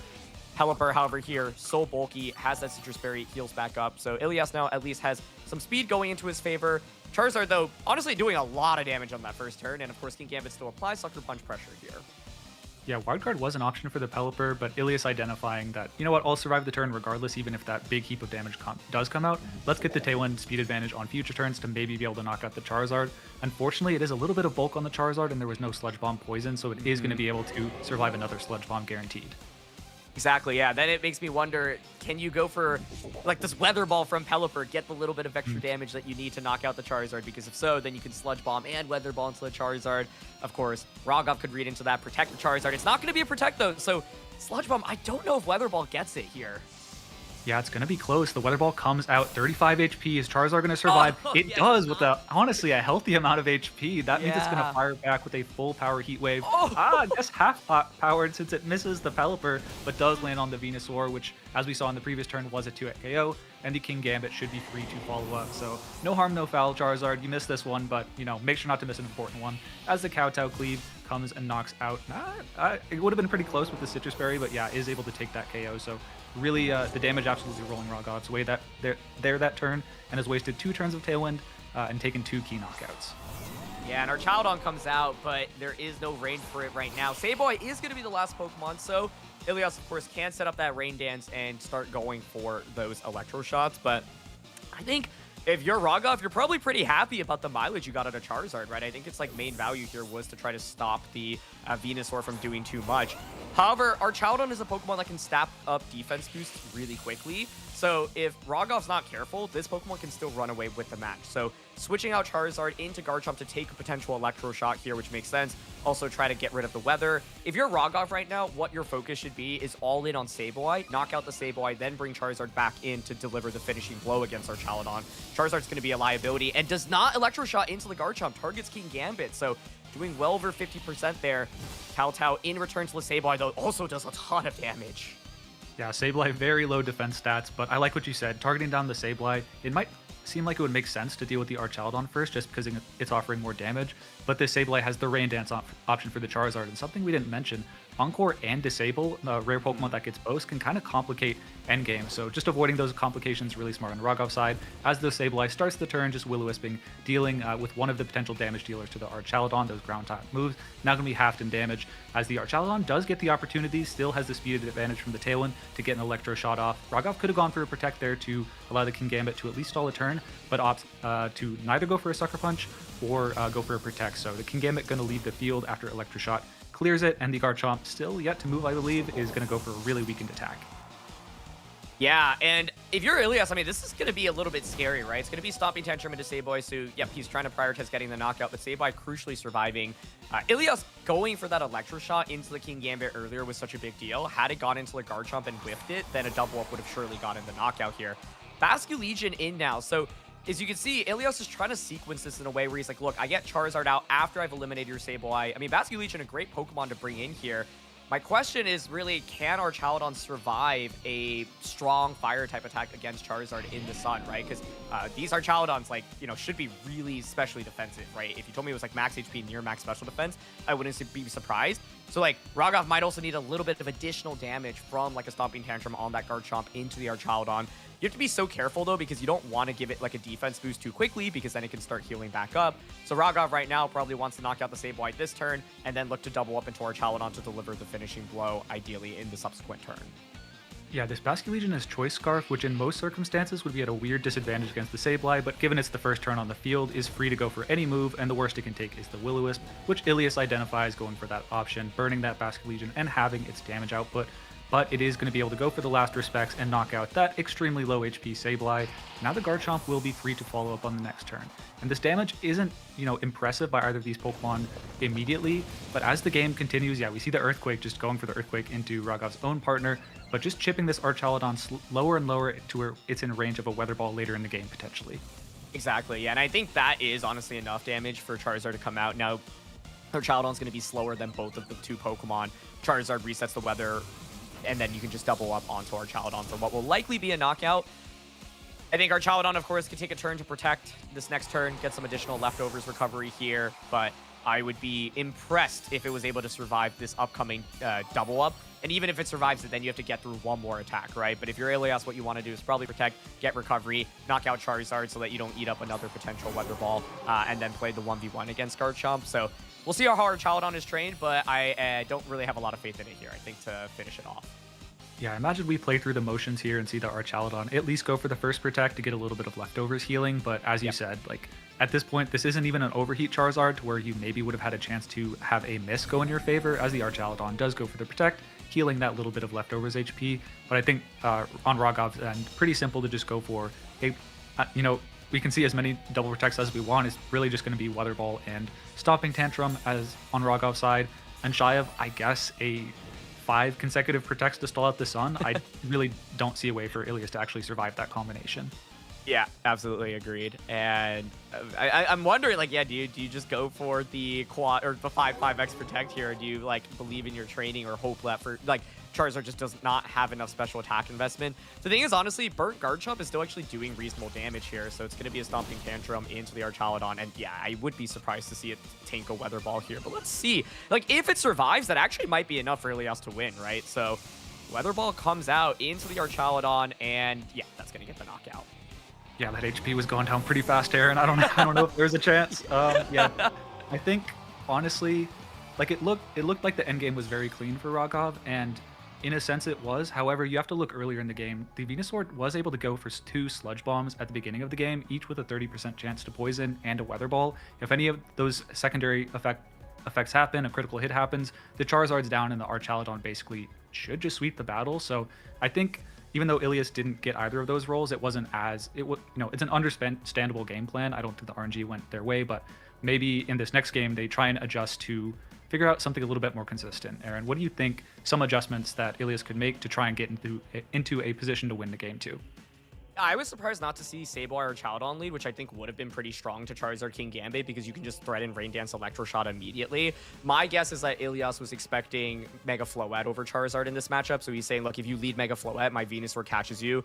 If I knock out Floette as your special attacker, our Chaladon should win the game, right? So if you're in Ilias's shoes, what you want to do is knock out the special attacker. If you are able to knock out Charizard or the Floette, whichever one is brought into the battle early, then our Chaladon is incredible in the late game because it just gets to stack the stamina boosts, and you have Will-O-Wisp pressure from Sableye. So I think the game plan made sense from Ilias. So if I were in his shoes, I'd consider now maybe leading Sableye or Chaladon. And then if you're Rogov, you could say, look, I showed my Charizard trick in game 1. Maybe I bring Floette in game 2. The other thing I was thinking that he could theoretically do is actually bring both. That's not a very common suggestion, but I think if there's any time where regular Floette works, even if you don't Mega Evolve, it might be in this matchup where that special burst damage, even when not Mega Evolved, is still meaningful. Yeah, I think the speed boost in that case could actually be important on the Mega, like the lack of it, just because of the Archaladon. Typically, they're going to be trained slow, but there's a potential it could outspeed an Eternal base form Floette. But we do just see, that switch up to the Sableye and Archaladon, like you said, Aaron, an excellent call against the Mega Charizard Y potential that has been led by Rogov once again. And the King Gambit does have access to low kick, but especially after the, those stamina boosts starts to rack up, it's not going to do that much damage. Yeah, so like now I think it's really favored towards Ilias because you can just go for Rain Dance Electro Shot on turn 1. And like, what does Rogov do to counter that, right? Your best play maybe is to like pivot that Charizard out into Garchomp. But then turn 2, you're staring down Will-O-Wisp pressure into your Garchomp, and then our Chaladon can just Electro Shot into the King Gambit again, right? So I think this lead is just so much more favored, and it was why I was saying if you expect this to be the adjustment, maybe you bring Floette in, but it is going to be Garchomp switching in. But yep, just Rain Dance to start off the game. And like low kick is strong, but it's not that powerful, and then when combined with leftovers healing, our Chaladon gets to heal back a considerable amount. Yeah, I really like this play from Ilias, getting the Rain Dance up, just covering the Charizard, keeping it honest if it did go for the Mega Evolution. Then Electro Shot. I'm going to imagine that's into the King Gambit, just because you really aren't threatened by the Charizard that turn, and the damage, as we saw, is so important. Now the next Electro Shot, going to cleanly knock out the King Gambit, but at least on Rogov's side, you have gotten some damage off on the Sableye. It's going to bring it down really low. I think we saw in the previous game that Stomping Tantrum plus Kowtow after the Will-O-Wisp was not a knockout, just barely. So if that's the case again, the Sableye should be able to get a Will-O-Wisp on the Garchomp and a free Electro Shot into the King Gambit. But Rogov trying to counter that with a Protect. Let's see, does Garchomp dodge the Will-O-Wisp here? It does! That's so big! Oh my goodness! And it's actually the Scale Shot coming out here from the Garchomp saying, I don't want to activate Sableye Stamina It's funny, Scale Shot, you know, a move that you normally see with loaded dice, but even without loaded dice, still pretty valuable move. Speed boost, not going to be super important here. It's going to be a whiffed Electro Shot, but yeah, I think if you are Ilias, that is not a fun Will-O-Wisp miss to see, because Garchomp now actually can just, you know, be able to burst down Archaludon for a strong amount of damage, and Rogov's looking for the position where, just like Game 1, you have Garchomp plus Charizard and double up to try to get the knockout into it. Yeah, and there's no damage on the Archaludon at this point. With Garchomp not burned, it also has a speed boost. I guess it is Choice Scarf, Adaptability, Basculegion. It isn't Swift Swim, so with the Scale Shot boost, the Garchomp does have the speed advantage. So that's kind of the interesting part about this Scale Shot Garchomp. It can outspeed these Choice Scarf Basculegions and maybe go for a really strong Scale Shot, or go for an unburned Stomping Tantrum into no stamina Archaludon, which would probably bring it in range for a Charizard Heat Wave later in the battle. My other question to you, Cedric, is given that he brought Basculegion, it means he dropped one of Pelipper and Mega Venusaur, and like, if it's not Pelipper in the back and you don't have Weather Control anymore, Charizard like is so happy about that, right? And then Choice Scarf Basculegion also in an awkward position right now because you are staring down Sucker Punch still. It's going to lock into Aqua Jet specifically to try to get around that Sucker Punch. Oh, and Kingambit goes for it. Okay, so big trades here defensively, and another Electro Shot comes out. And that should deliver the finishing blow here in a Kingambit, but it gives Rogov a free switch in, and this next turn I think is a little bit awkward for Ilias because now you're locked into Aqua Jet. Yeah, it's a little bit awkward. I almost wonder if you don't have Pelipper in the back, maybe giving this Kingambit a free switch into the Charizard is actually a problem. Because now, if the Pelipper is not in the back and the Charizard comes in, it can freely go for the Mega Evolution, really diminish any damage that the Basculegion is doing for the rest of the battle with Water-type moves, and then also be threatening a knockout with a Ground-type move and a Heat Wave or a Weather Ball into the Archaludon. So I think on Ilias' side, you really need to hope that it's Pelipper instead of the Venusaur in the back, otherwise this Charizard might start to take over the game with Sun. Yeah, absolutely agreed. And I think if it's Pelipper, it becomes a really interesting endgame because of the access of Wide Guard as well, and so let's see what Rogov wants to bring in right now. I think having a Basculegion choice locked into Aqua Jet never feels good because this next turn is just not going to apply that much pressure. It's actually Basculegion coming in first. So, you know, if you are Ilias, you could do two things, right? If Pelipper is your last one, you could make the switch from Basculegion into Pelipper. It's going to be a little bit awkward then because Charizard can hit the field afterwards, override the weather. But then you can aim for Electro Shot right now into the Basculegion slot. That's going to be a guaranteed knockout onto Basculegion or the Charizard should it switch in, right? And surely Rogov's not going to switch that in. So I think Ilias right now at least is applying a lot of pressure with this Electro Shot into the Basculegion slot on the opposing side. On the other hand, I think Rogov also has the Basculegion side pin, given the Aqua Jet's the only damage output, so you can fairly freely go for Last Respects. If it's Pelipper in the back and you just Scale Shot and Last Respects, that should knock out. You might have to rely on actually hitting the Scale Shot, which it does connect. That's going to, not a loaded dice, so we're going to see how many it hits. Oh, it is 2. my goodness. First is a crit. 3 hits. That damage is starting to rack up. It might already be in range with the Last Respects, but it is only 3, but we got the critical hit. Let's see if Last Respects knocks out Aaron. It's going to be the Last Respects, doubling up, as you said, Cedric, and it's not enough. Oh, it lives! Bulky Citrus Pelipper, so clutch here. So this means Archaludon gets the Electro Shot off, and it means you can switch your Pelipper out into your Basculegion and win the Weather War. Had Garchomp been burnt, then I'd be like, it's like game over for sure. It still feels very favored towards Ilias, I think. It was a huge, huge survival there for Pelipper, and I think the odds were pretty good, right? It's like, that was 3 skill shots Plus with the critical hit, so... Yeah, I think the odds definitely in Ilias' favor to survive that turn, and very important that it's actually the Pelipper and leaving the Mega Venusaur on the bench. We saw it was fairly, not useless, but it didn't have that big of a presence in the first battle. But as you said, as you pointed out, the Pelipper now has the freedom to switch out. The Charizard hasn't Mega Evolved yet. This turn, right? Because the Charizard does have access to Protect and it hasn't burned the Mega Evolution yet. If the Pelipper decides to switch out and the Charizard hasn't gone for the Mega Evolution, then that means on the next turn it can't really switch in because the drought will be set up. I imagine that's what Rogov goes for. Oh. The Archaludon could have called that and gone for Electro Shot. Yeah. There's no Mega Evolution. Good call from, oh my goodness, not a Protect either. Absolutely aggressive play. Could have been Electro-shotted, probably for a knockout, but Earthquake comes out to deal a lot of damage to this Basculegion. Is that a critical hit? Oh my goodness. This match is crazy. And because of this... Oh my goodness. There's no way. I think that might have won the game for Rogov. Oh my goodness. That's a crazy play. The critical hit, the Basculegion would have been able to survive otherwise. I'm at a loss for words, Aaron. I need you to take over. Yeah, I was wondering, okay, so if the crit doesn't happen there, Basculegion that potentially survives, then next turn, you do guarantee like Mega Evolve, Heat Wave plus Earthquake, right? So wondering how much the crit itself actually mattered, but it's not every day you see a Charizard not Mega Evolve, and it's certainly not every day it doesn't Mega Evolve, but still ends up attacking, right? Oh my goodness. But yep, exactly. Manages to actually win the Weather War now, can finally Mega Evolve now. You could just go for, I think, Weather Ball, double up into the Archaludon, and try to go for a knockout. So then the question is, yeah, do you go for a double protect and maybe try to Tailwind if you're Ilias's side? You could also Wide Guard, obviously, but Rogov knows you have Wide Guard. Yeah, I mean, this Garchomp also has 2 boosts of speed due to the 2 scale, or maybe it was only 1 scale shot. I'm not entirely sure, but it might regardless have the chance to outspeed the Archaludon if Tailwind goes up. You do see Rogov delayed it the perfect amount, but now with Drizzle already activated, goes for the Mega Evolution, setting up the Drought, meaning all, the Pelipper's offensive output way limited, really has to go for Hurricanes out of Sun, and the Archaludon would have to go for Electro Shots, goes for the Protect, but it fails. No time bought, a Scale Shot goes into the Pelipper and takes that knockout. And it looks like we're 1 hit away from this Charizard. I mean, we're going to see how much this Archaludon takes, but it's doing no damage this turn.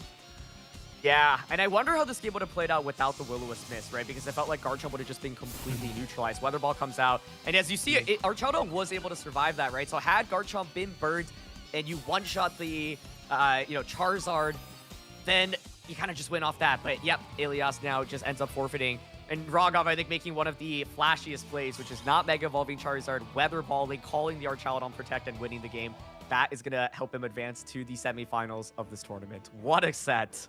Yeah, that was really impressive from both players, but I think, as you mentioned, that a really heads-up call from the Rogov, not just playing on rails and going for the Mega Evolution. As soon as the Charizard enters the field is the kind of forward thinking that you do need to have when you're playing these back-and-forth weather wars. Saw that the Pelipper was going to come in and was able to kind of mitigate its effectiveness by delaying that Mega. And we are just replaying through some of the early turns of the battle, looking at that Charizard's key survival in the early battle, or of Game 1 to actually take that Heat Wave KO, and that Will-O-Wisp miss, man.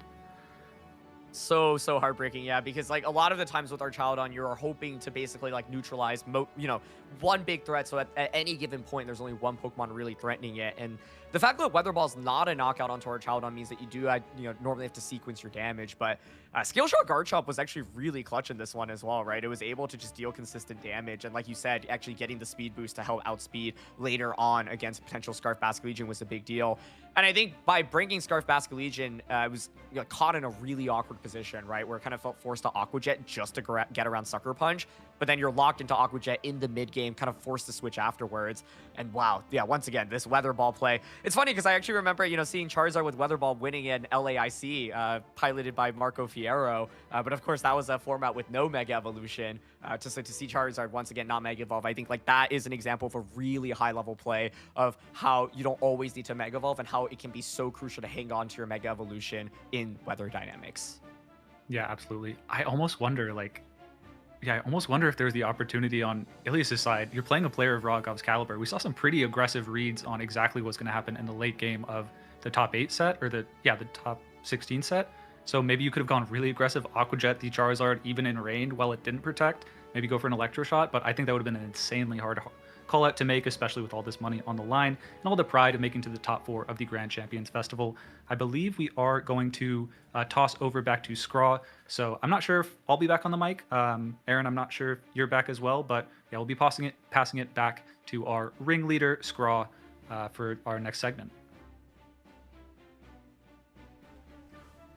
What an absolutely insane game to see, to have Rogov Malavia advance to the top 4 of the Grand Champions Festival. Rogov, you're going to have to be a little patient while we show everybody our next top 8 match, a match that probably be one of the top 10 matches I would want to see if you let me pick any players I want. Michael Kelsch versus Santino Tarcunio. We're done with our remote casters for the day. Cedric and Aaron, thank you so much. Now let's throw it over to Justin Karras and Joshua Lorsi for our second top 8 match. Hello, welcome back to the top 8 of the Grand Champions Festival. That was quite the match we just got to witness. Rogov Malavia ending up with the victory there, moving on to top 4. But we still have one more top 8 match to bring you between 2 people that have been playing absolutely incredible this entire tournament, Santino Tarquinio and Michael Kelsch. Man, I'm so excited for this one. This could go either way. We got a Gengar duel. Right, we got a Gengar duel. This is really important. Really important for the way the meta shifts, right? Dual type attacking Gengar with Sludge Bomb and Shadow Ball. A lot of players have just opted for maybe Shadow Ball and like Disable and or Substitute and Perish Song. So we're seeing that they both had a similar idea here, and they're both in the top 8. So that's great to see. I can see a lot of players adopting the similar play style after this tournament in any grassroots and other tournaments, regional level event. We do see that Michael the Best is rocking another Ghost type, which is that Aegislash. You want to talk about that for a little bit? So Aegislash does offer like a little bit of a different role here. And one of the cool things about it, I think, is that it gives you a little bit of extra pressure in the mirror into other Gengars. I think when you're playing your own Gengar, one of the worst things you have to deal with is whether or not you run max speed, or maybe you're a little bit bulkier, and then you have to play against another Mega Gengar that potentially has the ability to knock you out with its own Shadow Ball. Mega Gengar has that massive base, I think 170 special attack stat, so that's part of like one of the annoyances. So getting speed control or having an option, especially in a priority bracket like with Aegislash's Shadow Sneak, can be one of the ways that you get around that. There are Choice Scarf Garchomp also in this matchup. That's a tool that people are also using to deal with Mega Gengar. And the way that I think this is going to shake up is we're kind of probably going to have to see these two players duel over their Megas. It's not necessarily that they're going to lean into a Perish mode.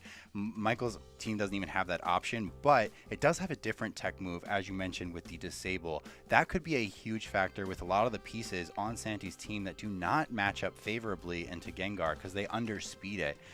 Taking away a potential KO option from something like King Gambit's Kowtow Cleave, or the Incineroar if it were to have a dark move or something like that. But on the Gengar side, again, figuring out which Pokemon is going to be the faster of the two, whether it's a speed tie or not, is going to be a big deal here. By this point in the tournament, something that happens as you go along in a long tournament is, people kind of share information. Yep. Maybe they're watching the stream matches. Both of these players have been on stream. They're looking at HP numbers, and they may be telling their friends, hey, this Mega Gengar, it's a little bit slower than max speed Gengar, or it's a little bit bulkier. So maybe they take that risk in a turn 1 scenario or a game 1 scenario to check whether their Gengar is going to win that speed tie or just be naturally faster. It's going to be a big element in this first game, and I'd be excited to see how these players kind of navigate that. Excited to see how these players navigate that. We are in the top 8 of the largest Pokemon tournament of all time. 2 strong trainers that have accomplished a lot in the grassroots setting and also in person as well, with these Mega Gengar, which is very interesting. I think the Choice Scarf on the Garchomp on Michael Best is going to be doing a lot of work, being able to outpace majority of Santi's team on the Bestie side. And one Pokemon I would have to pick that could be a great MVP on the end of Santi's side is that King Gambit you mentioned, but it does have to avoid being caught in that Disable shenanigans on the end of the Bestie. But we're going to see leads, top 8, Michael the Bestie versus Santi. Gengar Rotom on the lead for Michael Kelch, and for Santino Tarquino is going to be the Gengar and Ninetales. Gengar and Ninetales is going to be able to offer quite an interesting combination here of damage. There is access to the Freeze Dry, one of the few things that can hit Rotom Wash for super effective damage in this metagame. And Gengar, probably with the ability to double into that Rotom, you might actually threaten a KO. But there are plenty of options for Michael to potentially swap in. I think one of the things that you have to be kind of wary of is letting your Ninetales take damage here. If it were to take too much damage, it might be in the range of an attack from a Garchomp, which kind of your Ninetales should be one of the best things at answering. So in this first turn, I wouldn't be surprised to see both these players maybe get a feel for the lay of the land, maybe go for a double protect, check to see which of these Mega Evolutions goes off first, and scout out some speed tiers. We're going to see that Rotom switch out on the end of Michael Kelch, not wanting to take any damage. Aegislash is going to come in with that Ghost and Steel typing. We're going to see the Mega Gengar on the set of Michael Kelch to Mega Evolve first. No, I'm sorry, that's Santino's Mega Gengar evolving first, and then now the Mega Gengar on the Michael Kelch side is going to Mega Evolve also. So let's note that obviously this could just be a speed type, but it's good to know this interaction at first, so Santino can know that maybe. Oh, we got that's a speed tie. We got confirmation immediately. Confirmation that is a speed tie. So the coin flip going on the end of Michael Kelch, winning that coin flip and getting the knockout onto the Gengar. And if I am Michael Kelch, I'm feeling really good about my position, getting rid of a S-tier threat from turn 1. Yeah, I think immediately getting rid of that Mega is huge. Not to mention, this Ninetales on Santi's side is not the Focus Sash set, so it's not entirely out of the realm of possibility that it could get knocked out by a Sludge Bomb. Mega Gengar, as I said, has that huge special attack stat, and the Ice type does not benefit on the special side from the Snow. Incineroar now rejoining the fray, getting an Intimidate onto Aegislash, something that typically in the past wouldn't really be too big of a deal. We would run the special attacking Aegislash, but nowadays, Aegislash kind of seems to be more of a physical attacker. Now that it got Poltergeist, it's a little bit easier to justify, using that massive attack stat. But being able to switch this Aegislash out for probably the Incineroar, getting rid of the Gengar it would be a really great opportunity. But we're just going to see the Rotom Washer, another safe switch, right? Because the Ninetales on the end of Santi does not carry Freeze Dry, so Rotom coming in here is relatively safe. We're going to see the Ninetales here protect also. Let's see what the Incineroar decides to go for. It's going to be that parting shot into that Gengar. Michael Kelch protecting that Gengar. Really safe turn for Michael Kelch. If I'm Kelch, I feel really good. Rotom comes in, able to hit super effective damage onto this Incineroar with that Hydro Pump, and Gengar being able to hit super effective damage onto the Ninetales. Ninetales also protected last turn. It means it has a 30% chance to protect this one, but most likely fails. So and you called out correctly that they should be trying to prevent that KO there, but Sludge Bomb will one-shot this Ninetales, and now if the Hydro Pump is going to reach this Incineroar, it does have the chance to KO depending on how it's trained. Hydro Pump only at 85% accurate, does have the chance to hit this Incineroar, but as we see, Rotom does not have the craziest special attack stat. Actually going to miss the KO, probably a careful Incineroar there, and going to fire off that parting shot, say some last bout words there to the Gengar, reposition. Hopefully there's something in the tank here still for Santino, but right now we're looking at a 4-2 Pokemon advantage, and I don't know that King Gambit is the Pokemon that can do this all. Yes, especially with Michael Kelch carrying that disabled. I think double protecting here is fairly safe to see what this King Gambit decides to do here. If you're able to disable the Counter Cleave, that's really good. This is just an unfortunate situation for Santino. We have confirmed that the Gengars are both speed tying, so now going into game 2 that this is going to be a gamble, Justin. A gamble to get the attack off first. Is this something that you would want to play going into that game 2 if you're Santi because you're already down the game? If you're Kelch, is that something that you decide to do being up a game? It's a very questionable thing, right? I think Gengars as leads is perfectly fine, but the problem is that speed tie. Yeah, and honestly, the Sucker Punch taking out the Gengar there doesn't necessarily matter. I think Michael is just maybe trying to position to have Garchomp come in and win this game here. I think Scarf Garchomp is probably the call. All it needs to do right now is lock into Earthquake. Rotom would not even get taken out by a Sucker Punch on the Thunderbolt. No critical hits here will save you.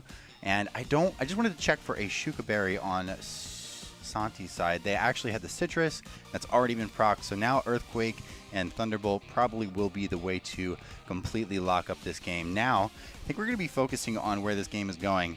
I think we just got confirmation from production that this was not actually the first game of this set, and we don't know exactly quite yet.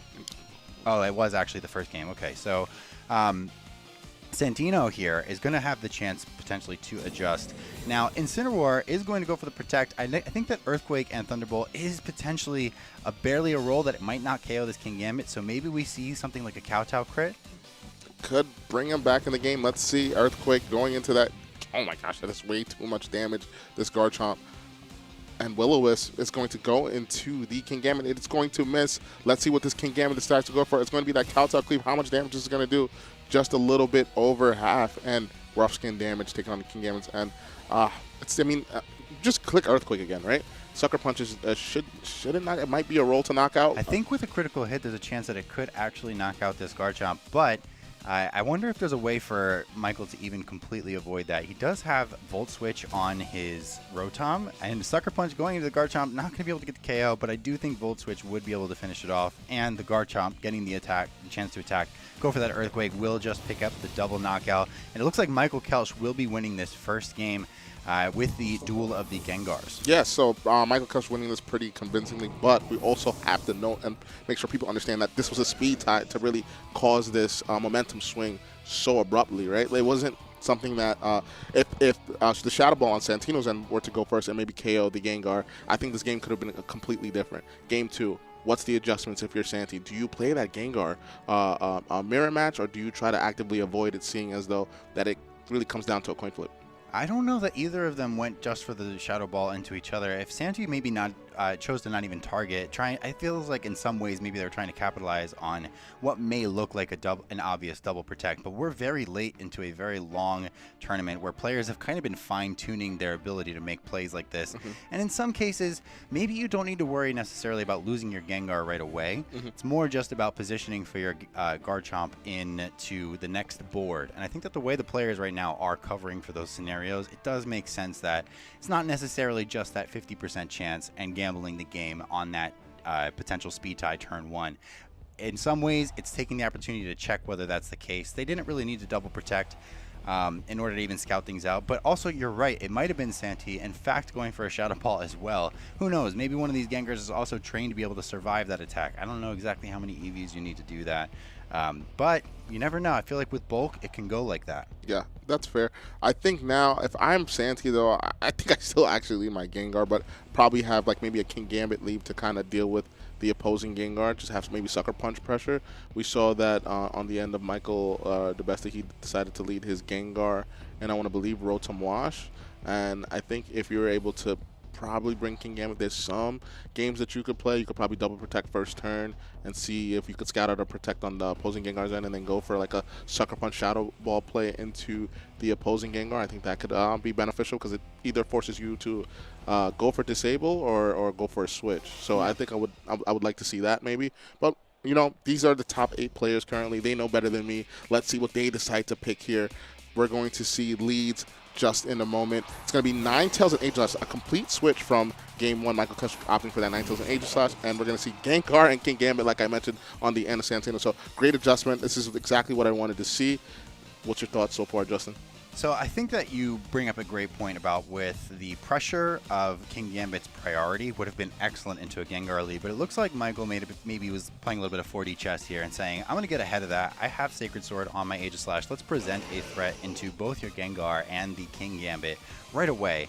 However, if you look closely, that Aegislash has the Colbur Berry, so it's not entirely under pressure from this King Gambit just yet. We're going to see that Gengar switch out, not wanting to stay in. Incineroar is going to get that Intimidate off, going to drop the attack of Aegislash. Aegislash is going to go for that King Shield, protect itself from any potential type attacks. Ninetales is going to just go for the raw Blizzard. Is there any freezes? It's going to hit both targets in the snow. No freezes.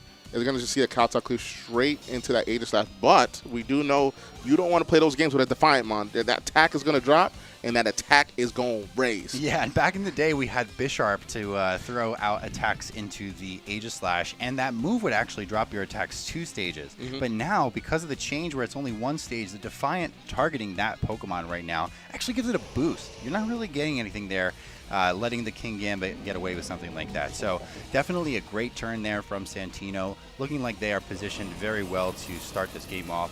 Blizzard going to target. Do we see another freeze? Is that the case here? Thankfully, we've been able to avoid them for now. No freezes. We're going to see the Kowtow Cleave go first on the King Gambit. It's good, some good information to know that maybe this King Gambit is actually faster than this Aegislash, going to do a sizable chunk. Is this Incineroar going to be able to move first? No. Aegislash is going to go for that Stand Chase. Let's see. A -1 Sacred Sword is going to go into this King Gambit. This is going to be enough to knock out. Not even close. I do see, most likely we're going to see a Flare Blitz, or maybe we're going to see a Parting Shot actually into the Aegislash. No Flare Blitz, not trying to get rid of the Aegislash, trying to keep it back on the field. I could definitely see a Gengar returning back in to set up that trap and potentially do some damage onto this Ninetales, and we're going to see Gengar. And this is one of those really cool things about the high-level aspects of Pokemon. Maybe it looks like a free KO that you can take with your Incineroar there, but in some cases it's better to leave a Pokemon that is at -2 on the board. In attack form, not to mention, there's not a lot of options with the Aegislash back into the corner. You don't want to give a free swap into something like a Garchomp, especially if your next planned board is going to be a Gengar and a low HP King Gambit. So that's definitely a really smart play from Santino. We love to see adjustments like that after a Game 1 loss. We're going to see that Gengar Mega Evolve here. Santino feeling comfortable about their position. Let's see what attacking move they decide to go with this Gengar. We have confirmation that a Sucker Punch is going to go into the Aegislash, predicting it to attack there. You know, King Gambit is, I want to assume King Gambit is faster now. We've seen that 2 interactions, the Kowtow just going first, and then potentially a Shadow Sneak or Sucker Punch. on the end of both trainers going at the same time. Oh, but no, not the freeze. Ninetales finally getting to cash in with all the blizzards that it has been able to fire off.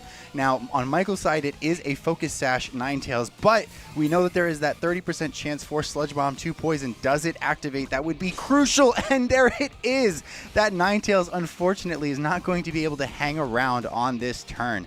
Now, what's really clever about this whole situation, we have a 4-2 Pokemon advantage. Even with the King Gambit being frozen, for those that don't know, the Gengar has access to Perish Song on Santino's side. For those that have experience with the song, maybe some of it is looking obvious, this Gengar could potentially lock up this whole game. However, it is facing down a Mega Gengar that did have the chance to outspeed it. So, is it going to be able to fire this attack off, or is there maybe a more guaranteed route that you can go for? Swap your Incin in. What is the back Pokemon? We don't even know what this fourth Pokemon is on Santino's side yet. Yeah, I have to agree with you, Justin, but this might come down to that one coin flip I was talking about, right? Maybe we can see a protect and switch here, get this Gambit out, maybe bring that instant, and then try to go for that Perish Song, but that's just a little risky, you know? It's just a little bit risky. I think if I'm Santino, I'll just protect really here and try to see if King Gambit can thaw itself out and just sack it freely, but we're going to see King Gambit actually stay on the field here. The Gengar on the end of Michael Kelch's side is going to Mega Evolve here into that Mega Gengar. Let's see what Kelch decides to go for here. It's going to be protect on Gengar, so Gengar not wanting to attack, and it does thaw, and you know, Michael taking this risk right away, this is basically like your move being 80% accurate. You have a 20 or 25% chance to thaw there, and unfortunately, that Sucker Punch does actually get through that frozen King Gambit, even with the Hydro Pump taking it out.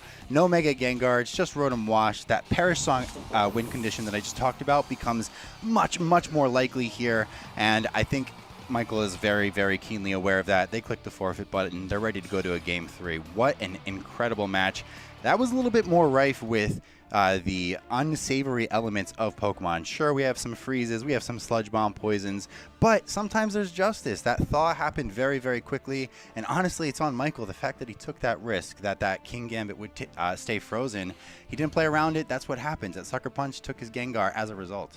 yeah, I was like I said, I was initially saying King Gambit to switch out, but I'm like, wait, you could just sack it instead and hopefully attack that turn. And Michael was gambling that the King Gambit would actually still be frozen, but it was able to attack, get rid of the Gengar, allowing his Gengar to now be in prime position to go for that Perish Song like you mentioned. I definitely want to talk about the adjustments. I think Santino had an amazing adjustment with that Gengar King Gambit lead, because I think it just puts on a lot of pressure on the opposing King Gambit, because we know that's a confirmed speed tie. So you're able to double protect first turn, probably fish out for a protect on the end of Michael Kelch, and now you set up a board position where you could either go for you just go for Sucker Punch and Shadow Ball, right? So you either punish the Gengar that's in front of you and punish whatever that's switched in with the Shadow Ball. And if it's Incineroar that comes into that slot, then that King Gambit gets an attack, a boost in an attack. And Rotom Wash is not really doing nothing besides a Will-O-Wisp. And I think in that matchup, you could actually take a Will-O-Wisp on King Gambit and still come out fairly fine within just trading damage. Yeah.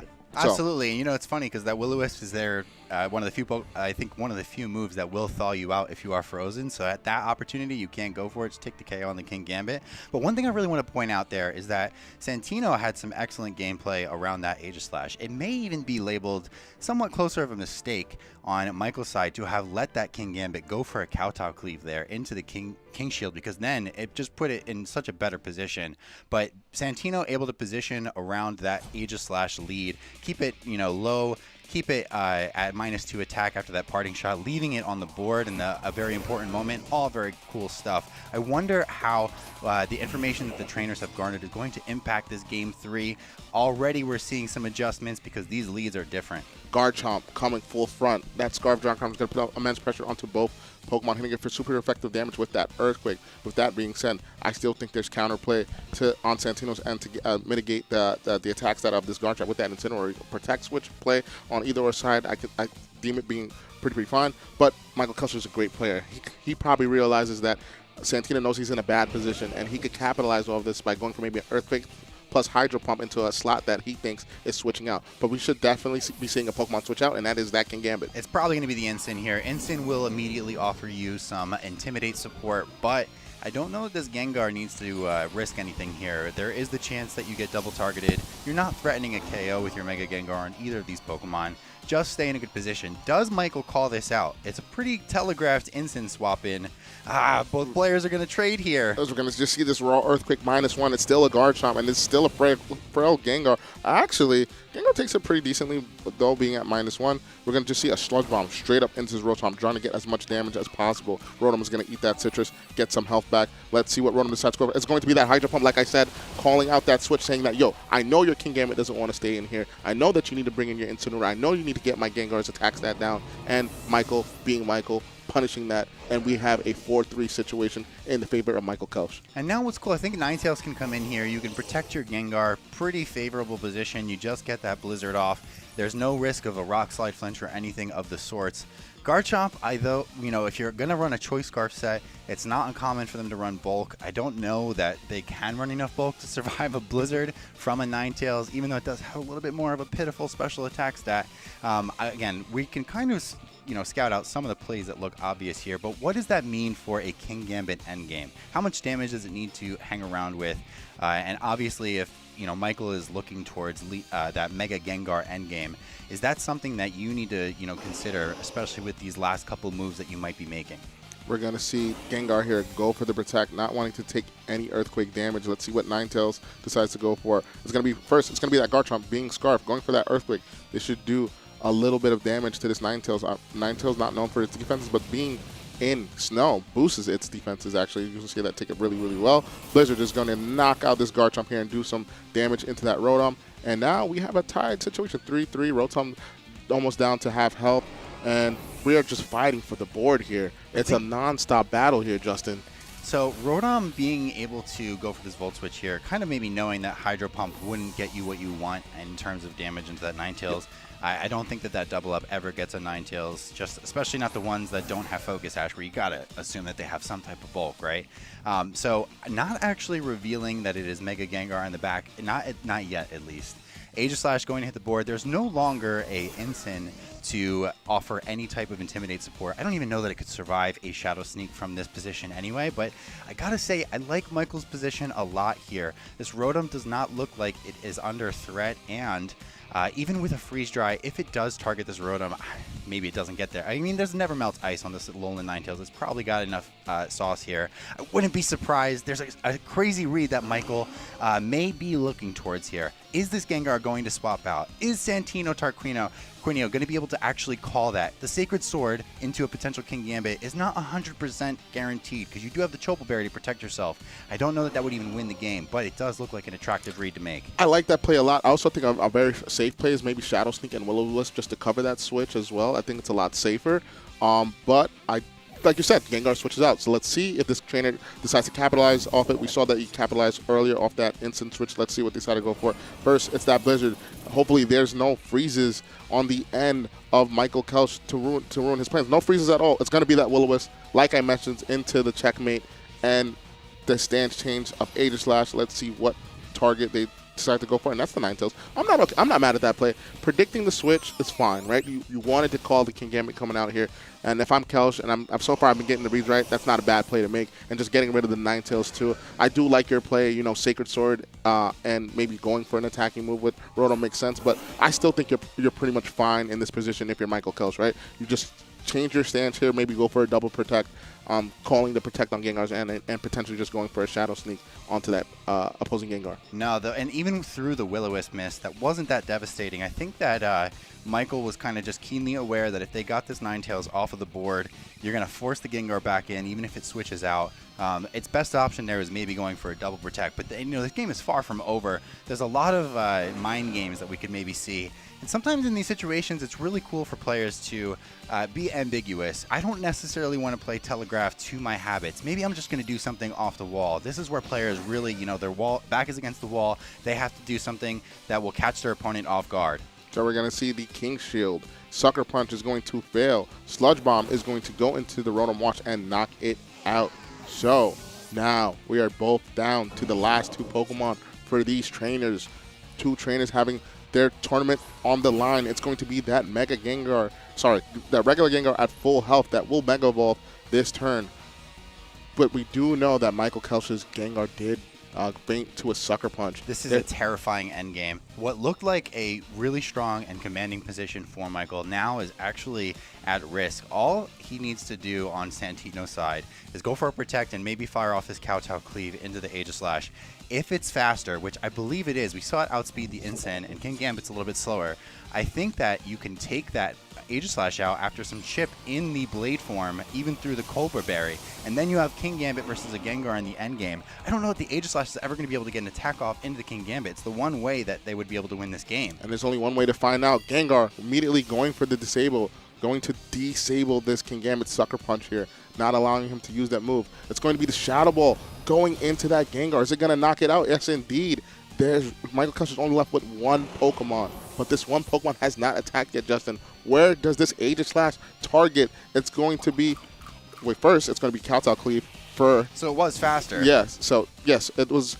I think it was almost confirmed in the last game. I must have missed it, but thank you. So Kowtow Cleave is going to go into that Aegislash. Aegislash is going to eat that Cobra Berry. Let's see who Aegislash decides to attack. It's going to be the King Gambit. It's going to be that Sacred Sword here, but that Chople Berry coming in strong, and it's a 2v1 situation in the favor of Santino. And we're still going down to kind of like this triad of what is my choice here. I mean, you have Shadow Sneak to get around. There's no threat of Sucker Punch anymore, but the Aegislash is slower.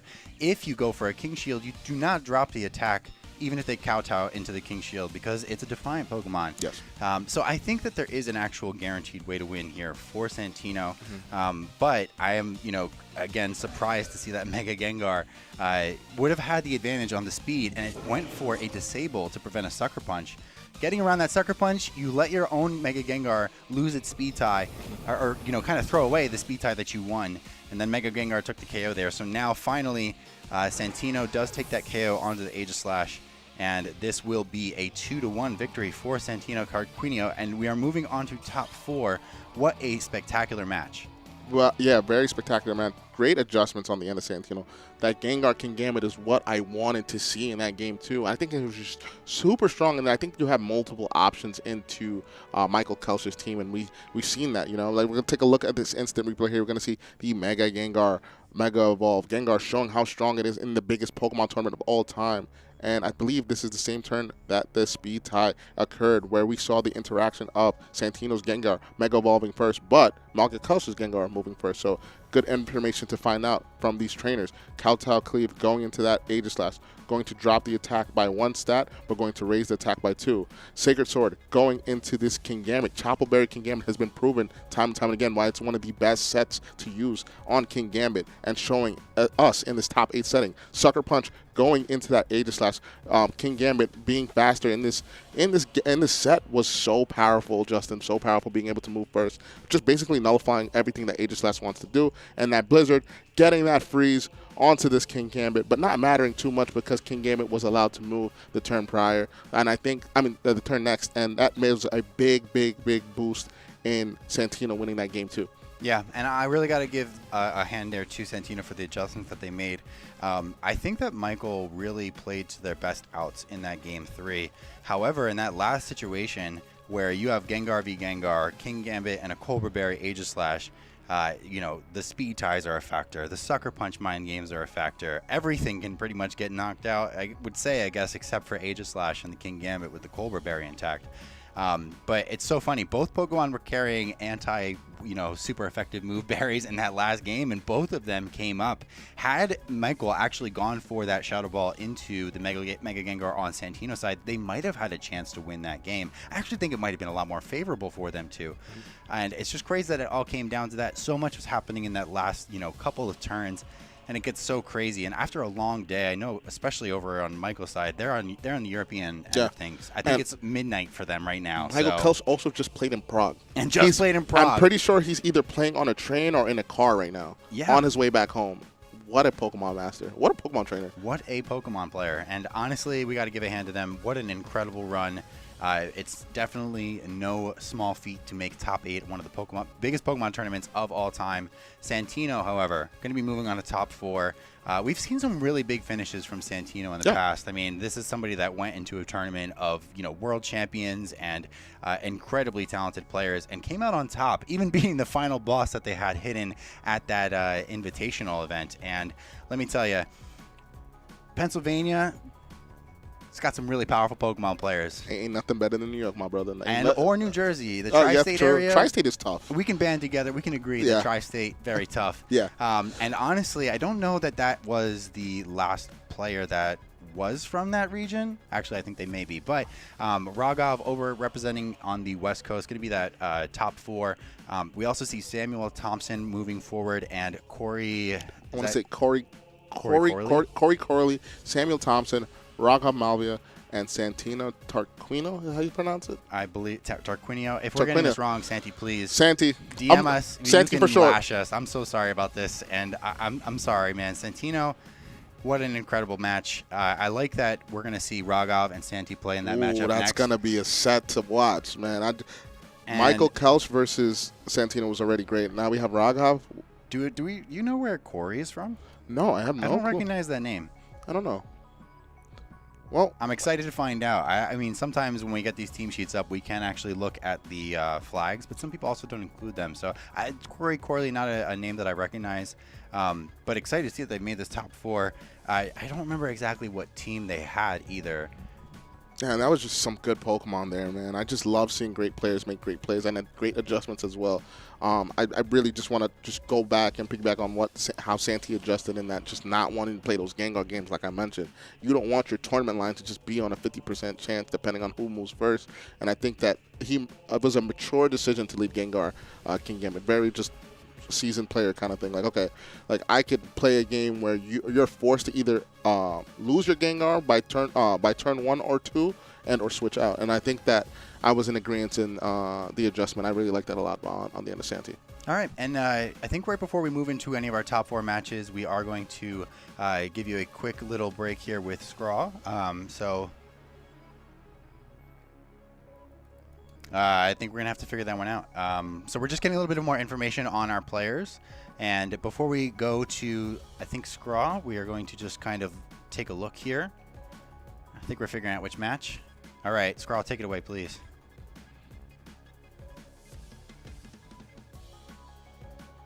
Guys,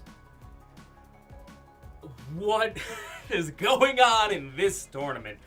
The highs, the lows, the RNG, the masterful plays. This is so befitting of the largest VGC tournament ever.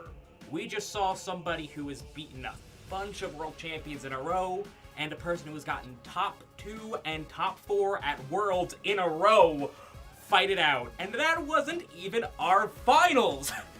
We have so much more to show you guys, but first, and I promise, last time, I want to talk to you guys about Surfshark VPN. I've been telling you guys how wonderful this service is for this entire tournament, and I'm not going to make another pitch to you guys. I'm just going to say this. There were a lot of people reached out to about this event, and the people that made it happen are Surfshark VPN. I am so grateful that they were able to help us make this event as large as it is. Do I think they thought the event would be this big? Probably not, so I'm sure they're very happy about it as well. With that, all that being said, let's get into our first top 4 match of Corey versus Sam. Commentary, take it away, guys. We are back with top 4. Long 2 days of yapping about Pokemon. But I'm happy to be here with my good friend, Justin Karras. We have Samuel T. and Mega Umbreon BGC top 4. And I think they're guaranteed how much money? How much money these top 4 players guaranteed? I don't know. It's a lot. It's a lot of money. And honestly, making this far in the tournament itself is its reward on its own. I think that, watching these players climb over each other, do as well as they can. It's more not just for the money. A lot of it's for glory. Yes. I know that would be a lot more important to me to be the champion of this event, this massive tournament. Let me tell you, my friends would not hear the end of it. But the matchup that we're getting into here, just to give a little context, over on Samuel's side. Now, for those that remember, we saw them on stream. I think it was once or twice. They had a backup match at one point. They are running that Mega Floette composition with the White Herb Garchomp. Not necessarily the Pokemon that always carries that White Herb. We do see it a lot on this Sneasler right now. But Garchomp definitely a beneficiary from keeping its attack stat intact, and it has that awesome partner of Aerodactyl to go for the Tailwind, one of the fastest Tailwinders in the format. Aegislash making another appearance here. We did just see one fall to Santino, but Rotom Wash coming back as well. Two of the pieces, obviously, that we saw on Michael's side. Three pieces, Incineroar, Garchomp. This is 4 Pokemon that we just saw on Michael Kelch's side, however, just sporting a different Mega and kind of a different style with the Aerodactyl's Tailwind option. Yeah, we've been seeing a lot of same Pokemon but different sets, right? This Garchomp has Swords Dance, Earthquake, and Dragon Claw, being able to just boost your attack by 2 stages and going for those raw Earthquakes, and those Dragon Claws is really, really good on the offensive end from Samuel. We've seen that they took a more offensive approach with their style of team. And Incineroar with the Charcoal. Can we talk about that? Flare Blitz. That's different. That's not something that we see on the normal. So I do like the take on this team. We're just going to maximize as much damage output. We have Spell Tag on Aegislash. We have Charcoal on Incineroar. We have Swords Dance on Garchomp. And with our supporting cast of Wash Rotom being able to whittle down physical attacks with that Will-O-Wisp, and that Speed Control with Aerodactyl being one of the fastest Pokemon to set up Tailwind. And then we have that 3-attack monster. Yeah, Floette running the Light of Ruin is a big deal. Having that burst damage to be able to take a KO on something like potentially that King Gambit. Some of them don't have the bulk to actually tank attacks like that. You always get a guaranteed KO, I think, as well into, the Scarf Basket Legions. But on this case, there is a little bit of protection against something like that. On Corey's side, that is the Mega Umbreon VGC. Excellent username, by the way. Umbreon, awesome Pokemon. Basket Legion is going to carry that Focus Sash. So that makes a pretty big impact. You might end up being stuck with cleaning up that Basket Legion with a priority Shadow Sneak, or having to pick it off with something like an Aerodactyl's Rock Slide. The way that this matchup, I think, is going to go down is we see that Milotic on the Mega on Corey's team. Milotic is going to put a lot of pressure, especially with King Gambit, into that Incineroar. There are 2 different ways to prevent a Incineroar's Intimidate, but I don't necessarily know that you need to worry about reducing the attack. This looks more like the type of matchup where if you maintain a speed advantage and get off the damage that you're in need of firing off, you're going to be excellently positioned. I think an Aerodactyl, Floette, Garchomp combination could be awesome. You have a Rotom Wash that could potentially come in the back, deal with a late game Milotic. It's also an excellent swap in for that Garchomp. On Corey's side, I think it'd be great to maybe get a leg up and figure out, how am I going to position my Basket Legion for maybe a late game opportunity. Dragonite having Tailwind and Multi-Scale there is also really huge.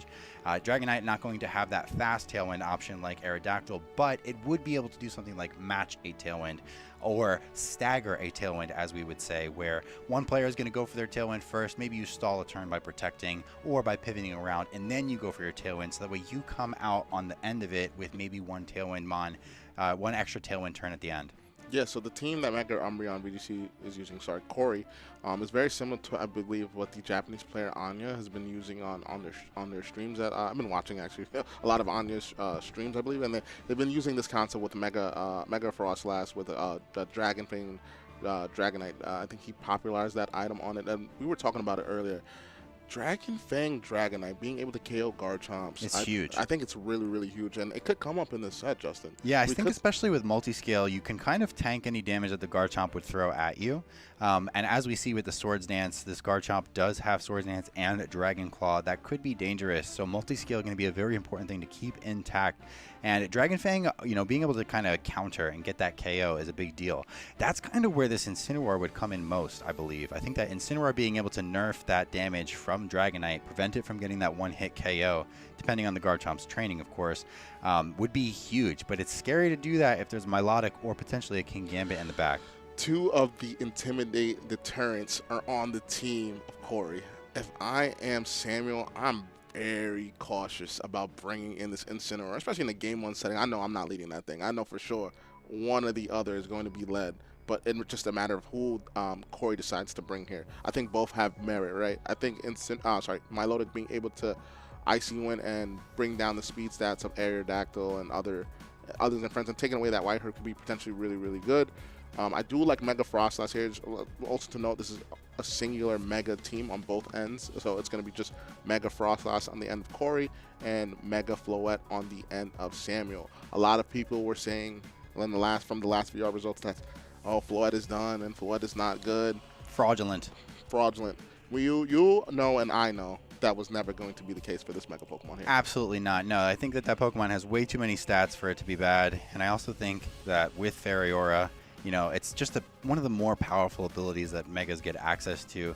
So I think that as players have figured out, putting it into a Tailwind mode where you get to do your damage right away is kind of the more offensively potent option. Calm Mind setup. I know we've been used to our Calyrex Shadow Rider with Incineroar and Rillaboom in the past. We've had that with Goldengo as well. And I think right now it's the time to kind of take the damage as it comes to you. Go for the Tailwind, go for your Dazzling Gleam, go for your Light of Ruin, get your damage, and then get out of there with the win, hopefully. So we're in team preview here. I just want to highlight just one more thing on the end of Corey's side that I remembered from past formats that I played or watched people play.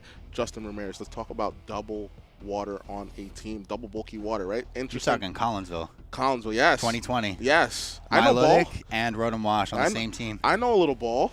Yeah. So I think that it's interesting that we're starting to see players tend to go for that double water. I say bulky water because Basket Legion is a focus that you got to hit it at least twice to knock it out. So I consider that concept with that bulky water, with that Milotic. So it's interesting to see that players opted for this. I remember seeing this in prior formats just to show that concepts, Pokemon change, but concepts don't. Yes, right? They can have that transcendent effect. And I think even one of our players that made it really deep in this tournament, Alex Arand, he actually got top 4 at that same event with the same team, Milotic and Rotom Wash. Now, those Pokemon had access to Dynamax. These do not. I do still think that the concept that you're talking about where you kind of tank out with those super bulky waters is going to be big. But actually, Corey not going to elect to start off with one of them at all. Again, I think Basket Legion, a very powerful late game Pokemon. That's not a bad idea. And pretty much exactly what I was talking about before these players started getting into this match. That Aerodactyl and Floette lead is going to be extremely threatening. I do think Corey has already gotten a jump on leading properly into that very threatening lead. Yeah, Corey has a jump here, but I think Corey also forces the hand of Samuel to not double protect this turn because you just don't want to give up a free Aurora Veil potentially, right? That's definitely a scary threat. However, do you risk potentially losing your Mega Floette on turn 1?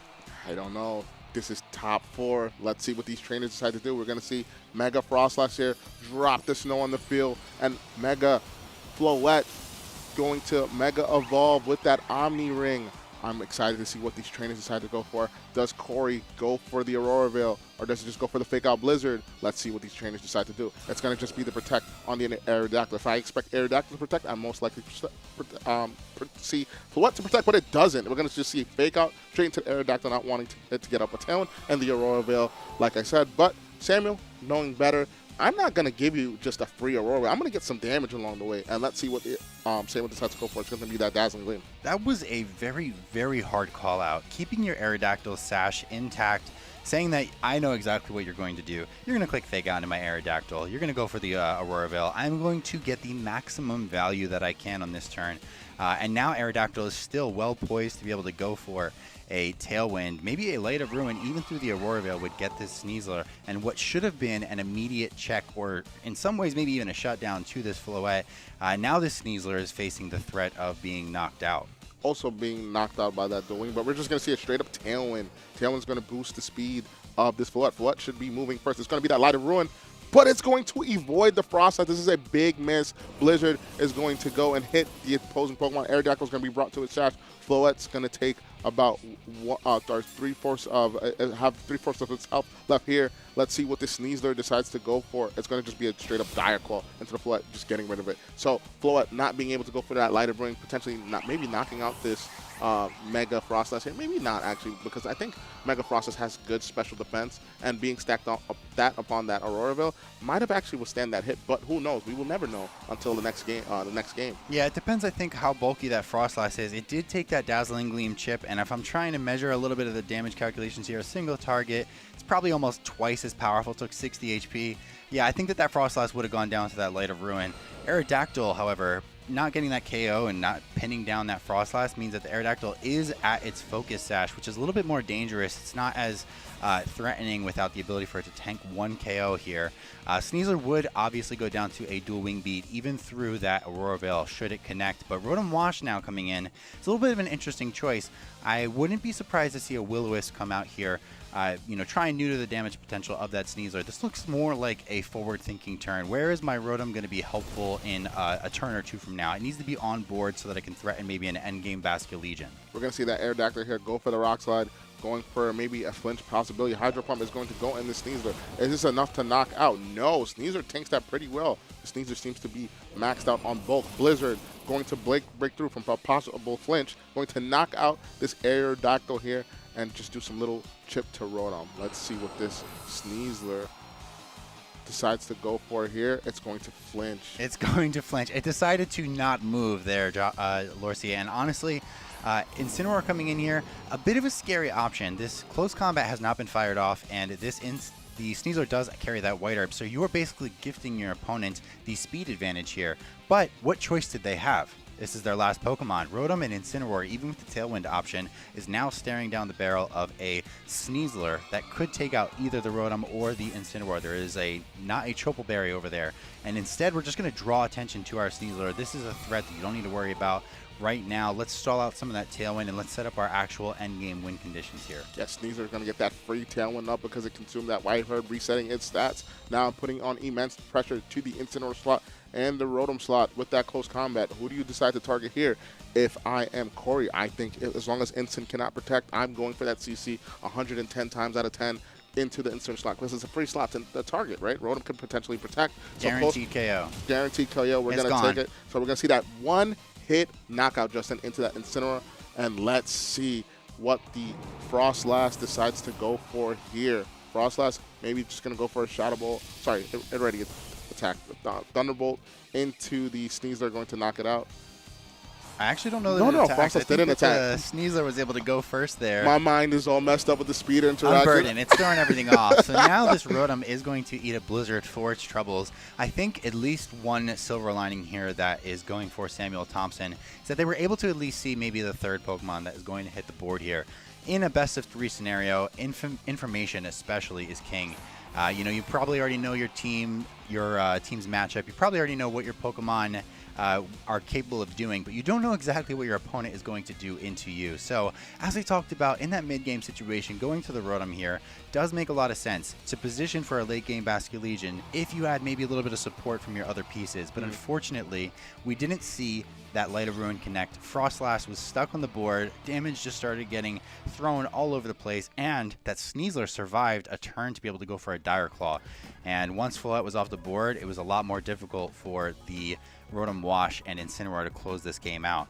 I want to say I don't know that I love the pieces that Samuel ended up bringing there. I can see the vision of having an Incineroar. As I mentioned, that Dragonite could be really, really dangerous in the mid-game. But basically all that ended up doing was leaving you with an Incineroar facing down a unburdened activated Sneasler. It hadn't gone for a close combat yet, so you couldn't get that Intimidate down.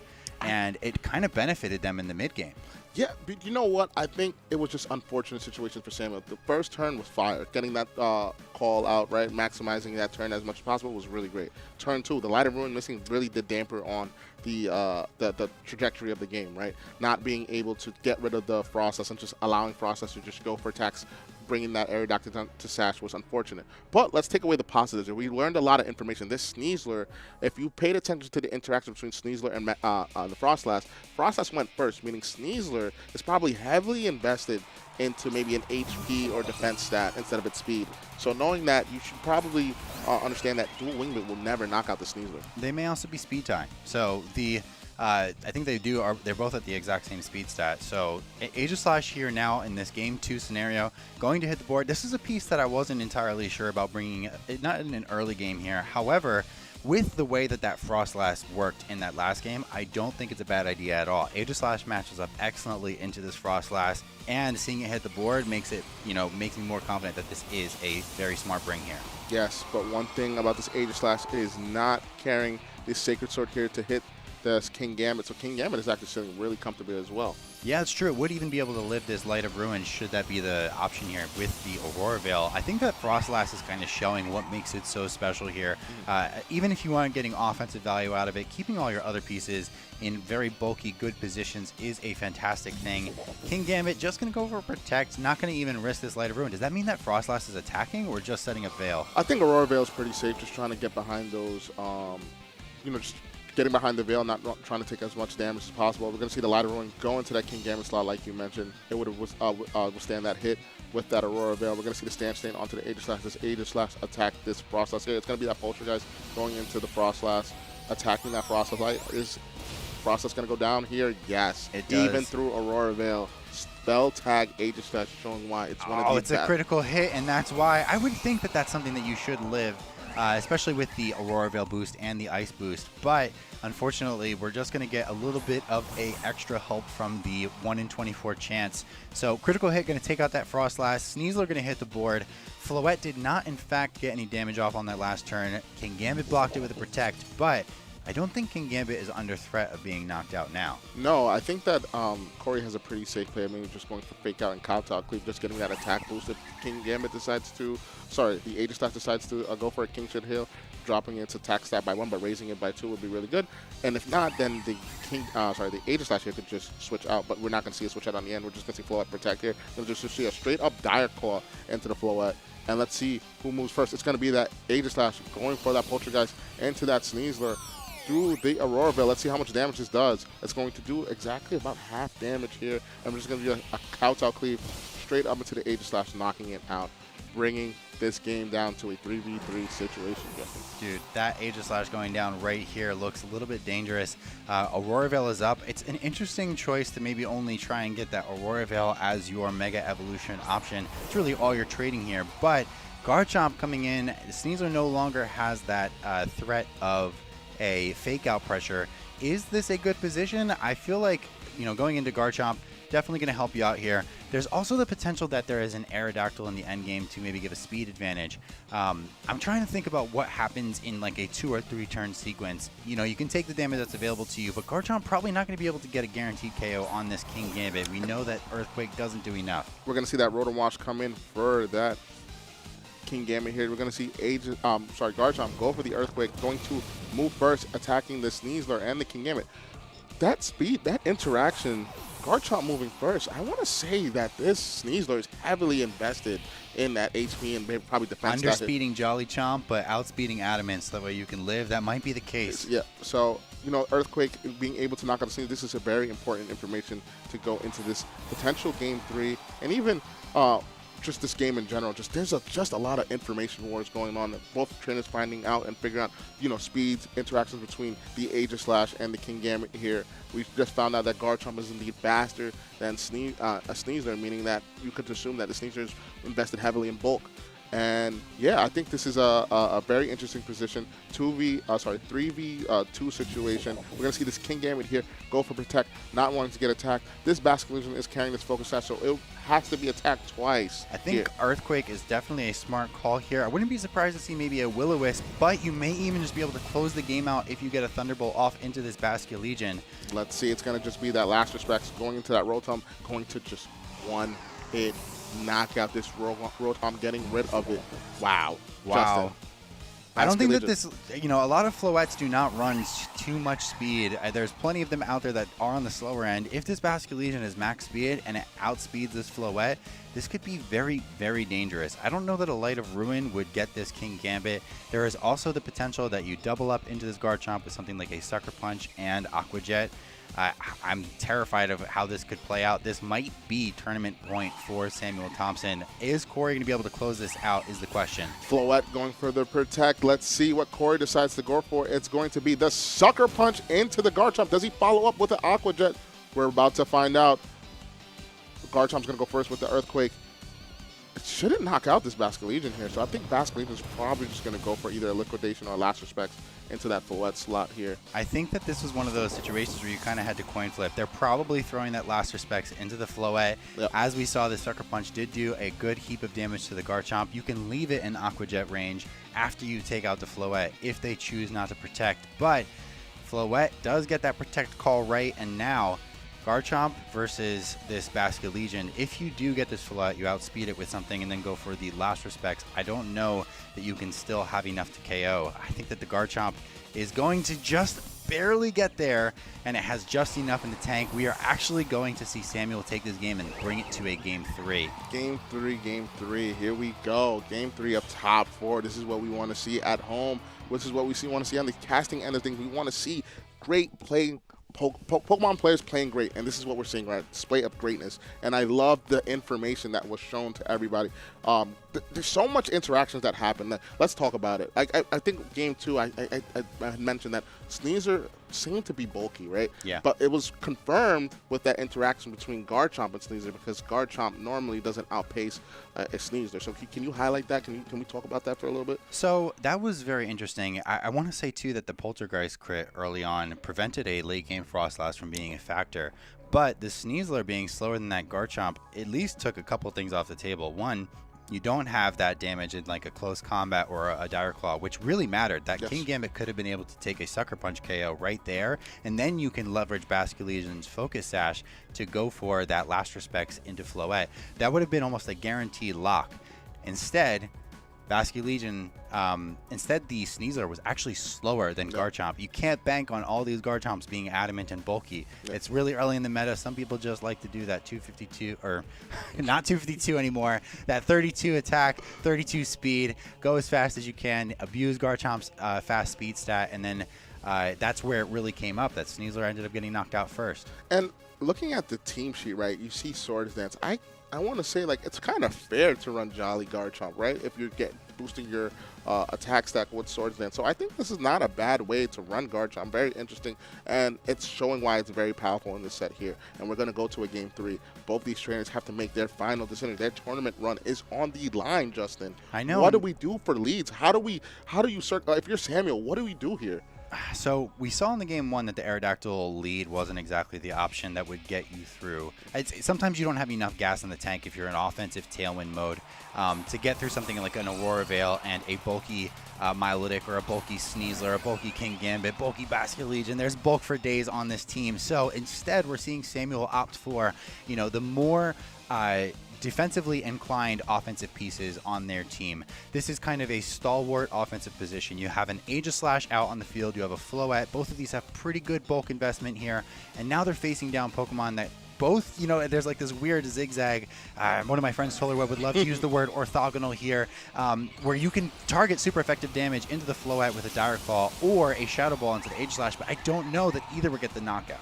Yeah, I don't think Shadow Ball here would pick up the knockout here on the Aegislash. Let's see what these trainers decide to do here. It's just going to be Frostlass protecting, and probably going to see the protect on the end of Sneasler too. I like this play. Make Aegislash change its stance. Force it to put itself in a situation, hey, if you decide to attack me this turn, I could KO you with Shadow Ball. But if you don't, I could possibly get up Aurora Veil here. So I'm I like Corey's play. I think this is fair. I think this makes going for the Aurora Veil a lot safer here because your tournament run can end here if you possibly just get Shadow Balled here. So I like this play on the end of Corey. And under pressure, I think, in a Game 3 scenario, this is a semifinals, I love that Corey is taking the time to slow things down. Let's think through our turns. You can see the trainers both taking a little bit more time to choose their actions as the instruction there and the little text box is telling us. I think that Frostlass delaying its snow for one turn is going to be great. You can kind of choose where your Aurora Veil is going to end. 5 turns, 1 extra turn later, so you are looking at turn 6 now. This may be where Aurora Veil is, or at least where Snow will end. Now, Aegislash, as we talked about, it wouldn't be under threat of a KO from a Shadow Ball in its shield form, but in blade form it is, and that kind of limits the options that Samuel has. How aggressive can they be if their Aegislash is under threat? Of being knocked out, and we're going to see that Mega Frostlass here activate that Snow Warning. It's going to go for the Aurora Veil. But Samuel not falling for it and saying, I'm going to attack you. I know you want that Veil up. I know it. And Dire Claw is going to go straight into that Floette. It's going to live, but is there going to be any secondary effects? It is! And it's asleep. Even at 30%, Dire Claw is one of the most toxic moves ever put into the game. And it can do this. It can completely end your run. I am so sad to see that. Man, Sneasler, why? Why, Sneasler? Dire Claw, no. Aegislash going really offensive there, though, to take that damage on Frostlass. Man, what a turn. And I want to say, guys, this is still not a bad position because you traded damage effectively onto that Frostlass. Potentially a Shadow Sneak could probably pick up the Frostlass here in this situation. You've got to also remember Sneasler cannot hit Aegislash for any attacking moves. It has Close Combat and Dire Claw. Although your Floette is asleep, yes, it's unfortunate that you didn't get any damage off. It's still not the worst situation just because you got effective damage onto that Not the Mega worst. Frost. Not the worst. Pretty close. Pretty close to what the worst could be. But This is where resilience matters. When you are down in this situation, your first turn did not go as planned, you missed out on damage. The good thing is that they kind of compensated a little bit by getting aggressive with their Aegis Slash. And honestly, it would have been really, really, really bad had they not done that. Now, King Gambit gonna hit the field. Frostlass being that tool that you can save for later into the Garchomp endgame.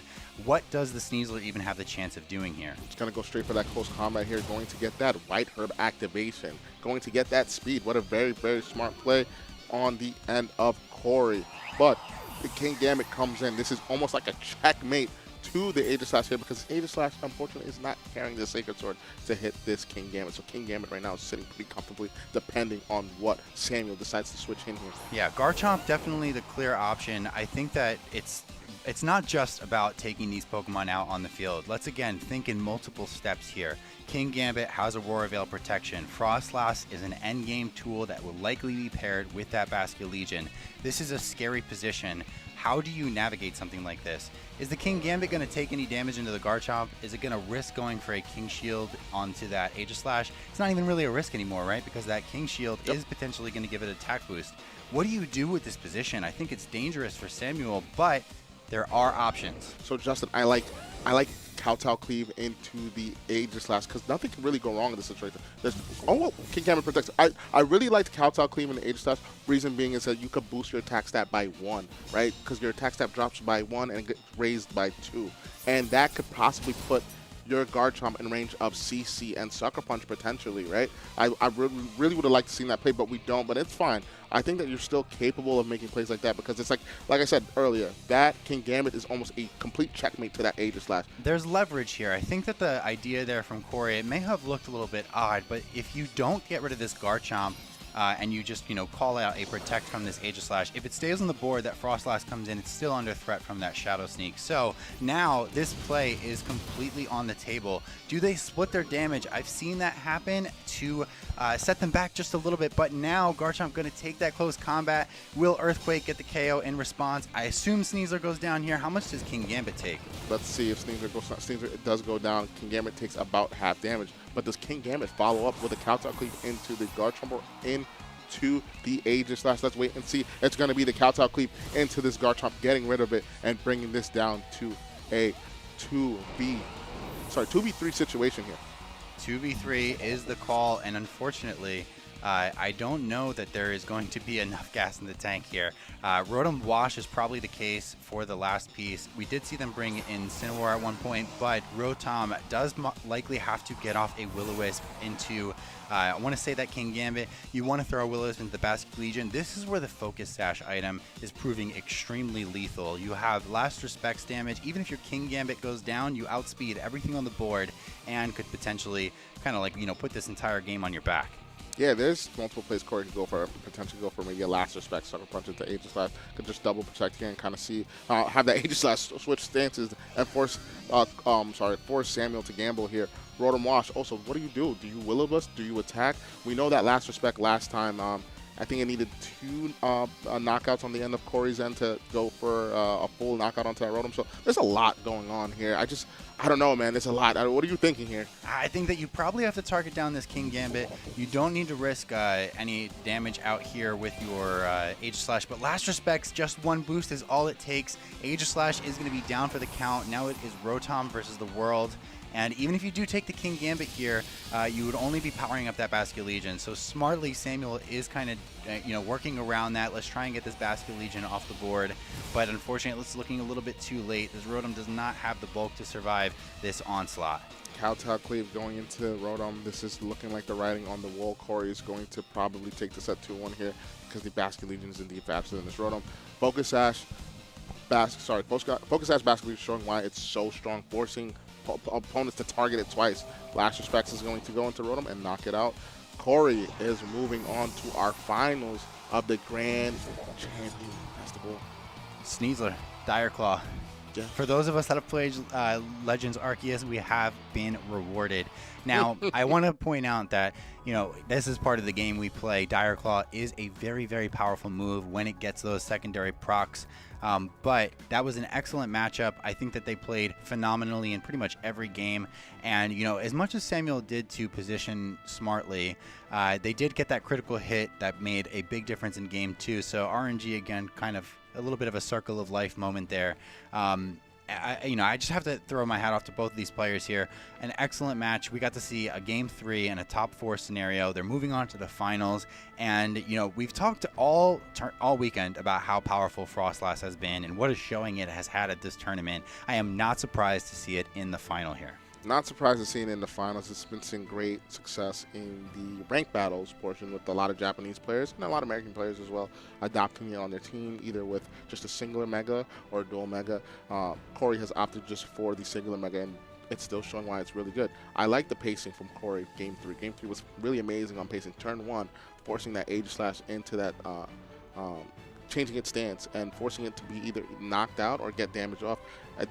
Samuel did try to get damage off, but that Aurora Veil paid dividends, and we saw that Mega Frostlass withstand that hit pretty comfortably, right? And then switching into that King Gambit, setting up that pin where Aegislash can't even do much to King Gambit. King Gambit was sitting pretty comfortably, and Garchomp was the only way to get rid of that King Gambit, but it just wasn't enough, Justin. It wasn't enough. And I like the sort of small bluff there that I'm going to be preserving my Frostlass in the late game for my Garchomp and drawing attention away from that late game check of being able to Blizzard and just taking in one. And then they took it kind of in that mid game scenario saying, I'm not going to use my Frostlass to get your Garchomp. I'm going to go for Kowtow Cleave, and that I think the double up was close combat with Sneasler. And in that situation, it was very interesting. Aurora Veil, being really, really powerful, affording all your Pokemon all this extra bulk. It's super valuable. And, even if it's not going for those super powerful special attack boosted, massive special attack blizzards, the Mega Frostlass showed that it still provided a ton of value. King Gambit looked especially powerful in that matchup, and the way that they utilized it, putting it in a position where it's threatening out Sucker Punch, the Basque Legion with the Focus Sash being able to kind of pin you down, saying, you have to hit me, you have to take KOs on my partners, and now Last Respects is going to punish you in return. Let's talk about how information is important here. We knew that the Garchomp was indeed faster than the Sneasler. One important turn I want to mention is the CC onto the Floette that was sleeping was very important for momentum, right? Yes, getting that boost. Getting that boost to be faster than the Garchomp the next turn, and that played a lot into it, right? Going for that, I think it was a CC into the Garchomp, bringing it down to about 70 health was really, really good, and that kind of changed the tide of the game. So very well positioning on the end of Corey, playing that Sneasler and King Gambit almost perfectly, and definitely slowing the game down turn 1 and forcing that Aegislash to change stances and going for the Aurora Veil for the next turn. And I think also that is only one of 2 of the last Floettes that we are going to see in this tournament. Mega Floette has been talked about as one of these super powerful Pokemon and one of the best Mega options we have. On our other side of bracket, we're going to talk about whether or not that Floette even has a chance to make the final here. We're going to have a little bit of a quick break here. Tossing to Skraw here. Thank you so much. Please take it away. Guys, we have our first finalist of the Grand Champions Festival, Corey Corley. What a name. Now, I just want to tell you guys something here. Whoever Corey faces will be somebody who has won huge major events. Raghav got second place at the North American International Championships a few years ago, and I've told you guys about Santino's accolades a million times already this weekend. Right now, Corey's best result is top 64 at the Houston Regional Championships in March earlier this year. Getting to the finals of a 6,000 player tournament? A pretty big jump if you ask me. It is amazing to see someone have such a great breakout performance at this tournament. But now, we need to figure out who they're going to be fighting in that last match. For the cruise, for the Joy-Cons, for $3,000, and for that belt. Justin, Lurcy, let's see Santino Tarcunio versus Raghav Malavia.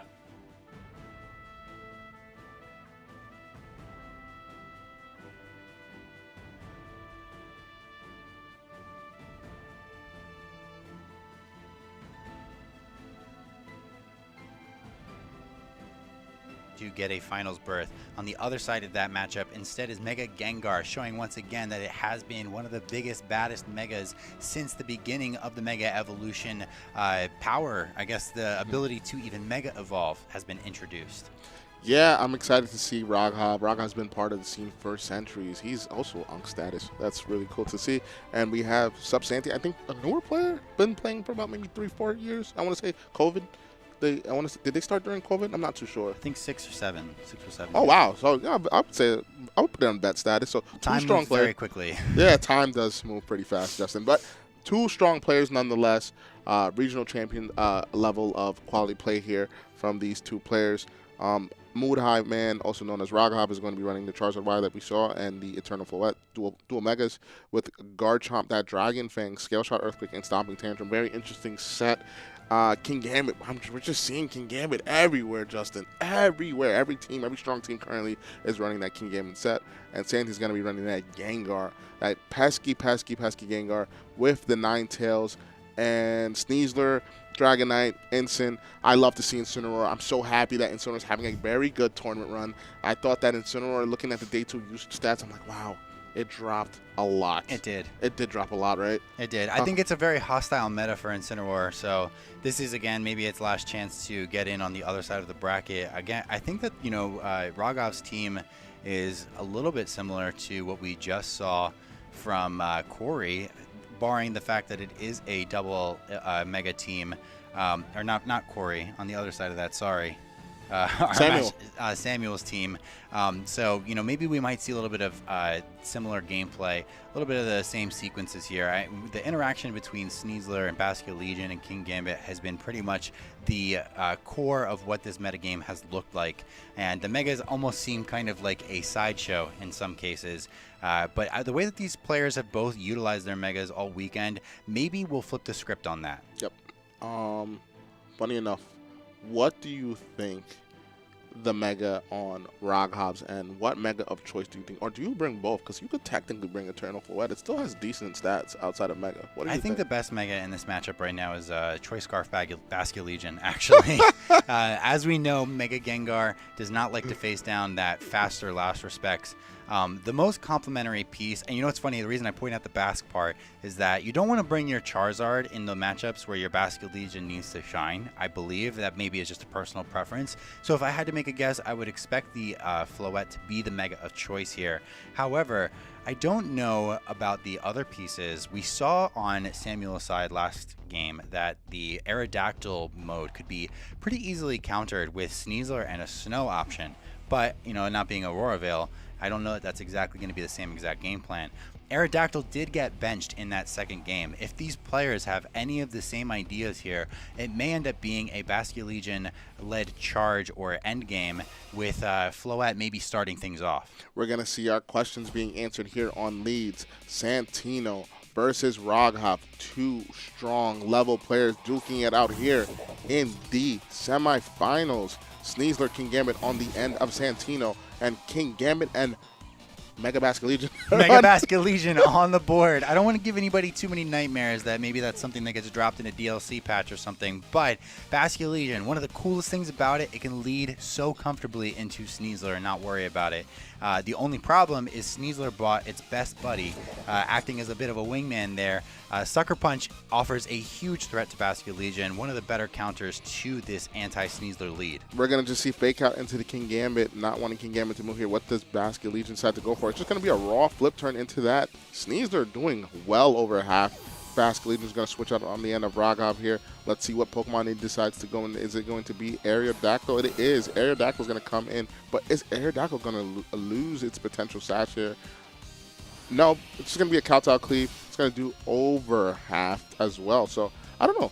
Decent trades on both ends. Yeah, I wonder if after getting that flip turn off, if Raghav was considering what the most effective piece to get in there. If there's something in the back, I mean, if there was a Floette, I think Floette would have been a pretty safe swap in. I don't see an Iron Head on Santi's side. Is there Iron Head? No, low kick. So there isn't an Iron Head. It would have been a pretty safe swap to go into the Floette there. However, you maybe don't want to put it into range of a Dire Claw. Even any chip may be valuable, so these are all things to consider. It's not necessarily the priority right now to decide what exactly the mega option is to bring. Right now we have to worry about speed control and the potential for a King Gambit coming in with the speed advantage could be really dangerous later. We're going to see Sucker Punch go into that Sneasler here, picking it up and knocking it out. Santino is going to lose one of its strongest Pokemon on their team pretty early in this match. Aerodactyl's going to go for that Tailwind. Let's see what the King Gambit decides to go for. I think it's going to be that low kick. Oh no, just that Kowtow Cleave getting rid of this Tailwind setter. But if I'm wrong, I'm not mad. Set up the Tailwind,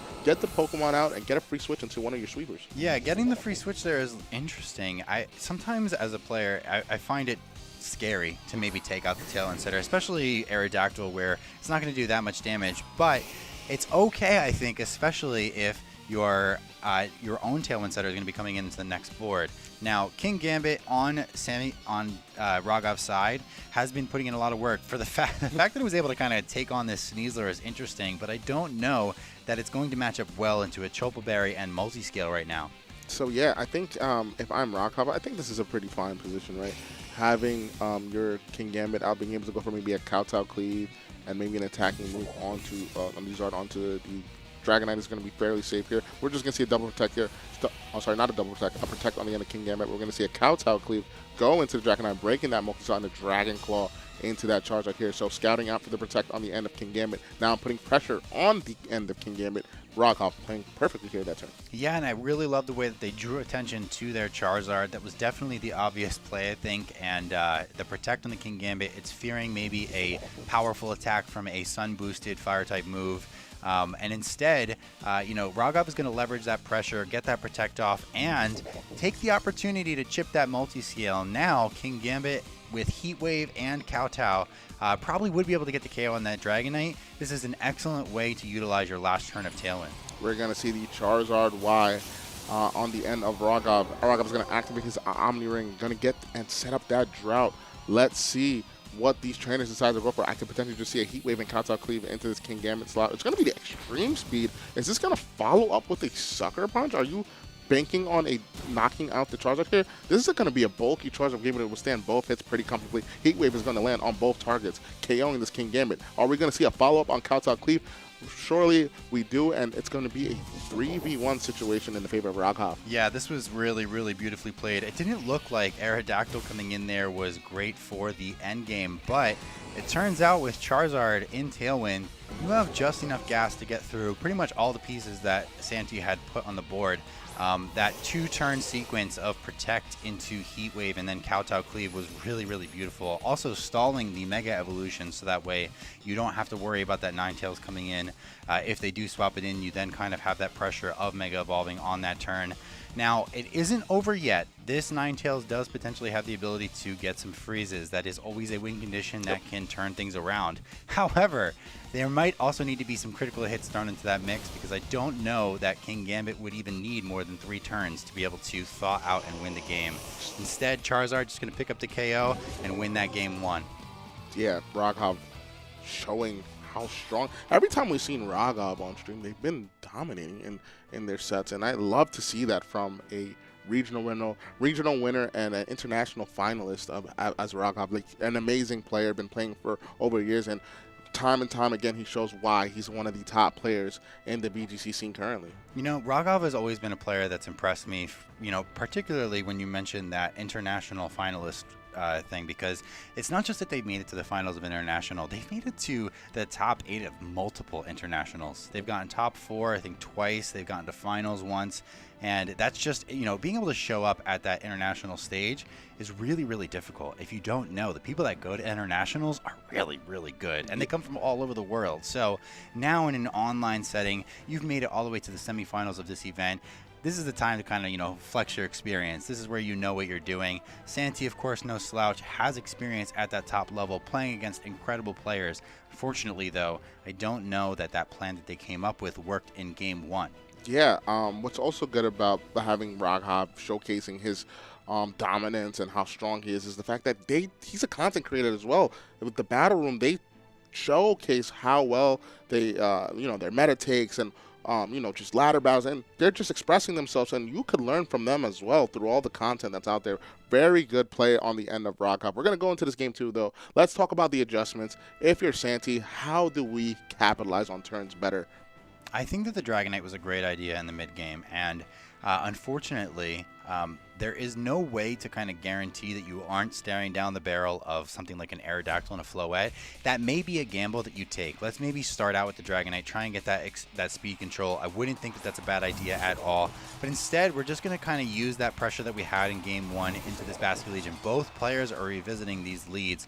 Obviously, we've talked about it before. If it ain't broke, don't fix it. Let's see what people can do with the tools that are available to them. Seeing Rock Hop lead this back makes me want to believe that it does probably live this Sucker Punch on the end of King Gambit. Just being able to flip turn so safely, in my opinion, or just going for it raw in Game 1 makes me want to believe like I could withstand a Sucker Punch on the end of Rock Hop. But let's see what these trainers decide to go for. It's just going to repeat of Game 1 with that fake out and flip turn. Let's see what these trainers decide to do. I'm very excited to see this Game 2. Justin, Santino versus Rock Hop, turn 1 of Game 2. These trainers are battling for a lot of money, but Basque Legions are going to hard switch out into that Aerodactyl here. Yeah, when you take the initiative in Game 1 to kind of make that read that they're not going to go for the Sucker Punch, in this game you're kind of trying to draw that attention to that Basque Legion, but they do not fall for it. Santino, even down a game, is not scared of that pressure. The close combat through that Chopa Berry, not enough to take out the King Gambit. Did Santino actually double target this King Gambit? Let's see the opposing And they checkmate. did! That's going to be a knockout immediately on one of the best pieces that they have. King Gambit off of the board. This is why we love to see high-level play. This was a lot of mind games turn 1. To get that call right correctly is actually amazing, because Rock Hop could have just simply protected that turn and scouted out to see what Santino wanted to do, but Santino's like, no, I'm not falling for your games, Rock Hop. I could play just as well as you, and I'm going to show you here in this turn 1 and Game 2. But Charizard does come in. Aerodactyl, Aerodactyl and Charizard are really two good Pokemon to see, but we're going to see that Incineroar come in on the end of Santino, being able to get that Intimidate off on the Aerodactyl here. Charizard protecting too, so a perfect time for Incin to come in. And now this could be a very dangerous turn. I think that if this Sneasler is able to shrug off this Rock Slide and get a close combat or something into the Aerodactyl to have the speed advantage, Unburden will proc, and then there will be no chance for a Tailwind to happen. And instead, we're actually just going to see a Dire Claw. Dire Claw, a very powerful move, has tons of secondary bonuses that can really sway the game in your favor. But unfortunately, Rock Hop doesn't even let that happen. I'm not too mad at that play on Santino's end. Keeping the Charizard honest here, because now you could go for a Fake Out and Dire Claw play, so you could just mimic that same turn and get a potential damage off here. Getting rid of the King Gambit means that any Pokemon on the end of Rock Hop's end in the back is going to get hit by that Dire Claw. So I'm not too mad at this play at all. Yeah. I think this is very safe. I think that they maybe called out, too, that they weren't going to go for the Tailwind yet. We're also leveraging that because there's a Ninetales on that team sheet, you can't necessarily maybe go for the gas yet with your Charizard. And again, if you activate that Sun, you're taking away one of your more damaging tools in Wave Crash. You're neutering how much damage it can do. You're basically resigning to the potential for a Last Respects endgame. Although here, I think giving the Sun boost to this Incin could be a little dangerous. There is the potential that that Flare Blitz does activate, at that 1.5 clip. Aerodactyl going to get flinched here. Does Dire Claw get any type of secondary effect?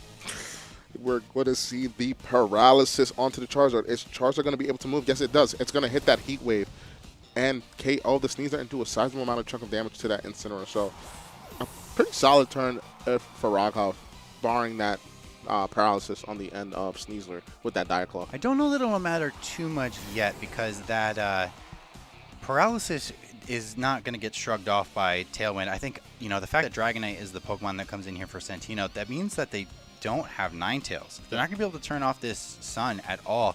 And I don't know that they're going to be able to prevent this Aerodactyl from clicking Tailwind. It may, though, however, be a more attractive option to go for a Rock Slide right now. Get that damage, break the multi-scale, potentially get some flinches, and with a double up from Zard, you may even get that Incineroar. Yeah, but I will say the King Gambit is looking really good on the end of Santino, as long as you could get rid of this Charizard, right? Because the Basque Legion on the end of Rock Hop can only go for one attacking move, and it has to be either Last Respects or Wave Crash, and you don't want to Wave Crash in the Sun. So if you can't Wave Crash in the Sun, your King Gambit is sitting pretty comfortably here. But we're just going to see the rock slide like you mentioned. Very smart adjustment here. Instead of having to leave the Zard on the board, maybe Bastion Legion can be a threat on this next turn. That Dragonite doesn't have access to protect. So with the flinch there, Aerodactyl being on the board, Bastion Legion is actually potentially threatening a KO on this Dragonite. I wouldn't be surprised to maybe see a reposition to that King Gambit. Is there something that Rogov can do to take advantage of that? Is it now the time that you maybe flip turn off the Incineroar, go for the Rock Slide, and then try and get your Zard into position against this King Gambit? I don't know that that will be enough. It might be in range of an E-Speed and a Sucker Punch. Yes, Justin, but I think the King Gambit is looking way too good in this position of Santino. I mean, you think you could reset the Intimidate and or Fake Out on the end of Incineroar, let this King Gambit come in for free and protect your... if you have Protect on the Dragonite, you can go for it, but if not, it's okay. King Gambit's going to come in, like I said, and the Dragonite's going to protect you pretty safe. Protect. I'm so sorry. No, it's okay. Dragonite's going to go for Protect here. Flip turn on the end of Rogov, wanting to get out of this position, knowing that it's not a very good position to be in. We're going to see that Charizard Y come in, but just to note, Charizard Y is paralyzed here. This is not a bad board position to be in if you're Santino. You could simply just go for that E-Speed and Sucker Punch and pretty much neuter that Charizard Y slot, right? This is going to be a lot of maneuvering pieces for Rogov to get past this King Gambit here. Yeah, and again, we did mention really quickly that the Extreme Speed and Sucker Punch would probably pick up the KO on Charizard. I don't even know if it needs to go for it. Why take the risk if you can maybe even just go for a Tailwind yourself, get the speed advantage, and go for a Kowtow Cleave? However, if this Aerodactyl does go for a Tailwind, you maybe double back into the Bastion Legion. You're once again going to get the initiative here, especially if you swap in second because of the paralysis, keeping your speed lower than King Gambit. We're going to see Incineroar come in, intimidate Aerodactyl here, bringing that -1. Charizard Y is going to be able to move and protect here. Let's see what Dragonite decides to go for. Aerodactyl just going straight up for the Rock Slide, getting that damage off, but it's not going to be too much. Is Dragonite going to be able to move on Santino's end? And it does, but it's going to be just the Dragon Claw into the Charizard Y, keeping it honest. And this is the same turn that we had about 2-3 turns ago, where you could just go for the simple Fake Out and Dragon Claw into the Charizard Y that protected last turn. One of the hallmarks of really talented King Gambit players is that they kind of don't rely on Sucker Punch. It's more of a tool that they have at their disposal. And right now we're seeing some excellent King Gambit play from Santino. They're kind of trying to set up for that as guaranteed of a win condition as they can. We do see that Citrus Berry finally proc because the Unnerve has left the field. Bastion Legion being able to come in here and then threaten potentially a Last Respects KO at least before King Gambit hits the board is going to be big. Charizard going down, however, I don't know that Rogov is going to have the ability to break this King Gambit in the end game. Yeah, well maneuvering by Santino, realizing that King Gambit is my king of the match and will be my win condition. Aerodactyl not being able to hit this King Gambit for very effective damage. Bastion Legion only being able to target with one move, and if any move, it would have to be Aqua Jet to get past that Sucker Punch on the end of King Gambit. So King Gambit is the high value piece. Santino played this game too perfectly. We're moving on to, I believe, Game 3 of the semifinals of this tournament here. Yeah, I think that this is a pretty easy sequence here where you just wait for your King Gambit to get thrown in. I think that even if this Aqua Jet does get the KO on Incineroar, it's just a matter of King Gambit having to break through maybe one Rock Slide flinch. You won't be able to get your Sucker Punch off into this Bastion Legion, but Aqua Jet into that massive HP stat and defense stat is not going to be able to break it in 2 turns. So I think that's all you need here. I think you can even deal with maybe 2 Rock Slide flinches before it matters. Yeah, this is going to be pretty much a safe turn for Santino to go for pretty much wherever he wants. The only win condition I could see is a whole bunch of Rock Slide flinches, but I don't know if they could. I don't think King Gambit's going to be able to be affected by that too much here. So I think Game 3, we're just going to focus here on what to switch up on the end of Rogov here. Game 1 went really well for Rogov. Can he withstand this Game 3 and go to the finals and meet the other trainer awaiting him for this Grand Champion Festival tournament? Now, Dragonite does end up getting knocked out. I might have been wrong about how many Rock Slide flinches it takes. I think that actually, if this is only one Rock Slide flinch, you might have enough. That Aqua Jet did way more than I expected. Why did you say that? And before we start talking about Game 3, it looks like we still have a game to address. I wonder if the amount of Aqua Jet damage, I don't know if it did 40 HP, if that maybe was a high roll. Do you potentially go for the risk of a Sucker Punch? Do you have to get a Sucker Punch crit now? Did Rogov just top player Santino? Is that what just happened? Yeah, this is enough. 42. Yeah, this is enough. I think I spoke too soon here, Justin.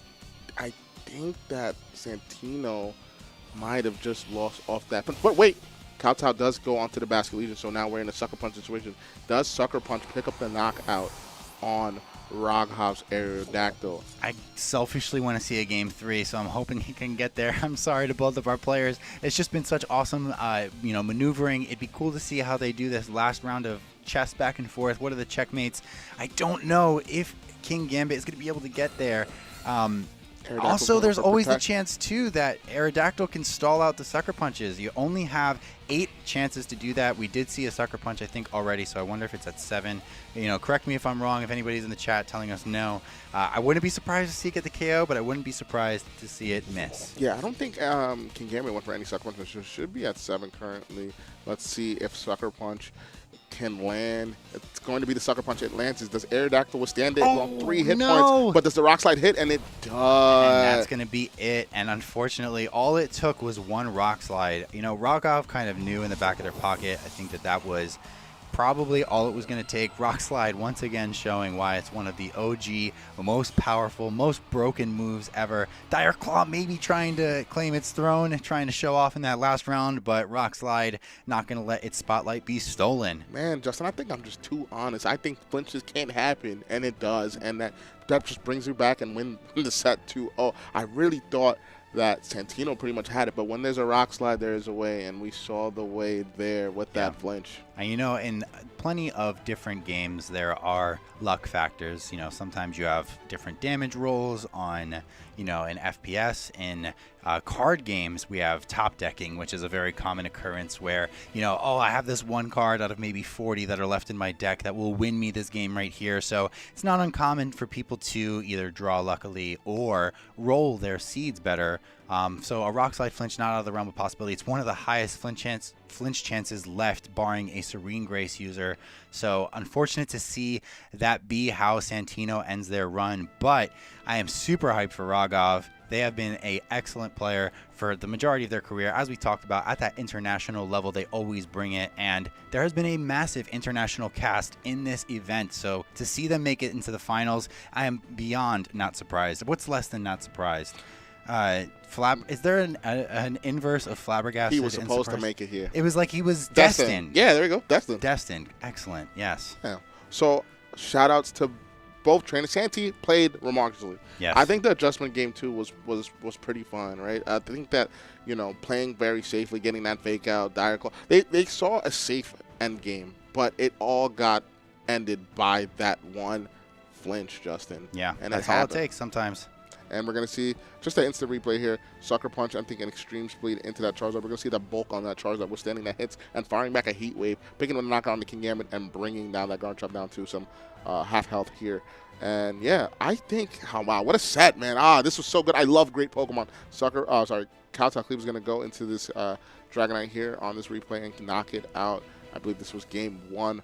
Charizard wise showing off its bulk there. Close combat. This was turn 1 of game 2. CC calling out the Basket Legion switch, not falling for it, double targeting this King Gambit on the end of Roghov. Santi showing why he is supposed to be here with that top level play of calling out Roghov, one of the best Pokemon players currently in this BGC world. I think both players, I'm just so happy for both players. I think that Santi showed that even though I don't think they're actively competing, but still showing that they're still strong at VGC, and Rogov just showing dominance and showing why he's one of the top players currently. Yeah, no, definitely want to give the flowers out there to Santino. You have a very impressive resume, and it was awesome to see you make it this far into this tournament.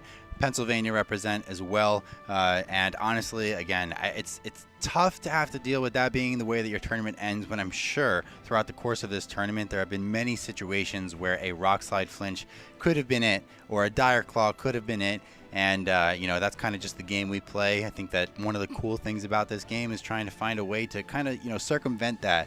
I guess, the only negative externality there is that the best of the best are going to make it extremely difficult for you to work around a Rock Slide flinch. And Rogov saw that opportunity, and they did not shy away from taking it. Yeah, and sometimes you got to go for your best capabilities of winning the game, and Roghov saw it and took it and got it. So can't be mad at that. Both players played exceptionally well to get this far. Now, with that being said, we are at the finals of the Grand Champion Festival. Roghov versus Mega Umbreon VGC. This is it. We've played a whole bunch of Pokemon the last 2 days. 6,000 trainers competed, and we are at the final. We are at the summit of this championship festival. Justin, I've been having a great time casting and talking about this new game, Pokemon Champions Regulation MA, with you, with Chuppa, with all the great casters. Shout out to everybody that made this possible. We are here. We are at the final. Justin, how do you feel? This is crazy. This is amazing, and honestly, it has been such a blessing to participate in such a cool event, such a spectacle. Big shout-outs to the production team, to the judges, to the community that participated, and especially to our host, Skraw. Thank you so much for everything. Thank you for the opportunity. I'm actually going to be swapping out here with our last commentary group. You and Chuppa have been doing an excellent job, and I want to see how you cast this final. This is going to be, the final note of this tournament, and I can't wait to watch it. I'll be watching in the stands. I wish you luck, brother. Thank you so much. All right. Yeah, and big shout out to the judges who able to judge a 6,000 person tournament is amazing. But now I want to give all the shout outs, but I can't give any more because we have to pass it to our host. Skraw, take it from here. Everyone, we have finally gotten to the finals of the Grand Champions Festival. But like I've said from the beginning, this isn't just for our competitors, for those who are trying as hard as they can to win. So let's get into who wins the best dressed team. The best dressed team is going to be awarded to 2 winners, both of which are going to receive custom artwork by the lovely Pseudogiri. Over 240 of our 6,000 competitors submitted their teams to be judged across 3 main categories: the rarity and circumstances of how each trainer first met their Pokemon, the journeys those Pokemon have been on since then, and the personal connections each trainer has formed with those Pokemon.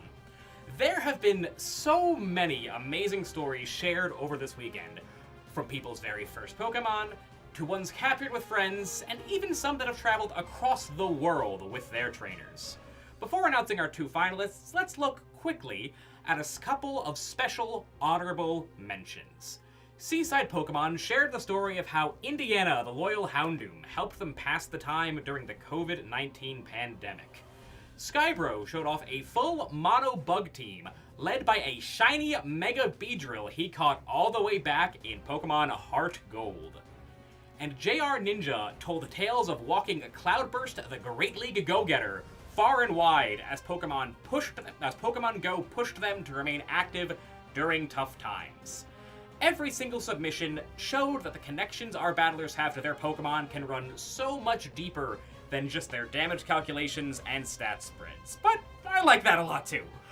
We saw Pokemon from across the franchise and reviewed over 1,000 individual Pokemon to find the teams that embodied just how special this game is. Without further ado, here they are. Our second place prize goes to Kiki. The theme of her team was Friends Made Along the Way, which she demonstrated with several Pokemon that are very special in many different ways.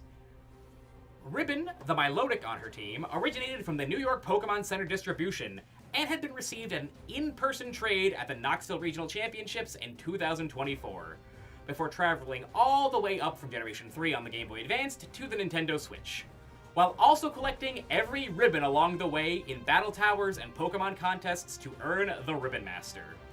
The next Pokemon is Spirit, a Raichu that came from one of the most unique and perhaps fitting games for what we saw today, Pokemon Battle Revolution. This was a Surfing Pikachu gift that she earned all the way back in 2008 by cleaning every Coliseum in the game. And the personal crown jewel of Kiki's team was Frost Shard, the shiny Glaceon. Although this is just not any shiny. This Pokemon originated from a shiny Eevee that was given away in person at the Arlington Regional Championships all the way back in 2010, 16 years ago. This Eevee was actually redeemed by our first place winner, who traded it to Kiki specifically so it could take part in the Grand Champions Festival after hearing about the best-dressed competition. Not only did Kiki assemble a team of incredibly special Pokemon, she absolutely knocked it out of the park on day one of our tournament. Frostshard the Glaceon and Spirit the Raichu went on to be the top-ranked Pokemon of their species in the whole tournament, and earned Kiki a Day 2 placement with 7 wins in yesterday's Swiss rounds. And now, let's get into our winner. Taking our grand prize with a total of 98 out of a maximum 99 points in our rubric, and taking home a framed piece of artwork of their team, we have Venti and the Ribbon Masters who made history. Venti brought a team of their most cherished Ribbon Masters, including Fango the Mamoswine,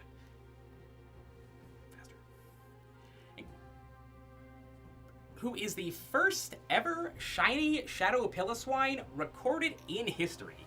A shiny they hunted back in Pokemon Coliseum on the GameCube, along with 2 Pokemon collected at some of the very first regional championships ever held in Pokemon VGC.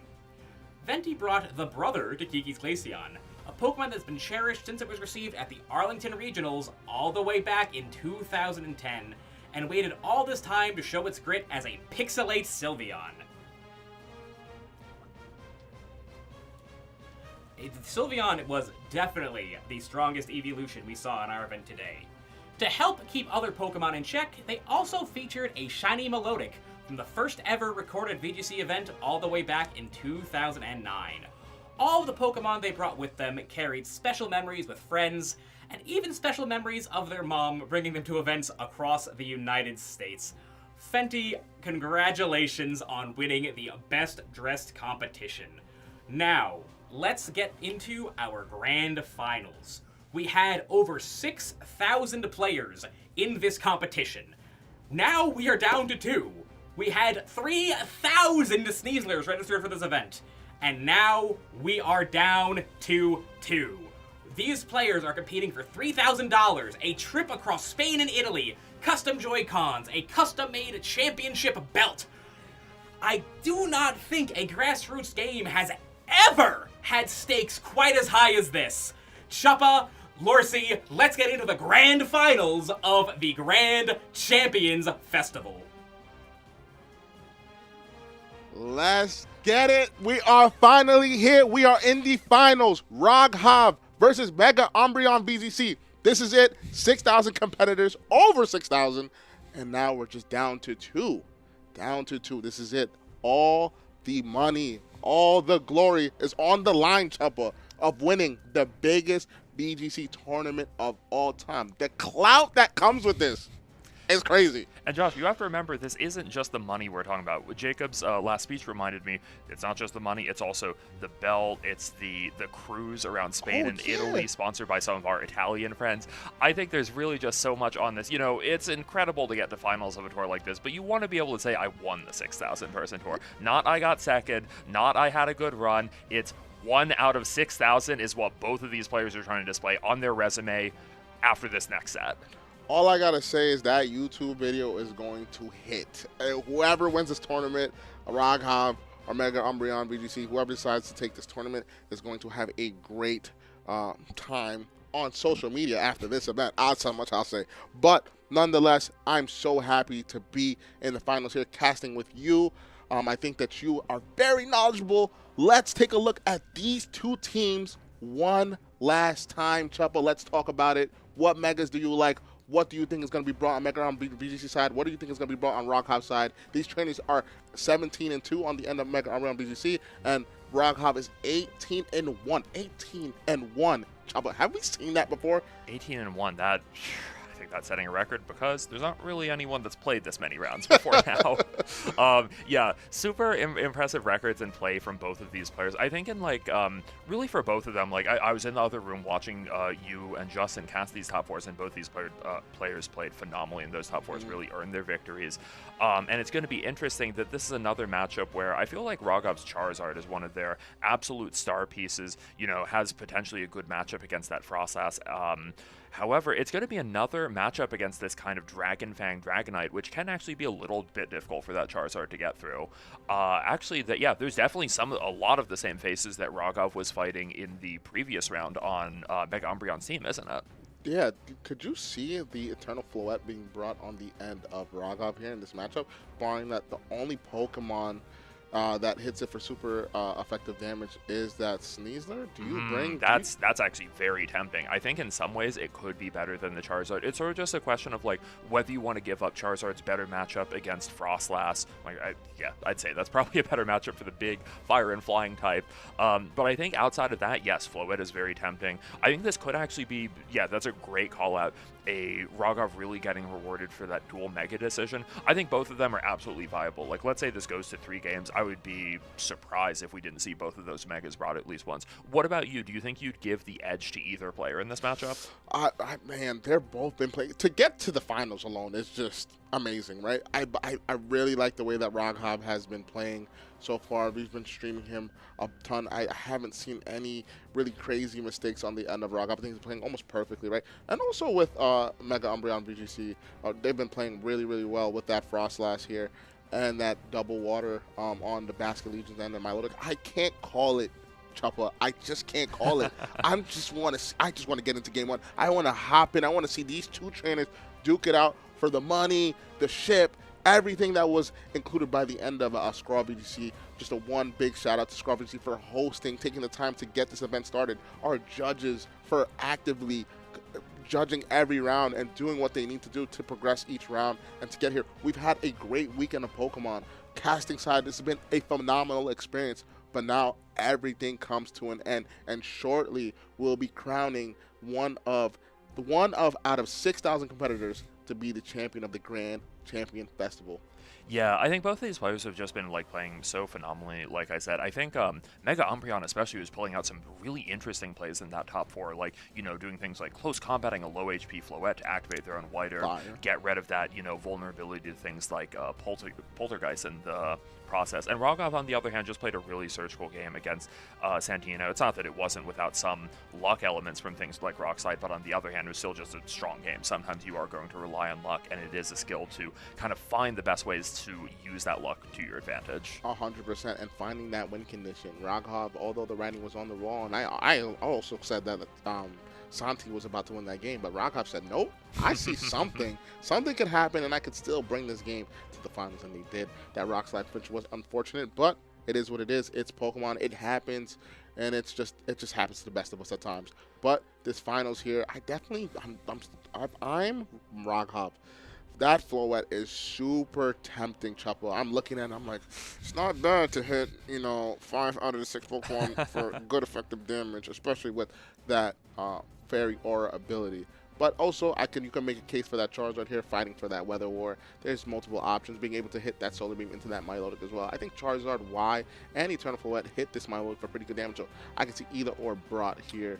Something that I'm kind of worried about for the Floette, at least, is I would not be shocked if we see Mega Umbreon choosing to play this out something like Santi did against Rogov, where it's like the early game might rely on Pokemon like the Sneasler a little bit. That is something that Eternal Floette on Rogov's team really is going to struggle with a little bit. I think if Corey, aka Mega Umbreon, chooses to take a page out of Santi's book, says, I think some of those strategies were working, I think that is something that could be tricky for Rogov. Let's just take one more quick look at the teams here.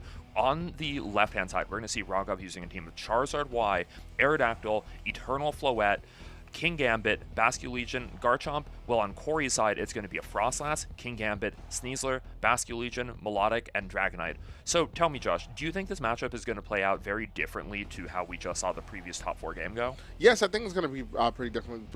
Both players might have just a different approach, especially on the end of Corey. I think Corey might have to take a real glance of what Rogov decides to do here. Rogov has 2 modes here. You have to be really effective on leads here, but we are getting to the finals game 1 of the finals. Corey versus Rogov. We're going to see Corey lead with that Frostlass and that Trusted Sneasler. We've seen that duo time and time again on the end of Corey. And we're just going to see Aerodactyl here and Charizard. It's going to be a Weather War. Yeah. Oh, seeing the Charizard against Frostlass matchup right away must be scary for Corey. Already we see Corey's side using a Mega, which is not something that Rogov actually had to fight against in that previous set. let's think about what could be going on turn 1, because if you're on Rogov's side, I feel like there's probably not too much downside to going for something like a double protect in front of Sneasler's fake out. Maybe one of the only things Corey could really do to try and punish that is potentially Mega Volt their Frostlass and get up an Aurora Veil if they think they're pressuring this double protect, but we'll see. This would mean activating your Weather first and potentially giving Rogov the edge in the Weather War. We're going to see that Frostlass activate that Mega with that Omni Ring on the end of Corey, activating that Snow Warning. Are we going to see the Charizard activate? No. Charizard is going to most likely opt for a Protect here. Rogov scouting out to see what Corey decides to do. Where do we see the fake out go into? It's not really going to matter here, but let's just see the idea that Corey was trying to go for. It's going to be that fake out into that Charizard here and that Aurora Veil. So it makes me interested to think, does Corey know that his Mega Frost is potentially slower than the Charizard? Yeah, either that or just like kind of a big call out that Charizard would just be going for this Protect and on Mega here. I think Corey, like, you know, essentially the turn going the way they wanted to. However, it is Rogov's turn to respond. I think something like a Tailwind and a Mega Evolve Heat Wave is just looking extremely tempting for Rogov. I think that is something that Corey will struggle to keep up with a little bit. That said, Corey does have some pretty good defensive Pokemon in the back, like let's say Dragonite is something that could be really tempting to go into here. Yeah, I would have to agree with you that Dragonite and the Milo look pretty good switches, and we're going to see that Frostless here trying to withstand that Weather War here. It's going to see Comet to Dragonite, amazing switch for a potential Heat Wave. Let's see what Roghop decides to go with. We're going to see that Charizard Y activate this Omni Ring. Charizard, you need to do your best in the grand finals for your trainer. The sun is going up. Aerodactyl is going to go for Tailwind, like you mentioned. Charizard most likely is just going to go for the Heat Wave here and get off a potential damage onto the Sneasler. Sneasler is going to take that pretty comfortably, I would say, for knowing Sneasler's stats. But a burn onto the Sneasler. This is unfortunate on the end of Corey. This close combat here is not even going to do over half. Yeah. So that burn mattering a lot. Roghov's Charizard, I think, heard my voice there, talking about needing to do something, and it did I was enough. about to ask if Sneasler was going to try and like return the favor with the status of its own from Dire Claw, but again, we see that kind of close combat play that I talked about a little bit at Team Preview, being able to double its speed stat and suddenly set itself above the Charizard again, even though the Charizard is in Tailwind. However, that's almost certainly not going to set it above the Aerodactyl, who's still going to have the run of things with its very fast Rock Slide here. That is a really unfortunate part on Corey's side. I think being able to knock this Aerodactyl down even lower would have been really significant. However, we're going to see Aerodactyl open up the turn with a Rock Slide. Rock Slide going to land on both opposing Pokemon. This is not the best situation if you are Corey, but close combat is going to go into that Aerodactyl again, bringing it down to about 20 points of health.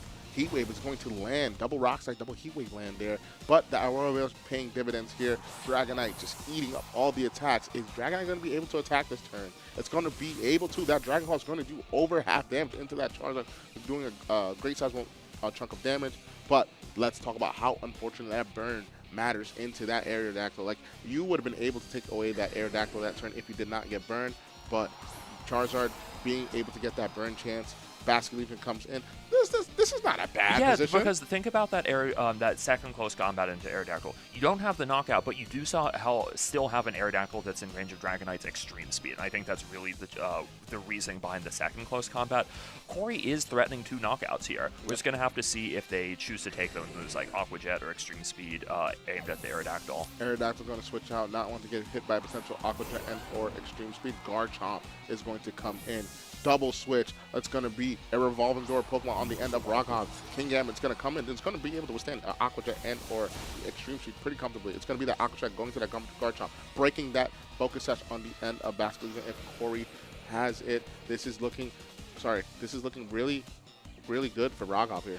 Yeah, I think the reveal of Kingambit is absolutely critical here. Like, Sneasler's not what you want to be your first Pokemon going down when you know your opponent has a Kingambit in the back. One thing to note is this Dragonite has low kick, but this is also a Chople Kingambit in the sun. This is just a Pokemon that seems like it's set up very defensively here, while still being able to do absolutely like incredible damage with Kowtow Cleave against the rest of Corey's team right now. Again, I think Corey's playing a really good game, but I think I'm struggling to see ways to beat this Kingambit for them right now. Yeah, Kingambit getting the Dragonite down to Sucker Punch range was amazing. Well, I wouldn't say Probably not in a range. Veil just yet. Yes, not in range, but doing a decent amount of jumps to the Dragon Knight, being able to KO it this turn. Having, scale shot. Ooh, just one fell swoop with a critical hit to get rid of that Dragonite. That is going to be giving Garchomp a speed boost and taking a KO in the process. Yeah, that speed boost. Giving, gonna drop the defenses, but raise its speed here. Let's see what Kingambit decides to go for. Probably gonna just be a straight up counter cleave into that Basket Legion, bringing down Corey to his last 2 Pokemon. Sneasler is gone. Dragonite is gone. Frostlass comes in, but Frostlass does not want to see a Kingambit at that sizable health and not having damage to really hit it besides a Wave Crash.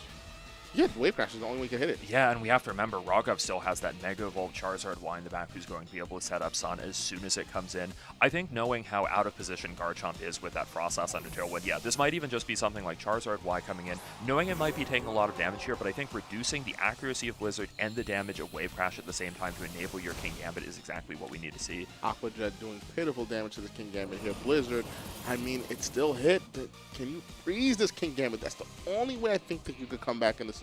Charizard, critical hit. Charizard's going to go down, but as long as Kingambit can attack here, especially with that counter cleave into Basket Legion, you should be A-okay. And it does. It's going to land into that Basket Legion, going to knock it out, and I think we're going to see Raghav here take game 1 pretty comfortably. Yeah, I do not really see a way that Corey can get back into this game with Frostlass against Kingambit. Losing that Snow defense boost right now, Frostlass might even be in range of a single Sucker Punch at this point. Yeah, I think you called it exactly right. Freeze on the Kingambit was the only way for Corey back into the game. Yeah, unfortunate, but Raghav expressing dominance in this finals. Game 1, if you're Corey, I think it's okay to lose a game like this. Unfortunate situations happen. Game 2, just pick it back up. I think that you need to focus damage on this Kingambit or keeping a piece alive to deal with that Kingambit, because once your piece is removed, like the Sneasler and or Dragonite getting down to basically like 70 health points, it's almost ineffective to take away this Kingambit due to that Chopper Bear. You need to at least hit it twice with a fighting type move or fighting type move and a neutral type attack into this Kingambit to get off the field. I'm really struggling to see how Corey is actually going to deal with this Kingambit at all in the late game without specifically saving Sneasler. And I think saving that Sneasler is going to be hard, because without Sneasler, how are you going to navigate the early game here? We're going to just see that Y-Guard here block this Blizzard. Raghav just not giving Corey any type of chances here, and it's going to be just a straight up raw counter creep to knock this process out, and we're going to go straight into game 2, Choppa. How are we feeling? I think that was a dominant game 1 by the end of Raghav. Yeah, I think even factoring in for things like the burn on the Sneasler, it's not like Aerodactyl wasn't going for Rock Slides that were also kind of tipping the scales in Raghav's favor a little bit there. I definitely don't think that was like some unsalvageable position without the burn. It just might have been a little bit more even.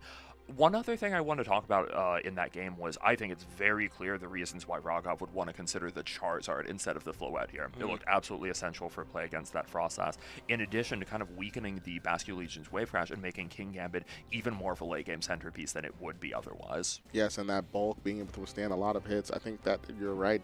All right on the money. Charizard Y is probably the best pick going into that game 2, especially off of that game 1 confidence. If I'm Raghav, I'm feeling good.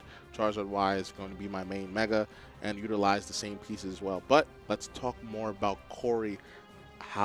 What's the mix-up? What do you do to better your game 2? Because Mega Frostlass, although it went for the Aurora Veil, didn't really help its situation or its partners. I think the Aurora Veil was actually pretty helpful for Corey's bulk in that game. I think being able to make like those Dragonite calcs would have not looked nearly as appealing without the Aurora Veil in play.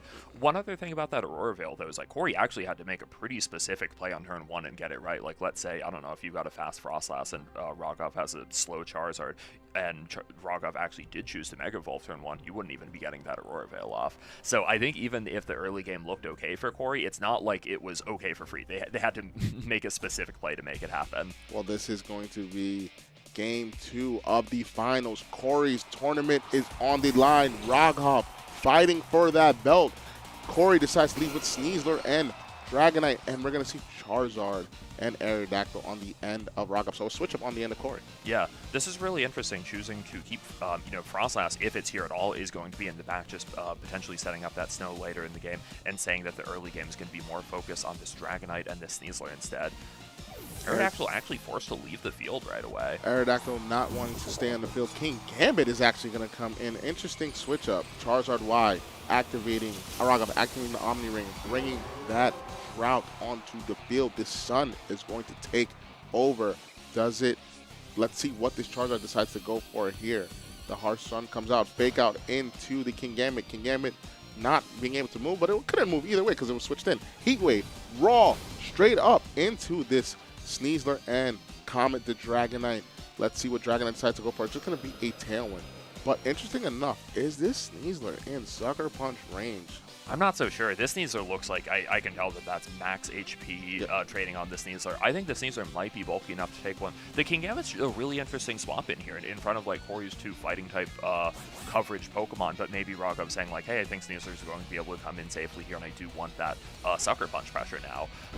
Corey is going to have the speed advantage on their side. If anything, I think the Dragonite looks really comfortable here. That's something that Corey is definitely going to be able to abuse over the next few turns. Yes, that Dragon Fang, Dragonite doing good sizable damage up to that Charizard. But we're going to see the Sneasler protect here. Let's see what Raghav decides to do with this King Gambit. Charizard protects here as well. 2 protects on the end of Corey and Raghav. King Gambit protect here.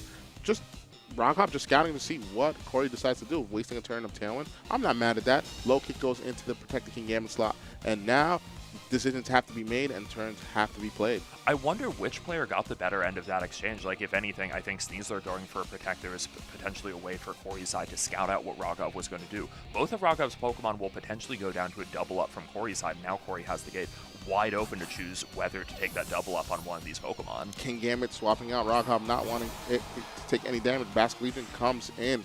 Dire Claw goes into the Charizard. Does it follow up with a Dragon Claw? We're going to see Dire Claw do what Dire Claw does best. Paralyze this Charizard here. And we're going to see a Dragon Claw.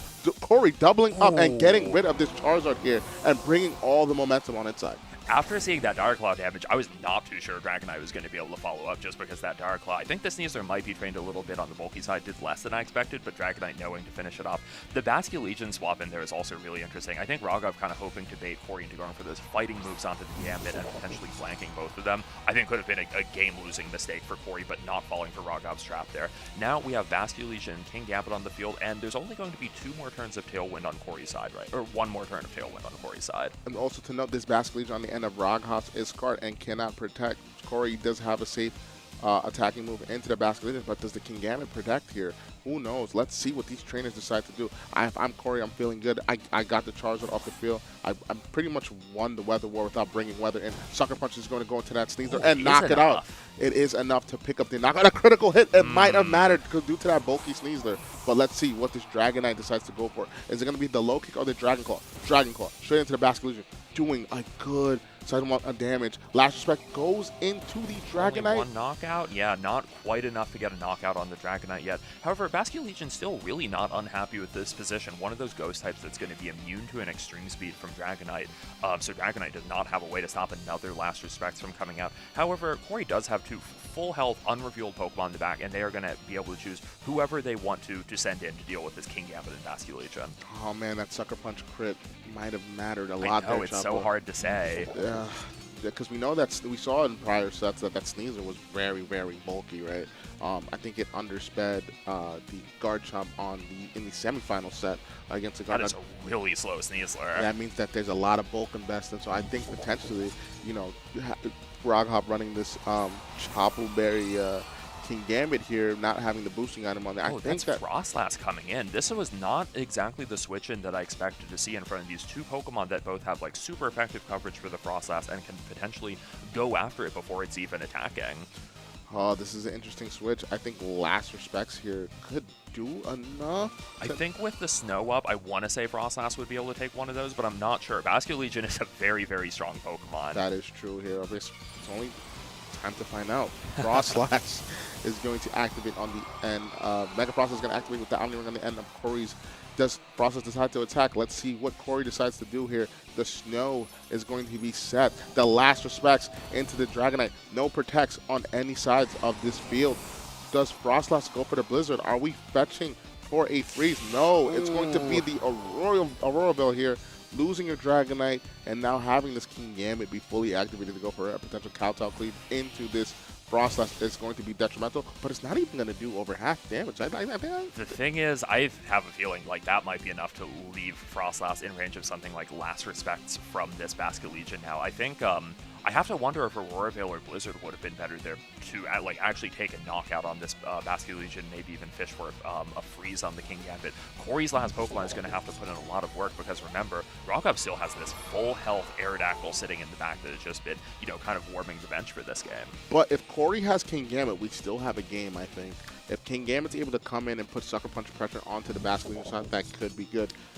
These are both the low kick Chopal King Gambit, yeah, meaning they have a pretty drastic matchup against each other. Both these King Gambits can be going for knockouts. Oh, it's going to be Basket Legion instead. Basket Legion comes in.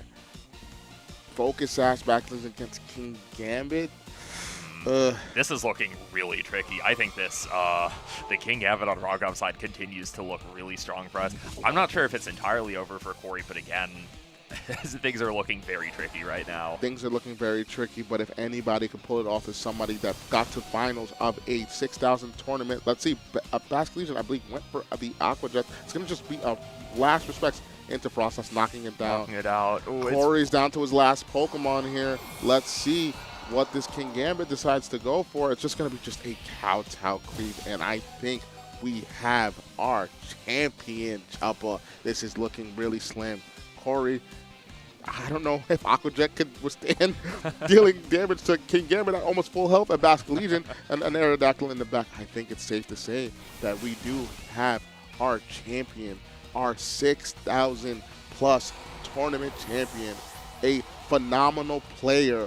Roghov is going to take the Grand Champion Festivals here in the Grand Finals. This is an amazing accolade to have with all the amazing accolades he has. Multiple top cuts at internationals, getting a finalist at an international, a regional champion, has been a part of the scene for over a decade now. I believe playing since they were in seniors division even. Yeah, Roghov, someone with an incredible history, like you said, and just phenomenal play in that finals. Essentially, it felt like Roghov was getting so many plays right in that second game too. Once it was down to that Gambit, they knew all the right plays to make, not falling for like really very many of like the tricks that Corey was trying to set up, not whiffing any sucker punches, just efficiently getting knockout after knockout with that King Gambit. I can't believe, wow, what a finals. I think that Roghov displayed absolute dominance in this top cut bracket. If you saw, well, we got a replay for you guys here. Heatwave going onto the Sneasler and the Comet here. That burn mattering a lot because this was not being able to KO that Aerodactyl in the next turn. Kowtow Cleave going into that Frostlass here, KOing it because the sun is up and you can't get the Aurora Veil up. Dire Claw going into the Charizard and followed by a Dragon Claw on the end of Dragonite on Corey's end, being able to pick up the knockout here. Very good turns by Corey. What an amazing run by Corey as well. Being able to get the finals of a 6,000 plus tournament event is nothing to shy away from. You should put that on your back. That crit could have changed the tide of the match. We have to calc that, figure that out, because that was unfortunate, because we do know that is a bulky Sneasler. Aqua Jet and Last Respects going into Frostlass, and all you're left is that Basket Legion. Basket Legion versus the world. Unfortunately, there are some situations that it could win, but not this one. Yeah, Corey, maybe not using some of these Pokemon that both sides had in the mirror, like the King Gambit and the Basket Legion, quite as well as Roghov was able to, really displaying dominance with those two and figuring out a way to take a very clean game two. You know, even after the start of that game, didn't necessarily look perfect for Roghov with things like the Charizard going down before it was able to get a knockout, but Roghov finding a way to come back, especially with that Basket Legion, sometimes a Pokemon that is happy for you to be the first side going down a Pokemon to activate that stronger Last Respects. Roghov showing that he is one of the best players here in the Grand Champion Festival. Just watching him just continuously play really, really well. Semifinals, the quarterfinals, like every play that he made was really, really good, really thought out. I think the set on the Aerodactyl was very interesting, not going for that dual wing beat and opting for that wide guard. I think wide guard comes out more often than not, and I think a lot of players will probably try to adopt it in team building because there's a lot of spread moves going on around Choppa. So shout outs to Roghov winning an amazing run. I know the Battle Room's YouTube channel is going to be hitting some unbelievable numbers after this event. I could already see the title. I don't know, what would you title a video of after you win a tournament like this? What would you title it? I won the largest VGC tournament ever. What else? What else is there to say? That you Nah, I think I would say I dominated. I think I would say I dominated. I capital just the whole word dominated and go from there. But nonetheless, strong performance by Raghav with a strong team. A very simple, like cookie cutter Regulation MA team. I think Dual Mega, Garchomp, King Gambit, Aerodactyl, Basculegion, top users Mons, right? I think in some ways not even too dissimilar, like in concept, from the team that won the Victory Road tournament last week. And again, sort of just a team with like Charizard, Y, and a lot of Pokemon that are not pulling any punches. Some of just like the established strongest Pokemon in the format with one of the Megas that we know to be the strongest. Sometimes early on, that is just the way to go. Lean into like some of the strongest Pokemon in the format. Don't hold anything back. Yep. And we've seen that opting for the Charizard. A lot of people were saying that Charizard is on fraud watch. I don't know. Charizard was I on don't know. fraud I don't know, watch. man. I log into the X app and I see something funny every day, Chubba. But nonetheless, Charizard showing dominance here in the top cut setting, doing its job. I mean, I think you were right. You hit it right on the money, right? Charizard was unbelievably like the best pick to pick in this final setting. Winning the weather war and just the pure damage of just a drought heat wave just going crazy in that matchup. I think another thing about Charizard that's worth highlighting is its strong matchups against some of the other most used megas. Things like, let's say, Frostlass, Floette. I think even Mega Gengar is something that's not incredible against Charizard. Or at least Roggov's team is tailored that way to the point that Santi wasn't even able to bring their Mega Gengar in top 4. I think Charizard's dominance over some of these Megas is definitely part of the story of Roggov's success, especially in this top 4, which, as you and Justin might have mentioned, every team had a unique Mega evolution, and Charizard Y was the one that came out on top. Yeah, bulky Charizard Y. Would love to see it. Shoutouts to Raghov. Hasn't been a blast to be able to cast with you, Justin, and others. Thank you for all the casting members on our side. And yeah, judges, I know you guys are tired. You guys did a phenomenal job. Kudos to you guys for handling all the issues of one of the largest online tournaments. And this is the power of the BGC community, Choppa. We all got together here for this tournament, whether it be playing, judging, casting, and we got the job done, and pretty comfortably too. No crazy issues or problems. Yeah, it really speaks to the experience of Skraw and the team that he summoned to do this. I mean, not only the casters, but also people like the judges and, of course, the players for seeing out, 6,000 players with one of the largest tournaments. Like, Roggov's final record is going to be, 19-1, including the finals? That's insane. I think that includes, like, a bye round that doesn't count, but still, that is, like, I think the most games that anyone has played in a VGC tournament yet. So Raghov is our champion. He'll be going to Italy on that cruise, that SSN. He will get the belt. He will get the cool stuff that Skraw has for him. I'm so happy for Raghov. Been a part of our team for years now. I would consider him Unk status, right? I think Unks are winning. Shout out to Raghov. I can't think of very many better winners for this tour too. Like, Raghov is just such a sweet person. Yeah. I think just someone that, I don't know, I guess on the East Coast, you and I don't always get to play like the same majors that someone like Raghov does, but I hope this event is just another, title for them. Maybe motivates them to keep attending some more of these events. And I think someone that we are going to see at hopefully some of these first Champions events like Indianapolis and New Orleans International soon. I am sure this is not the last success that we'll be seeing from Raghov. No, definitely not the last. They're definitely probably going to. Oh, I don't think they got into NAIC actually. I think I saw something about that. That's kind of, I don't know what to say, but unfortunately, I mean, it happens. Like currently, I think that the NAIC issue is probably didn't expect that so many people would be into champions.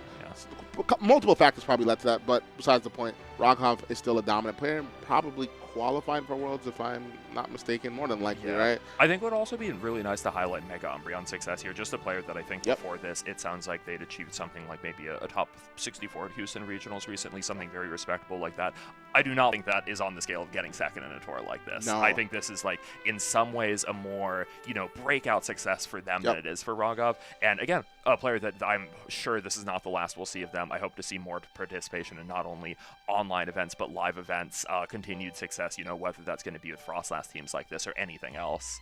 Yeah, I think this, if you're Mega Umbreon here, this is just like, wow. If top 64 was your best accomplishment going into this, this is a confidence booster for any other event that you decide to go to, because you just got second at the largest VGC tournament. Whether it be online, no matter what, you got through an immense amount of games, going 17-3, only losing 3 times, and winning 17 times in a regulation where people are saying like, oh, there's so much variance, there's so much flinching, there's so much hacks. I don't think this doesn't take skill to play this format, but it does take skill to go 17-3, and they displayed it here in this tournament. So both of these players must have had to take down like so many phenomenal opponents to get here, and that's part of why, like, for both these players, I'm just excited and optimistic to see more out of them in Champions. I think with that, we are going to be tossing this stream over to our Grand Festival lead, Skraw. Guys, 6,000 players, 3,000 Sneaslers, and we have our one winner with 0 Sneaslers. Congratulations to Raghav Malavia for winning the biggest competitive Pokemon tournament ever. Raghav has won $3,000, a cruise across Spain and Italy, hand-painted Joy-Cons, a wrestling belt, and bragging rights that will be pretty hard to beat for a very, very, very long time. Give us just a few minutes while we set up an interview with our champ. Stay tuned.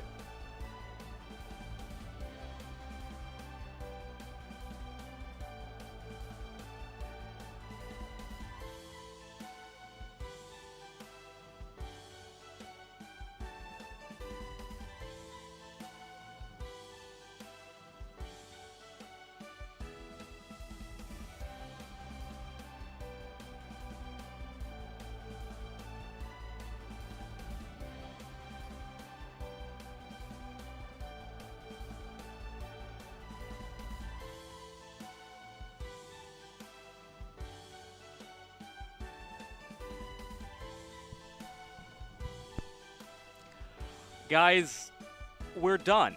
We have our winner, the winner of the largest competitive Pokemon tournament of all time. And if I were him, I'd have a lot to say. So let's get Raghav on the screen so we can talk to them about how they just won the Grand Champions Festival. Raghav, first of all, congratulations. Second of all, how are you feeling? You just lost. You lost one match all weekend, isn't that right?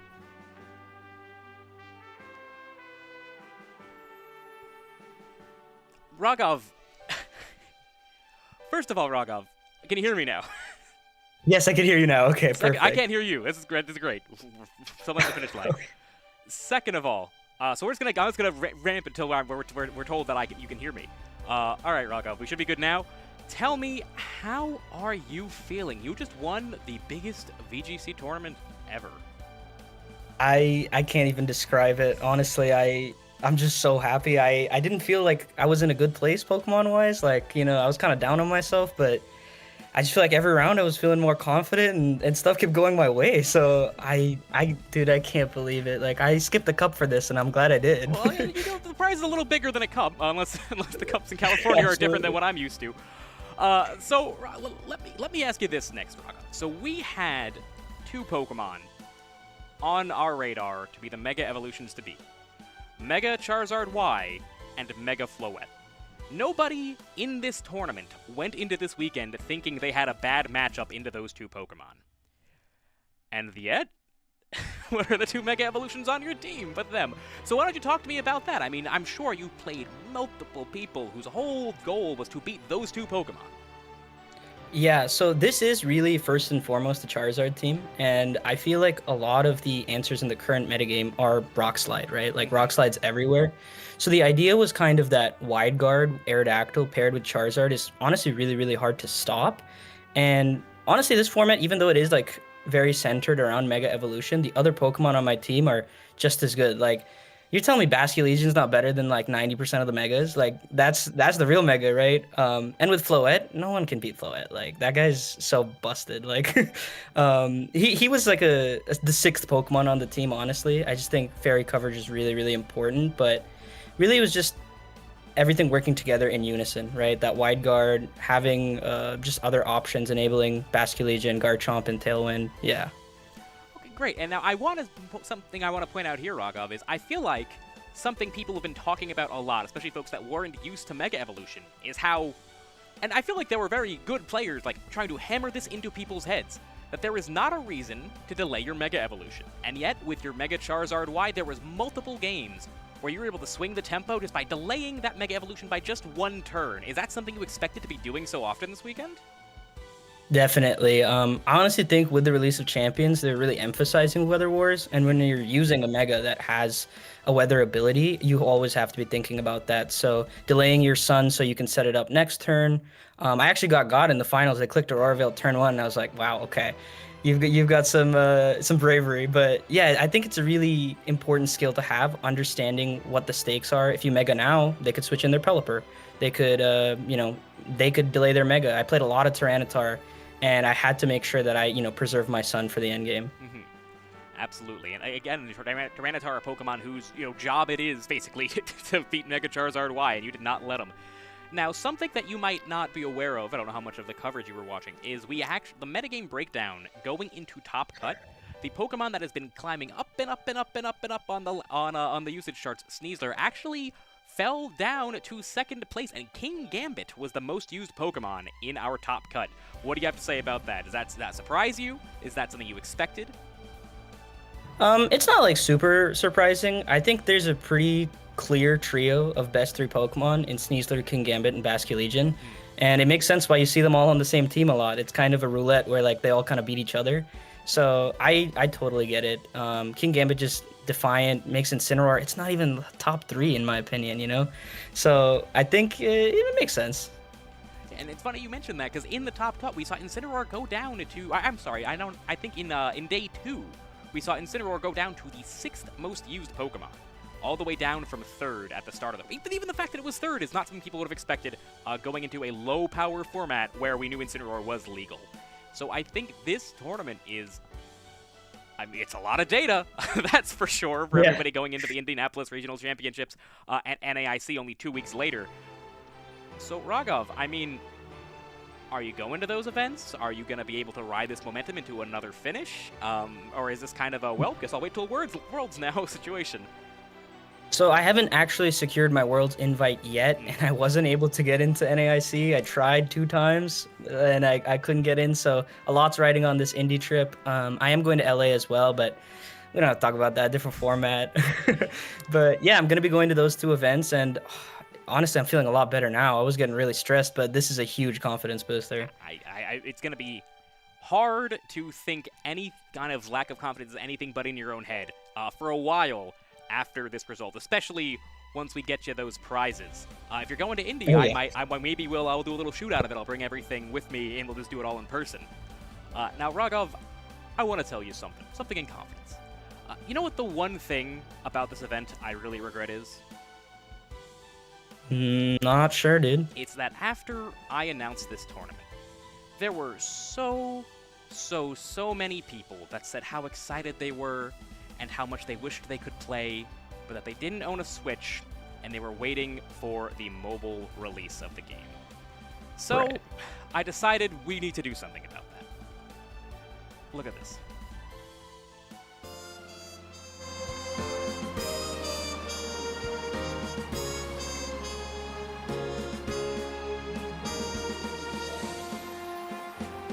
Your title at the Grand Champions Festival Encore. Details to be announced as soon as we know when the mobile launch is actually happening. Once again, Raghav, congratulations, and now I think we're going to try to close out this show. There are too many people to thank for what happened here today. This was a year of my life. The day I knew Pokemon Champions was coming out, or was a thing that existed, we started to work towards this event. Not to throw Chuppa under the bus, but he called me delusional, but I told him about it 9 months ago. And I think we had over 80 judges, a whole production crew, all sorts of casters, we had artists, we had animators, we had custom music. All the music you heard this weekend, that was not from Pokemon Champions, was composed by my editor, Maximilian Ixom on X. So everybody, with all that being said, I think it is time for us to roll credits and put an end to this amazing weekend. Raghav, one more time, congratulations on winning the largest competitive Pokemon tournament ever held. Let's roll the credits. Thank you so much.